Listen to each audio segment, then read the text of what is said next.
5, 4, 3, 2.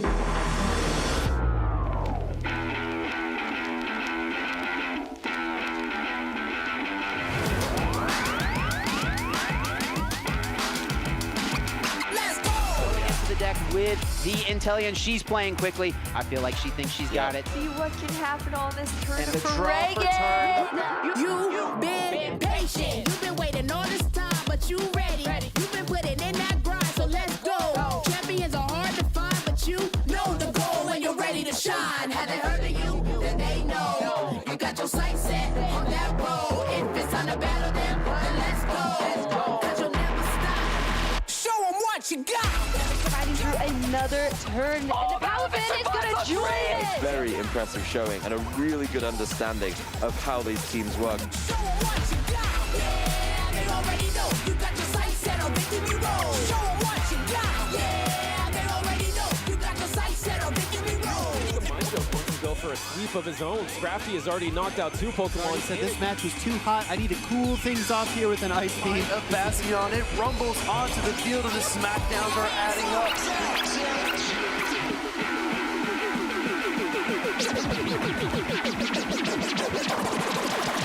Show 'em what you got. Yeah, they already know. You got your sights set on Victory Road. Show 'em what you got. Yeah, they already know. You got your sights set on Victory Road.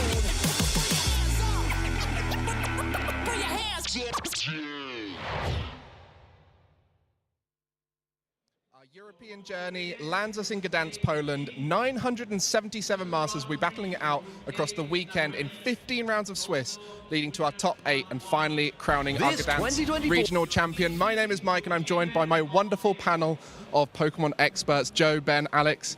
How are you all feeling about being back in Poland? Yeah, it's amazing to be back. Of course, we were here last year. It's a fantastic country. It's fantastic to have this tournament once again in this country. And Gdańsk is a wonderful place as well. It's currently snowing outside.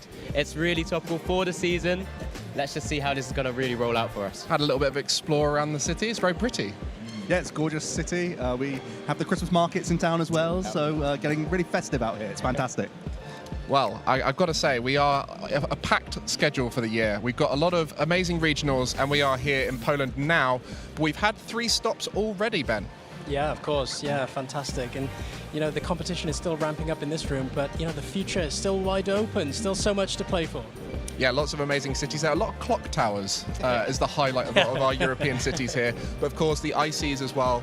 And for those of you who don't know, the tickets for Liverpool will be going out on the 29th. So make sure you check out and get those tickets. 1,800 masters will be able to compete. Well, 1,800 TCG players will be competing in Liverpool. So plenty of room for all of you. I know a lot of you want to be competing across the season. So right now, Gdańsk, that's where we are here, quite early in the season. What are a lot of these players going to be aiming to do in Gdańsk?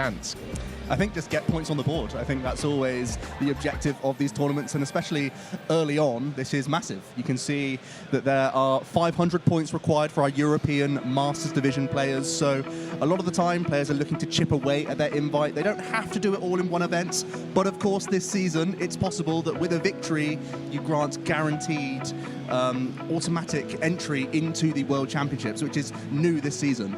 Yeah, and never forget for the junior and seniors as well, 350 points is the threshold for that World's invite to Honolulu in Hawaii. So much to play for, as Joe has mentioned. Yeah, every competition counts, right? Locals, even these larger events, internationals, of course. So these players will really be, you know, playing their outs, if you will, to try and get as much CP on the board as possible, like Joe said. Well, speaking of internationals, we just had LAIC, the first one of the season, an amazing tournament where, of course, Paradox Rift just coming out. We got to see the TCG showing off incredible deck variety, and of course, the best decks coming through on top will really dictate what we see here at this event. But LAIC, let's talk about what happened there. Was there a surprise for you at all, Joe? I think a lot of questions to be asked from this new set. Not only are there fantastic new archetypes and new cards, but also the old favorites were still very powerful and gaining cards as well. So I think a lot of players were going with tried and trusted for the LAIC, but also we saw some highlight reel moments from some of the new cards as well. And of course, we got to see the distribution of decks from the start of the day. And of course, it's changed throughout the tournament, but Gardevoir coming out on top there. Yeah, it was definitely a deck I highlighted even before LIC, but with all those new little cards that are coming to effect, so we've seen a lot of these decks just adapt to the new meta. Paradox Rift was such an impactful set for the competitive play. But yeah, Gardevoir being able to be the highest and most played deck across all of the players there from the Masters Division. Yeah, it may look like there's only one brand new archetype there in Roaring Moon, but actually all of these have been adapting. There's so many new toys for Gardevoir with Counter Catcher, with Screamtail opening up so many lines now, with Avery as well coming into their deck list. It actually plays extremely differently. Charizard has 2 different ways of building it as well. So yeah, so much adaptation going on. And of course, there's Iron Hands. Well, this got into the nitty-gritty of which decks were going to be played by the thousands of players that were there, 1,258 in fact. But it went down to that top 8 where we still saw a great variety there, Ben. Yeah, such a variety in top 8. Really telling of this format. 6 different decks in top 8, 4 in top 4. Really treated some great competition. But my boy Kato repping the Snorlax, of course. I've been back in his corner for a long time. Unfortunately, he couldn't take it all the way. But Snorlax in top 8, really telling of this format, like I said. You know, really capitalizing on the fact that players have got so much to think about going into these competitions. So many decks to think of, to counter. What do I tech for? And this is where these control archetypes really capitalize on the meta. Not playing, you know, enough switch outs is just, you know, it's just part of the game, I guess. But, you know, this is, like I said, we're really undecided, and some of these archetypes can really shine in these competitions. But can't wait to see what this competition brings out. Of course, it only went down to 2 players in the final in the end, and of course, you look at that meta share, Gardevoir didn't make it in the end. It was Miraidon versus Entei Valiant, and what a matchup these two had throughout the tournament, and ultimately going down to decide who was the better Gardevoir counter. Yeah, both of these really were capitalizing on the amount of Gardevoir in the field in day 2. Entei Valiant, a really big surprise, I think, for many people to make it all the way. Wasn't all that popular because there's so much variety of Valiants, but it turns out Entei was a fantastic partner. Yeah, just these finalists here, the 2 poster boys of Paradox Rift with the Iron Hands and the Iron Valiant, of course announced at the World Championships in Japan as well. But of course this was taken down by a deck that was already starting to find its footing in the actual meta as well. But then with Iron Hands, it was Yuho who was able to take it down with that Miraidon Iron Hands deck. And I'm guessing a lot of you at home, the more astute of you, will recognize that surname of Yuho, brother to our Lille regional champion. So great showing from them, and across the board we've got some exceptional European players. We saw a few there in the top 8, and you can see right here the names that are starting to rise to the top with their CP points. Yeah, it's great to see that there's a number of players who get that automatic invite, but there's already a few, at least, very prominent European players who are starting to get over that 500-point threshold. They're starting to look at those higher tier invites as well, where there are even more prizing to be won. Patrick right now sat on the top. I still have beef with Patrick from a regional many years ago at Leipzig. He was able to best me in the final. He was playing Mega Gardevoir. No, he was playing Mega Rayquaza. I was playing Mega Gardevoir. I never stood a chance. It was a really tough matchup. But yeah, he's still strutting his stuff. There's going to be a lot of that this weekend. Speaking of tough matchups, not people being bested in that harsher way, but there is a lot of matchups now where you turn up and you think, there's no way I'm going to be able to do this. So these players are really hoping for that consistency. Turn up to as many events. A lot of these guys traveling outside of the European region to try and get as many points on the board and get as high as possible over that 500 threshold. But for you, what would be your plan of action if you're a player right now to try and get as high on those points boards as possible? Well, like we said before, and as Joe said before, 500 points, no mean feat for some of our European players. They're going to try and get points on the board as soon as possible. Go to as many events as they can to try and get that invite as soon as possible. So much competition ramping up in Europe at the moment with the amount of regionals and internationals that we have. And of course, those who win the regionals will get that automatic invite to Worlds. So we currently have 2 of those, as we mentioned. Consta, the brother to the LAIC champion, Yuho. So they're going to be going as a family. And at this point, we'll be finding out who's going to be filling those spots, especially that Gdansk spot here at this event. So a long season ahead. We're very early on, just a quarter of the way through the European events. And plenty more action to be seen. But Gdansk is where we are now, and this is where we've got to start talking about what's going to be happening here. Paradox Rift, new set come out. Our first event here in Europe since that set's come out. We've had a little walk around the hall, and there is a lot of variety right here. Yeah, there's a lot of different decks currently being played. Of course, it's taking the little meta shift from LAIC as well. We've already seen that we're still in this kind of discovery phase, as we do see a lot of different decks having to adapt, having to evolve, having to deal with Iron Hands there, as we do see on the board, but a lot of variety, which I'm really looking forward to. Yeah, I think God of War really impressed at the LAIC, but because of the 2 finalist decks, maybe some people are even put off playing God of War, even though it had a phenomenal showing, because of the fear of the counters, and especially because the deck is so on the radar, was the most popular deck at the LAIC. Players actually come into this tournament thinking, even though God of War did exceptionally well, is it a riskier play this weekend? Well, I know we had a chance to try and work out what our predictions are going to be for this weekend. We always like to have a bit of fun. And actually, we predicted this about a week ago, before LAIC, a lot of these decisions. So on the top line there, you can see our decks of choice. And then on the bottom line, our cards of choice to watch out for. So starting off with you, Ben, why have you gone for Miraidon? Well, I think Miraidon just has so much explosive power, and it deals with a lot of different decks well. It has the Iron Hands, it has that explosive power with that Raichu V. You know, it's able to be resilient, I think, in the meta and deal with a lot of decks in a different way. And Iron Hands, of course. We've been seeing plenty of that, busting up some matchups. And then for you, Alex, Mew.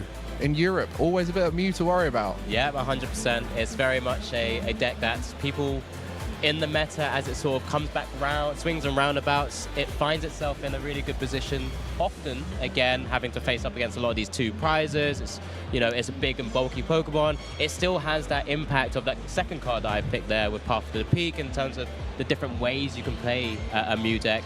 And it's tried and tested, right? It wins tournaments, it goes around, people tech for it again, but it'll come around again and win another tournament somewhere. So we're back in Mew once again. Joe, we're going to have a little chat here. So, like we said, we made this about a week ago. So at LAIC, you were probably thinking, come on, Roaring Moon, I believe in you. What happened to Roaring Moon? Well, it's a great question. I mean, when I did the prediction, I thought I had power in numbers, but that seems to be not necessarily the case. It was a fairly popular archetype, and I think the build-up to the LAIC, there was a lot of talk around Roaring Moon. I actually feel for this weekend it may be a cuter play, because I think it was so on the radar for the LAIC. Many people would have chosen God of War in parts because it's got a great matchup into Roaring Moon, whereas now I think Roaring Moon will prefer to see more Miraidon at the tables, more Entei Valiant at the tables. This is where Roaring Moon shines. It's fantastic at doing the 2-for-2 trading matchups, and like Alex said, there are situations where Mew isn't respected, and seeing as though it wasn't having a fantastic showing at the LAIC, but still respectable, it did get ninth, let's not forget, with a double turbo energy build with those Path to the Peaks. So having Roaring Moon sort of counter the counter as well makes me think there may not be many people piloting it, but it could still be that strong. And let's face it, the card is still that strong. I've also got the backdoor win condition of Lost Box variants, including Roaring Moon, because that's where I think it's also a fantastic card. That's a fair point. I mean, of course, the Roaring Moon deck was being teched for at LAIC. A lot of people were thinking, right, how do I beat this before I've even played against it? People were chucking in grass attackers to try and deal with it. So, of course, now it's in that position where it's forgotten about a bit. Maybe you're right, it'll come through. I went for Valiant. I love Valiant. I think it's a great card. I think it's so spicy, and I think there's going to be a lot of chance for people to come in and create new archetypes around it. I think it was one of the least explored of the new cards. And, of course, we've all put amazing secondary cards there that we think are going to do well. But there's some players at this event. We've spoken about people traveling around the world. We've got some players traveling around the world to events here in Europe, but also some of our homegrown talent going to be here. So watch out for these guys. You know, we just mentioned our LAIC champion right there. Yeah, Yuho, again, continuing that hopefully domination with that Miraidon deck as well. But we've wanted to highlight a couple of the international players as well. Rahul has made it all the way over to EU. And of course, Fabian, another player who has also, I believe, secured his invite to Hawaii as well. What's interesting here is for our players to watch, they will be playing some really interesting decks as well. So please keep an eye out. Keep an eye out, sorry. I mean, interesting decks across the board. I think everyone wants to see what the meta is going to look like across this weekend. We've had a chance to download the LAIC meta and go, right, what are we going to do differently this time? So it'll be good to see what people change up here. And of course, for a lot of these players who've got their invites as well now, they're going to start thinking, I can try something a bit different. I'm sure some people have been seeing on social media all of those call outs to some fun decks that are going to be coming across. So hopefully we get to show you those on the feature table throughout the weekend, as long as they're doing well enough. Because if they go out early on, we probably won't get a chance to show you them, and they're probably not worth watching as well. Yeah, I think taking those risks, when you say you're close enough, you're in touching distance, there's enough tournaments left to recover from whiff one time here or there, with the chance of going for broke and making a real name for yourself as not only a great player, but a great deck builder as well. I feel like that's another string to the bow of many people, that you're trying to not just be good enough at playing the best archetype, which is fine and very good, and you know all the points count the same, but just getting a little bit of kudos for coming up with some cool stuff is always a great thing as well. Maybe inspired by being in Poland. Some of our most creative deck builders in Europe are the Polish players. You know, Mateusz at Lille with the Burnett list. It'll be interesting to see what those guys are playing here. But of course, if you want to get involved, make sure to use #PlayPokemon on socials, and we'll be interacting with those and getting them on the stream if we can. So get involved, and we want to hear what you think is going to be the deck of choice at this event. And also make sure to follow the channel. We've got loads of action throughout the season, and there's going to be plenty more regionals, not only here, but across the ICs and over in North America. So make sure you're leaving a follow here so you can catch all the TCG action throughout the season. That pretty much rounds us up here. We're going to have a bit of a chance to settle into the round 3. Of course, we're already starting the tournament here. We've had 2 rounds. I think round 2 is currently going on, and then we'll get started with the action in round 3. For those kind of decks that we want to be watching, and of course people in chat get involved as well, what decks do you really want to be seeing on stream? If you say Snorlax Stall, you are the minority. Snorlax Stall? No, joking. Spam Snorlax Stall in the chat now. Please, engage, please. No, I mean, there's so many decks out there at the moment. I've seen a lot. Zoroark, Urshifu, Inteleon, Gardevoir. I've seen Toadscruel even pop up here or there. There's so much variety, I can't really pick. But, you know, it's going to be explosive today for sure. Well, I think we're done here, but you guys stick around all day long. You've got hours of TCG action to check out. We've got 15 rounds of Swiss to complete, and let's start with day 1 action, starting in round 3 in just a moment. Make sure you stick around.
Trato de anticiparme al meta, tratando de buscar las mejores soluciones o el mejor mazo en base a una estadística de los mazos más utilizados y trato de responder a ese meta.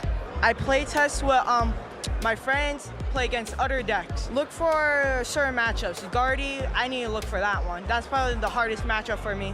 Leading up to event, I like to practice with my dad, play TCG live all the time, and I spent 8 hours a day just trying and trying.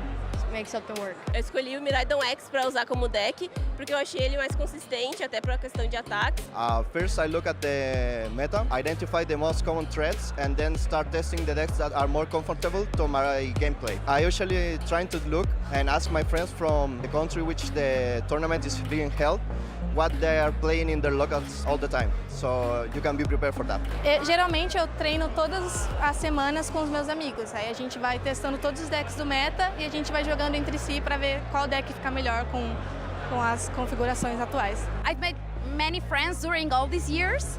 I've been in the community since 2016. I rely on the community, so many of the players have been helping me out from out of Latin America. Me and my dad will just sit on like our dining room table, practice, and then we go up to an event, then we practice at the tournament, and then we just get ready for the event. This 2024 Regional Championships event will be showcasing exciting Pokémon TCG matches all weekend. Trainers from around the globe are here to compete for over $125,000 in cash prizes, travel awards, and championship points to qualify for Worlds 2024 in Honolulu, Hawaii. This tournament is a 2-day event, starting our trainers off in Swiss rounds. All Swiss and Top Cut matches are best of 3. The trainers earning 19 or more match points or placing in the top 32 will advance forward to Sunday, Day 2. Day 2, trainers will continue playing Swiss rounds until Top Cut is determined. The competition then shifts to a single elimination bracket where trainers battle until a single champion is crowned. Who will take home the title of regional champion this weekend? Who will secure the points to qualify for Worlds 2024 in Honolulu? Stay tuned this weekend and watch all the action live. If you want to learn more about upcoming Play Pokémon events, visit pokemon.com/play.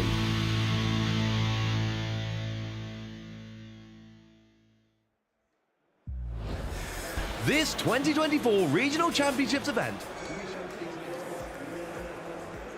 Welcome back, Pokemon trainers, to our coverage here of the Regional Championships. My name is Benjamin Rabioti. I'm joined here by my good friend, Mike Ellis in Gdańsk. Mike, round 3 coming up. How are we feeling? I'm feeling excited. Honestly, walking around the hall and seeing the kind of decks that are being on show, I think we did walk around the lower tables, to be fair, so maybe they're not the ones to be watching. But of course, we know so many different decks being played here, and of course, the best players in Europe finally showing off Paradox Rift. Yeah, for sure. So many new toys to play with, as we were speaking about earlier, but, you know, so much variety, as you said. You know, I've seen some absolute wild decks on show today. Inteleon, Zoroark, is all happening. Oh yeah, I mean the combination with Valiant is my most excited thing, because I keep seeing on social media, make sure you get involved, #PlayPokemon. I keep seeing all of these lists that have Valiant plus something, and I feel like Entei came out as the best option, but maybe someone can come through and come up with something a bit different that's a bit more aggressive towards the current meta that we're going to be seeing. Yeah, like we were saying, new toys, but Iron Valiant is just one of those decks where we're trying to figure out at the moment what's the best partner. You know, we've seen it with Urshifu. That was originally, you know, the partner, the go-to, right? But then, you know, we saw in LAIC, of course, it pop up out of nowhere with that Entei V. Yeah, and of course there's lots of different attacks you go with. I mean, even some of the V-Stars that have been forgotten about, maybe they'll be coming out, and with weakness being such a big part of this current format, you know, if you think there's going to be a high count of the Miraidon, as we're expecting to see after the reaction to LAIC, maybe you look to get a fighting attacker like the Urshifu involved, and that gives you that big advantage in that matchup, and then for the rest of them you find a solution. So a really good chance for some creative deck builders to come through here. But Iron Valiant is just one of the 3 really big superstars come out of Paradox Rift. We've had Iron Hands and that Roaring Moon too to show off, so lots of new cards to watch out. Yeah, for sure. And I just want to talk about that Tachyon Bits ability. You know, it's doing, might I say, doing absolute bits out there at the moment on the floor, of course. But this sort of ability in an evolution format, you know, we've got Gardevoir, we've got these low HP squidgy Pokemon, I like to call them, with the Lost Box. 20 damage, it doesn't sound like a lot. 2 damage counters, it doesn't sound like a lot, but when that sort of ramps up, when you can play 4 of these guys, you know, that's where this really shines. And to combine it with the Medicham, you can start taking extra turns with the Yoga Loop. Yeah, of course. And, you know, you've got Jirachi as a reaction to it. There's lots of different ways people are trying to play around Iron Valiant. Of course, the best way, just have bigger Vs and EX Pokemon. But for those that have the smaller evolving Pokemon, they've got to be watching out for it. That early aggression can really turn a game very quickly. 100%, and it's a match made in heaven with that Medicham V. You know, like I said earlier, there's 2 damage counters. They do ramp up, but then when you have it with the Yoga Loop, taking an extra turn, of course, after attacking with that, you know, it's just so deadly. Right, now you guys at home, I'm sure you're all watching and thinking, when are they going to show the deck distribution at this event? When are they going to show it? and I think we might be able to show you that as soon as possible, because there's everyone who's waiting to share it with their friends at home. There it is! For everyone at home who's wanted to see this, wanted to see the reaction to LAIC, there you go. The Miraidon coming out on top. Yeah, no, of course. And this is what I was saying earlier, you know, Miraidon, it just has so many different game plans, right? It can utilize so many different Pokemon. As we see there, Flaffy with that Dynamotor ability, it can power up almost anything, you know, with that lightning energy cost. You know, we've seen it with Iron Hands now, of course, but, you know, exclusively with that Raichu V, of course, but, you know, so consistent.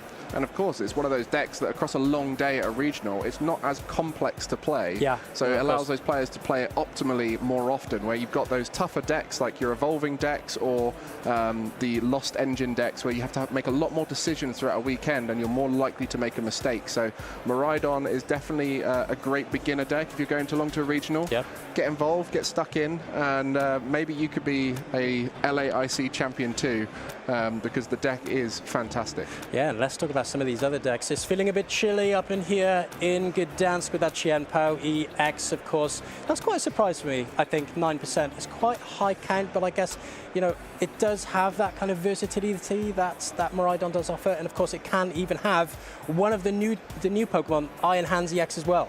It can do, yeah. I mean, I'm surprised that many people are playing, like you said it, but it is a fun deck to play when it's working. Yeah, it feels amazing, and I think that's the case for all the decks that have a rare candy, and when they do work, they feel great. And the Charizard, I think, is another great pick this weekend. I think we're going to see a lot of the top players going for that. But Lost Zone seems to be going down and down. Giratina, the best version of it right now, it seems. Yeah, it's interesting that, I think. You know, Lost Zone, with that new Jirachi from Paradox Rift, people thought, oh, it's going to go downhill a bit. People are going to start playing it less and less. But it seems to be that, you know, people were thinking, this isn't the weekend for it.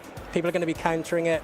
You know, and I'm really surprised 8%, because Giratina is such a great, fantastic deck. It does have that versatility, that disruption package with the Iona, with the Part of the Pig, with even Roxanne as well, and, you know, with some new tool cards and with some new items, in that counter catcher as well, posing the threat. So really surprised at that as well. Do you know what I really like about Giratina is it seems to beat everything. If it needs to, it can beat everything. It just struggles when it can be a bit inconsistent in itself. So if you're willing to play that deck, you have to be aware that some games it's going to struggle to get going, especially with the speed of the format right now. You know, Iron Hands coming through. If that gets set up early, you're going to struggle in that matchup. But if you get set up and you start disrupting, you have that comeback potential. But of course, that's this weekend's meta share to start off with. We'll see how it changes throughout the weekend. Lots of decks not featured on that top most percentage of decks. You've got the Block Snorlax that you love. Yeah. Don't sound too sad about it. Under 8%, but let's talk about Block Snorlax. I can talk about this all day. I'll save you guys at home and not let him do that. I feel like I'm going to plague this stream. We're just talking about Block Snorlax, but of course, poses such a threat to this tournament. We talk about the versatility of the format, so many different deck options. People might forget that this guy is roaming around, and, you know, before you know it, it's on the top tables, as we saw in AIC with Kaito's build. But partnering up with the Arven, partnering up with some friends in Rotom V, also with the Mimikyu as well. But so many good cards coming out, and having the threat on board with Erica's Invitation, Echoing Horn, and also Counter Catcher as well. Oh, Counter Catcher's really elevated this up. You used to play Block Snorlax before 100%. that card, and you're really limited on what you can do each turn with the supporters. Now you can gust at the same time as doing all the other kind of disruption. 100%. I feel like it posed a threat before these new cards. But with these, it's able to follow out with his game plan more efficiently, right? The Erica's Invitation poses such a big threat. Whereas before you needed to play Manaphy, the promo Manaphy with a water energy package. Now you just have it in one supporter, right? Yeah, and then there's also the Luxurious Cape, which adds a little bit more HP to your Snorlax or Mimikyu to keep you in the game. But Snorlax Block, definitely a interesting deck for you, but for most people, they want to try and dodge and weave around it, as it can be quite a tough old matchup. In terms of the other decks you haven't spoken about, we didn't show a single Valiant variant in that top meta percentage, and I think that's going to be because there's going to be so many different types of it. It's not all just going to be confined to one style. I think that's where the versatility in that card can really come in and bring up unknown cards that we haven't seen for a while. 100%. I don't think that Iron Hands would be able to, of course, be a deck on its own. I think it's going to be one of those little partner Pokemon like Iron Valiant. I feel like people are going to be pairing it up with the Miraidon, with the Qianpao EX. But, you know, let's talk about one of those top decks. 19% of players in the room playing the Miraidon EX. Yeah, I mean, it's because it's so versatile and so fast at doing what it needs to do. If you can get the Iron Hands EX set up turn 1 going second, it can be so threatening to the speed of play and forces players to rush a little bit. And of course, that Flaffy really helping to do it. But, you know, the electric generator is one of those tougher cards to know how to play. Do you put the energy count in your deck up to try and increase the odds of the electric generator? We actually met someone on the way in who's playing 18 energy in their deck. So that's the kind of level people are going to make sure they get the lightning in play as fast as possible to set up things like Iron Hands, which take 4 energy, a little bit tougher to set up. Yeah, no, of course. And we were speaking about that evolution format at the moment with Gardevoir and of course these little Pokemon in the Lost Box variants. You know, Iron Hands can really be utilized in this style of deck. Well, Miraidon will be the most popular deck today. Will it convert into day 2? We'll find out later on. But of course, we have 15 rounds of Swiss. We've already had 2 of them for you guys, and that's because the guys got here early this morning, bright and early here in Gdańsk to get those rounds done. And we'll be joining them in round 3. So you guys get to see the action as the players start to rise to the top. And I'm really interested to see if we see a deck that we haven't featured yet on that top table, whether we're going to see a 4-0, 5-0, 6-0 with a deck that's unknown, because that's the advantage of this new set. Paradox Rift has opened up the creative deck builders into this whole new plethora of decks that they could try out. I get so excited when we get these really powerful new sets, you know, and it's not just offering Pokemon and new whole archetypes like, say, Roaring Moon EX, but it's offering Counter Catcher, it's offering Professor Sala's Vitality, it's offering Professor Turo. It's so many options that our players have, and this is where the Pokemon game really shines. You know, it's giving the creativity to the players. It's putting the power in players' hands to say, do what you can, right? I'm giving you the tools. You go out, you go away with it. You know, what are you going to come up with? Yeah, I mean, if you guys at home have any interesting decks that you've been working on, use that hashtag #PlayPokemon and let us know, and maybe we'll get a chance to talk about it, especially if it features in a big match, because I'm sure the decks that these creative deck builders have not snuck out into the public yet. So maybe this will be our first chance to see the best of the best showing off their creative lists. And I think one of the big ones to come out of LAIC was the way Brennan played Lost Box. I think that was a very unique way, and I wonder if people are going to be copying that here or maybe getting inspiration from it, using Roaring Moon and Radiant Charizard in a Lost Box. I was really eager to see what people would come up with after this new set release, especially with LAIC. But let's talk about Lost Box. Of course, this has been a usual suspect, I like to say, of the format for so long now, so powerful, of course, paired with the Sableye and the Cramorant. You know, how did you expect it to be less than 8% represented? I mean, I thought it might be a bit higher, but I think the Iron Hands being looming from LAIC really put a lot of people off of it. And that's where you start to see some of those better decks into Miraidon maybe increasing in play rate. It's always a concern for Lost Box when it's got a target on its back. Even if it's not the main primary target. Back in the day, we'd see it being targeted by a lot of decks. Now, it's not even being the main reason why people are playing Miraidon, but in the collateral, it's getting targeted by Iron Hands, I feel. Yeah, it's no surprise also to see that Giratina is going to be more popular than the original, you know, kind of single prize orientated Lost Box, because it feels like now to deal with that Iron Hands, you need a big hitter, right? You need something that can deal with the Iron Hands more efficiently, and I guess that's why we're seeing Giratina just come up trumps. And Path as well. So good right now in the format. A lot of decks needing abilities to work well. So if you can put some Path to the Peak down, I've won a lot of games playing Giratina, just putting Path to the Peak down, going first, and then saying, can you do your usual setup? There's nothing more harrowing than a turn 1 Path to the Peak, let me tell you. And Miraidon needs it a lot of time, and if Miraidon itself is playing Path to the Peak in there, it might not have a way to bump that stadium, and so Tandem Unit will be shut off for the rest of the game. Yeah, and as we said earlier, that disruption package, that Path to the Peak with Roxanne, asking the questions to your opponent, look, do you have it? Do you have a way to deal with this? Otherwise, I'm going to just keep on swinging with this Giratina. 280 damage, still so deadly right now in this format.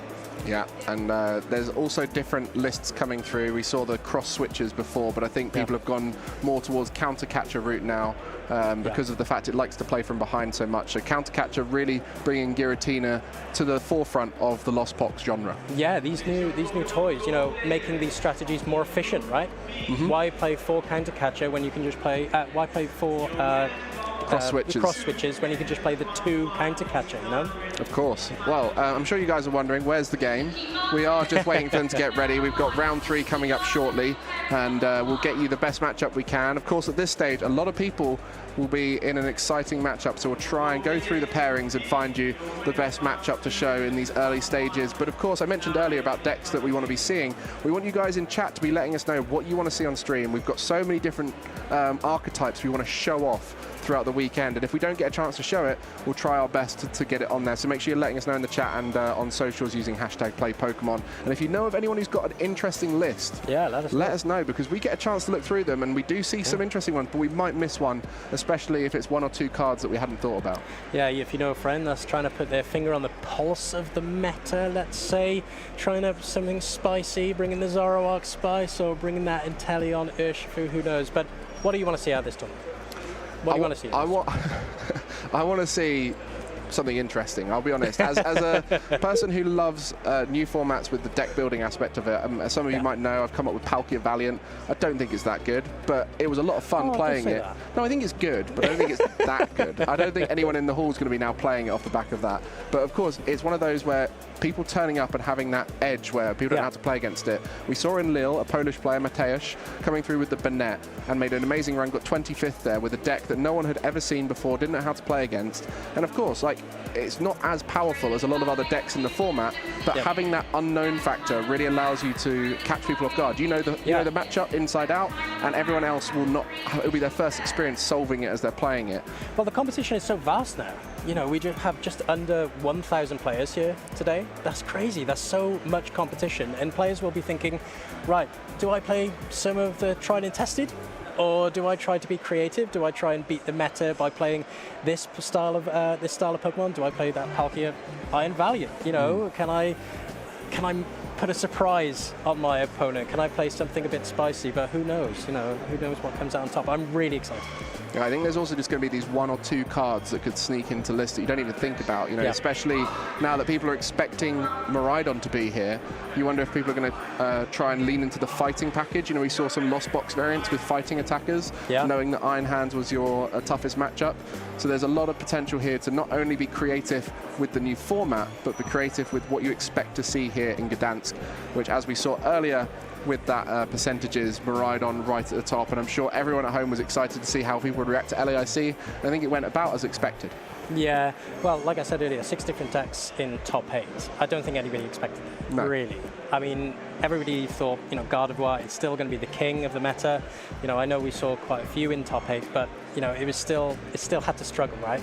And Roaring Moon didn't make it. That was a big surprise, I think. And that's, you know, Joe mentioned it earlier on. Will Roaring Moon now have a resurgence now that people aren't expecting it? Because people were teching in grass attackers into their decks at LAIC, thinking Roaring Moon's the deck to beat, and then consequently made their decks less consistent. So they are, well, get that out. Roaring Moon's not a problem.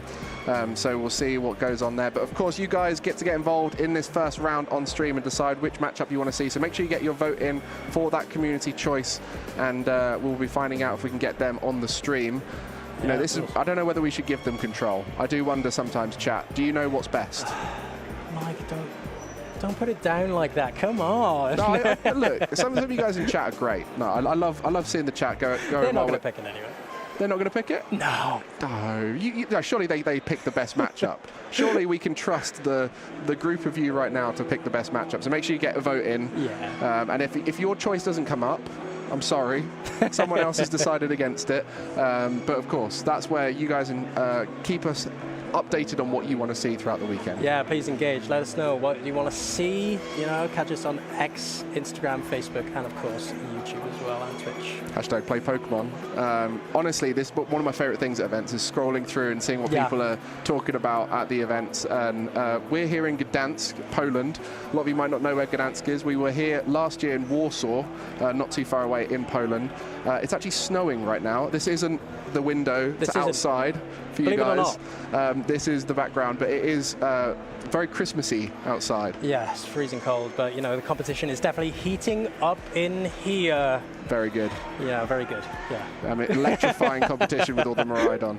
No, of course. But no, we'll get into our first game as soon as possible, and that's a big thing to bring up here. We're starting to see more of these regular faces at events, going onto the feature tables, and there's a big aspect of having that experience playing on the feature table. It's a lot harder. You know, we've been on there. Yeah. I got nervous playing on there, and I was just playing a game of Pokemon. I've done that hundreds of times, but it's a different environment playing on there. 100% different environment. 100%. You know, you feel a different type of pressure, right? There's sometimes nerves come into play, and also if you want to be able to take it to the next step, if you want to be able to take it all the way to the finals, if you want to be able to make top 8, you're going to have to deal with those nerves, right? You're going to have to be able to, in the face of adversity, deal with that. right? Do I still have the game? I need a game plan in my head for day 2. I need a game plan in my head for top 8. How do I deal with these different types of matchup? It's a different game entirely.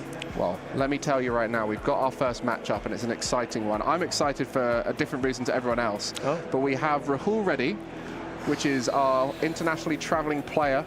You know, we love to see people making their way all around the world on their Pokemon tours to try and get a competition in. But they're going to be against my old local. I moved away, but Kai Wainwright. What a matchup. Yeah, a very good player, very specialised in Gardevoir, so I wonder if they're going to continue on with that. But Kai is an exceptional player. We saw him do so well last season. Yeah, I had the chance to interview him actually last season. Such a good player, great guy as well. Fantastic opponent to have. You know, he is someone who just loves the game. You know, he tries his best at every competition, so consistent as well. You know, he's somebody who, like I said, loves the game, goes into every competition trying his best. Yeah, and as someone who plays slightly unusual lists, I used to play against him at my local, and he was the only player I was ever worried to play against because he would solve things on the fly so well. So definitely one to watch. But Rahul Reddy, you know, again, what a chance player to see people traveling all around the world this season. You know, we talk about somebody that we hear about all the time. Who better than Rahul Reddy, right? We have so many international travelers come into these competitions and trying their best to become the next regional champion.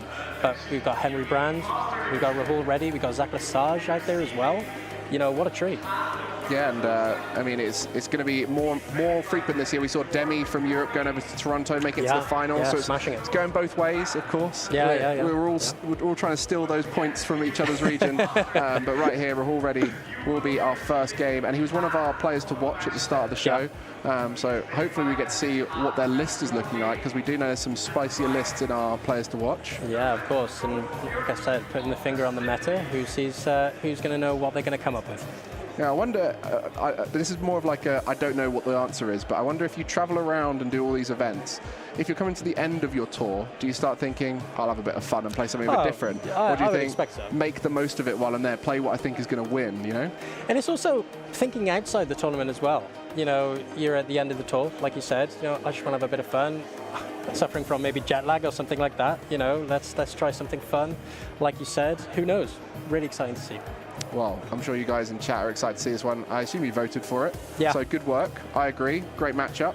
I'm excited to see what's going on here. And of course, this is early stages. This is round 3. Yeah, it's round 3. I saw Piotr Oliński, a Polish player. Went and chatted to him and said, you know, how did first round go? And he was like, didn't go well against Nico Alabas. And I'm like, oh, okay, first round, you know, just playing against some of the best players in your region. So, of course, this is now the quality of these regions is going up and up. So these tougher matchups are starting earlier and earlier for the best players. Means that it's so much more impressive when they make it to that day 2. No, 100%. Even walking around the tables, I saw Stefan Ivanov versus Adam Hawkins. Adam Hawkins just coming off a great result in LAIC as well. But talking about decks again, he absolutely busted the meta open. He said, you know what, I'm going to play Lost Box, I'm going to play the Mirage Gate, but I'm going to play Roaring Moon and Iron Hands. You know, this is just, it's just an example of how the players go, you know what, I'm going to put this and this together, I'm going to surprise my opponents, I'm going to take it all away. Well, we'll see if there's any of that mashing going on at this event as we get our players over to the table for you for round 3 in Gdańsk. You know, these guys will be, you know, maybe a bit shocked, you know, thinking, my goodness, I've just settled in and I'm on the first game on stream. So, you know, that's one of the other things that, you know, Jesper played first game on stream over in LAIC, and someone like him, it's like, oh my goodness, I'm on stream straight away. And that's what all of these players will be feeling, because they're just trying to settle the nerves, get into the tournament, and then suddenly you're being put on the big stage to try and perform under that extra pressure. Yeah, these are the sorts of rounds as well, round 3, round 4, round 5. This is where people start solidifying their record, right? This is where their story is evolving for the weekend. This is, you know, maybe telling, oh, I'm 0-2. You hear that, you hear it all the time. I've gone 0-2, I'm just going to go for my best, and then they make day 2. Or, you know, they take it all the way and they start 3-0 or something like that and go, oh, I've lost 5 in a row. You know, this is where they start building that story, and it's going to be really interesting to see how both Rahul and Kai come out of this round 3. Yeah, and I'll be interested to see their lists as well. Yeah, this is what we're all waiting for. That's the important part. I'm going to be honest, this weekend, as much as I'm excited to see who wins, I'm excited to see which deck does well. And I'm sure you guys at home are thinking the same thing, because we all want to find that new deck. We want to find what the new spice is in the format, and also just find the most optimal list, because we saw so much variety amongst all of the Gardevoir lists, even though you know, in theory, there's a best way to play it. We've played it for so long now, we should know how to kind of refine the list. But there's so many new tools now. People are chucking in 1-ofs, 2-ofs of cards that other people haven't even thought about. I still think after LAIC, even though the set had just released, I don't think people will be looking at the results of LAIC going, that's the most optimal list. No. This is what I'm going to play for this tournament. Because the amount of new cards that were released and the power of those cards, I still think the meta is going to be undecided for quite a while. I still think that people are going to be mishmashing all of these different cards in their decks. You know, Gardevoir, for example, do I play the Jirachi? Do I play the Cresselia? We saw Todd, for example, just going, you know what, I'm just going to draw better than my opponent. I'm not going to play any of these decks. I'm just going to straight play none of these cards. You've got Screamtail as well, yeah, where of course. some people putting the cape in to hit the big numbers, and some people not even putting it in. Well, the fact is with the cape, it's either cape or Zacian V, right? What do I play? Do I go for the bench hitting Screamtail and attach the cape, or do I play the Zacian V? You know, really interesting to see how these players judge the meta, how they judge what they think they're going to be playing against, and how they alter their list. And I think Miraidon's going to be the one to watch this weekend, see how 100%. people change it up. Will they lean more into the Iron Hands? Will they lean more into just the consistency of the list? Will they lean more into the energy count, as we mentioned earlier on, to get those generators off? So all that to watch out for. And you know what, this hall, we've got a lot of people in there, so we're giving them as much time as possible to make their way to the feature table. It's a big old hall, and I think that's one of the exciting things we've now got with the EU circuit. We're growing the numbers at each event is going up. We've just heard that 1,800 TCG players will be able to enter Liverpool, which is, I think, going to be the highest we've seen by a long way in Europe outside of EUIC. And so now we're getting that exciting benefit of more players getting to come along, get that experience and play for those points. It's more pressure, it's more competition, you know, with these competitions just getting higher and higher numbers, and with that, you know, that threshold that they have to hit the 500 points, every competition counts, right? Every deck list has to be perfect. I have to go into every tournament playing the best I can, and that's why this tournament is going to be so exciting, because this is just going to showcase that. Yeah, for those of you who don't know, with the cups, I'm sure lots of you have traveled to a challenge or a cup, where you get those points there, and a lot of the top players you've seen on the leaderboard have got most of their points through cups. There's a point where you can no longer get any more, right? Yeah, After your best 6 wins, right? 100%, yeah, best of 6, and of course, a lot of locals that I know had gone, I'm just going to do all my cups, I'm going to do all my challenges as early as possible, I'm going to maximize the points I have, see how much I have left, and then hit those regionals. What are my goals? What do I need to hit? Do I need to hit top 64s? Do I need to hit top 8s? But let's have a look at the leaderboard now for the EU standings. Yeah, and you can see here, close to 500 for a lot of players, a few already making it in, and a lot of these players will have got most of those points through cups, and it's now up to them to go to these regionals. Of course, very early in the season here, so these guys are definitely ahead of the curve. Don't need to worry too much. They'll probably naturally just pick up those points of the events throughout the season. But, you know, players now traveling internationally to get more opportunities at regionals as well as the 3 ICs and all of the cups that are now available. There's so many opportunities to get to that 500. So many big names here, and I would expect most of these players here to be able to reach that 500 point by the end of the season. But then now it starts to shift from that World Championship invite into, can I get that top 22? Can I reach my travel stipend? Can I reach my travel award for the World Championships as well? You know, this is where the competition starts evolving, right? Evolving from, oh, I've reached my World invite into something else. Well, I tell you what, our players have settled down on the table. They're just shuffling up and getting ready. So we'll be into round 3 shortly for you. Thank you all for waiting so patiently. I believe we did the best we could to get them there as quickly as possible. So if you ever hear us just talking here, don't worry. We're doing it for a reason. We're trying to give them time to get set up, and they're going to be doing that right now. So Kai and Rahul on the table, ready to play it out. Yeah, who have you got? I mean, it's a tough competition. They're both such great players. When people travel internationally, you always just think, please do well, make it worthwhile for your journey. Yeah, make it worthwhile. That's a good point. It's a good point. But Kai, my boy, I gotta go for Kai. Oh, I mean, I'd be biased to say Kai. So I'm making you go for Rahul. I'm going to go Rahul. Well, no, you know, Rahul's such a nice guy as well. I've moved away from our local, and they're going to see this, and they're going to think, oh, he's moved away now, doesn't back our players. But no, I think Rahul's such a good player, and one that, you know, at this stage for Kai, he's, you know, going to be thinking, this is going to be one of my tougher matchups for the day. Yeah, of course. Yeah, Rahul's such a big influence on the community as well. You know, you see him around and about on the floor. Everybody's saying, "Hey, how's it going? You know, what are you playing today?" And he has just such a great time with everybody as well. So, you know, eager to see him on the top stage. Well, we got to catch up with Rahul, and so we'll take a little moment to get to know him a little bit better. I started playing the Pokemon TCG in 2011. If I had a starter Pokemon, it would be Umbreon. My catchphrase is usually, "I'm just vibing." I look up to Justin Bakari as a competitive TCG player and a very good friend. My overall goal playing Pokemon is to win a championship at any level, and if I win one, I want to keep winning. My favorite event food is the concession hot dogs. I don't know why, but they hit different. My favorite type of music is typically EDM that has like a hard drop that just gets the blood pumping. Probably.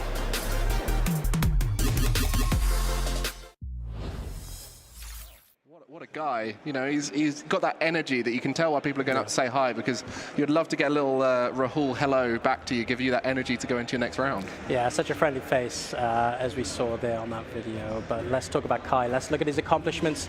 You know, no mean feat to reach some of those. Yeah, I mean, LAIC, he went out with the Lugia meta, did well with Lugia out there, and then was out there recently and played solid gameplay. I think that's just the thing with Kai, he's just very solid, but he's going to be playing Mew VMAX, a player who's played Gardevoir for almost a year now. As long as I've seen him, since Gardevoir EX came out, he's been playing it. So moving over to Mew as maybe a meta call for today. Well, really interesting. I know that Kai was such a big fan of Mew in the past, especially last season. You know, we saw that he got the finalist there, unfortunately losing to Philip Schultz at the end of it, but such a big player here with Rahul as well. You know, some of those accomplishments. And look at that. Urshifu in Teleon. Unsure how this matchup is going to go for sure, but of course with that psychic weakness on that Urshifu, he's going to be trying to mitigate that threat of the Mew hitting for weakness for sure. Well, typically when we see Urshifu and Teleon, we wonder, have they got a tech for Mew VMAX or not? There is a tech in here. There is the Spiritomb, which also helps in some other matchups, but it's quite a small tech. It might not necessarily work that well, because the Mew VMAX that we're seeing on the other side is the fusion build, where the Spiritomb is slightly less effective. There's an Ice Q in there to be able to deal with that Spiritomb, but maybe that's the time that's needed to set up that Urshifu and Teleon, which is an interesting pick here in Gdansk. Yeah, Urshifu. Again, we speak about how versatile the meta is. Oh, and we see the Spiritomb, unfortunately prized for Rahul. His one out, I think, in this Mew matchup. He's going to try and have to alter this game plan slightly to try and deal with this Mew. And here we see the fist pump, and we're starting with Kai. I mean, that Spiritomb is not going to be attainable unless a prize is taken. No heavy ball available. Sometimes would be played in Inteleon because you've got some really important cards like your Medicham, your Alakazam. So we'll see whether that's going to affect them here. But of course, Mew, all about that setup, getting wide as soon as possible. Yeah, no, of course. When we see the Ultra Ball here, you can expect him to be getting that Genesect, starting to draw some cards here. He'll be wanting to set up this Mew to try and deal with the Urshifu as soon as possible. And we see here, getting rid of that Alyssa Sparkle, of course, grabbing the Genesect. And just having that little deck check there is all good players do. Checking his outs, of course, checking how many Fusion Strike Energy maybe in the prizes. And he's raring to go. How important is that prize check for these top players? Oh, so important. Especially in a deck with like Mew, where you have quite fragile counts of cards, like that, like the Fusion Strike Energy, of course, checking how many outs you have to certain cards, maybe even Power Tablet as well, also important in this game. Alyssa Sparkle as well, Choice Belt, all of these kind of tech cards. You want to be prize checking as soon as possible to, you know, alter your game plan as you play. Well, going nice and wide here, Kai will be able to get the Genesect V engine going, that Fusion Strike system to help draw up to 6, well, up to the amount of Pokemon in play. Typically gets up to 6 when you have a start like this, but we'll be trying to draw as many cards as possible to prepare for the next turn. Yeah, explosive start from Kai here, and we see the Forest Sealstone being used to try and grab that. Well, he did take the Battle VIP pass. Optimal start here for Kai for sure. So just 5 Pokemon in play, so we'll draw up to that 5. Did get a Genesect, but might not want to play it down, as there's only 2 Mew in play right now. Might need another attacker, something like the Ice Cube might need to be available, so might just hold that spot for a little bit here, but able to thin down the hand a little bit with the Vacuum. Yeah, he doesn't have the opportunity to look at the Rahul's prize cards maybe like we do, but you know, not knowing that the Spiritomb is prized, he's going to be expecting that. I think, you know, keeping that bench space open, like you said, for that Ice Cube, but you know, having the 2 Mew on board, his 2 main attackers are rearing to go. We see here a draw and a pass over to Rahul. All right, let's see how well the Inteleon Urshifu deck can set up here. It's one of the biggest challenges of it. You know, you've got the Squawkabilly now that can help you set up faster, but no, in general, that is just can struggle with the consistency, which is why a lot of people tend to avoid it. But when it does set up, it's so powerful. Yeah, for sure. And we see here a little prize check here, just getting rid of the Professor Turo there. He's not playing against Control here, but he is going to be looking to grab that Inteleon. And here, I'd love to see a face cam here where he's realizing the Spiritomb's prized. The one matchup that he needs it, unfortunately. Yeah, it looked like a slight shake of the head there, maybe. Yeah. Doesn't want to reveal anything too much. Of course, at this stage, knowing the list of your opponents can be a bit tougher. These top players, once they start getting through to round 7, 8, 9, they'll have a friend or they'll know through a stream game the kind of cards that are in the list. But at this stage, they're not going to know if there's a tech out for Mew. So Kai's going to be sitting there wondering, is there a Drapion? Is there a Spiritomb? Is there nothing? And if there is, what's the game plan for Rahul here? Yeah, and you know, you talk about the Drapion V, he's not actually playing one. So it's going to be interesting to see how he's going to be dealing with this Mew V Max, soon to be coming out from Kai, I would expect. And we see here the Professor Research roaring through that deck. See a couple of energies there. And just a shuffle of the hand. No Urshifu, no more Pokemon in that hand, unfortunately. And there's a pass over to Kai. Well, that's not a huge amount of setup right there. And if Kai can get things going, there's 2 Mew VMAX as well. Oh, such a good start here from Kai, and he's going to really be wanting to capitalize on this poor setup from Rahul. If he's able to find an escape rope with the double turbo energy and also just that 1 damage modifier required, he's going to be happy. Exactly, and you can see right here the setup is wide, the hand is thin, going to be plenty of draw with the Fusion Strike system here. Maybe not even an escape rope. You know, there's a chance to just play for the boss's orders, which there's 2 of. So, you know, there's lots of ways that this can work out. There's the power tablet. There's the bone power tablet, yeah. I mean, even just taking out the Remoraid is great at this point. Yeah, of course. And with such a poor setup, he's definitely going to be going for the artillery. But we see here an Iono going to be drawing 6 here. Going to be hoping for that escape rope now to take that knockout on the Inteleon, which is, I would say, definitely the only threat on board for Kai. We see the Cramomatic there. The energy as well. And the energy. This could be it, right? We've got the energy in play now, so an attack is available. I guess the last option is, can you take out the Inteleon, or do you just stick to the Remoraid? Yeah, of course, and we see here the Genesect draw. Interesting to see, not getting rid of the Cramomatic, but perfect Cramomatic there with the Battle VIP pass. No longer turn 1, so can't use that. So this is so optimal from Kai. And we see the heads as well. You can imagine him going through the deck, trying to grab that escape rope. Was it prized? I'm not sure, I can't remember. Or is it there? I think it's just there behind the Mew at the front. Oh, is that a power tablet? I think that was a power tablet. I mean, even just taking out the Remoraid would be great here, but the opportunity to escape rope, there is 2 in the deck. See here him opting for the Lost Vacuum, maybe trying to draw more from this Genesect. See him going through the deck checking, yep, definitely not there. Oh my goodness, well, I mean, this board state is still incredible for Kai just to be fully set up, an attacker on board. The advantage as well of knocking out the Remoraid would be that you would be able to use an attack like Max Miracle rather than having to use the Techno Blast, which would limit you the next turn. And interesting to speak of here, he's used the power tablet already without knowing that the escape rope wasn't in deck. So getting rid of that power tablet is going to be really important here, because that Inteleon V is definitely going to be evolving into the V Max, which might be difficult for Kai to deal with. Well, I mean, the Iono could make it tougher, so we'll see what happens. So another Inteleon V going down, Earthen Vessel. But without the Octillery in play, there's not a huge amount of ways to guarantee the cards that you need in the Rapid Strike box. Yeah, he's going to be subject to whatever's in his hand, unfortunately. But we see here the Earthen Vessel, such a fantastic card from this Paradox Rift set. Just looking through the deck, grabbing those 2 energy. And of course, with that double gunner ability on the Inteleon VMAX, what a partnership. Well, we'll see how the rest of this turn plays out. The part of the peak in play too, really making things tougher. You know, there's, of course, the Squawk ability from last turn would be affected by that path. That's no longer a factor, but Inteleon VMAX itself needs its ability, double gunner, to be able to start putting some damage in play. But of course, it's so hard to get through Mew VMAX. You don't have a huge amount of damage output, so going to be really tough here for Rahul to break down this board. Yeah, for sure. And we see here the evolution into the Inteleon VMAX.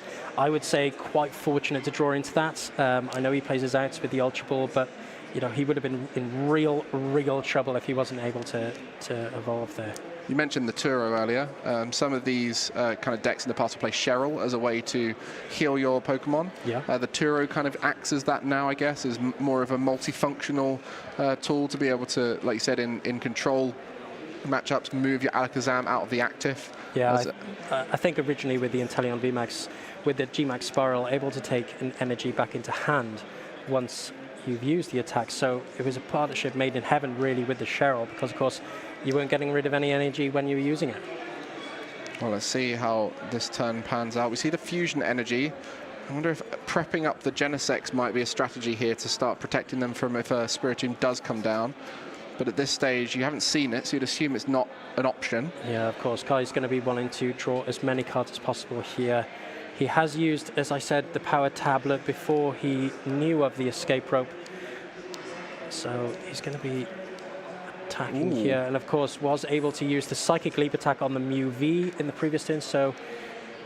Just using a Max Miracle there, it seems. Yeah, it looks like the Max Miracle was used there, and the Forest Seal Stone comes down for Rahul. A Research comes down, able to finally get that Octillery out as well. Anything else in the hand? It's really starting to go now for Rahul. It's going to be a slow burner. Not a huge amount of damage from this Inteleon, only 140 at a time. But with the ability to potentially loop it, there's a chance that you can win a turn back with that Yoga Loop. You know, 140 puts Mew down to 30 hit points remaining. Then that's where you can start to look into using one of the Inteleon double gunners and then follow it up with a Yoga Loop. Yeah, of course. Or even, you know, attacking here. He's not going to be taking the knockout on the Mew, but low HP Pokemon is where this deck really shines with the Inteleon VMAX with that double gunner ability, able to take out those 2 snipes when discarding an energy, and we see the many Forest Seal Stones coming down for both players. Of course, Rahul able to use that with the path in play. You've got to be really worried about the Psychic Leap, though. That's always going to be in the back of your mind. It's going to be in the back of your mind, but I think with the evolution on the Octillery, he's not going to be able to maybe optimally use the Psychic Leap play. But here we see that Mew VMAX now on 280 damage. And Kai just drawing here. And the path is still down, unfortunately unable to use this Genesect. Okay, so here we see the attachment onto the Mew VMAX. I mean, it's very stable right here for Kai. It's just now the route to victory. Probably a bit unfamiliar with the matchup, hasn't done it in a while. Might be thinking, right, what's the plan of action here? How powerful is the Psychic Leap? Is giving them more turns to play with better for them? Do I need to disrupt them? There's all sorts of things to think about. Yeah, of course. And does he even want to use the Power Tablets to start using Psychic Leap? You know? Does he want to be saving that to take the big knockout on the Inteleon VMAX on the bench? And here we see a Judge Path. Tried and tested, I like to call it. You know, asking the question of your opponents, do you have any outs to this play, this disruption play? And here we see both players shuffling up. The advantage you got for Rahul, both the Forest Seal Stones are in play. V-Star is still available, where for Kai, he has used his V-Star, so will be under path for themselves for a while now. Chance for 2 Cramomatics there.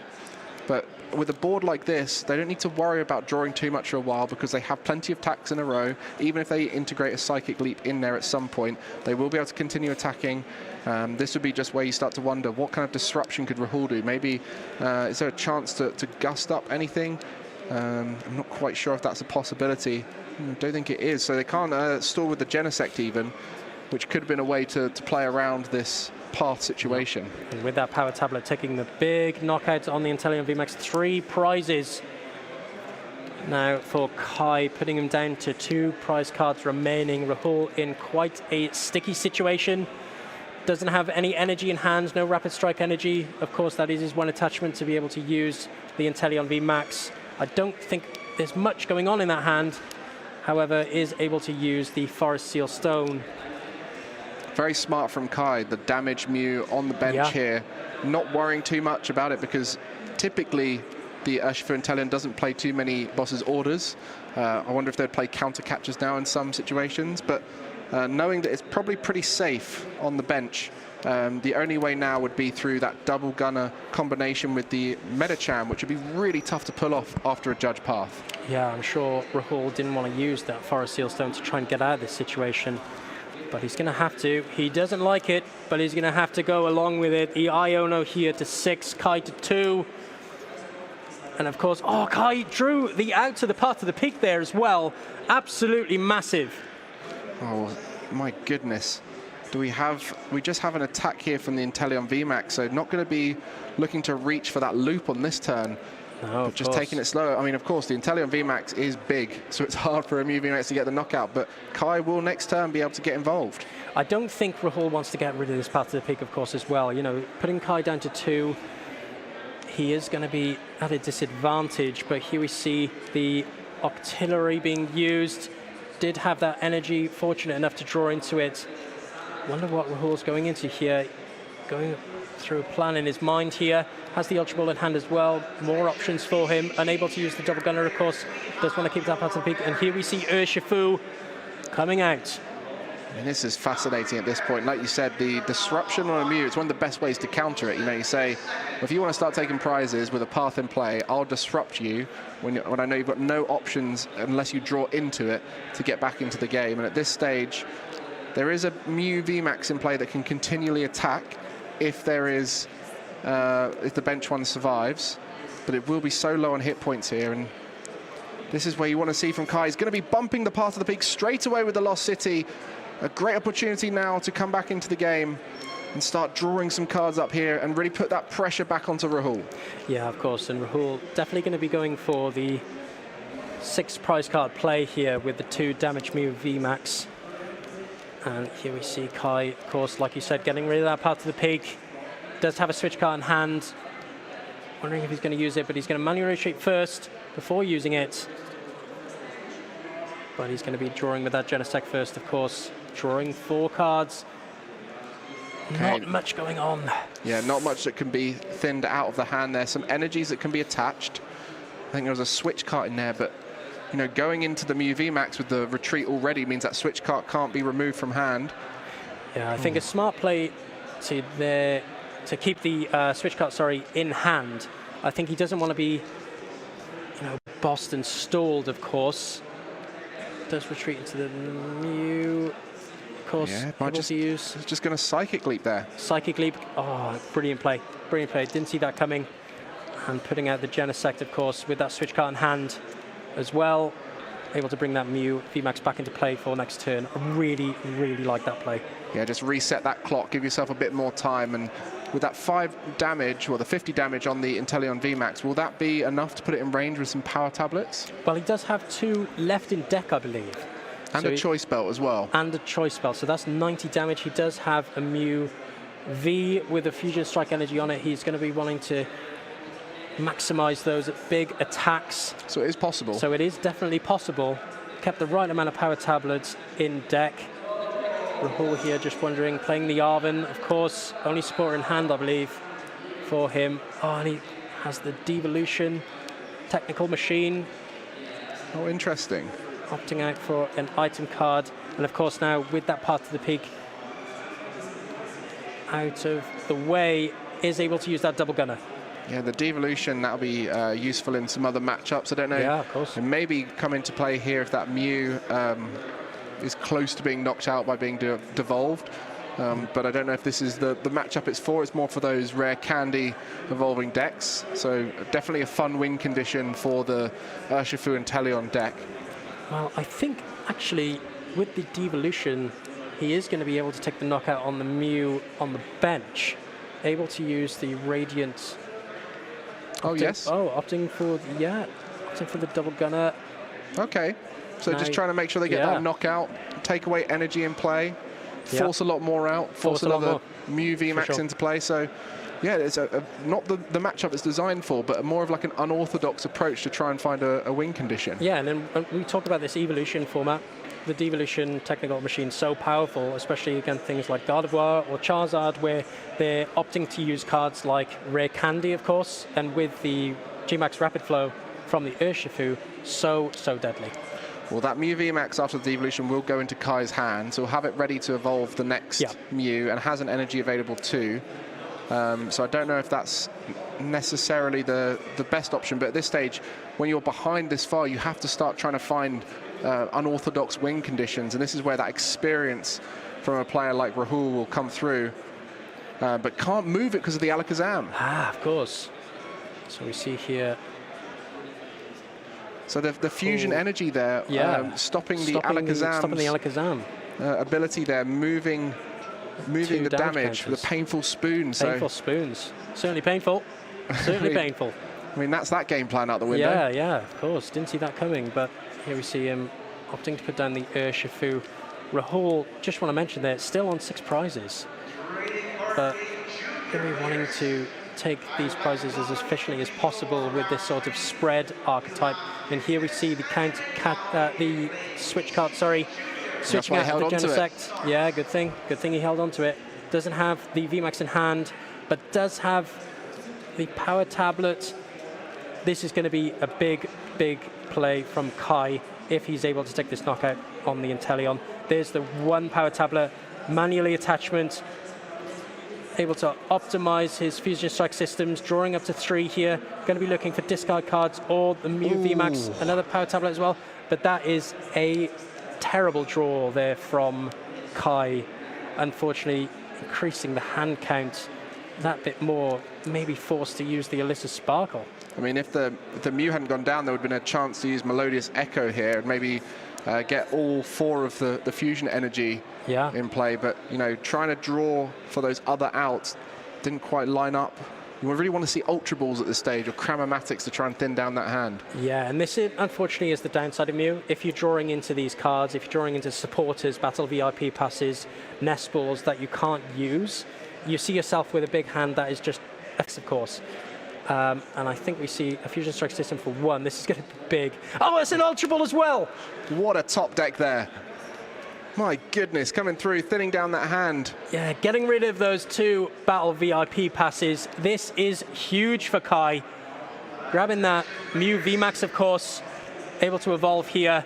Just looking for that 1 power tablet now. This is going to be a huge Fusion Strike system. Only 1 left, Mike, only 1.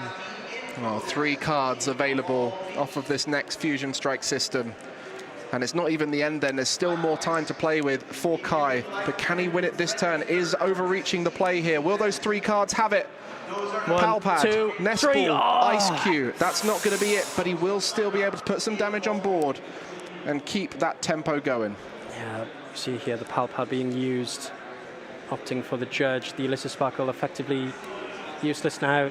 No boss, I believe. Will there? Don't think so. Okay, well, we slow it down a bit now. Yeah, slow down just a tad. Got a bit too excited there, Mike. I was expecting the power tablet. I've played Kai before. He's a hot drawer, let me tell you, sometimes. But that's the way, though. Sometimes you want to try and get to that win as soon as possible. But realistically, the Mew VMAX deck still has plenty of time. 2 prizes remaining for Kai, and still the full 6 for Rahul. Yeah, of course. Still a sticky situation for Kai. Going to be hoping to get that Inteleon off the board if possible, or out of the active if not. He's got a decent hand size there. He's got a Clara. Oh, and here we see the concession from Rahul. No options available to him. And straight into a game 2. Well, the Spiritomb never came out. No. So, as far as Kai is concerned, he's thinking no techs. Yeah, he's gonna be counting his lucky stars, Kai there, especially when he. I'm sure he's going to be replaying this match and go, whew, close call there, close call. Yeah, well, you can see the game plan for Mew doesn't have to be as rushed because the damage output for Inteleon VMAX and Urshifu VMAX is so low. If you put the Urshifu VMAX in play, it does increase the speed at which Mew can win, so they avoid it. And so consequently, you get a nice slow game where you can take your time, just play for stability, be a bit disruptive, and just take damage as much as possible each turn. Yeah, no, of course. And I can't wait to see this game 2 now. I'm sure Rahul isn't going to be unlucky enough to prize it twice. You say that. Yeah, you say that. I've seen weirder stuff on this stream, on these streams, but who knows? And we see our players getting ready for game 2. It's so interesting now, I think, with the mind games, right? Because that Spiritomb, odds are, is going to be coming out right for Rahul. Interesting to see who's going first as well. Of course. Exactly. Yeah. You know, we've been having that discussion before, but I'm sure, being an evolution deck, Rahul probably might be prioritizing going first. And 2 research, no Spiritomb, thankfully. Some consistency going to be struggling there. Yeah, 2 research, 1 Karina's focus, so that Octillery isn't going to be grabbing any of those consistency cards. We see here a quick start from Rahul with the Ultra Ball. Quite, I would say, an unfortunate starter in the Urshifu. Very easy to take down, of course, for the Mew with that Psychic weakness. There is a Psychic emblem in that bottom left corner, unfortunately, for Rahul on that Urshifu. And we see here an optimal starter in the Mew. Spiritomb down straight away. Spiritomb down straight away. Well, the big question with Kai is, you know, he's got a few Cramomatics in that hand. Yeah. So if they start flipping heads, is there a way around the Spiritomb? If not, we could see a very slow turn for Kai. Whereas on the other side, Rahul going fully motor through his deck, getting a Squawkabilly, Squawk and Seize, and we are off to the races. He's raring to go. The VIP pass there as well. He's going to be looking for a quick game 2, I think. I think if he's going to take this game down, he needs to, you know, kind of speed it up. You know, he's going to be wanting to go to a game 3 to take the win, of course. So, you know, playing optimally here, going for that Squawkabilly with that Squawk and Seize ability. And we see here 2 Inteleon coming down. I believe this is going to be really his main attacker in the matchup. Really wants to get that Urshifu out of the active, though. Going to be looking for... Oh, and the Forest Seal. Oh, my goodness. We see here a Cramomatic. This is going to be big. Unfortunate heads. We see here the Nest Ball, though.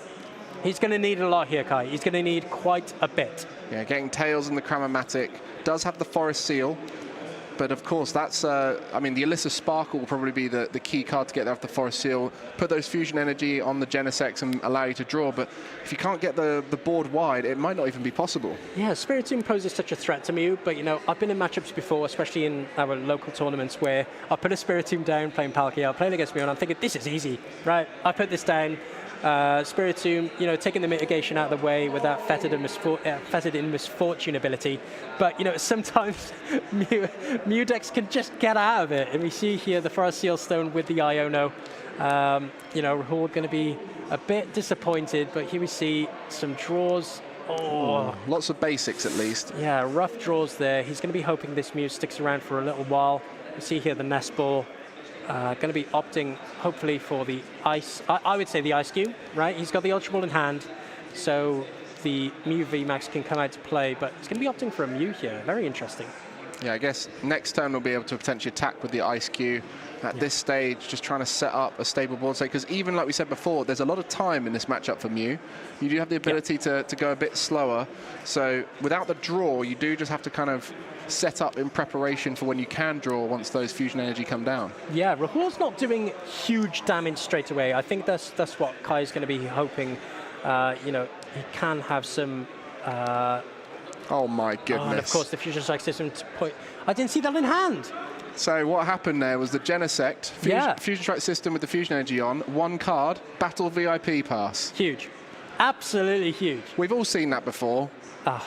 Who better than Kai, right, to draw that? We see here the Mew V and the Genesect down on board. So that one Fusion Strike system is going to be active. I didn't even see that in hand. I can't believe I missed that. Yeah, I mean, obviously at this stage, these players playing as fast as possible to make sure we get a result out. And, you know, this is the skill of these top players. They are able to play at a pace whilst making as few mistakes as possible. And you can see that, a great example of that right now. But that is the dream start, considering Spiritomb was down and the limited draw was there and the chance to use Iono to disrupt a little bit. You know what? You have your Spiritomb. I don't mind. you keep it on board. I'll just draw the 6. It's fine. I just need the one Fusion Strike system. It's okay. Whatever. It's fine. And here we see Rahul using that Earthen Vessel. I absolutely love this Earthen Vessel card. I think it's so good. We see here the Ushfu is still inactive. He's going to be wanting to maybe draw into a Tower of Waters. If he's able to get the artillery, of course, able to guarantee that. But here we see a double gunner, quick double gunner from the Inteleon VMAX. And here we see the Melanie. Such great synchronization with these cards. And here we see the artillery coming down as well. Able to get the Tower of Waters, but unfortunately wasn't able to attach a Rapid Strike energy there, so isn't going to be able to attack this turn, I don't believe. Was that Melanie? Oh no, of course, it was the Melanie, of course, attachment. yeah, of course. And here we see another double gunner coming down. I think there was an Earthen Vessel in hand as well. So Rahul, you know, off to the races. This is a respectable start from Rahul here, in consideration of what we believed was a bad matchup. Yeah, I do believe it's a tougher matchup, especially when your Spiritomb is as ineffective as it was last turn against Kai setting up. You know, that is your main way to try and beat Mew, is disrupt them early on, make it as hard for them to set up as possible.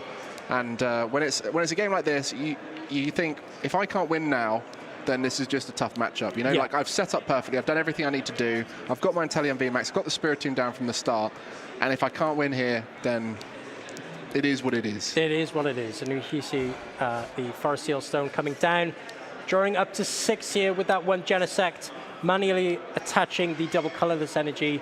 And we see here as well the Mew VMAX coming into hand, so is going to be able to attack this turn. Probably would have hoped for a boss there. Definitely is going to be going for the knockout on this Inteleon VMAX with all of his damage modifiers available to him. Tempo initiated here by Rahul, though. The first swing of 140 came through from Rahul last turn. So that does mean the Psychic Leap might have to happen earlier, or the retreat and set up the next attacker. So it puts the pressure on Kai here to try and set up as fast as possible. This time, getting the double turbo energy on the active. You know, the fusion energies might be saved now for the Genesect instead this time. And we'll see how that affects the game. But the Spiritomb in play is still disrupting the draw ability. You know, there's no longer 3 Genesect drawing, just the 1. Just the 1, yeah. And here we see a Judge as well, disrupting Rahul's hand. But I think Rahul's pretty comfortable here. You know, he's got the artillery up and running. He's got the 1 energy on the Inteleon. You know, he's more than likely going to be able to draw out against this here. So here we see Kai as well. I mean, the tougher hands, you'd use the artillery to get the Karina's focus. Yeah. Whereas we saw one of them prized. So I believe there is 2 in the list, so there should be an opportunity to get another one if needed. That's also your little get out of jail free when you've got an artillery in play for the Rapid Strike. The artillery is fantastic in these types of situations, right? Because, you know, you're going to get Roxanne, you're going to get Iono, you're going to get judged in these competitions. You know, disruption is such a big part of this game at the moment. And here we see Rahul drawing here. I think that was a energy retrieval in hand as well, just making sure that the damage is right there. And here we see the energy retrieval coming out. The double gunners both active here. There they go in. And they go in as well. They're up and running. And here we see both on the Muse. Well, we mentioned about the fusion energy going on the Genesect. Yeah, I was just about to say, really interesting, right? Because, of course, he's going to be opting to attach these Fusion Strike energies to his Genesects, but, of course, without attaching them to the Muse, they're going to be affected by that Radiant Alakazam that Rahul has. Not in play yet. Not in play yet, no. That's the disadvantage of having Squawkabilly. Yeah. Takes up a bench spot, but this is a great hand and a research there as well, just to start fresh. And, you know, there's so many great cards to draw into off of a research with this deck, and one of them being Forest Sealstone. Such a great consistency card in the list that have a limited engine. You know, Octillery is your only real mid-game, late-game engine for the Rapid Strike. So having the additional Forest Seal on top, saving it, banking it, can be a massive benefit. Yeah, of course, both players have the option to use their Forest Sealstones, but opting to use it at a more efficient time, right? so they're going to use it more effectively. They maybe have a game plan in mind. I'm going to use my Forest Seal Stone here if I have to.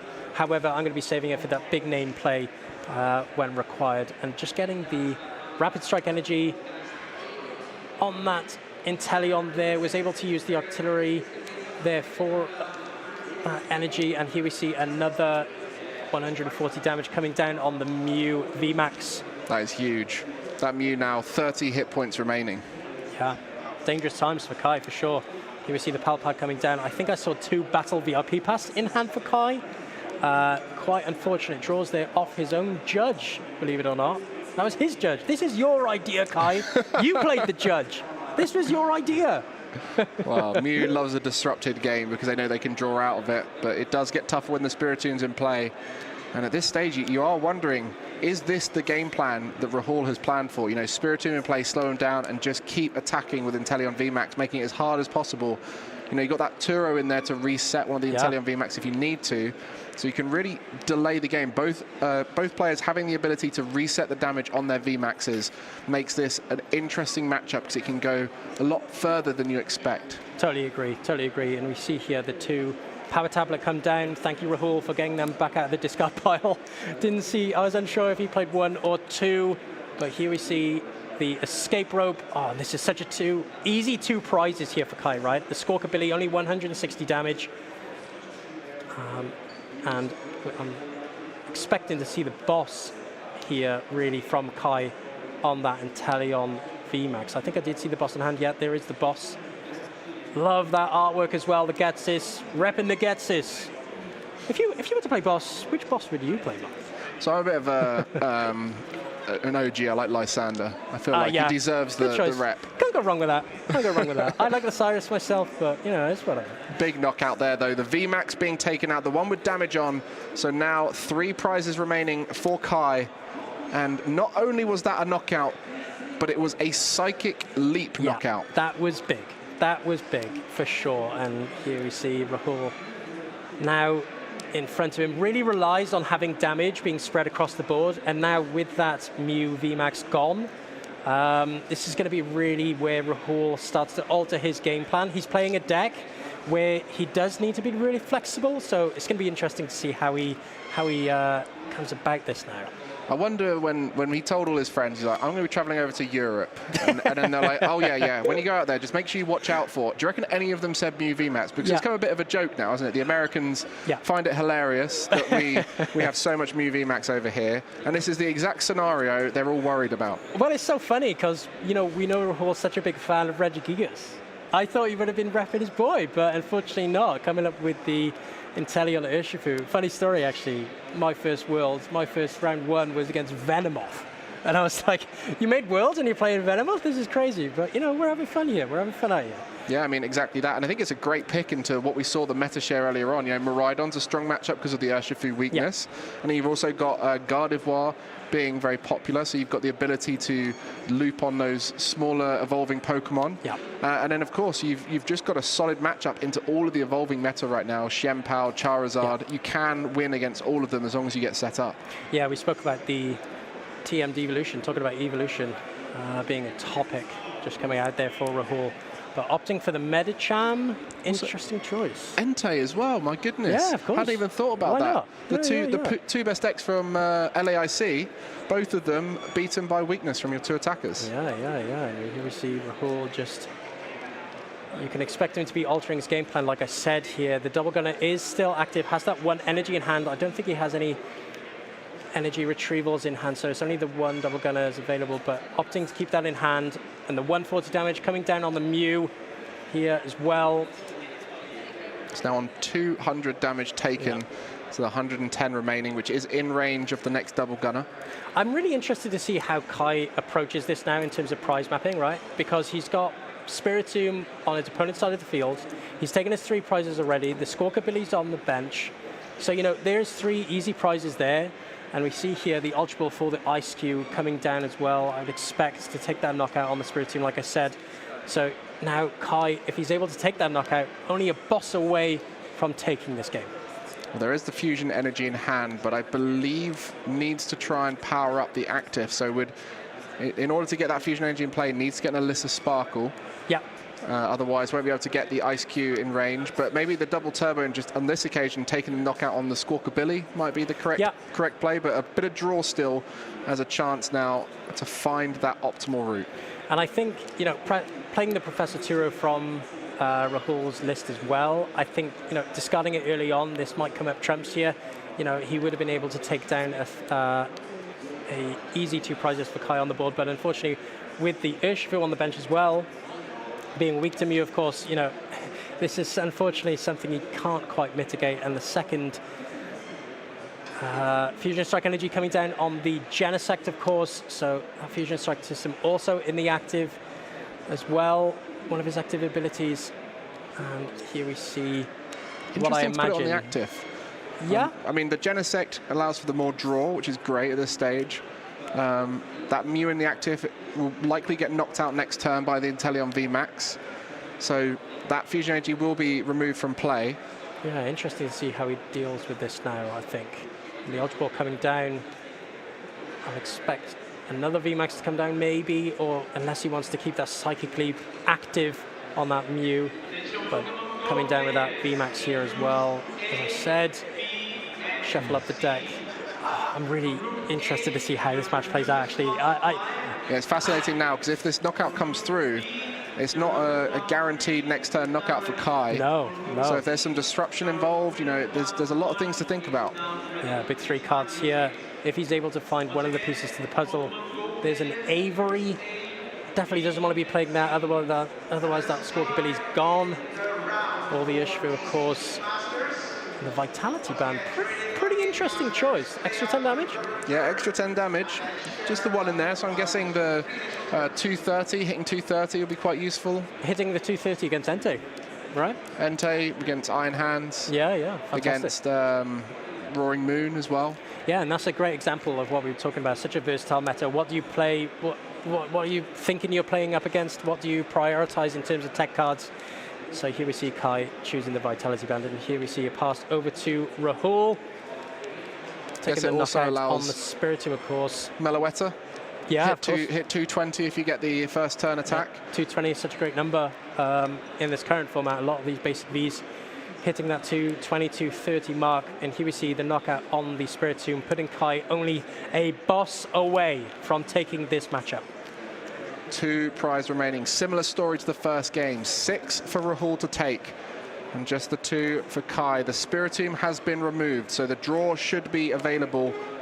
And we wonder what the strategy is for Rahul. Rahul has got the Clara there. Maybe trying to get that Spiritomb back and some energy to start the double gunners. But this is where we start to wonder, what can you do at this stage to really slow down Kai in these final moments? Yeah, Kai must be pretty disappointed here, seeing the Spiritomb come right back. Not again. Not again. He's got the 2 Fusion Energy in play now. he can still draw with those 2 Genesect there, so should be fine. But of course, this active Mew VMAX is going to be knocked out, and that leaves Kai in a position where it needs to find a way to set up the next one. Yeah, double coming down as well for Rahul. It's going to be so difficult for Rahul here to take the game. Able to take the knockout on the Mew VMAX, but of course now Kai only 1 boss away, like I said, for a knockout on the Squawkabilly or the Urshifu. And you would think an easy 2 prizes here, opting to promote the Ice Cube. Okay. Benched, does have the escape rope in hand, able to get rid of 1 card in hand. But yeah, that Fusion Energy being on the active Mew VMAX might come back to bite him. There was the Mew on the bench that could have gone onto, so this turn it would have just required the 1 energy attachment, which is in hand, so that could affect them here. And really needs to dig for that final double turbo energy in the deck. Yeah, we speak about awkward hands. Fusion Strike Energy doesn't want that. Iono doesn't want to be playing that either. Opts to play it, of course, isn't going to be hoping to draw into the boss naturally with the Fusion Strike systems, opting for his only opportunity here, putting Rahul down to 3 cards, but of course does have that Octillery as an option. And of course with there it is. And here's the power. Oh, brilliant. My goodness, off of the Iono, gets the double turbo energy. A knockout on the Octillery here will leave one prize remaining to win the game, which could be dealt with through that Ice Cube, as mentioned before, or the boss, the same way described before. Yeah, fantastic for Kai here. Taking out not only a consistency option here for Rahul, of course, if he's going to be taking the knockout on the Artillery here, if Rahul's drawn into a pretty unfortunate 3 cards, it puts him in a real awkward position going forward. Well, he does take the boss there in preparation for next turn. Yeah, why not? He's confident. There's also potential for a stadium. He's just thinking here, if I get the Lost City down, will that help me out?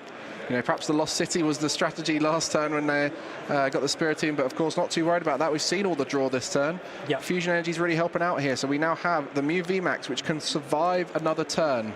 Well, I think if he puts down the Lost City and gets rid of the Tower of Water, he is able to just use Block Slider and go, well, you know, do you have an out to this? Do you have a switch card? Because now it's a really awkward position for Rahul. Now, what does he use his Artillery for? Is he going to get another Tower of Water? Or is he going to bank on drawing into a switch option? You know, this is really, really interesting play for you from Kai. And Kai's going to have to use Technoblast here. Nothing else will knock out the Octillery. Unless they go for the Ice Cube this turn. Yeah. This aiming for the Spiritomb. Yeah. So there's lots of things to think about. So what's the final game plan here for Kai? Well, I think if he's unable to take the knockout on the... Oh, he's passing. Oh, he's passed. Interesting. Okay. And here we see Rahul naturally draw that Tower of Waters. That's fine. And here we see the Iono play as well. Okay, just accepting that keeping the 2 prizes remaining and going for the Squawkabilly will be the safer option, or the Urshifu. Just not having to worry about the Spiritomb at this stage. But yeah, this is those final stages. There's multiple routes that Kai could go to victory here. Doesn't want to go down to 1 prize just in case. No, yeah. The Iono comes through. It would have meant that Iono would have been so effective. But I think he's okay with the 2 Genesects being active with the 2 Fusion Strike energies. And here we see an Earthen Vessel coming down from Rahul. I think just worried about the Technoblast leaving the Mew VMAX in the active after getting disrupted. Doesn't have to worry about that now. But you've also got to think, well, if they went for the Spiritomb, they would have been able to attack the next turn still anyway. So lots of decisions to think about. And that's why you see these top players, they're worried about disruption. That's one of the key differences with top players right now compared to your average player playing the TCG. Top players can really think through the worst case scenarios of disruption. Well, there's so many options for players, right? There's so many options to play a disruptive method, right? You've got Iono, you've got Roxanne, you've got Judge, you've got Path. There's so many different options, and players really have to mitigate against that game plan going into these tournaments.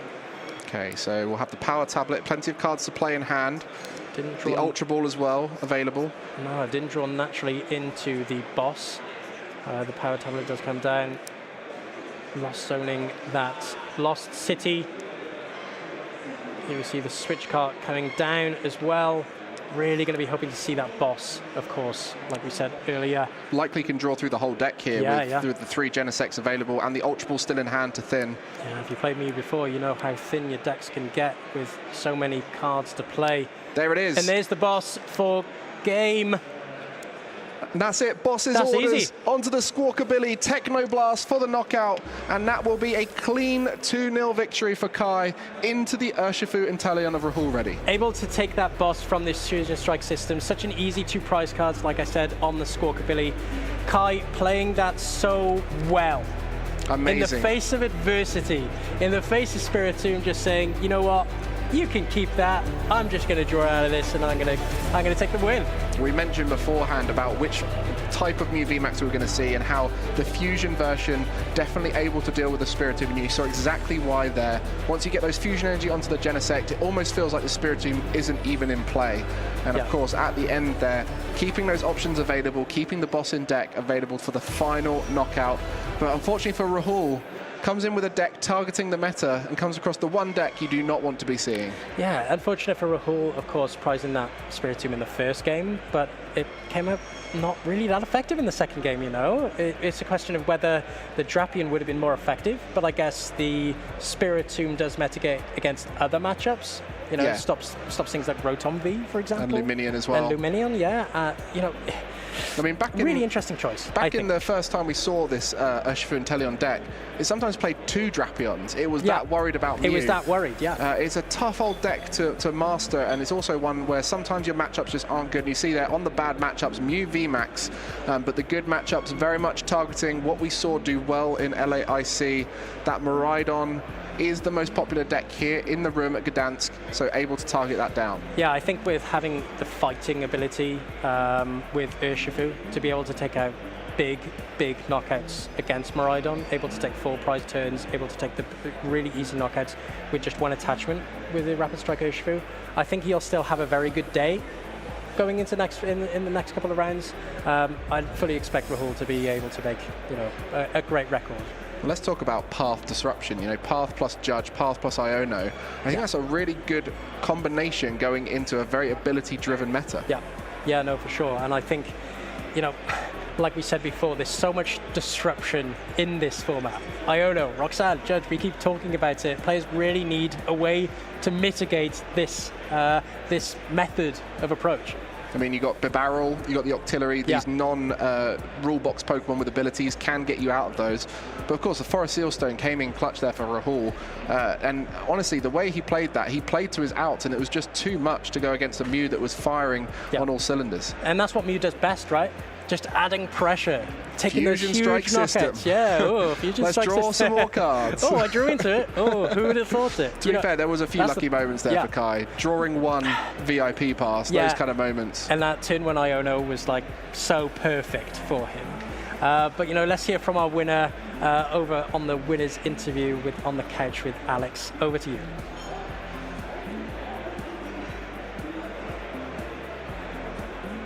Of course, with our last round winner, Kai. Congratulations on round 3. Impressive display of the deck that I chose as our player prediction. Caster prediction, sorry. But how was that going into that round? So going into round, like this matchup, luckily, because Mew VMAX does so much damage and the guys are so big, as long as you attack, usually it's fine. And the good thing is, they can't bench like Yoga. If they bench lock themselves, you can't. You can choose when they're allowed to bench the Yoga Loop and stuff like that, right? Yeah. And the fusion energy turns off their damage counter moving, and so that's trouble. And they 3-hit KO your VMAX that can also heal. So and we play 3 of the VMAXs. So normally, if we just keep streaming attacks, it's like 5. Yeah. So it was a bit of a sigh of relief when you saw the Remoraid start in game 1. That you didn't really see any techs in game 1 as well. Yes. Which meant you kind of had a bit of an easier time. Yeah. But it was kind of cool to see the cute little techs of the Fusion Strike energy on the Mew to stop the kind of painful spoons. Yeah. And then it's going your way in game 2 when you hit that 1 Fusion Strike energy. Yes, and that 1 battle VIP bars. That's got to feel great, right? Definitely feels good. Because normally with Spiritomb, if I could play the game, it's fine. But right. And unfortunately, game 1 is tricky because I have to play around Drapion or the Spiritomb. So if it's Drapion, you want Fusion Energy on the Muse or Diva, right? But if it's the other way around, it has to be on Genesect. So luckily, I could prize map to KO the 2-1 and then KO 2 off for 1 prize with Ice Cube and then KO the big guy. Yeah, I saw a few different kind of maneuvers of the actual deck and the Muse around to just kind of psychic leap away, do a lot of those healing plays where you can. Just limit your opponent. Of course, Rahul's a good player, knows he's going to be facing up against some of these matchups as well. Any decks that you're trying to maybe avoid in this tournament run? Usually Charizard. We close our eyes to Charizard, but yeah. Round 1, we played against the Charizard deck. They showed a mulligan, and they benched the Spiritomb turn 1. So we managed to get past that. We got pretty lucky there. But it's great to see you back on Mew as well. I think some of the casters have touched on it, that you've played a bit of Mew, bit of Gardevoir. What brought you back to Mew? So going into LAIC, I thought I was between those 2 decks, but at the time I just found a Gardevoir deck that fit.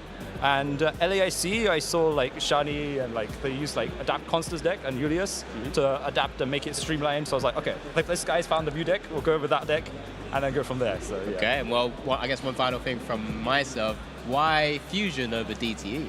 I don't think it matters too much which you pick. I'm just more comfortable with Fusion. Okay. But DTE definitely has rooms to explore, so you can play Crushing Hammers or something Zard, and they're just both really powerful. I don't think it matters too much which you pick. Just pick the one you like more and just go from there. No, that sounds good. Crushing Hammers in Mew, is that something you've seen a lot? Well, I mean, if you path Judge and discard an energy, Zard doesn't have a way to search for the energy, right? They play all of them, they can't get it, right? They have to play energy search, but yeah, so we're getting a little bit of insight what sort of things you've been trying out, I guess. In this meta. But yeah, you're 3-0. Congratulations again. Yes. Great start to the day. we'll just end it there, I think, kind of give you a chance to have a little break before your next round. thanks. Fantastic round for you. Like I said, good luck for the rest of the day. Casting. Yeah. Hopefully we get to see you again. That's the plan. But yeah, that's it from us. We'll just throw it back over to the casters shortly as well, before we see the next round.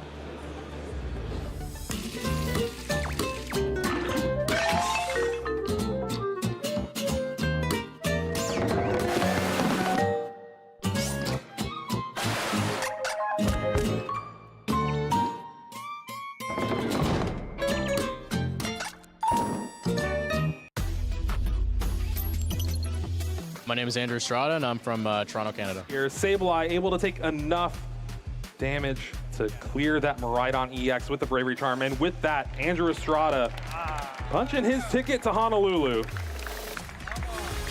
Andrew Estrada, 2024 champion now of the Pittsburgh Regional Championship. I was actually planning on coming about a month ago, and I started getting my deck ready based on what I thought people would play. But I didn't pull the trigger until this Thursday because I kind of said, oh, Reg is capped, whatever, I'm not even going to bother, right? And then we just got in on Thursday. But it looks like we're going to Hawaii. I mean, I was pretty comfortable in the Gardevoir matchup, the Miraidon, and the Lugia initially. Until I faced Andrew Hedrick on stream, I could tell that he knew way more than the other players I was facing. So I was actually only really worried about hitting him in top 4. It would have been really close. I think, honestly, with the way he was playing it, with his list, I think it would have been pretty close to 50-50. I think I have what it takes to compete at the highest level. I find that the tournaments I don't do well at are the tournaments, like I said, where I don't follow my own advice. I practice maybe 2 days instead of preparing like 2 weeks before the event.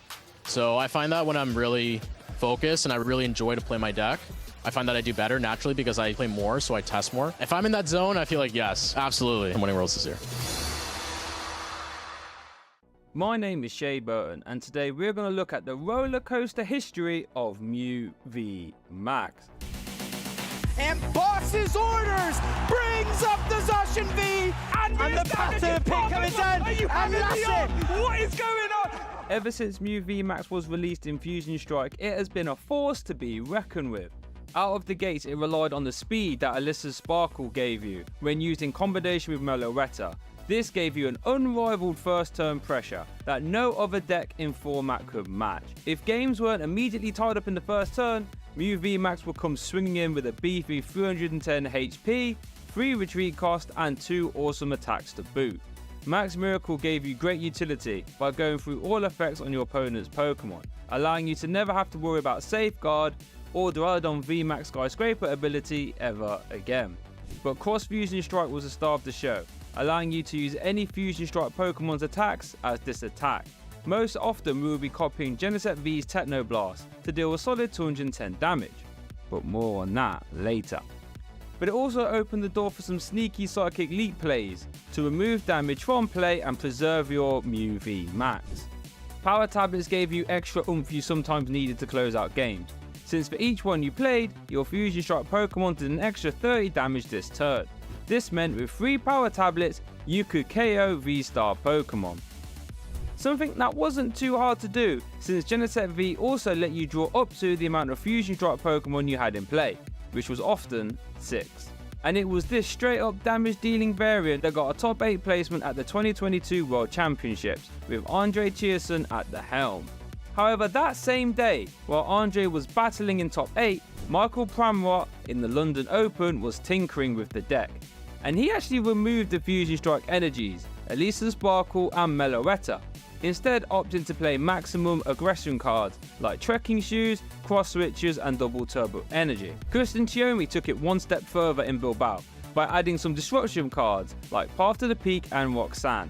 His theory was Mew v Max could already draw a ton of cards and be very aggressive, but how about if he was to end the turn by attacking and putting a Path to the Peak in play to effectively stop the opponent from doing anything. This was now the new way of playing Mew v Max, and it was very successful.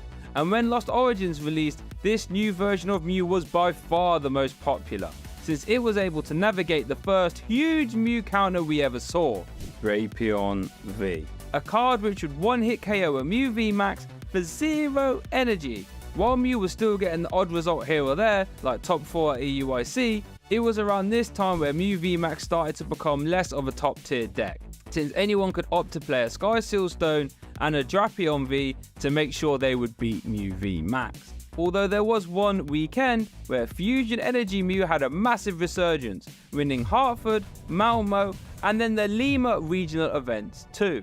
This joy was short-lived though, since Paldea Evolve had another disastrous Mew counter. This time it was Spirit 2.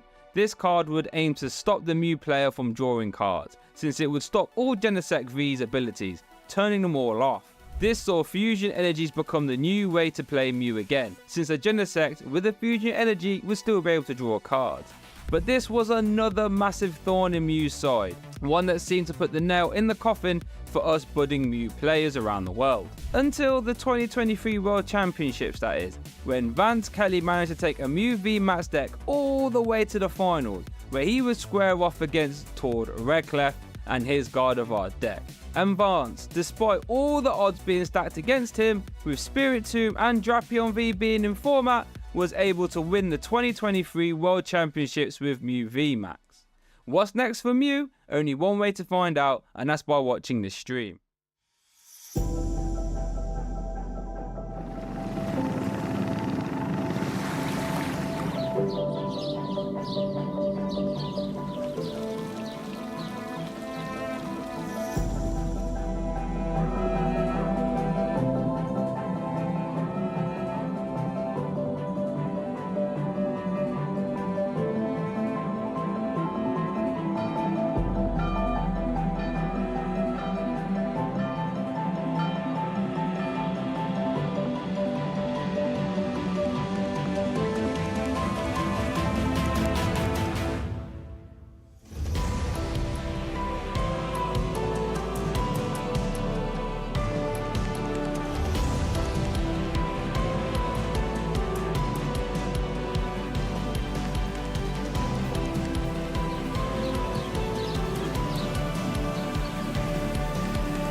Good morning, Pokemon fans, and welcome back to our live coverage here at the Regional Championships. My name is Benjamin Rabaiotti, and I'm joined here by my lovable and huggable friend, Joe Bernard, here in Gdańsk. Joe, how you feeling, my friend? Yeah, I'm feeling good. Huggable sounds about right. We need that in this weather right now. It's pretty much the same as what you can see outside, as you can see behind us in the studio today.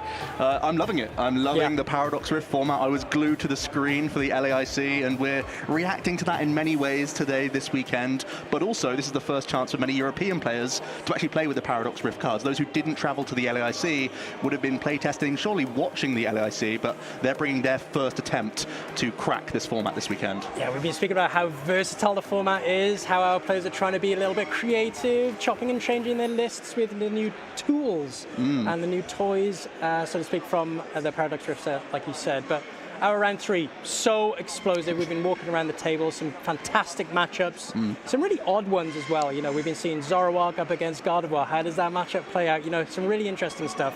But, you know, what do you think going into the next round now? Well, I've seen some Clorf Electrode on 3-0, if you can believe that. They're doing pretty well out there so far.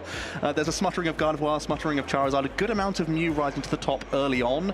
There's also a handful of Roaring Moon out there. I know it's not that popular in the field, but they seem to have found a couple of good matchups early on in the day. So we should have a good variety once again this weekend. Yeah, it's so important, and I think it's really significant as to what players are going to be picking going into this. As we said, it's quite somewhat undecided. I think, you know, a lot of the Pokemon that were introduced with Paradox Rift, they're not so much archetypes on their own, right? We talk about Iron Valiant being a little bit flexible in terms of who you're going to partner it up with. Talk about Iron Hands as well. What are you going to put it in? Are you going to put it in Champo? Are you going to put it in a Miraidon? You know, it just busts it open, you know? Yeah, and we have that metagame to show you actually to really demonstrate that point, which is it's so diverse right now. We're seeing that Miraidon has jumped up in popularity. It was just about hanging on into the most popular decks on the top 6 at the LAIC, but there was encouragement brought from that victory last weekend, not only in the Masters division, but also in the Senior division. Many people just saying, hey, what if I add in one Iron Hands EX, pretty much that most hyped attacking Pokemon from the Paradox Rift expansion. It did well, let's bring it back, and you also have that shell of consistency around the Miraidon deck. So that was a pretty easy choice for a number of players to bandwagon onto this weekend, but I'm also really interested in the jump up of Mew VMAX this weekend. Yeah, of course. I think I'm going to keep saying it, this undecided meta, I think a lot of people are going to go back to this tried and tested method, which is Mew VMAX. You know, I was expecting a lot of Judge Mew. We like to call it Judge Mew, right? With the path disruption approach. I think that was going to be the most popular, especially with all these abilities lying around with Gardevoir, with Miraidon, with Charizard. Path's so powerful right now, and we're looking at these top 5 decks here, from Qianpao all the way to Miraidon. These decks rely so heavily on their abilities. Yeah, and Mew used to be the deck that feared the Path of the Peak, and now it plays it itself. It can bounce back with those lost vacuums so happily, and it seems to be a big threat, and many players feel comfortable with the archetype bringing it out again. I think, again, encouraged by possibly Roaring Moon performing less well than expected at the LAIC, which sort of gave you that license to play the Mew list. And again, it did well at the LAIC. Many of our players will be taking notes of those tournament results, and again, gaining encouragement or choosing that it's a better metagame call, maybe just because of the finalists lists, Mew being quite favorable into the 2, prize trade, where you have this high hit point VMAX that can tank into the likes of Miraidon, tank into the likes of Entei, isn't afraid of Iron Hands or Iron Valiant, so it seems like it's unfazed by the new Paradox cards. And I think, speaking about Mew, we had it last round here. Kai playing the Fusion Strike package, but also Path and the Judge as well. Yeah. Having that versatility, put it down, call the hospital, but not for me. It's really showing what it can do in the face of this meta. It can chop and change its game plan quite easily, and Kai, shown just quite a masterclass of what it can do. Yeah, and it's not a coincidence that I'm rocking the Spiritomb pin. I think it's correct this weekend to tech for the Mew VMAX. I was praising caution and thinking that you've got to respect that Mew deck. Whenever it just sort of dips out of the limelight, that's when it can really spike some tournaments. I think some players are relying on that this weekend. It does have a few more awkward matchups naturally in the field. There's still a lot of Charizard out there. It was our 3rd most popular deck in day 1, and I've seen some Technical Machine Evolution out there as well. I think that's an even more difficult matchup for the Mew players, because oftentimes Mew is hoping to throw a Judge at the opponent, deny Pidgeot EX with that Path of the Peak. But if there's still draw from Barrel, that's still really rough. Charizard can turn attach its way there without having to use its own Infernal Rain ability. So there are still challenges out there for Mew. It's by no means an easy field for it, but typically just outdrawing your opponent is still a phenomenal strategy in the Pokemon TCG. That works out sometimes. You got it again? Grow up. Only on your 2nd Genesect. You still have 2 more to go and a Forest Stone. That's how it turned out in our round 3 game, at least. Even when you are denied draw power, you still kind of get there. The deck is still functioning around Cramomatic. Just 1 coin flip of heads puts you straight back into the game as well. So there's so many ways that you can stay relevant as Mew and put your opponent in these awkward positions.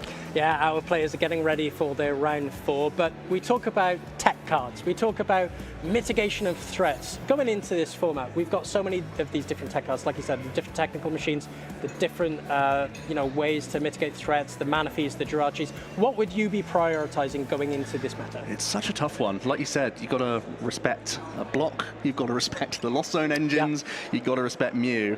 As we can see our players here at the table, we have Carl Blake on the left here. Regional finalist in Liverpool 2016, some good EUIC top 64 placements, and a Malmo Regional Championships. Carl's been around the block for many years, very consistent performer, has been traveling around the world playing Pokemon and doing what he loves and having some fantastic performances throughout. Yeah, fantastic British player. You always see his names on the top ranks, one of the usual suspects in these big tournaments. And here we see Christian as well, rocking the Charizard. Really interesting, this one. We see the Arven build here. We've been testing that quite a bit this weekend. The Arven build coming over, the Pidgeot build is a more popular way of playing Charizard. We originally partnered up Charizard with, say, Pidgeot and Arceus V-Star, but now it's going for this Arven build using that new Technical Machine Evolution, one of the new cards from Paradox Rift. But here we see Carl opting to choose the tried and tested Gardevoir, so consistent, of course, with the Silver Tempest earlier. With the draw power, it's just pure draw. And like you said earlier, what better way of approaching a tournament than just saying, you know what, I'm just going to draw better than everyone else, right? I'm just going to do what I can. Both these decks love having some comeback potential as well. I think that's what really sets these archetypes apart. I think Gardevoir is much a different beast in this format because of the likes of that Screamtail that's actually in the prize cards currently for Carl. That's a little bit awkward. And like you said, we are going to be seeing the Technical Machine Evolution. It's already one prized for Christian, so that's going to be something we follow during the game. Carl already has a double VIP pass in that hand. As we see the handshake we're getting into our round 4 game here. Christian has the Minior. He's got your number there, Ben. Yeah, immediately Carl picking that up. Sorry, what are you, sorry, I don't know what that quite is, but we see here Carl pick just one of the 2 Battle VIP pass in that starting hand. We saw here the Minor with that far-flying meteor ability with the gravitational tackle to boot as well. But Carl definitely going off to the races in this one. Just doing the quick prize check. Of course, so important with this deck with that really large evolution line. Usually the 4/4 Courier with the 2 Gardevoir of both the EX and the Shining Arcana as well. And here we see what good players do. Joe, you always tell me to do it. I never listen. It's prize checking. Yeah, it's an essential part of the game. And not only Pokemon, but also there's lots of one-off supporter cards. Got to keep an eye on some key resources that Carl's playing here. I think he's going to be really happy that he's staring down a Minior in the active position because it's not really a Pokemon used for this matchup. And it's got a chunky retreat cost as well. So it might force extra outs from Christian. Even just burning Fire Energy in the opening stages can be a huge issue. But the Battle VIP pass is the ideal way to start your turn. It's such a crucial card in the Pokemon TCG right now. The Gardevoir players have actually become divided on this card. There are some archetypes choosing to just go higher counts of Ultra Ball and Level Ball and Fog Crystal, but Carl's sticking with the Celebrations Mew plus Battle VIP Pass package, and that's so he can establish more robust boards. Interestingly enough, you see Carl not playing his second copy of Battle VIP Pass. Interesting. That's because he's holding on to Level Ball and Energy for next turn, so he's already spying his next turn play, which would be a Mirage Step. Yeah, interesting way to approach this. And we see here Christian coming down with that Arven. Of course, like you said, with the TM Evolution. Of course, having that in the active, not so much the end of the world if he's able to utilize the Technical Machine Evolution on this Minor. But here we see Arven definitely going to be getting that Battle VIP pass to get Christian set up. Yep, as well as the Technical Machine Evolution. That's why Arven is such a critical supporter for this list. Christian will probably be choosing to go second with the archetype. It's just that important to get this build established. And with the Battle VIP pass, we have to imagine there's going to be a Charmander coming down, as well as a Bidoof, so that we can evolve not only into a Charmeleon very early on, but also get your draw energy immediately online. Yeah, so strong the Technical Machine Evolution, able to evolve effectively turn 1 from that attack evolution. And here we see, like you said, the Bidoof coming down. He's a happy chap, playing the full art, of course, with Christian, having that little bit of style. Really strong hand. Yeah, super strong. Even a second Bidoof there as well, coming down. He's going to be drawing all the cards. This and is here stunning. we see the energy attachment, like I said, on the Minor, and using that evolution. Yes, Carl, that's in German. Unsure if you can speak it, but he's going to evolve the Bidoof and the Charmander. Interesting here, 2 different Charmanders, right? The 60 HP and the 70 HP. You would have thought more HP, the better way of playing it. That's usually the story with a lot of our players. But yeah, in this matchup, it can actually be important. That 30 damage from Charmander, a 1 energy attachment. As we know, Gardevoir likes to heavily damage its own Pokemon. It's actually important to keep an eye out for these attacks when they can be weaved in. They can be really handy, as Christian's had pretty much the ideal turn 1 with a supporter to hold on to if anything goes wrong, if Carl's able to, enforce any pressure. But as we know, Carl pretty much lined up a Mirage Step turn this turn. I don't think he's going to deviate from that game plan, which means Christian is probably going to be on the offensive. And unlike the sort of Pidgeot lists of Charizard, you get to be much more in control of how many 2-prize Pokemon you're putting into play. And I think this is why sometimes you could think that the barrel list is much more difficult for a Gardevoir player. So let's see how this plays out, as Carl is pretty much going through the expected motions here. We're going to see the Mirage Step Curlier searched out via this Level Ball. We do see the energy attachment in the hand as well. So we're all expecting to see pretty much just the Mirage Step here. Yeah, 2 players getting what they want here, effectively, really. So you see here the Mirage Step energy attachment on that Curlier. Like you said, keeping that Level Ball in hand as well. Really efficient here from Carl, hoping to get the 3 Curlier out here. Yeah. So we can start drawing next turn. That's the thing. His hand's not all that impressive, but because you're grabbing 3 Curliers, you're going to start using refinement and getting yourself into a much better position here, which is fantastic. So has to be happy with his setup at least. Yeah, He's going to have one final look through what else he has access to. Screamtail is sometimes a really good attacking option, so it's a little bit frustrating that that's in the prize cards for him at the minute. As we pass things over to Christian now, with Town Store has Ultra Ball and Iono. Yeah, what a hand. Yeah, continuing to just have so much cycle now. Can immediately grab the Charizard if they wish, start thinning some Fire Energy out the deck and just guarantee your attacker this turn. Yeah, I mean, he can opt to even evolve that second Bidoof. Draw all the cards effectively, and the Ultra Ball just opting, maybe trying to keep the... Look at this, the Iono is not the most obvious choice when your opponent has that low hand size. Yeah, of course. Carl, I think, is only holding on to 3 or 4 cards, so choosing that they want to have a better supporter choice. Eyeing up Luminion, which is interesting. There is the Town Store option in hand as well. That's the one card kept right now, but it is going to be the Charizard. I like this the most. It just guarantees that you're getting pressure this turn, and it also deck thins 3 Fire Energy to make your Big Barrel have better odds of drawing better stuff now. And of course, if he opts to put down the Town Store, he will be optimally drawing with Big Barrel, drawing up to 5. And that heavy retreat cost, like you said, on the minor, 2 energy attachments required from Christian, but that's not a problem when you have Charizard and the Infernal Rain ability. Just shuffling up here. Yeah, it's interesting that Christian wanted to not play the Iono here. It makes sense just from a raw amount of cards in hand standpoint, but Carl's actually holding on to a monster. He's already got Reverse Energy, Ultra Ball, and EX, so it may not work out for him as we see 5 additional cards. Not much help here for Christian, actually. Does have Nest Ball, so could go Nest Ball, Town Store for Forest Hill Stone if he really wants to unlock his board a little bit, but it may just be a retreat attack play. Maybe opting to find a boss, try and get rid of one of those killer on the bench, but... Not so, just going to be the KO here. Pretty fast turn. That is one of the benefits of Charizard. Once you get that TM evolution, you need so little on the following turn. All we saw from Christian there was evolve into Charizard, and that was it. But it was enough, and he's on the board now, and it's going to be pressurizing. Look at this card going for the Rolts early here. Doesn't want to give up one. Oh, that's a really strong draw. Fantastic. There was already the Ultra Ball, but it just makes these refinements a lot easier. I think there's only 2 Psych Energy in the discard pile right now. We have 1 Reversal Energy. So we've got to keep track of how much damage we can ramp this turn with a Shining Arcana Gardevoir. Yeah, still a bit to do for Carl to try and do something about this Charizard in the active. But we talk about Charizard being that big hitter, of course, only able to do more damage if Carl's going to be taking prizes. However, we talk about Gardevoir being such a good comeback deck, right? Mm-hmm. You know, it has so many options. It has the Reversal Energy, it has the Iono. Sometimes it will even play Roxanne. It, of course, now plays Counter Catcher as an addition from Paradox Rift. How do you see Gardevoir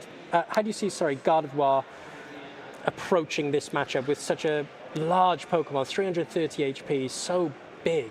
Well, it's getting rid of the Psych Energy. We don't have Psych Energy currently in the hand from Carl. He's been able to thin the Luxurious Cape here before beginning to draw, but he really needs to be refining away these energy. There's only 2 Psychic Energy in the discard pile right now, so even with the Reversal Energy attachment, he won't be able to get over the line, which means Carl might be forced to go around the Charizard this turn. There's the Counter Catcher that's already come into the hand, so it could be a much easier, let's deal with Big Barrel this turn, and keep giving up some prizes, but try and affect my opponent's board, knowing that I can try and catch up with Ionos later, because as we've said, you can really try and force single prize maps well with the Gardevoir deck.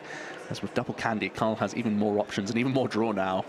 Yeah, and with that Rare Candy, able to not have to put down the Gardevoir EX, because that would be quite an easy 2 prizes for... Yeah, you could just go for the reversal and bring up the barrel this turn. Carl is playing 2 copies of the Counter Catcher, which is kind of the common count right now. Keep ahead with the prize race as well, of course, if he's able to do that. There's an Iono pickup as well, which is interesting. There weren't many cards played last turn for Christian, so it may not be something you go for, but cycling towards just energy cards at this point is handy. There will be a Rare Candy into the active Gardevoir. I'd like to see no EX come down if you do just go for this Counter Catcher play on Big Barrel. We've already spotted that keeping a single prize board state is very, very powerful for Carl right now. Yeah, I like not putting down the EX. I think it's going to be a bit of a liability. If you put it down this early, you're only really doing Iono to 5, which, you know, it's not great odds. The Worker pickup gives you a nice alternative. Yeah. Keeps your hand massive, keeps your EX in hand for next turn. I really like this. There's no real option to discard many more energy right now. Oh, look at this. Carl is eyeing up the Ultra Ball of Worker and Countercatcher. I thought those were really valuable cards this turn. Interesting, yeah. Opting to maybe attack this Charizard now. But it's going to be a second Shining Arcana Gardevoir coming to the top. So possibly Carl is still happy with an Iono play this turn. There's 6 cards in hand right now for Christian, so you are still minusing him. And not opting for the Gust play with that Countercatcher. Really interesting. The second copy is in the hand, actually, I think. So there still could be a Countercatcher play. He's playing the bling. That's the problem. I can't see. All I can't gold. see, Joe. I can't see. Where is it all? I need a stronger prescription. There's going to be a second Shining Arcana coming in. How many cards have we seen this turn just from abilities alone? There's still no crazy. supporter played here. That's a second reversal energy coming to the hand. Level Ball's an interesting one. We Mirage stepped many Curlier out, so there are still Rolts available. Yeah, that Minion should be on the board. Yeah. Just double checking there from the judges. Love to see it. Keep it up for the game. Our lovely judges. And here we just see no energy being found from Carl here. Yeah. He's drawn so many cards and just no access to those energies, really making life more difficult for him. Throws away the second copy of Countercatcher this turn. Yeah, interesting play as well. I mean, using these Ultra Balls, I guess, you've evolved your 2 Curlier already. You've only got 2 on board. You've got the Radiant Greninja, of course, but when we speak about drawing into those energies, it's about keeping it optimal, right? You want to be getting rid of the energy with the Curliers to be able to draw effectively and, make those Psychic Embraces even more effective. But Carl is going to Iono for a fresh 6 here, hoping to find more Ultra Ball, more Psychic Energy, and still has that Greninja to see more, as we seem to be just looking towards a big brainwave here. Carl wants to KO this Charizard as quickly as possible and just take it out of play. Let's see what these 6 cards offer. A few Psychic Energy are nice. A couple of these Ultra Balls have already been played, though. Carl plays 3 copies of Ultra Ball, so it's not lining up ideally here. Conceal card is active, of course, with that Psychic Energy meeting the discard pile. Definitely use that Curlier as well, and he'll be swinging with this Gardevoir. I believe it was 3 energy in the discard pile. There's 3 now with the Greninja, yeah. So it's still going to be a pretty reasonable chunk, no doubt. 240. But yeah, not getting the KO here. And here we see Christian's hand just preparing for his turn. We see Arven, a Battle VIP pass, not what you want to see. A Churro as well in there. There's a Churro, not live right now, so it's probably just going to be an Arven off the rip from them next turn. But Carl has no other real options in this hand. There's a Collapse Stadium that's not looking too powerful, unless you want to deny Town Store from your opponent so they can't access Forest Seal Stone. That would be the only real debate, and we are going to see that now. Just to remove the Town Store. Yeah. Carl can get rid of their Mana Fee. Carl has to get rid of the Mana Fee. Oh, interesting. Look at this, getting rid of Gardevoir EX. Yeah, so if he gets rid of the Gardevoir EX, it keeps him up with the prize race, right? Because if Christian is able to take that knockout on that Gardevoir, it'll put him down to 3 prizes when Carl's still only on the 6.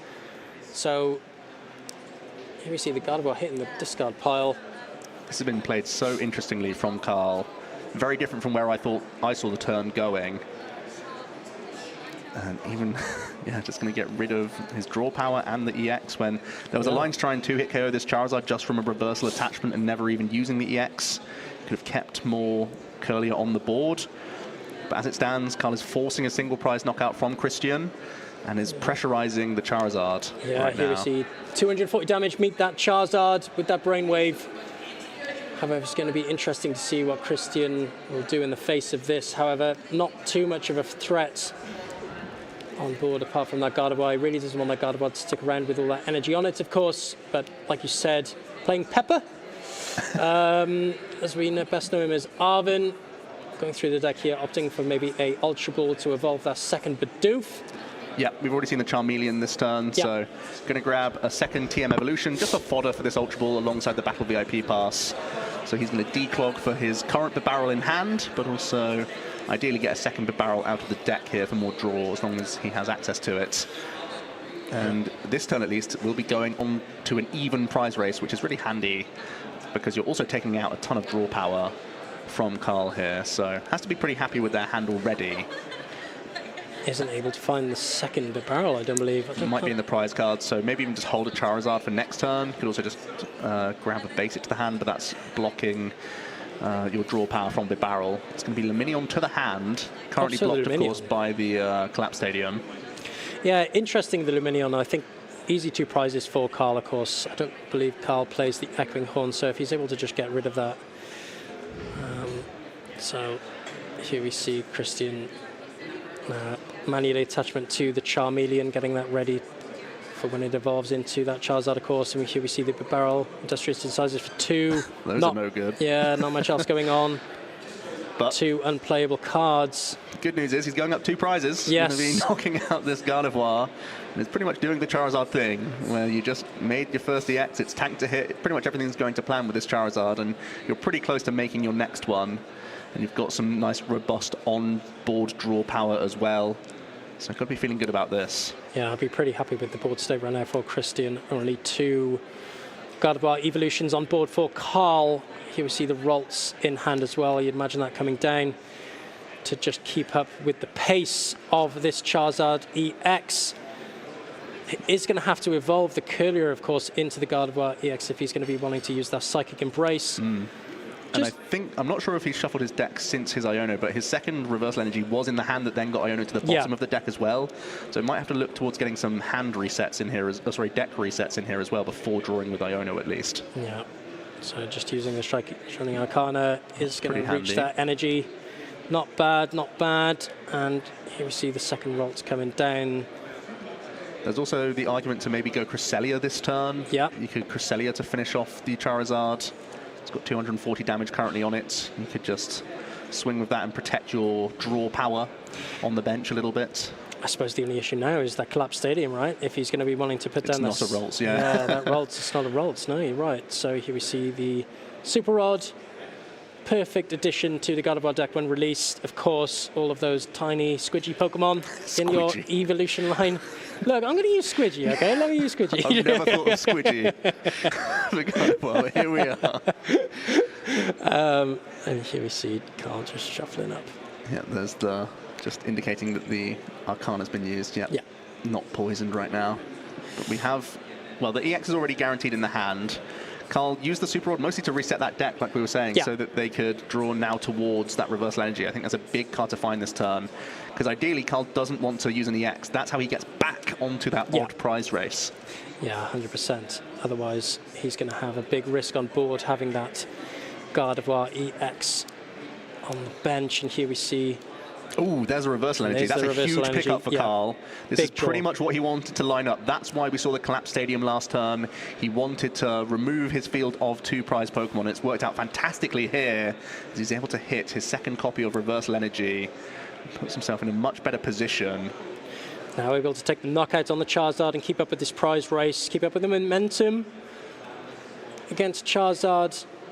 And here we see the, interesting, we see the evolution into the Gardevoir EX.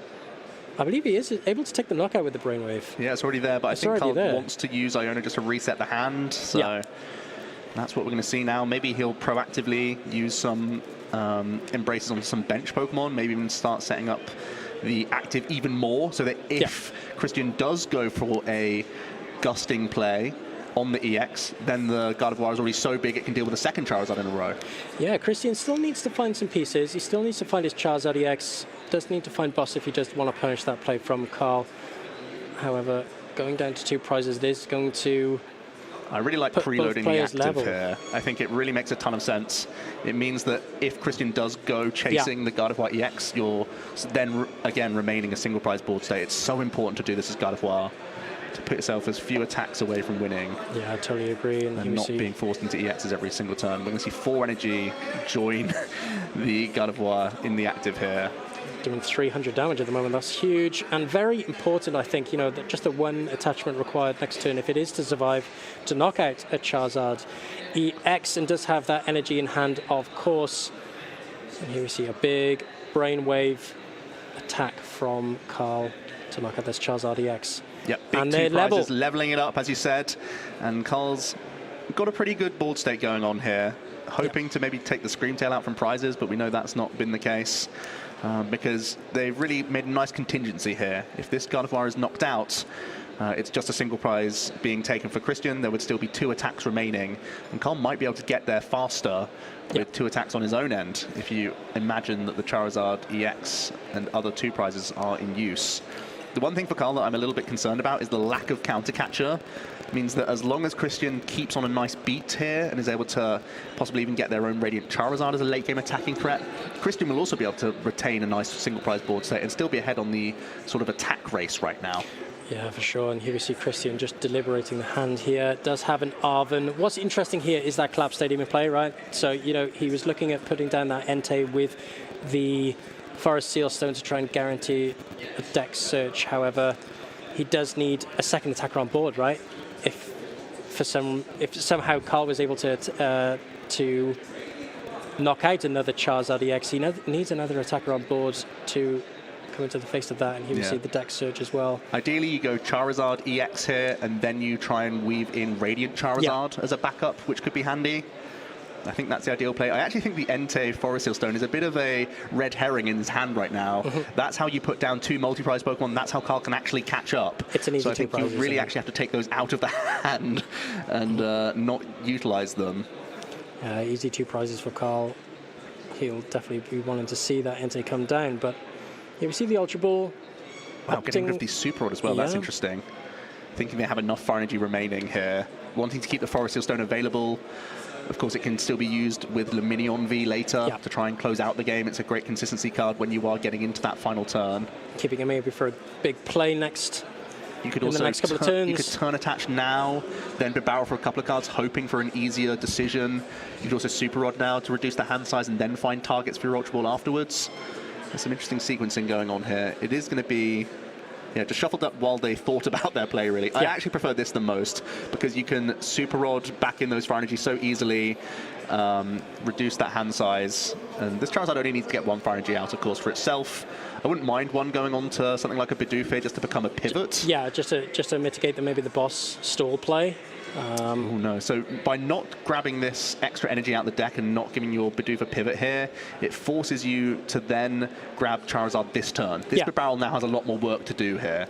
We've already seen a supporter played in the Arven for the Ultra Ball, so this is a big 3 cards actually. Ooh, no help, so that's actually pretty awkward for Christian. No energy acceleration either next turn from the Infernal Rain if he was.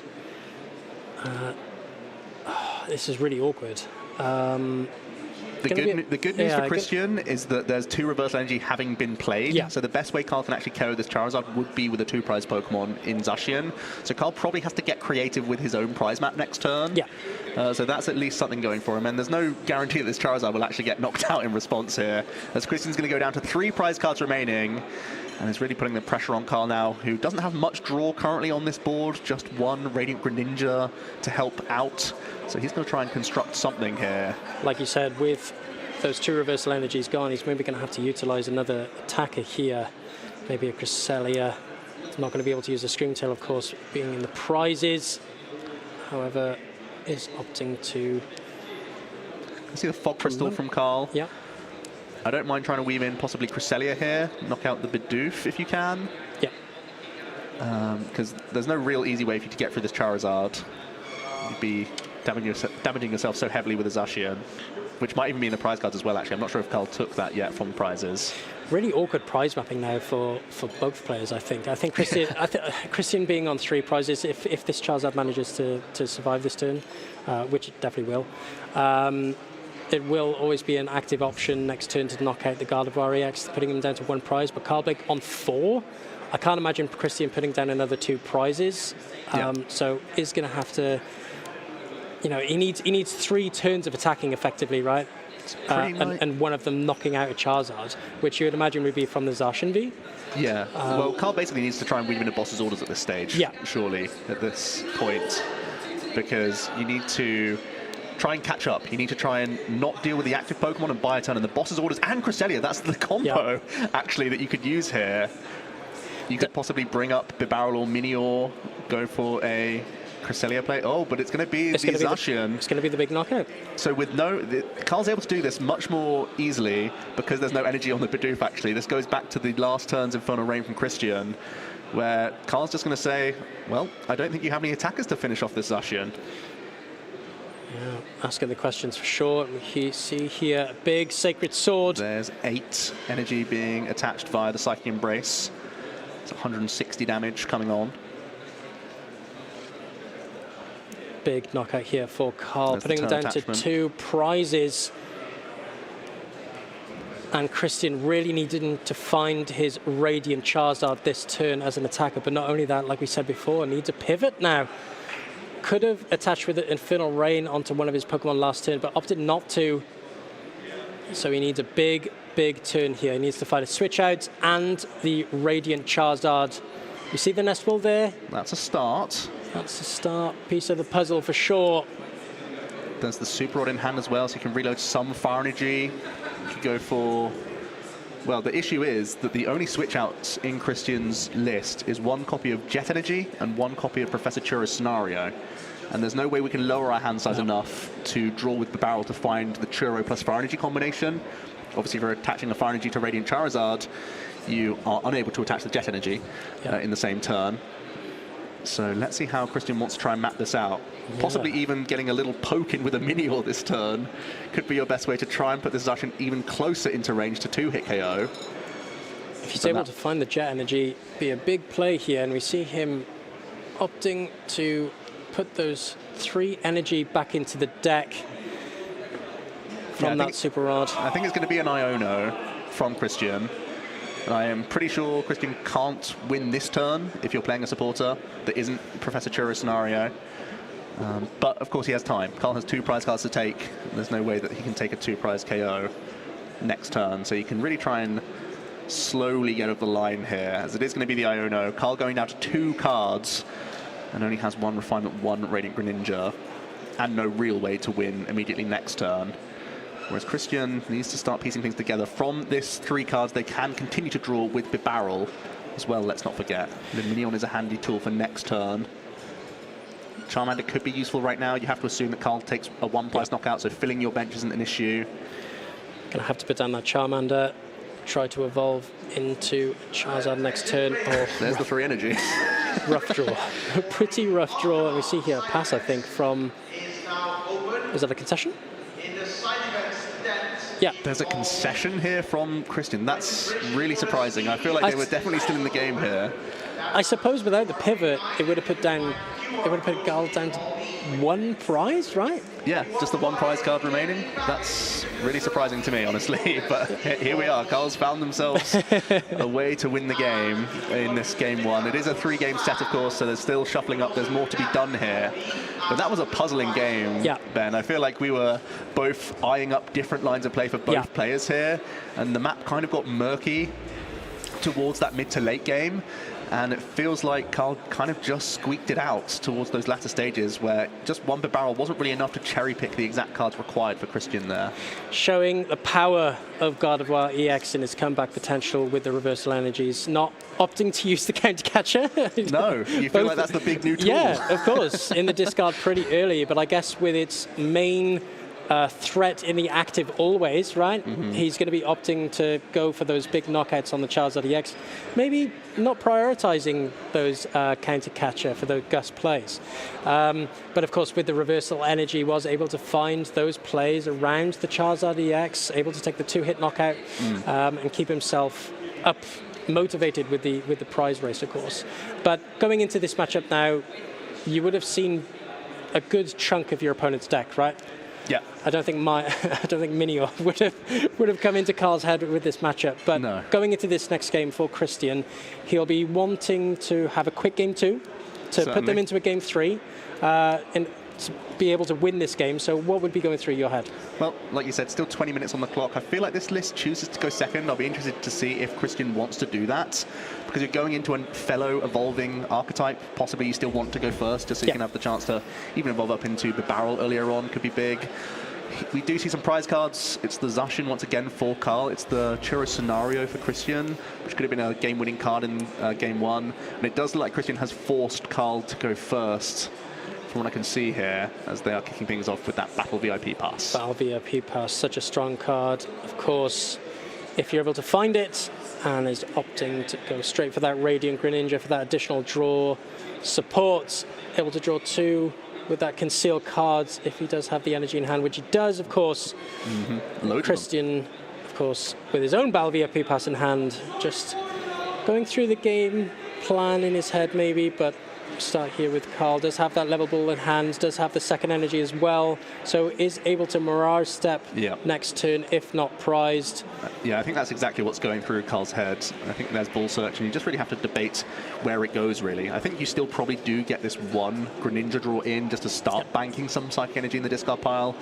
But interestingly enough, as much as this deck loves to cycle, you kind of put yourself on halt in the opening stages whilst you don't want to block your own Mirage Step, because if you draw into more Curliers, that means you're getting less value from your own attack. So you really do stunt yourself in the opening stages with this approach, but just getting that many Curliers, as we saw last game, gives you so many options in that mid-game. Yeah, I really don't want those Curliers in hand if planning to Mirage Step, like you said, but here we see the shuffle here from Carl. Is that all she wrote other than the concealed cards? We do see the cape in hand as well, but attachment here to the Ralts. What's he going to do with that second energy? Maybe keeping it in hand. There's still, there's a ton of debate to even using this or not. I don't mind not using it here, because as we say, Carl's guaranteeing that he's getting the Mirage Step for full value by doing this. The only way you can get blocked from this is if your opponent uses an Iono, or if you top deck into a Curlier. But even then, you've got 2 Ralts, and you know that Charizard isn't pressurizing you turn 1, so he's pretty much prepared for any eventuality here. As we see a Battle VIP pass starting off Christian's turn as well. Yeah, of course. Great setup from both players, as we saw in game 1 as well. Interesting going back to the prizes as well for Carl. That Zacian V, one of the last 2 prizes, could come into play in the later stages where Carl's looking for that explosive turn. But here we see Christian putting down that town store. Definitely going to be getting that TM evolution to start getting those Charmanders and Bidoof evolved. Yeah, it's the ideal turn. The Town Storm making it come together. No Arven required. Just had the raw Battle VIP pass. Was able to Town Store for the Technical Machine evolution, and will once again be kicking off their turn 1 with 2 Stage 1 Pokemon fully evolved. So there's the Bibarel and the Charmeleon now ready to rumble in the back, setting themselves up for a really good turn 2, where you would imagine once again Christian will be the aggressor, because Carl has lined up the Mirage Step play once again this game. Yeah, Carl thinking, did you play Arven? No, just found it. Oh, you just had it. Just had it, did you? Nah, it's fine, whatever. But evolving, like you said, the Bidoof into the Bibarel for that extra consistency next turn, and back over to Carl. You can imagine the Mirage Step coming out. Doesn't want to be maybe drawing with the concealed cards like we said earlier. Doesn't want to be drawing into those Curliers. Want to be using the Mirage Step as efficiently as possible. 2 energy in hand as well. Fantastic hand, especially with those 3 Curlier, if you can get them on board ready for next turn. I think using concealed cards looks good to me here, honestly. I feel like you don't do it if you're going to play the level ball, though. You could do it, and then you always have the fallback of just evolving one of your Ralts on the bench. But this is the safest route to go. You're just making sure that you're getting all 3 Curliers out of the deck and getting that full value. And just saying that you've got your work cut out for you over the next couple of turns to just refine away the Psychic Energy that's currently in that hand. Yeah, nothing more intimidating than a whole board state of Curliers on your opponent's side of the board. You're going to be drawing some cards, my friends. 6 cards maximum per turn from those Curliers. And here we see the Mirage Step coming out, and the manual energy attachments. Interesting play. It's one way to get energy in the discard pile. Yeah, if you just get knocked out, that's fantastic. And if your opponent, you're sort of dissuading your opponent from gusting up some of your draw power as well. So this is a great way to sort of hedge once again. It's actually a pretty cute play from Carl to do it this way around as well. So that, your opponent probably won't go for any of your draw power, which is great. But also it means even if you are hit with Iono, you've at least banked 2 of the energy. Like we were saying with the concealed cards, that was my main debate here. But attaching kind of gets the job done as well. It's an ongoing threat as well, I guess, if he's able to evolve this into the Shining Arcana next turn. But you can imagine Christian with the... Well, there's no guarantees, especially with this hand. There's not much in that hand. Only using industrious incisors for maximum of 3, right? You could play the Jet Energy. Of course, you can infer. It's just going to be 2 cards. He kept the board space open and found the Charizard, He found the Charizard, which is fantastic. And the Iono. These are crazy cards to find.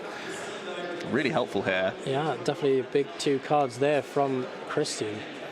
And playing Iono. Interesting. Wow, that is a huge surprise to me. Yeah, that was...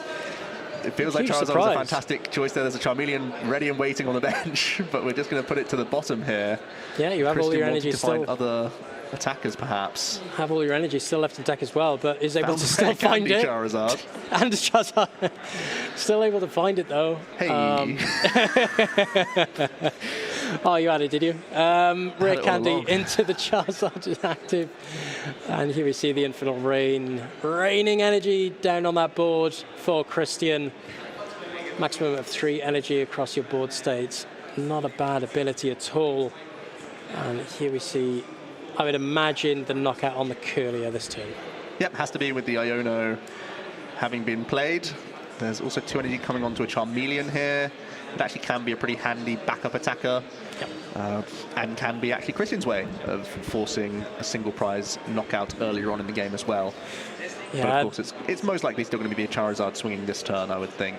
One of the biggest threats that Gardevoir has is these really powerful single prize Pokemon in the Gardevoir. Of course, that Brainwave attack able to take 2 prizes very easily on some of these Vs and EXs across the meta. One of the reasons these players love the deck. And here we see the draw from Carl. I believe it was a Ultra Ball. It's a lot of gold in there. Yeah, I can't keep my eyes off the gold. There's a rare candy, there's a reversal, there's an Ultra Ball. This is a really good start for Carl, actually. There's already 2 Psych Energy in the discard pile. You can conceal cards. You can get on your way to actually getting a response KO this turn. I think his hand is pretty well prepped for it, to be fair. And we see the concealed cards here as well. If he's able to draw into more energies, use that Ultra Ball for further discard. I wouldn't mind seeing the Avery first here. It just gives you more access to discard energy. If you draw any energy from your top 3 cards, you can get full value from your refinement. But it's going to be a Battle VIP pass to go first of all. Well, VIP pass not a terrible card to refinement, of course, thinning the deck. Well, we do see some out of the energy, that's useless nice. cards. And yeah, like I said, the counter catcher also there as well. But the psychic energy more important for this refinement, I would imagine. Yep. It's going to be the 4th energy in the discard pile. Ooh, nice. Oh, That's also another Fog Crystal and Shining Arcana. We can now rare candy the active, Fog Crystal out another basic energy for this final refinement. There's already rare candy, there's already Ultra Ball in hand as well for the Gardevoir EX. We haven't seen the Luxurious Cape now. Interestingly, you may think that was a missequence, but because the Cape was Iono to the bottom of the deck, Carl didn't want to reset the deck. Now that he's gone in with Fog Crystal, he is choosing to take the Luxurious Cape out. So Carl keeping good track of what's where in the deck. Yeah. Really nice play. Perfect level ball plays. as well. Perfect plays from some of our players here. And here we see the opting for the Ralts from the rare candy. Just another little deck search there. What are my odds of hitting what I need here? You'd imagine looking for those reversal energies for this response knockout. Hoping to play a bit of ping pong here with the knockouts. And here we see another draw from the Curlier and another Psychic hit in the discard pile. And here we see another rare candy as well. So all of our Curlier and Greninja has been used. There's still rare candy into the active for a couple more draws. And there's still a supporter to be played, let's not forget. We cannot get lost in this turn because there's still so much going on here. Such large hands, so many options for Carl as well. This will be the 9th and 10th cards drawn from abilities alone here. And here we see the reversal energy as well from Carl. Such fantastic draws, but you know what? This is just the story of Gardevoir, right? I mean, so much consistency.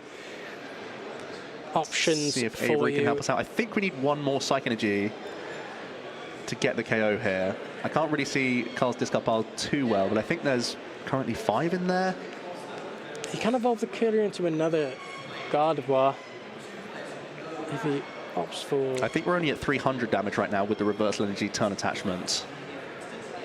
Like you said, we could go fishing for a second Arcana Gardevoir. The alternative is that you just go reversal plus counter catcher this turn and keep that 1 prize board state. I really like that play. It's kind of what we highlighted in game 1 actually, that never came to fruition, but also seems open here. Still keeping up with the prize race, still matching up with Christian's 5 prize cards remaining. If he's And able to take it makes a sure knockout. that you can reversal again next turn as well. It's so important to sort of just be keeping toe-to-toe with decks with Gardevoir because you're so much stronger when you are slightly behind in the game. Yeah. As Carl is going to go for the easier 1 prize knockout option here instead with the counter catcher. Interesting going for the Charmeleon instead of the barrel. I think with the amount of disruption options that Carl plays with the Iono, I maybe would have liked to have seen a knockout on the barrel. I mean, interesting to take out the threat of Charmeleon. There's already 1 more Charmander on board. and we know how Christian is, the game plan is going to be trying to utilize the Radiant Charizard. So interesting play there from Carl. And here we see Christian starting his turn, drawing the Forest Seal Stone. Has Ultra Ball in the hand. He's probably just going to reload their next Charmeleon, to be honest with you. I don't see many reasons to not. Going to see the Town Store first, can possibly thin the deck. It's Defiance banned in the deck list. There's more technical machines that can be just pitched at this stage of the game because you're looking to attack from now on. Yeah, thinning the deck there as well. Thinning is winning, as we always say in the commentary box for some of our top players. Sequencing so important, of course. Opting to get that Charmeleon, like you said, evolving that Charmander. Yeah, seems solid. There's the Iono, the other side of this hand as well. So you're going to be taking a little bit of draw off Carl's board. Obviously, there's still a ton of it, but you're getting that response. The real issue is that Carl hasn't left any damage around, so you can't really poke this Gardevoir with anything. You have to use your EX Pokemon. You're hoping that at least this little bit of disruption can help you out and make life difficult for Carl to find. Possibly their next Reversal Energy would be the main thing you're trying to disrupt here. Yeah, Iono not quite as effective when your opponent's got 3 Curlier and the Radiant Greninja on board. You kind of just shrug at that stage. It's like, fine if you want. Fine, I have to play it. If you're telling me to play it, I'll play it. It's fine. Nestball for some more basics. I think just another Bidoof can come out of the deck at this stage. There's nothing else too valuable. Maybe the Radiant Charizard if you want to proactively grab that. Radiant Charizard would certainly set him up for the later turns if it's down. It's going to be the Minior. There he is, the mascot, helping out. Interesting choice. Interesting choice. Now, the far-flying Meteor ability, actually really interesting. So, once during a turn, if this Pokemon is on your bench, when you attach an energy card to your hand, this Pokemon, you may switch it with your active. So it can act as a little bit of a pivot. Yeah, ironically, it helps out against some Screamtail trapping lines. You think it's just in here for block Snorlax, and obviously it's a fighting type, so you can get through Snorlax really easily. And you basically flip the matchup with this one card inclusion. But it randomly can come up in this one as well at times if there are going to be some Hail Mary, Screamtail plus Iono plays from Carl with Countercatcher and such. So it can be randomly helpful, especially because Screamtail damages itself so heavily. We've been talking about players being creative. How creative is that from Christian in the face of the meta? Choosing a card a little bit unknown, I would say, across our player base, but we see Carl here starting his turn, does have the Artisan, opting to get rid of Christian's Town Store, uses the Artisan, such a great card for just a little deck search if required. Here we see Christian opting to get the Ralts. Yeah, having a little think about it. Screamtail also pretty reasonable here, but it is going to be a Ralts in the end. Just, again, maintain your draw power. You've just had a Gardevoir get knocked out. Let's try and reload those. Let's maintain as much of these refinements as possible and make sure we can just have this dominant board state. Gardevoir can sometimes pop off on these turns, but then fizzle towards the latter stages if you don't have this upkeep throughout the entire game. So it's good to see from Carl. Yeah, interesting match, I think, this, looking at a high level. I think just some awkward prize mapping required from either players. There's a lot of single prize Pokemon on Carl's board, but of course 330 HP is no mean feat for Carl to reach. And here we see that's energy number 7 for Carl going into the discard pile, Psych Energy at least. From refinements here, there's going to be a Shining Arcana now as well. Got to keep an eye on the clock as well at this stage, of course. Just the 6 minutes remaining. Carl is 1 game up. He has no reason to win this second game. Realistically, he can not conclude this game and still end up the victor. But he seems to be going pretty well here. Not wasting time necessarily at all. Making sure that they're keeping their lines available to them. Going to Ultra Ball away the Mew and the Battle VIP Pass and get the EX in the mix here. Making that Psychic Embrace active. Of course, with that Ultra Ball, but of course still needs to use those other 2 Curlier before evolving, you would imagine. Is he able to find the knockout on this Charizard? If that's the line even. Again, he could try and retain a single prize board state again. If you continue to fish for your second Reversal Energy, that's still available to you. It has actually just come to the hand. Yeah. Carl has used a Stadium here, so couldn't collapse away any X if you were to evolve into one. I believe it was Countercatcher was the other card, or was it Reversal Energy? I see Screamtail, I see Professor's Research in here as well. I can't see that second gold card. Ah, it's Cape. Yeah, Luxurious Cape came into the hand. Was it town stored out or was it drawn into? Town stored it for free. Ooh, there's an energy there's a hit. boss as well. And boss's orders. Again, there's so many lines going out from the Gardevoir. As we see more and more cards, your turn changes as you go. So many options, so many different ways of approach when it comes to game plan. Here we see the evolution into the Gardevoir EX. Looks like Carl's pretty happy with it though. Going to start getting some Psychic Embraces on. Going to retreat the Ralts by the looks of things. Has the reversal energy to again springboard into this Charizard. Does have the research as well, able to reach a bit further into the deck. Here we see... I don't mind refining away Screamtail here. Yeah. Just because you have recovery for it. Luxurious Cape is another option as well at this stage. Knowing that you want to keep throwing single prizes at the opponents. Here we see the Gardevoir coming out. Big brainwave here. Looks like counting how many energy is available to him from the discard pile. Does have that reversal energy still in hand. Quick shuffle. 1, 2, 3. Can't figure out how much to commit here with the reverse energy, because of course he'll be going up in prizes for the first time in the game. Yep. So you have to also account for the fact that reverse energy turns itself off when you become ahead in the game, and that Christian could once again go looking for an EX KO next turn. It's definitely right to map out the damage here. Is able to hit the 330 mark here on the Charizard EX with that Psychic Embrace, and matches up the... goes ahead now in the prize race against Christian. It's done the same thing as last game where you have the dual threat. You're forcing Christian... Well, Christian wants to take a 2-prize KO, but because this Gardevoir is so dangerous that if Christian once again goes ahead in the prize race, Carl can retain a single prize board later down the line and again put Christian in that same position. So it's really well mapped out from Carl in the second game. Christian left with just the Charmeleon in the active, but does have the option to go searching for that Charizard. Ultra Ball and Arven already in hand. Definitely going to be evolving into that Charizard to try and match up this prize race. Maybe even looking... Could try and use Minior this turn. Could use... Minior could take a knockout this turn. He could be. There's 2 retreat cost on Shining Arcana Gardevoir. But we know Carl just has so many options in hand for his next turn. Does have that boss as well. But here we see the Forest Seal Stone. Ideally for me, Christian doesn't evolve into a Charizard this turn, just uses Artisan, gets another Charmander down, starts building his board around this, so that you're threatening a late game Charizard. But if you go Minior KO here, Radiant Charizard KO next turn, you can have 2 single prize attacks that take meaningful knockouts, and then you still have a Charizard towards the end game. I think there's still 1 rare candy rattling around in the deck. I feel like that's got to be the best route here. Yeah, you want to make it more difficult for your opponent to take the game for sure. I think if you can utilize 2 single prizes, that would be the most optimal way forward. And here we see Christian. Yeah, we've seen the Artisan for the Charmander, I believe. And we're going back in with some more Ball Search cards. Ultra Ball and Nest Ball as an option. Second barrel in hand. I think that's an Iono as one of his last cards with the energy. So can find the Charizard. The players are just...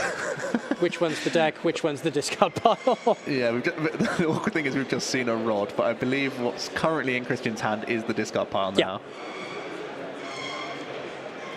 Carl certainly can't look through that. Yeah. It's got to give that, that's the judges at this point.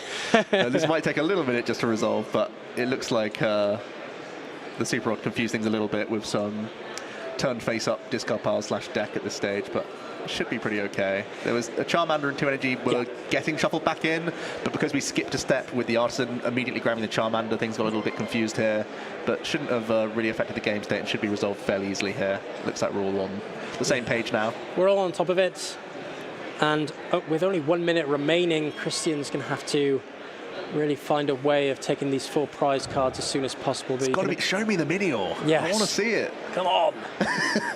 Before the end of this game, please. This is why you're here. I need a gravitational tackle in my life, please. It's going to be a Charizard instead. My heart sank a little bit when I saw the EX, I'm not going to lie.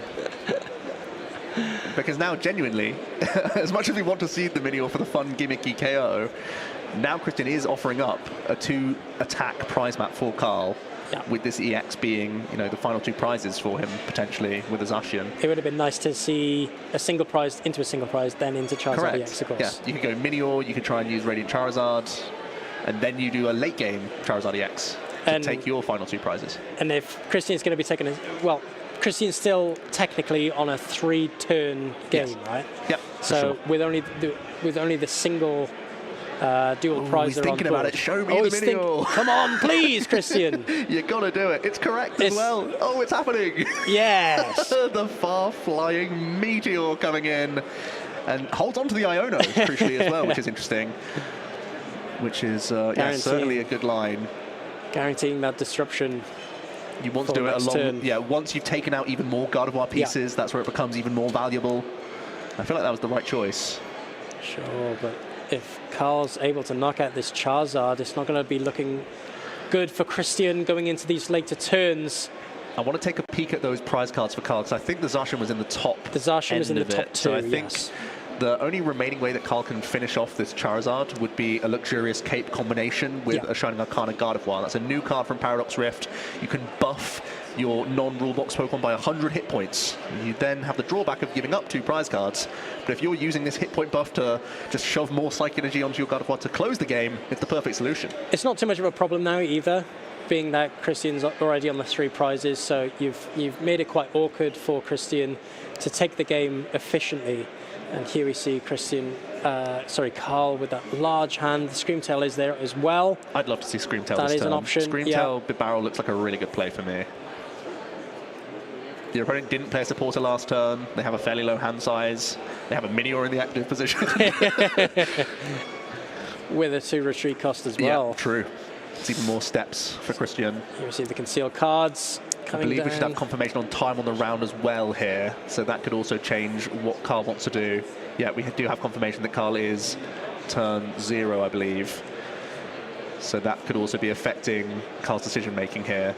Both with 2 turns remaining. Screamtail Iono, knock out the Bibarel, seems like a really good combination. Both players are able to take the game. There are 2 prizes on either side of the board, so this isn't out of the realms of possibility for Christian if Carl's not able to. Carl could simply dig towards Collapse Stadium as well. Yeah. That could be his way of denying Christian winning 2 attacks. But we know Iono is pretty much queen of disruption, especially in these later stages of games as well. So if Carl's able to take out that Bibarel, like you said, with the Screamtail, this would be really effective going into those later stages. Feels like a winning play to me, certainly. Worker in the hand, Carl wanting to retain a large hand size. But really, with only 2 turns remaining. And let's stress, Carl does not have Screamtail coming down. I feel like Cresselia, Ultra Ball, Counter Catcher. Unfortunately, not currently live. They're level on prize cards. You see the Ultra Ball, the Cresselia. Yeah. And possibly the Lost Vacuum? No, it's the Professor Research, yeah. With only 2 turns remaining for Carl. He's going to be opting for those Iono anyway. And already playing the Worker. He is going to be going into his last turn. And he gets his turn next. And here we see the Manaphy. You imagine just a thin deck. A little bit further. I don't believe I saw a boss in hand. So maybe just searching for that boss for next turn to guarantee the game. It's going to be 2 energy attached to this Gardevoir to retreat. Screamtail is coming up. You've got to think that getting rid of Bibarel is the play here. It'd be really interesting to see if Carl gets the Zacian V off these prizes now as well. Here we see the 3 energy coming down onto the Screamtail. Able to hit for 120 here on Christian's bench, and you can imagine he'll be definitely taking out that Bibarel, like you said. Ready for next turn, just reducing the amount of odds for Christian to be able to take an effective turn. Here we see the Screamtail. It is going to be the expected KO on Bibarel. So even if Christian is able to take a 2 prize knockout this turn with a boss's orders play, which we know, I believe, currently can't happen, it means he's going to have to try and line it up next turn, but Carl will be able to use Iono to just 2 cards and possibly even Counter Catcher as well. This is a big Iono for Christian if he decides to play it. And here we see the Entei V come down. just making that Forest Sealstone that little bit more effective, of course.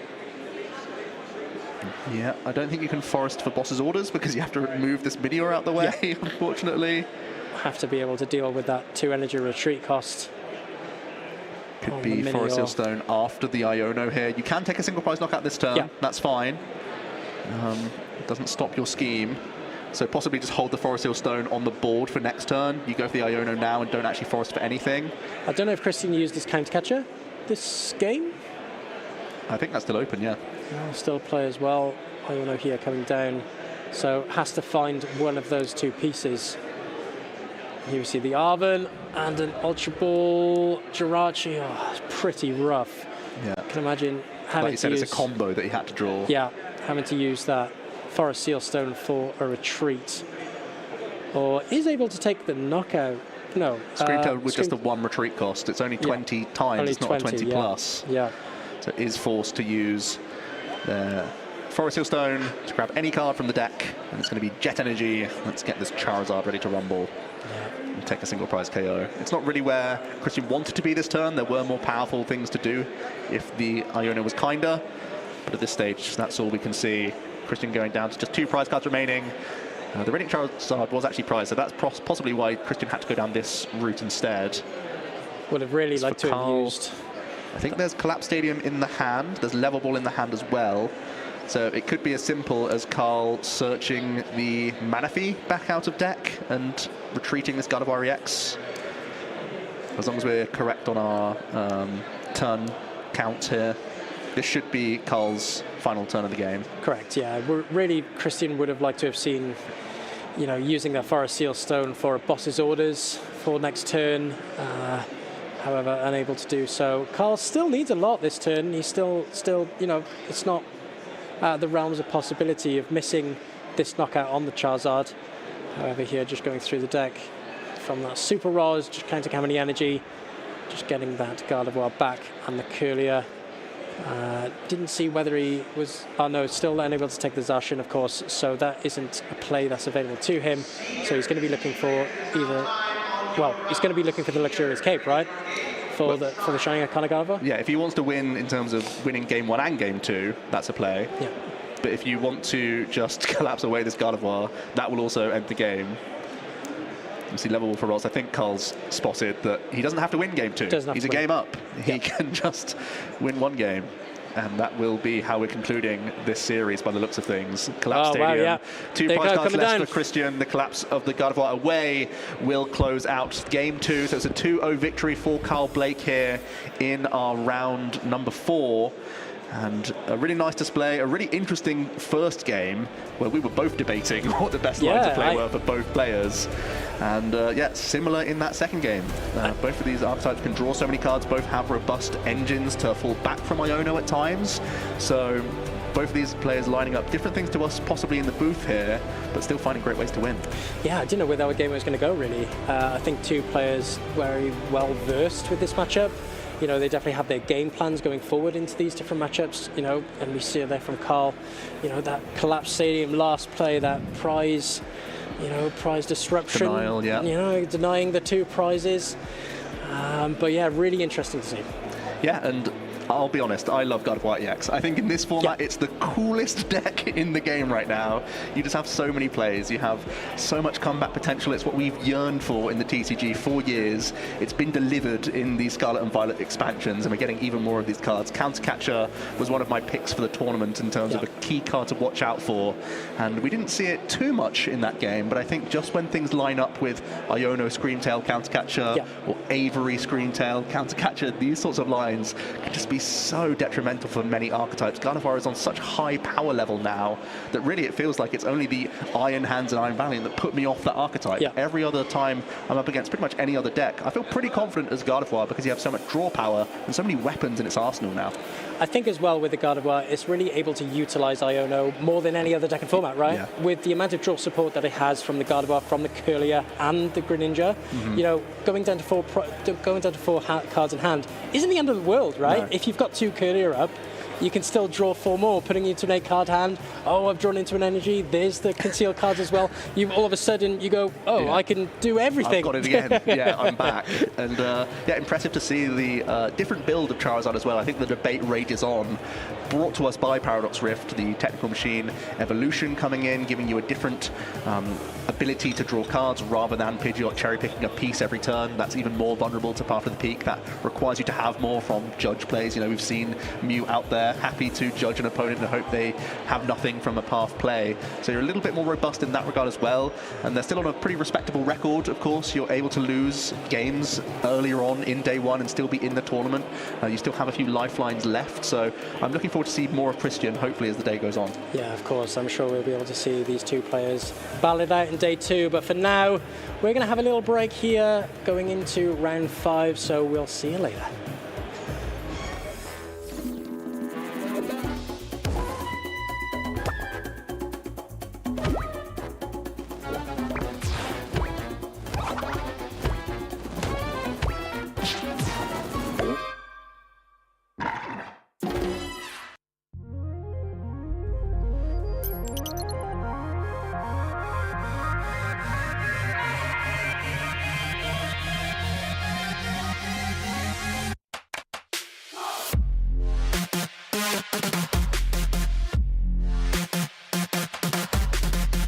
I'm from France and my name is Thomas.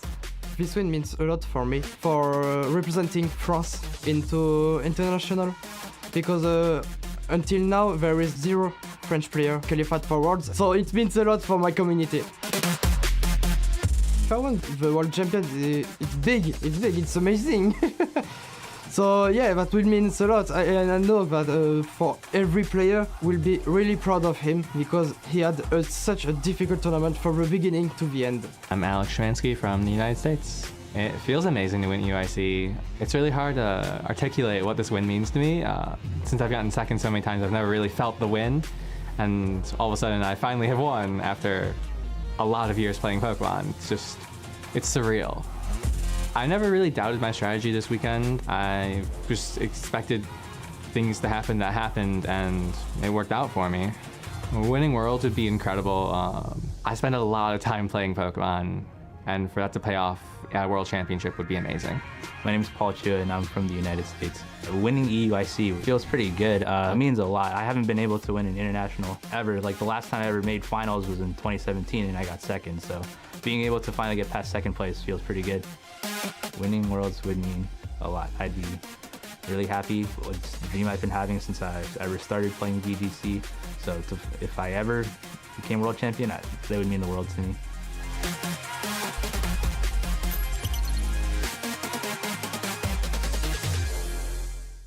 Hi, my name is Shay Bird, and today we're going to take a quick crash course in all things Gardevoir EX. Gardevoir is one of the most premier decks in this format, capable of pulling off some downright ridiculous turns and throwing a ton of psychic energy around. Gardevoir EX has the Psychic Embrace ability, which lets you attach as many psychic energies from your discard pile to your psychic types as you like. The only downside is you have to put 2 damage counters on the Pokemon you attach to for each energy you attach. While this all sounds well and good, how are we getting these psychic energies in the discard pile then? Well, you see, Silver Tempest Curlier can help you draw cards with its refinement ability, which lets you discard from your hand and then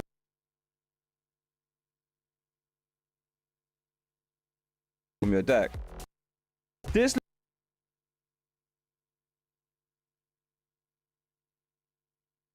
drawing cards throughout the whole game and get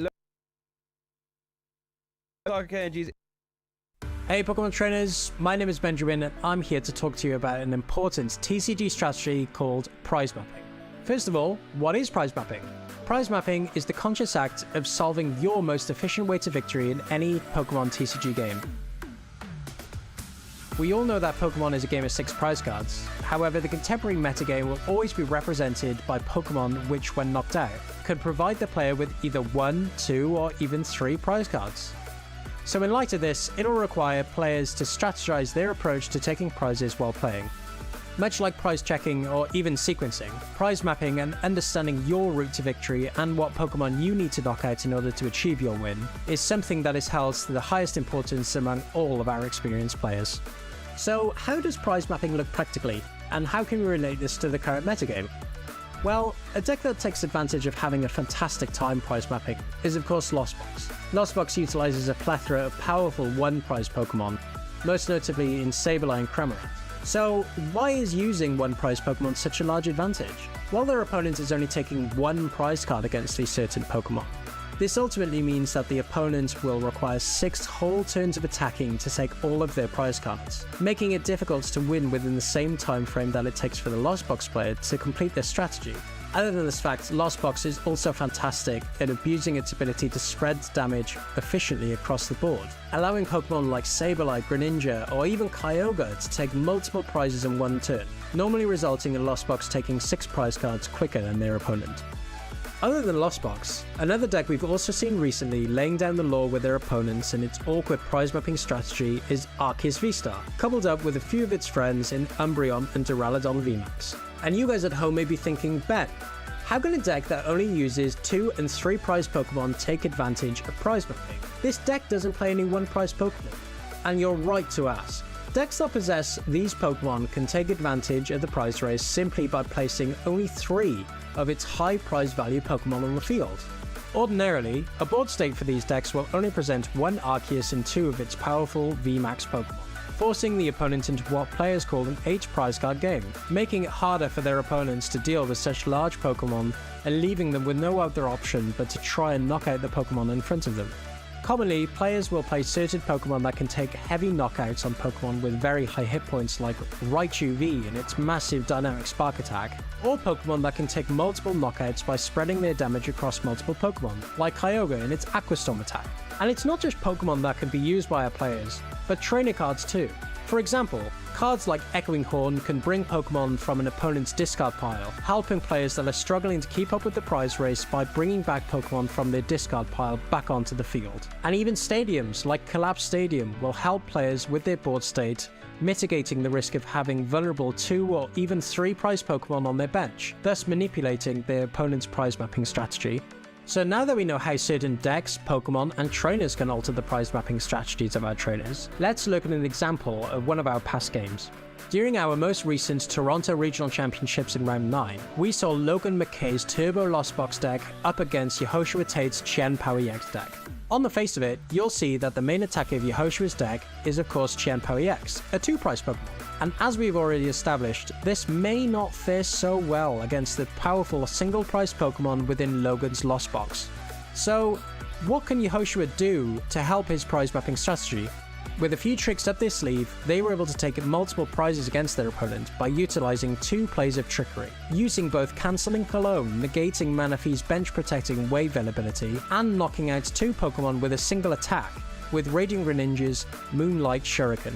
With low hit point Pokemon littering Logan's field and 2 copies of Cancelling Cologne, Yehoshua happily helped themselves to 2 easy prize cards and continued to get ahead of the prize race, showing a perfect example of how both certain Pokemon and trainer cards can help any trainer with their prize mapping strategy. With this summary and more tips, you'll be able to take your game to the next level. I really hope this helps you in understanding the importance of prize mapping and helps you win more games more efficiently. Who doesn't want to win quicker than their opponent? Until next time, trainers, catch you later.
hope you're all back from your lunch, because that was a nice little quick break there. Round 4 went the distance. We are ready for round 5 here in Gdańsk. My name is Mike. I'm joined by Alex. And we have seen so many different decks here already, and we're going to get to see even more in this next round. Yeah, and that's the main thing. In this format that we have now, with the impact of Paradox Rift, we really, really want to see as much innovation, as much different decks as possible to just kind of show how wide the format is. We've already seen from the day one graphic how many different decks, and there's nothing really sort of overpopulating it. So lots more to look forward to. Yeah, and then I'm sure you guys are all wondering which of these decks are going to convert into day 2. We find that out tomorrow, but with over 1,000 TCG players here, almost 1,000 in the Masters, we're getting to see the full European combat here. Of course, some players coming internationally over. We saw Rahul Reddy earlier on, but they're going to be coming in trying to prove that they've worked out the meta off the back of LAIC, and it seemed like Miraidon was the perfect answer to what we saw in LAIC. Yeah, I mean, we had a 16% sort of coverage there of the day one listings of all the players bringing decks to this tournament. Just a natural kind of progression what we see. You know, it's a really good deck. It's able to do what it wants just by getting all of those lightning Pokemon out. But we're in a stage where people are still figuring out. This is a full discovery opportunity here, where you're just finding the right partners, finding the right techs, and finding the right sort of meta for you to really come to the top. We've seen some interesting answers already rising to the top. Inteleon Urshifu is doing very well with the water and the fighting weakness so prevalent right now, with Entei Valiant and Miraidon being the winning decks, well, the finalists over in LAIC. So people reacting to what we saw out there and trying to find a solution around Gardevoir and the reactions to what Gardevoir produced. Yeah, we're still looking for that opportunity maybe to highlight some Roaring Moon action as well, something that didn't quite convert as well as a lot of players have predicted going into the LAIC meta. We've seen a couple sprinkled around the top tables as well, doing quite well. Doing well, so Roaring Moon's happy.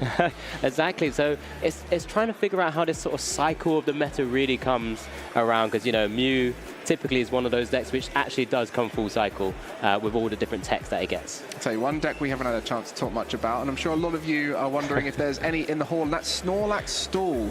One of the decks that had some of the best win rates online when we were finding out this meta. But of course, when played by top players against other players who are less experienced, it converts very well. So then what you worry about with these kinds of decks is when you come up against better players, you know how to play around it. What are they going to be able to do against Snorlax? Yeah, exactly that. Just with that fantastic ability, just block. Just being able to trap an opposing Pokemon into the active spot. It's a relatively simple strategy, and you play a lot of different sort of cute cards to work around the kind of game plan that you have as Snorlax block. It's not quite as similar to other control archetypes that we've seen before, where you have loads of different options. And I guess that's why it's coming up to the sort of being prevalent in many tournaments now. Well, we will be seeing a bit of Snorlax Stall here as we have two players on stage ready to play. A face we see very often here at the top. Owen Kammerman, a very successful player in his history. Yeah, fantastic player who's really sort of coming to shine a lot at these tournaments now.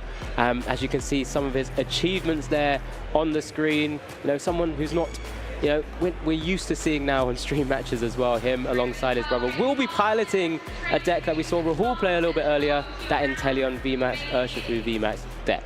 It'll be interesting to see how that plays out against Snorlax Stall. One of the matchups is not really thinking about too much, but of course the fighting weakness might help out there. And on the other side, we have Lukasz, a Polish local. So we are seeing the opportunity to some of the best players in Poland to prove themselves on the big stage. Yeah, we've seen, and I just had a couple of conversations with a few people and a few judges. We have sort of almost a fifth of the player base in the Masters TCG are actually Polish players as well, which is fantastic. This is why we have these tournaments here. It's a fantastic place to be, and you know, this is really an opportunity for them to shine. And I got a chance to chat with Mateusz about the effect of having Warsaw here last season, and then of course we're back here with Gdańsk. It's really inspired a lot of these players to not only continue playing locally in the cups and challenges across Poland, but a lot of them now are traveling around the world to partake in the regionals across Europe. So having their home advantage now, not having to travel too far, they'll be here in numbers, as we've just found out. But This is an interesting one. How does the matchup play out for Urshifu and Teleon versus Snorlax Stall? This is something we've got to try and work out, and whether Owen has even thought about this kind of matchup. We know Snorlax finished top 8 at LAIC, so it's got to be in some people's mindset in the back, because typically with Urshifu and the Inteleon, your free retreat comes from your stadium, and that doesn't really help when it's a power or ability that's really stopping your Pokemon from maneuvering around. So let's just see whether Owen will be able to find that one route to victory here. I guess if you don't bench any of your non-Rapid Strike Pokemon, you can attack with everything. So there's that to think about. But then, of course, the most efficient way you would be attacking would be to move your Urshifu into the active for big damage, but you can't be moving your Pokemon around too much with this deck. Doesn't play many switch outs, no jet energies.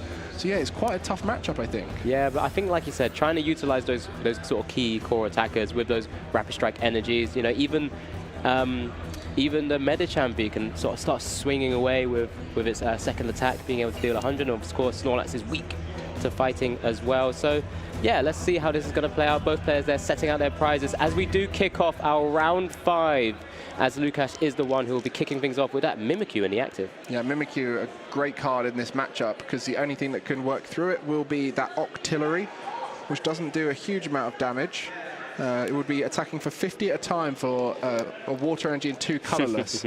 So it would take a few hits on a Mimikyu. So actually, Mimikyu might be the play here to try and work around it. Yeah, not something he necessarily needs to trap to begin with, as we do see the nest ball coming down, sort of just checking those key counts within the list. You know, like I said, Snorlax, relatively simple strategy. You want to sort of limit your opponent from taking knockouts by blocking up the active, or in this case, just stopping attacks from sort of Vs and EXs attacking your board state. It's just now coming down to Lucas maybe having to go for things like the Rotom to go into draw power with instant charge. We're in here for a long haul, I reckon. Yeah, and as we mentioned before, there's a lot of different ways this could go, and I think for Lukash, he's going to try and trap something like an Alakazam, like a Squawkabilly if it were to come down, and there's ways to get that into play too. Yeah, as we do see there, the Rotom V does hit the board alongside the Snorlax as well. Of course, needs to use that as an option should there be a non-attacking threat on Owen's side of the board. But just relatively simple. I mean, I wonder, typically Snorlax doesn't want to go first, so I'm sure maybe Owen has maybe offered that up for Lucas, as we do see the instant charge for the free cards there. Fantastic ability just to be able to allow you to execute your game plan. Yeah, when you're not attacking, if you can have one of those end your turns abilities, you know, it's a great way to do it. Zacian used to be a great example of that, Zacian V, back when that was in format. There's actually a few in the format right now. I think poor little Zamazenta doesn't get a chance. Unfortunately, it discards your hand, so in this kind of deck, it wouldn't really work out too much. But yes, Rotom seems to be the go-to end your turn ability right now. And we see now, Owen, what's his game plan going to be? Maybe just having to limit his bench, as you kind of mentioned. Just start taking knockouts where he can. I mean, like, obviously that Mimikyu is already causing a problem. Holding that Rapid Strike energy as well. Doesn't want to even have too many Pokemon in his hand either, because Erica's invitation could come down from Lukash's side, sort of just causing more chaos there. As we do see the water attachment to the active. Plenty of time for Owen to try and figure out his matchup, but doesn't want to keep giving Lukash turns to maybe draw cards to impact this matchup. Yeah, you got the things like Misfortune Scissors, which can be a huge win condition into decks with lots of switch outs, but for Owen, he's only got the escape rope, the singular escape rope, to try and help switch out the active. There is also a Turo in there to be able to discard all attached cards to your active and pick it up. So there's a few different ways to reset against the Snorlax. But you mentioned the Medicham. I think Medicham's definitely a strong attacker in this. That 200 damage sweet spot when you've got the weakness on both Rotom and Snorlax. It's kind of like the perfect combination.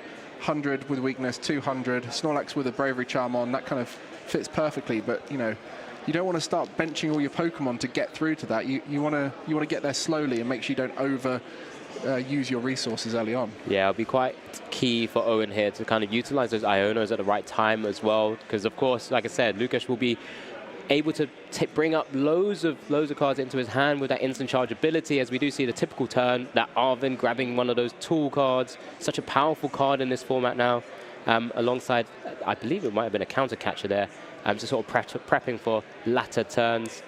We do see the Rapid Strike energy attached Not too sure what we really can do at this point. Just kind of double checking what's available. I mean, you got the Aqua Bullet from the Inteleon V, which will be able to put some damage onto the bench. Start setting things up for future attacks. Yeah, just a simple announcement of attack. There's an Erica. There's nothing in Owen's hand currently, but lots and lots of information there for Lukasz. As we do just see another instant charge. This is actually going more back and forth than I thought it would be right now. Not what I'd expected as of yet, but this Aqua Bullet is not something typically Inteleon VMAX or Inteleon V is utilized in a lot of these matchups here. Yeah, you got to wonder at this stage where the Mimikyu is important in this matchup, because would they typically go for that if they're up against Inteleon Shifu? Would they try and get the Mimikyu there? And has the consequence of having it in your starting position allowed for a stronger start here for Lukasz? Yeah, and I think you're often right, because you want to typically just start the Snorlax, just cause sort of more shenanigans and chaos on your opponent's side of the board. But that Mimikyu start, yeah, it's just a bit of a shining light here in this current moment. Not really having to deal with being damaged by anything from Owen's side of the board, and which kind of forces Owen then to think about, well, if he is able to find a way to remove the Mimikyu, maybe through some pings, or maybe through, unfortunately, having to attack with something like the Octillery, combining over an Iono to try and stop Lukasz from bringing it back onto the board as well. You got to wonder as well, with the damage going onto the Rotom, would there ever be a world where Alakazam would come into play to start moving damage onto the Mimikyu, or is putting the Alakazam in play just too much of a risk? It's a big risk, I think. You never really want it trapped in the active spot. Of course, with the Truro, it's less of a concern, but as soon as it is brought up into the active or even put back into the hand, you're going to see that Erica's come back down again and bring it straight back onto the board. Yeah, even in some matchups where block Snorlax isn't a thing, the Alakazam is a questionable bench spot because you're worried about people gusting it up and trapping it. So add in the block Snorlax and that becomes a whole different challenge. So this is the sort of slower pace start here is definitely allowing Owen to not give away any trapping setups, but it means that those knockouts aren't coming soon. So at what point does Owen start trying to accelerate that win condition of getting some knockouts? Yeah, it's going to be a real tricky scenario here. He hasn't quite drawn, I believe, another sort of basic Pokemon yet, so he's not going to be in too much trouble from Americas currently, but does have to start thinking about if he does Ultra Ball something away, like a basic. Lukasz has access to things like Echoing Horn. There's all these cute little cards there that may come into fruition here for Lukasz, as we did see a Misfortune Sisters on his last turn as well, just hitting one of those Ultra Balls. So just starting to get some of the, I guess, decking out Owen game plan also going as well. Yeah, you've not got really a great condition with Inteleon VMAX in the active here solo, because they don't have any boss's orders. The only way to get the Mimikyu out of the active spot is through an escape rope, which you want to save in case of the unfortunate circumstance of having something trapped in the active. So at this stage, a way to get rid of this Mimikyu is so key, and maybe Octillery is the only approach, but that's been discarded with the Ultra Ball. And here comes a Remoraid, as you just mentioned, the Octillery there. It's really the one sort of direction that you can go in terms of an attacker. Does require free energy though. Not the most efficient, but can keep grabbing the right cards out of the deck to be able to kind of maneuver, not necessarily maneuver, but just be able to kind of get around game plans if possible as well. Remoraid there. This is just such an awkward matchup for this. I mean, Owen, I'm sure, had chosen this deck based on what's happened at LIC, that sort of typical meta discussion he's probably had, and here we do see a Lost Vacuum as well, removing the Forest Seal Stone from Lucas' side. This is really tough. I mean, if I was in Owen's position, I wouldn't know exactly how to deal with this Mimikyu, because the moment you start swinging into it with Octillery, they've got a few turns with that Bravery Charm to then reset it. They can always just find a way to, pick it up and find a new approach. And even then, by that point, Lukasz has gone through so much of his deck that he's got all of those powerful supporters that he can use to continue the disruption. And at that point, Owen's still got to get 6 prize cards. Yep, that one of those powerful supporters already just mentioned there. Penny hit the board, Rotom picked up, healed away, and just re-benched again. Lukasz now getting access to, once again, so many more instant charges. As we do see just Owen just having to put some damage on the Snorlax now with the 2 damage there from Aqua Bullet. as he continues to just apply a tiny bit of pressure onto Lukasz's side of the board. Oh, it's going to be, the harder it gets is when the game goes on longer and Snorlax is able to set up how they want to set up. Yeah, it's a tricky one. I mean, Owen's going to be doing everything in his power to be able to try and take down this Snorlax. Our fellow caster, Benjamin, did highlight it as a potential deck to take down the tournament. The Snorlax, you know, even at LAIC, if the bracket just fell slightly in a different way, Kato could have been taken out that tournament. We could have been talking about a completely different champion. But that's just the pure strength of Snorlax block right now. We just saw Charizard EX on the stream playing a Minior, a one-card tech for Snorlax, because Charizard EX typically struggles into Snorlax, so that's a way to win that back. I mean, this is the problem you've got with these very powerful decks that are powerful based off of the fact they are a small percentage of the meta, so therefore people aren't teching for them. And the moment people start worrying about Snorlax stall, Minior comes out, and then the matchup goes in favor of everyone else. Exactly that. We start to see Owen now spread damage across Lukasz's board, and there's the boss into the Remoraid. The block Snorlax into the active spots there after the switch cart. And now this is how Snorlax typically will try and win matchups. Oh, what are the options here for Owen? Like one escape rope. But if you do the escape rope, they just put the Mimikyu up. But now the Mimikyu is susceptible to that VMAX ability. Double Gunner. True. It's a long old way. That's a big Mimikyu there with the Bravery Charm on. It's very true, but we could try. We've got to do everything in his power to try and get through this. Temple Sinnoh down as well to try and stop all of those Rapid Strike energies doing anything. Has to potentially try and save those stadiums to utilize the energy, just being able to give as much value as possible, as we do see the VMAX come down. There's the Double Gunner. 2 on the Rotom V. Yeah, as you said there, going onto that Mimikyu, targeting that down, that's the only way you can really start getting the knockout. You could Yoga Loop onto it as well. There's options. There's options. We're figuring out. I mean, I would not want to be in Owen's position right now. You've built a deck to beat so many decks in this room right now, and you've been given Snorlax Stall, which it eats up decks with no switch outs and just makes it so difficult for them to get anything going.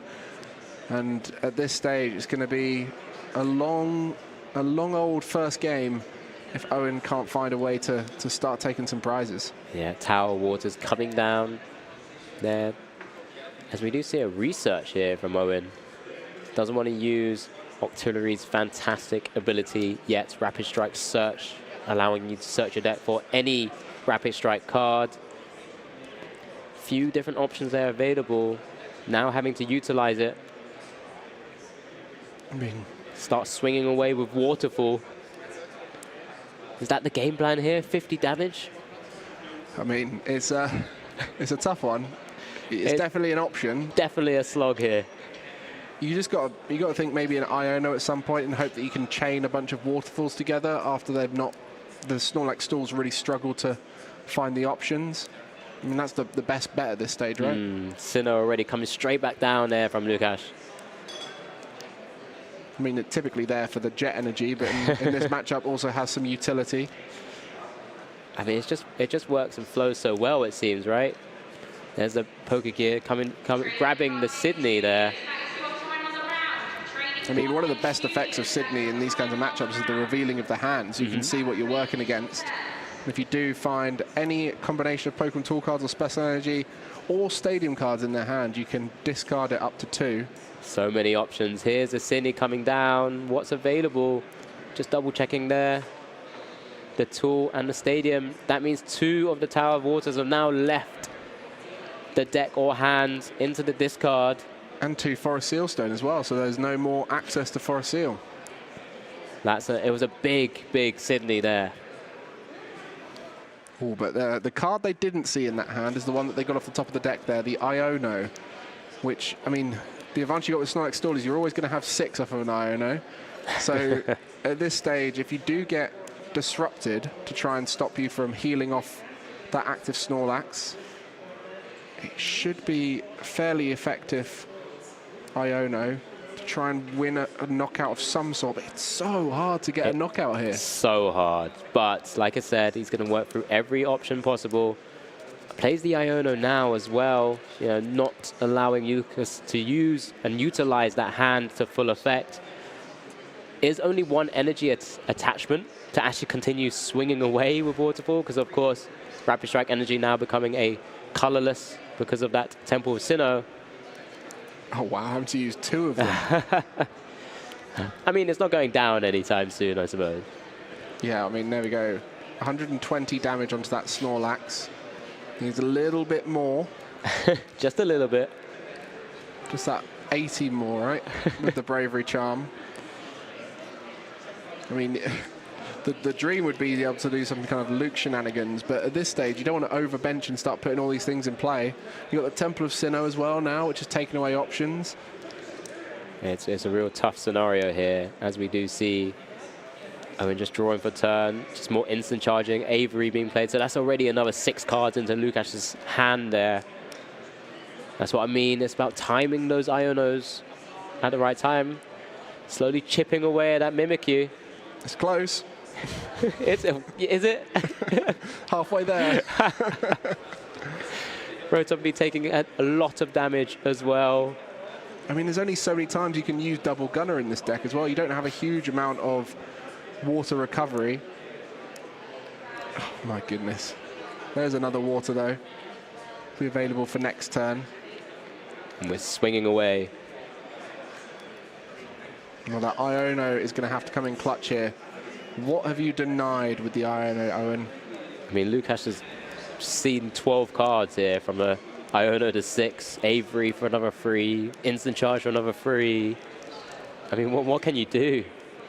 So Sydney and a Penny going back in. I don't know if there was a gear in hand for Lukash.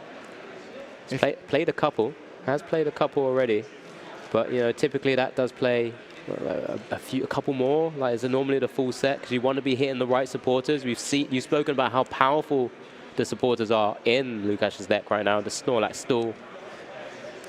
There it is, number 3. So if they get a Penny off of this, that Snorlax in the active gets to be reset. Doesn't look like it. Misfortune Sisters look like it's been taken there. Ooh. Could this be an opportunity to take 1 prize? Counter Catcher then becomes live, though. Oh, there's so many different options. A lot to think about, but then, of course, the Inteleon VMAX, still a great option for Owen to have in the active. There's not been anything overbenched. But that combination of the Erica with a Counter Catcher could be huge. Oh, my God. It does have access there to remove 2 special energies through the very strong supporter that is Giacomo. Yeah, Giacomo. Yeah. Just got a special energy from each of your opponent's Pokemon. Great against Mew VMAX, but again, caught in that collateral here. Owen with his deck struggling here against Snorlax. All of these things slowing him down, and now that Temple of Sinnoh in. Oh my! Just chip it away at the Mimikyu. Can you make it happen? I mean, there's so much damage across the board. You can only use Penny once, right, during your 1 turn. So maybe this is the way where you can just keep putting so much damage around that it forces so many different scenarios here, as we do see a second Iono come down here from Owen's side of the board. And Owen can find that last stadium if it's in the deck off of the Octillery, which would bump the Temple of Sinnoh and give him a chance to get an attack off here, so knock out that Snorlax. Maybe I mean, you don't want to attach a water energy at this point. You want to keep those for the Double Gunner. Yeah, it's all about resource management now. It's going to be core.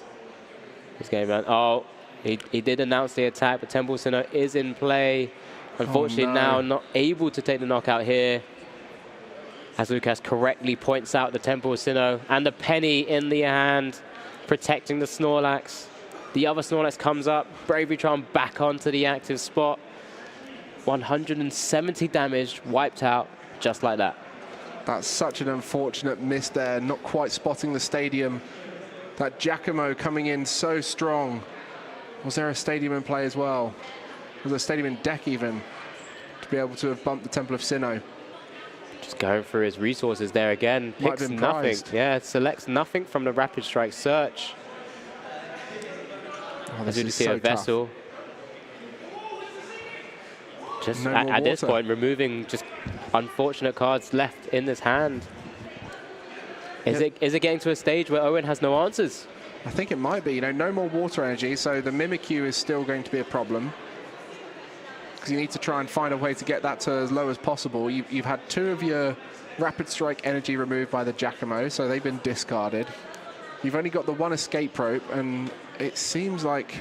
It was just a pass, yeah, as we do see Lucas use Sydney once again, getting knowledge of the hand, instant charge back up.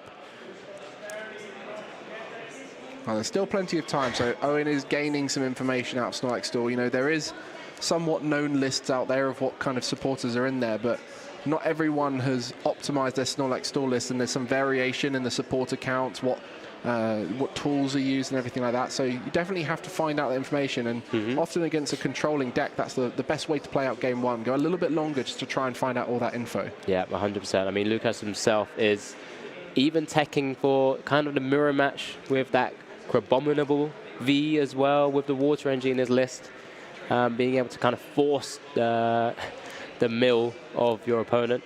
As there's just an Arvin here, kind of just selecting what he wants now. Forest Sealstone looks like it's been moved to the active spot. Well, not active spot, sorry, to the front of the hand. Does have, it looks like an Echoing Horn as well. I didn't know if there's any targets in the discard right now. I know Owen started to utilize some of those Ultra Balls, double checking himself. There's a couple of, well, a few Pokemon there, just double checking his resources himself there. So it's just the Urshifu V there, I believe, that's a target for the Echoing Horn. Yeah, just doesn't have to rush anything though. This is the whole point of this deck. It just instant charges, does what it wants. It does what it wants. Clara. That'd be why they were checking. Get rid of that basic. I've seen the Echoing Horn come out. Get rid of the Urshi. But is there an Erica's just waiting in hand as well? There's a couple of waters back into the hand. At least can start swinging once again with that Octillery in the active spot. Not ideal, but better than nothing right now. Waterfall sticking 50 on that active Snorlax. Well, this is the same process we saw before, right? It's going to take a little bit of time just to work their way through that Snorlax with a few of these waterfalls. But this is what we spoke about. Having that Mimikyu forces Owen here to play the Octillery. And then once the Octillery's in play, that means the Snorlax becomes more effective. And you can sort of jump between the two based off of what you're worried about. Yeah, I wonder if going into this matchup, or maybe knowing what Owen could have been playing, whether he knew Mimikyu was the right game plan to go down. Oh my, the Or just hitting the luck. Oh, is that the Alakazam? Yeah, the Erica's Invitation, knowing the Urshifu V was in hand, but found an even better target. Radiant Alakazam into the active spot. But it does mean they can start moving damage around. So it's time to start the Radiant Alakazam's input into the matchup. That painful Spoons ability is now available and active. Does still have access to Truro somewhere. But not ideal, of course. The worst potential Pokemon in the active spot here for Owen. Oh, double tails on the Silene there. Oh, starting to, isn't able to insta-charge anymore, but does have Pidgeot, the Pidgeot package on his bench as well. Just, it looks like a quick movement across there. Power Pad, going to be bringing back some of those core resources to make sure Lucas doesn't deck out. And it looks like it's just the scoop up, because of course the Pidgeot is on the board. Looks like we'll get full confirmation shortly, but it does look like Lucas has taken game 1 with a concession there from Owen Cameron. Congratulations there. What a matchup to kind of go into for round 5. The perfect start there. Mimikyu in the active, forcing a lot of challenging routes for Owen. And then, of course, that Octillery wasn't strong enough to work its way through the Snorlax. Pure poker face there from Lucas as well. You know, this is a matchup that seemingly is in his favor. Owen not having much to work with currently, just trying little things here and there. Lots of damage were put on the board, but vital pennies were coming down at the right time. Yeah, I mean, with these kind of matchups, sometimes the key is get in there early and just go aggressive. So maybe this time, because that first game, Owen played it slow, right? Didn't want to do too much. I didn't see the hand as to whether there was any other options. But sometimes you just go, I'm going to go fully all out and trust that they can't get set up quick enough, and then I'll get that knockout before anything else comes down. which is why they like going second. You mentioned Snorlax Stool likes going second so they can get as much of their board filled out as possible. But maybe that's the case here for Owen. You just got to go aggressive and try and get an early knockout. Yeah, it's a weird one. I've had the chance to play a bit of Snorlax at League Cup. You chose to play it? Chose to play it. Yeah, it was maybe not not quite forced upon me.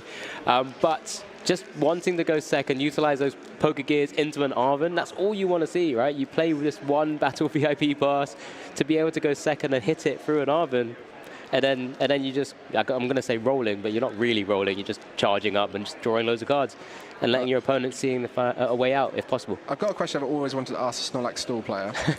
Do you get a chance to speak more with your opponent because of it or less?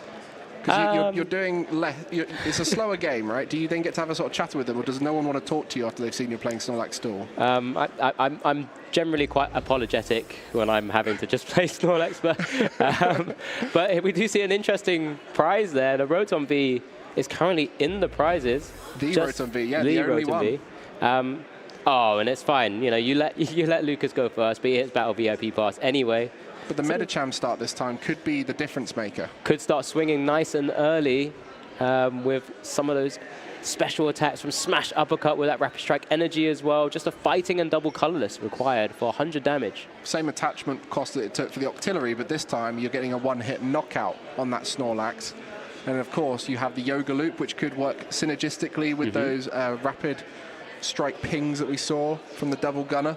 Yeah, we do see the instant selection to the front of the deck, that Mimikyu there once again. We know how vital it will be to just have that on the board, just causing Owen more headache to try and punch through if possible. If he wasn't able to hit the Battle VIP pass, maybe if just left with a Snorlax, maybe that's Owen's opportunity to try and get through this deck. If I'm not mistaken, Medicham can Yoga Loop the Mimikyu, right? Yes, we'll just drop damage counters. But you can't use it 2 turns in a row, so you'll be 20 every other turn into a Mimikyu. Correct. That's even more of a long way round that we would have liked, similar to what we saw game 1. But yeah, let's see how Owen's able to work through this game plan now. But Lucas is not able to draw cards. That's vital here. That is huge. That Rotom, I mean, some lists of Snorlax playing 2 Rotom, knowing how important it is. Not ideal to start with it in the active, but it's so key to your matchup. And on the other side, I think that hand looked pretty solid for Owen. I saw Rapid Strike Energy and a Forest Seal Stone. Can start applying pressure on that Yoga Loop, as you said. It's only 2, but it's 2 more than 0. So let's see how it plans out. Especially on this turn as well, while you can't attack with your Smash Uppercut, you may as well Yoga Loop. Start applying pressure onto that Mimikyu, if possible. We do see the Pidgeot V come down as well. Kind of gives a bit of an indication maybe that Lucas is trying to find a way to draw into the Forest Seal Stone, into that Hisuian Heavy Ball, get that Rotom V into game as soon as possible. As we do see a little Yoga Loop for not really much. You very rarely see a Yoga Loop for anything other than the knockout, because with the added effect, when you get the knockout with Yoga Loop, you get to take your turn again. So on this occasion, just using it for the damage. Poker gear here, having to grab that Iono, not an Arven, which is what I would assume what Lucas is looking for. Like I said, that Hisuian Heavy Ball, trying to grab that Rotom V if possible. Or even just to switch into the Mimikyu to gain some more time. Yeah, very true. Get the Forest Seal off of it as well for the Pidgeot. So a few different ways to kind of go around this game plan right now for Lucas. As time does start to tick, of course, we know game 1 went to Lucas with that concession. Lucas, with this Iono, will see an additional 6 cards into the deck. A great way to kind of just keep digging through for something important. Oh, there's the energy attachment needed for the next attack, but you see some juicy basic Pokemon there for Erica's Invitation. Next turn, potentially. But is there time for Lucas right now to use Erica's? We'll be looking again. You know, he's got Arven in hand, it looks like. Just top deck that energy there from Owen. He's going to start, he's just double checking the attack, it looks like. Can he start just swinging through? The problem is then the Mimikyu can just come into the active, and then that Mimikyu is really tough for the Medicham and the Inteleon to get through, and now counter catchers are available. Yep, it's big. It's, with Owen now also having benched that Inteleon V, Lucas does send up the Mimikyu, knowing Owen doesn't have another answer right now. Okay, so there's that Arven you mentioned. Of course, you've got the worry of the Temple of Sinnoh too that could take away your Medichams attack. Forest Sealstone and Hisuian Heavy Ball, fantastic cards, yeah. Arvin's unlocked so much potential. It's a card we spoke about before as well, and we've seen just with so many powerful tool cards now, Arvin's really coming to the forefront, I think. Yeah, the supporter line in the Snorlax stall list really shows you how powerful some of these cards are. They just need the right combination. They need the right kind of slower paced deck that Snorlax allows for them to be able to get their full utility. And some of these disruptive supporters, we saw Erica and Sydney, how good they were last game. Misfortune Sisters, not so important in this matchup, can be so huge into a lot of other matchups. Yep. There's a lot of great tools for the control archetype right now. Yeah, and it just feels like there's just so much, like I said, I'm going to use this word a lot throughout this weekend, a lot of innovation available for players to just kind of adapt, build, and sort of evolve decks. As we do see just so many key cards of this deck come down now. That Rotom V pulled out of the prizes.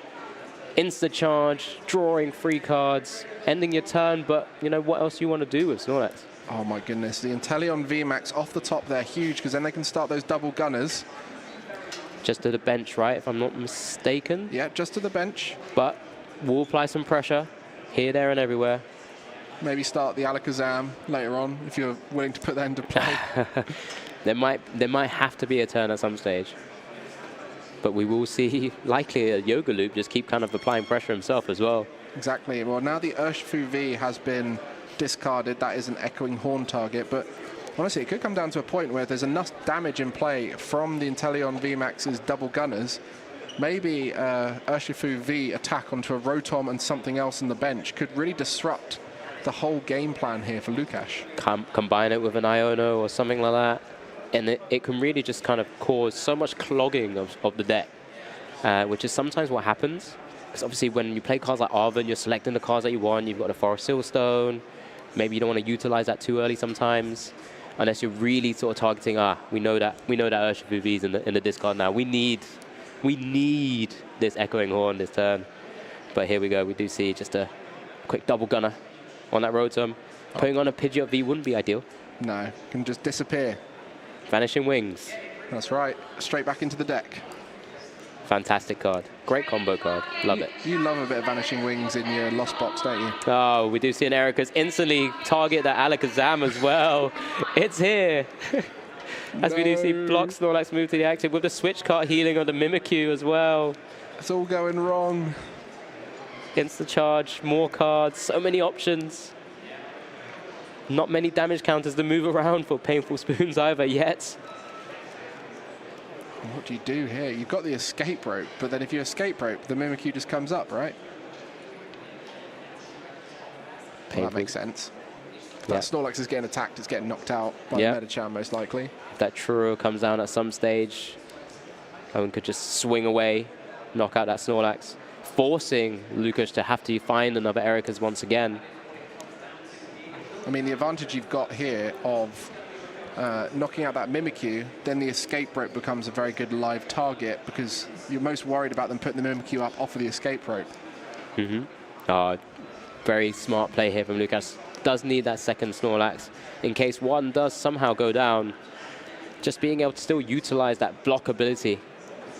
Something we've seen Snorlax have in the format before. Not this format, but previous formats before. It's just such a powerful card. Big HP. Fantastic ability. What can you do? Misfortune Sisters.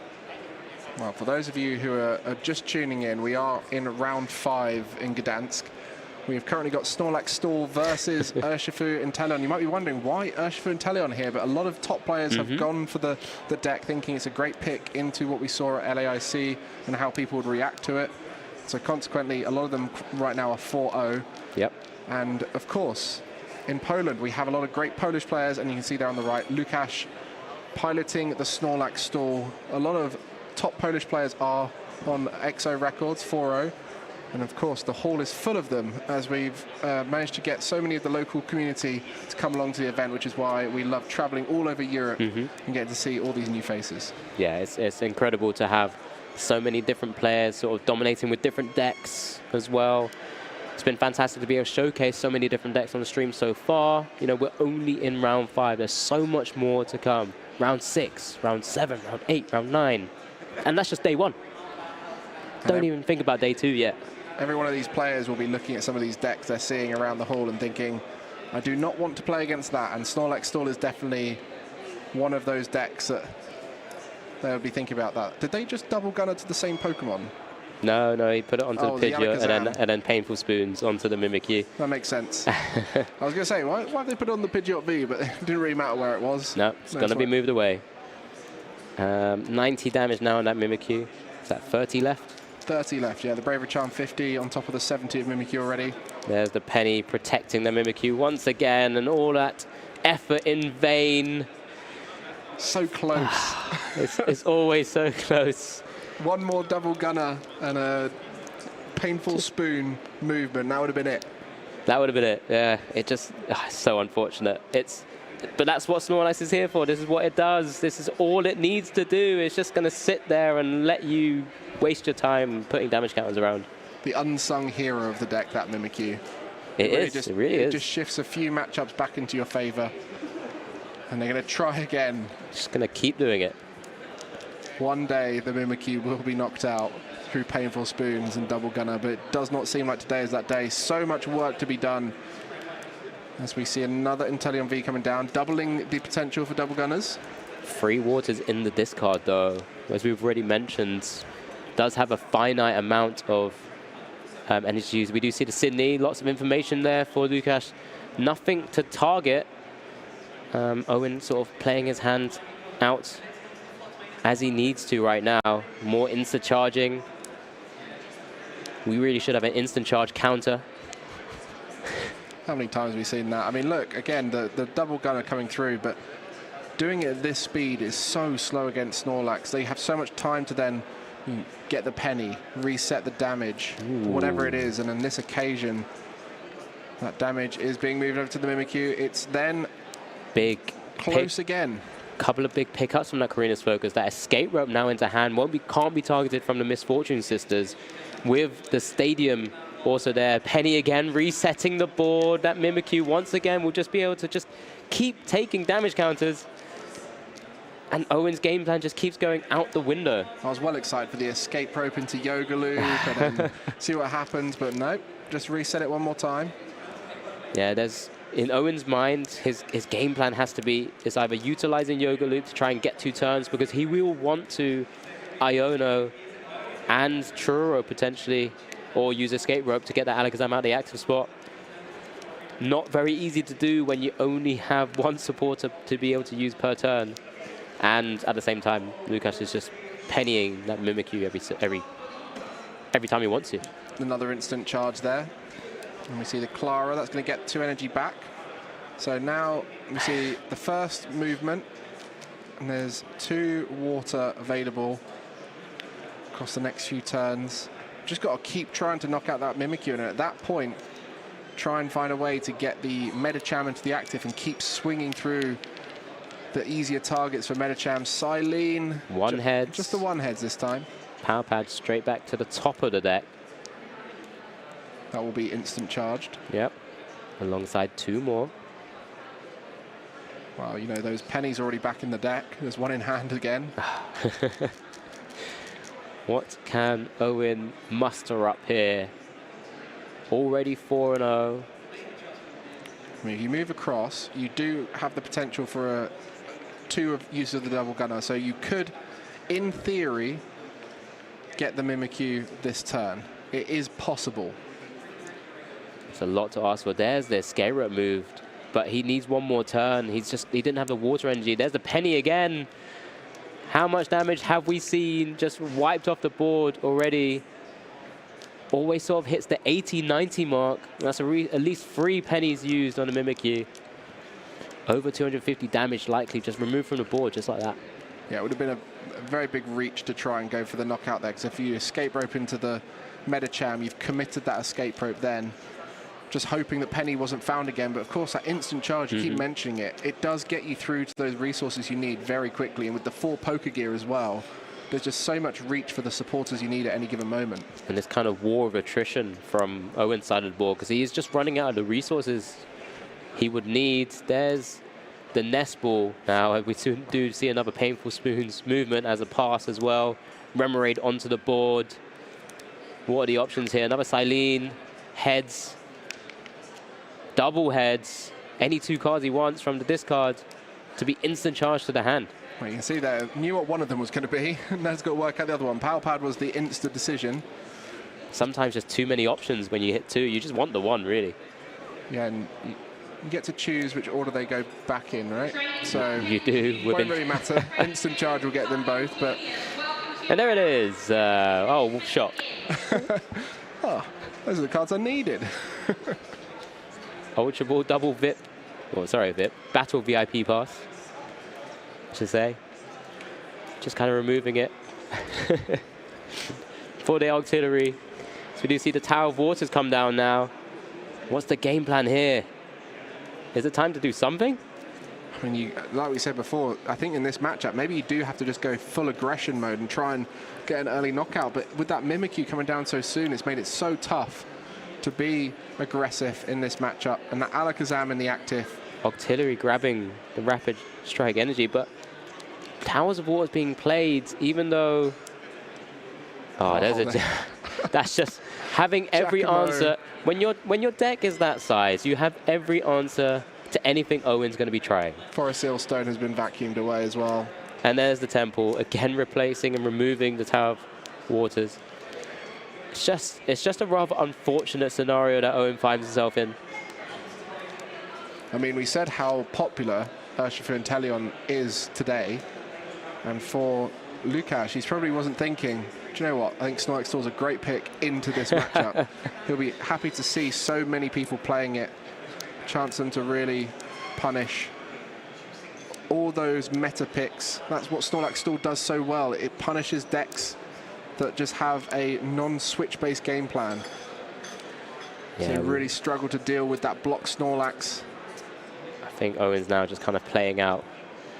I think it's quite a difficult scenario for himself that he finds himself in. Does play the escape rope because he didn't really have too much more going on. Medicham in the active, Mimikyu in the active. We're back at the impasse again, and we do see the counter catcher.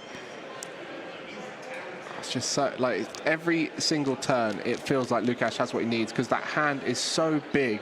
Yeah, and there you go. Is. Owen has accepted. The options have ended. No more ways to win this matchup. And Lukash shows exactly why Snorlax Stool has won him 5 rounds. A force to be reckoned with. Just showcasing the pure, game plan of Snorlax, being able to get all of those cards into his hand, answers every turn. And Mimikyu just coming up trumps. Yeah, Mimikyu was the MVP in that matchup, just constantly a worry, especially for the escape rope being the main switch out, the only switch out. You're always going to be worried about that, but there we go. Snorlax has had a chance to show on stream. Yep, that was one hell of a game, I guess, for Snorlax's side. Being able to just showcase all those little cute cards we kind of mentioned, lots of powerful supporters. Did have a bit of a detrimental start with Rotom V being prized, but it doesn't matter. I have Battle VIP pass. I can go into Forest Silverstone, I can go into Arven, and we're okay. Do anything you want. And for those of you in chat who love the deck, I'm sure all of you have been this whole time loving it. It is one of those tougher decks to play against because it's very frustrating, as you mentioned. Constantly apologizing when you play it because it does wear people down. It's a tough old deck to play against when you don't have the outs to it. And we saw exactly what it can do there against Urshifu Inteleon. But there is a lot of decks that can win against it. Snorlax struggles into the Iron Valiant variants, the Lost Zone Giratina, and of course, any deck that has a lot of switch outs right now in the format. Yeah, and there's lots of decks sort of having to adapt. I think a lot of people may have seen Snorlax was actually quite a good play going into this tournament as well. So you'll start to see things like Gardevoir having that Professor Churro's card as well, being able to again remove the active Pokemon so that it can maneuver around as we do kind of just give a bit of a insight into the good matchups and the bad matchups here. But it's just a fantastic deck. Keeping things honest, I think is one way to put it. The one thing that's really interesting, unique, is the Mew VMAX is a bad matchup, and it's specifically the fusion build because of how that fusion energy protects it from abilities. So you can have the fusion energy on the active and still be able to retreat it against a block Snorlax, so that makes it a bit tougher. And you've also got Max Miracle that can go through the Mimikyu. Yeah, there's little cute things different decks can try to try and maneuver around, but you know, Snorlax has to find those answers, right? And in this particular matchup where it's kind of hit a bit of a collateral deck in terms of Inteleon, Urshifu, it's just able to now go 5-0. I think there might be one or two other Snorlax, Block Snorlax decks as well, just doing very well today thus far. But you know, let's just see whether we can convert that into a day 2 finish and maybe push that on to a top 8. And it's also a reminder to all of you that just because a Pokemon is weak to something on your side doesn't mean you instantly win that matchup. Of course, fighting attackers, there's 2 of them. You've got the Medicham and the Urshifu in that Rapid Strike list, but they don't give you enough of an advantage in those situations. Snorlax, purely disruptive. Doesn't matter if you try and take a knockout on it. It's you have to knock out 6 of them, and that's not easy to do. We saw already 1 Pokemon getting knocked out there in that whole best of 3. So Snorlax still very good deck right now in this meta. Yeah, but do you know what? I think it's enough from us talking about Snorlax. Let's head over to the interview with our winner of our round 5 with Joe Bernard.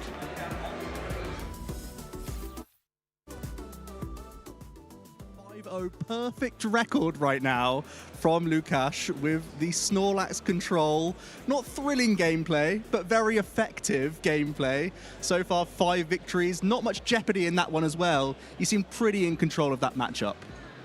Yeah, like you cannot really do much when you are playing like Rapid Strike Urshifu, especially that you have no option to just get rid of this Alakazam. You have very limited Gust and switching potential normally, because it's like, I don't know, when I was playing it, it was almost always like maximum 1 rope, 1 boss, so if you don't have much more, then I can just Gust Octillery, Gust Alakazam, whatever, and yeah. Yeah, it seems like you had a good grip of the matchup. A couple of big Erika's invitations in there as well. Hitting the Alakazam early made things easy, but you have so much time in that matchup. Are there any that are more challenging for you?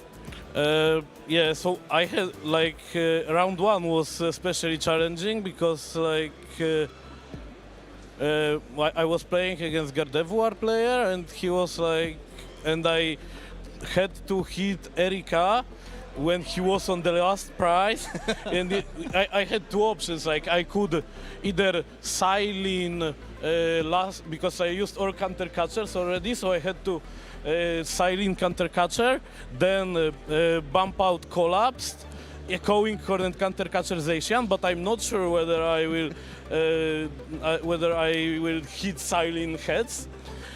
But I had Erika in this Pokegear, so it was like, okay, just try with Erika, and I hit like Mew in hand. All energies were on board, so it was like totally won. But yeah, that was really close, and that's definitely the closest game I've had up until now. Fantastic. That sounded really intricate as well. And that is kind of the story of Snorlax. You have to know a lot of the avenues, have to assume some counts of other players' decks as well. Do you think it helps that you know the meta so well to play an archetype like this? Is that something you have to do if you want to do well with Snorlax? Yes, you definitely you have to be aware of, like counts of bosses, orders, switches, escape routes, and so on, because like, other than that, if you are not aware of that, you can like bench Rotom in a very bad situation where like 1 boss can be 2 prizes, and then with 4 other switches they could possibly win the game. Obviously, it's like if they hit everything and are prepared, it is really hard to win. But yeah, most of the decks, other than like some Lost Box variants, do not really play like much 2-row or switching outs, and against boss you can, in many matches you just pen out Rotom from the board and you are only with Snorlaxes. Yeah, that makes sense. There are matchups where you can Rotom over and over again, but as you said, there are times where it's much less safe of a play, and you just want to leave block available. Yeah, most of the time you want to use it at least early game, because it's very important to accommodate some hand size, but then when you see you have like everything set up, you have like Forest Sealstone is also very good to be somewhere in impossibility, right? So Yeah. when you can use it with Pidgeot, Rotom doesn't really make a difference, right? But yeah, just putting one card from your deck is obviously amazing. Yeah, sounds like you know the deck inside and out. But we were just talking before we went on the interview that you jumped onto this deck a little bit late, actually. I wouldn't have expected that with such good play. Yeah, so I was really struggling before because like I had a bit spicy Sablezard list cooked up for the event, like with Lost City and Cross Switchers. So for the it's like Jirachi. combo against Iron Hands and Jirachi. But I was like, I'm not really sure whether whether it will really be so good against Iron Hands, because when I zard the hands out to the lost zone, they lost on my Zard, and then we have to like stay in pace. And it's also, this deck doesn't really let you lose tempo. You have to attack from the first turn, Cramorant, Sableye, Zard. If you just lose one attack because of some Yono Path, Judge Path, then you are totally screwed. Well, yeah, it looks like you took a different avenue instead with the Snorlax. You're 5 wins now, so not just looking at the day 2, but also looking at, you know, matchups around you and whatnot, trying to get into that top cut. The things that you're trying to avoid around you at the top tables? Yeah, so obviously Lost Tina is what I don't really want to play against. So there is possibility to win, but probably if you like catch Manaphy in one game, they just scoop and go to second game, which they just essentially win with Tina. So you can maybe win one game, but it's not sufficient to win BO3 normally. Yeah. Other than that, I guess there are fighting chances against almost anything. I've also seen that Roaring Moon is not considered the best matchup. I'm actually totally unprepared against it because my local players do not play Roaring Moon, and that's a problem. And unfortunately, Snorlax is not too good to play online because in desktop version, Erika crash game. Yeah, I was about to ask you that actually. Yeah, it's unfortunate. Yeah, you have to play it on mobile, but yeah, I sometimes play it on the phone, but it's like, I don't know, when I'm riding tram somewhere, it's probably not like the funniest thing to do to just think because it's obviously you can play anyhow, but you want to kinda play at least on some level, and with Snorlax you have to be focused on what do you have, what you don't have, do you need Peonia, when to play it. It's also like with Peonia I've also had like some pretty crucial prizes. Like one game I prized 3 Snorlaxes. Oh wow. My opponent let me start and I had my one VIP pass in starting hand, and I was like, yeah, I'm totally sure I started probably with Rotom or Pidgeot, I'm not sure now. But I do my deck search and it's like, wait, I am sure there were more than one Snorlax last game I played. Oh, yeah, wow. so sometimes, but generally you are almost price-proof because of this Peonia. I have many games when just mid-game I have like set up 6 prizes, which are totally not necessary in the matchup, but you have to know when you need this Peonia, right? You have to also have cards in hand which you can get rid of. It's not like you can have 5 cards in hand, play Peonia, and then the only option you have is to put these 3 cards back in the Straight prizes. back in. Yeah, it's a really good point. Well, we're going to be following your run. I think the chat was really excited to see some Snorlax. We've delivered that now for day 1. We're going to try not to get too many more, at least today, but if we see you in the later rounds tomorrow, hey, who knows, we're going to see more Snorlax. Looks like it's been a fantastic choice so far. Congratulations, and we'll let you get on to the next round. Thank you.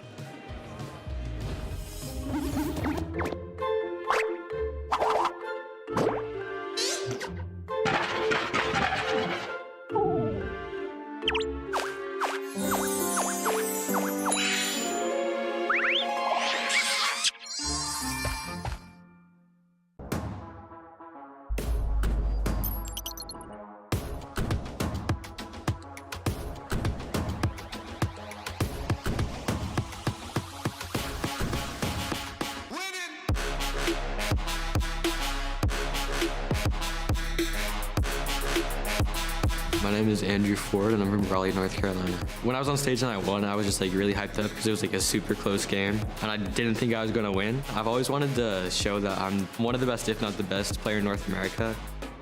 This weekend I never really doubted myself because I wasn't playing to win, so I had nothing to doubt. I mean, this game consumes a lot of my life, but it was like honestly changed my life. Winning Worlds, I'd probably like be considered the best player in the world, so it would be like what I've always wanted. My name is Cyrus Davis. I'm from Niagara Falls, Ontario, Canada, and I just won the North American International Championships 2023. Winning this event is life-changing. It means everything to me. It means I've left a mark on the history of this game, and it means that my long time playing has all led up to something. It's the journey, it's the friends, it's going to other parts of the world. I will be at the World Championships. I think I'm definitely gonna make day 2, and I'm sure with a little bit of luck, I can roll my way all the way to the top.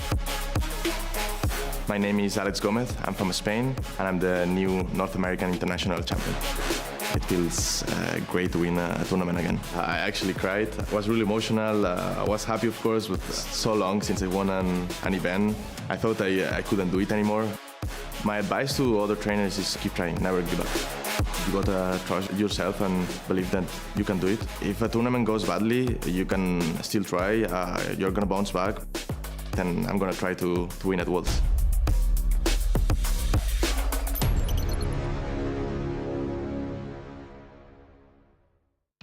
Hey everyone, hope you've been enjoying the regional so far. And we're going to take a little bit of a break from it to get to know one of our Polish players here, Mateusz.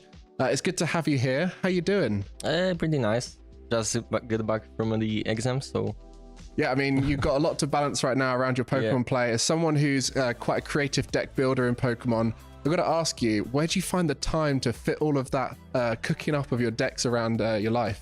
In the free time, I like to thinking about anything, so that I don't need to worry about all the problems. So I like just to go to the decks, look at the cards, look what can be fun to play, and I'll just crumble it and try it out. I mean, you have an amazing community around you in Poland where you got a lot of very creative players. How important is it having that local community who you can rely on to help you create those amazing decks? I think it's really important, so I can know if my idea is really stupid or it maybe can do something. You know someone that you can test with, so it's also really good. Because on the ladder, there are sometimes like the players that can't even do the things that should be done. Yeah, so you got those amazing top-level players around you to keep testing you, making sure you're pushing yourself. Of course, you've now got regionals in Poland. We had Warsaw last year, Gdańsk this season. How important was that for the Polish community to have those big events, those premier events in your country? I think it's grown our community. Many players attended to these regionals and then think, okay, so it's like this. Maybe I can try it out outside of the Poland. So the community grown a lot. We got more players that we can test with, more even locals. So it's really important for me. Yeah, for me, Warsaw was my first event to commentate. So Poland's got a special place for me as I love coming back here. And I think one of the great things about Poland is your players are, you come up with interesting ideas. We've mentioned about your creative deck building. What is it about your community that you think leads you guys to go slightly off meta sometimes? I'm not sure if it's something that just Polish people do, but I think when someone from close friends look at you that you are doing something weird, they also may want to try it. So I think it's one of these things. Yeah, I mean, you managed to win Stuttgart Regional with, at the time, a very unused deck with Palkia Vikavolt. And you were the only one of it, I think, on day 2, and you ended up winning the whole event. And I feel like that's common for you, where you're the only deck in day 2 of your archetype. Is that something you enjoy doing, like where you play an unusual deck at a tournament? Yeah, it's the most fun about playing something weird is that you're surprising your opponent, so it's always fun to look at their reaction. It's something that more players will look at, like, my 25th place Bannet list recently in the Lille. I think it's more looked than some of the top 8 lists because it's just something new. So some of your decks, when you come across players who are a little bit stronger and can work out how to beat them, it can often be quite hard for the deck after the unknown factor has been found out to compete. Do you think there's some cards out there that people aren't playing with that are good enough to compete at the top, even if people know how to play against them? Yeah, like definitely. There are like 2 strategy while building a deck. You can build a really strong deck that just beats everything. It was for me, I just feel like Palkia Vikavolt, and also that more counter thing, Bannet, when your opponent know your whole list, it's much worse, but it also still can compete against other players. Yeah, it's kind of like what Sander does with his crazy decks. Once people know what they're up against, it can't compete as well because people know how to beat it. But of course, we'll be seeing you throughout the season. What's your aims now that you've had a few regional wins, a few top 8s? What's your kind of goal for the season this time round? I'm currently a little bit busy because of the exams, but I'm trying to be the #1 player in Poland. Just keep it up and yeah. Well, thank you very much, Mateusz. We'll get back to some more regional action for you, and hopefully we'll be seeing Mateusz on those top tables.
Hey everyone, round 6 coming up shortly. Got a chance to chat with Mateusz the other day.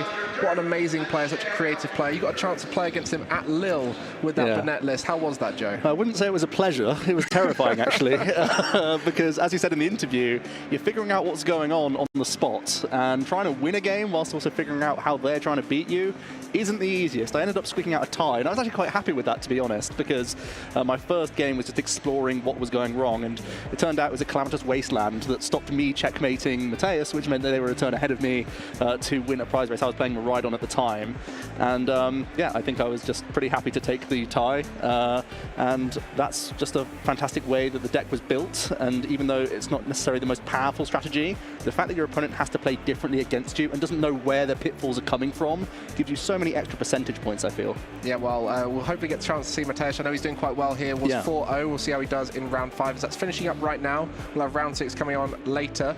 We're here in Gdańsk, Poland. You know, we're back again. I think you played in Warsaw, right? Yep. And so you've had a chance now to come out and play here. What's it like playing against all these Polish players who are getting to compete now at big events? It's great to see them.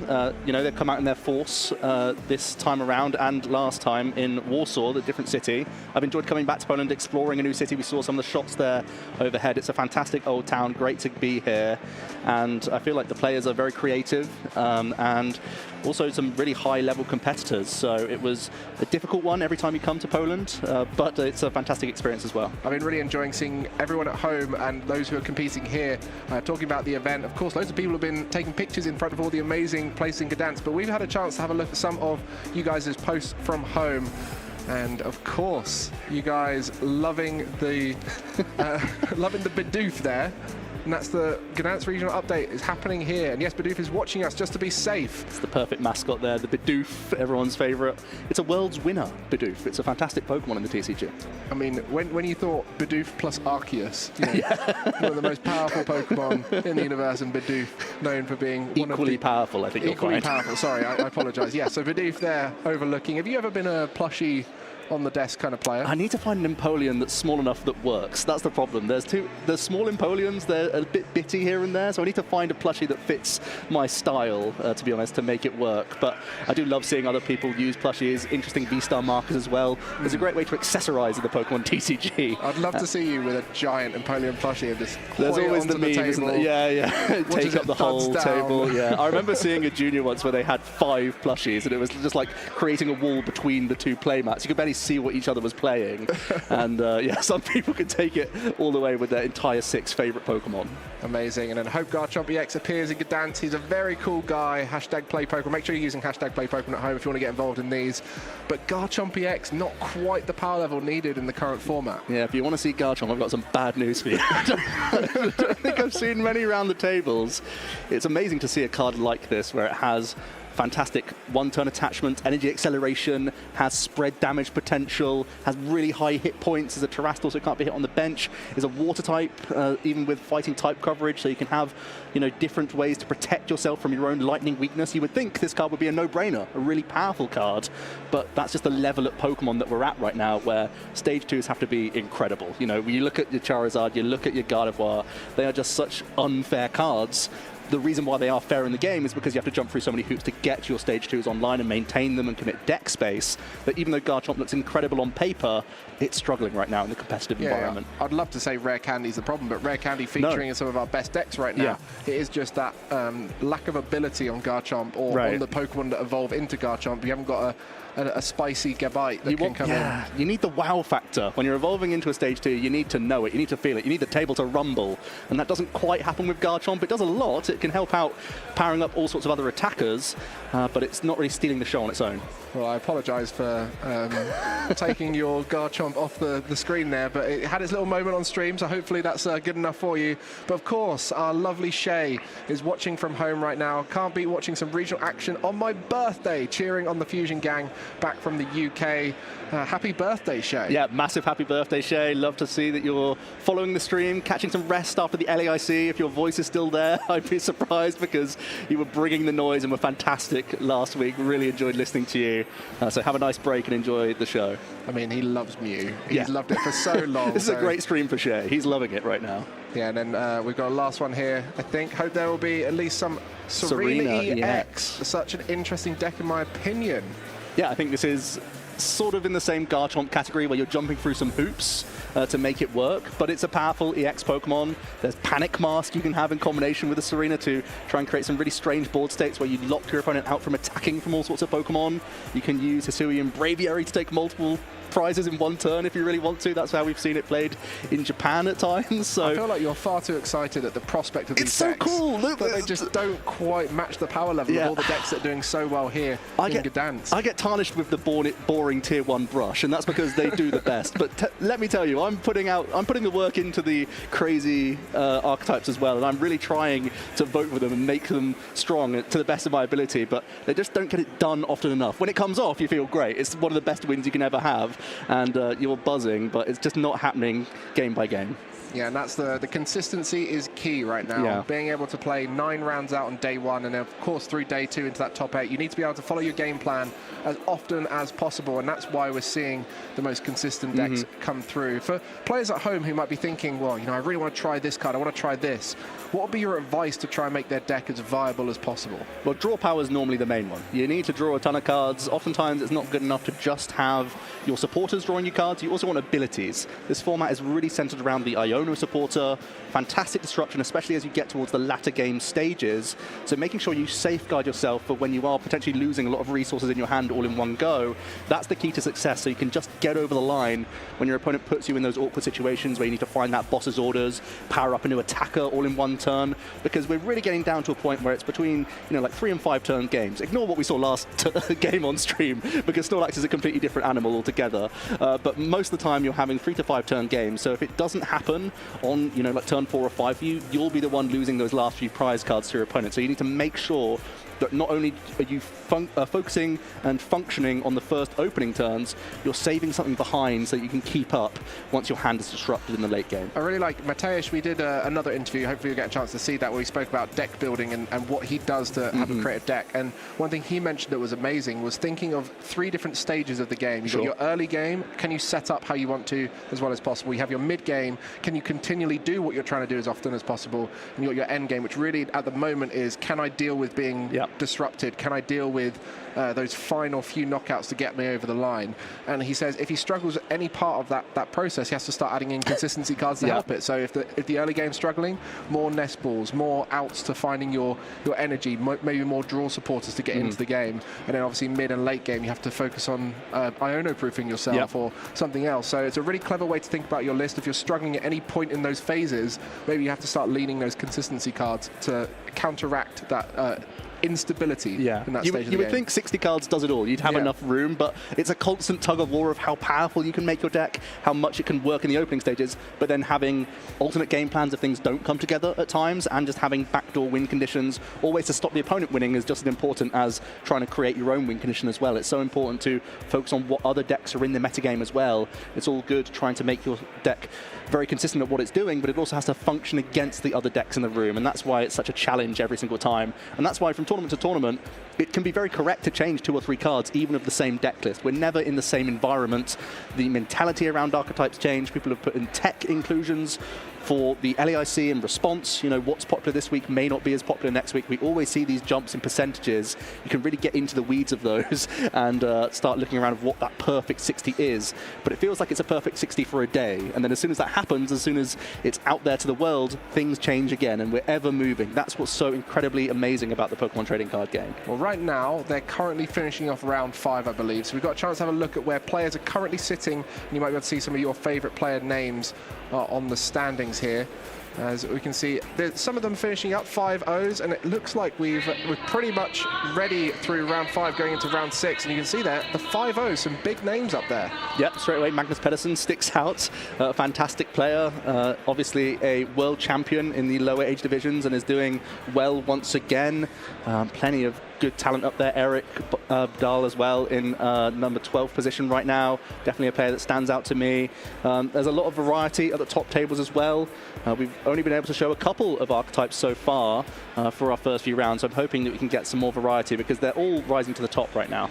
And we got to see Lukasz with his Snorlax Stool on 5-0 there. And of course, Mateusz, we had the interview with him, currently on 5-0-2. So he's going to be looking to try and make that all the way through to day 2 with a great standing. And I can tell you now, I got to hang out with him after our interview on Thursday, and he had no idea what he was going to play.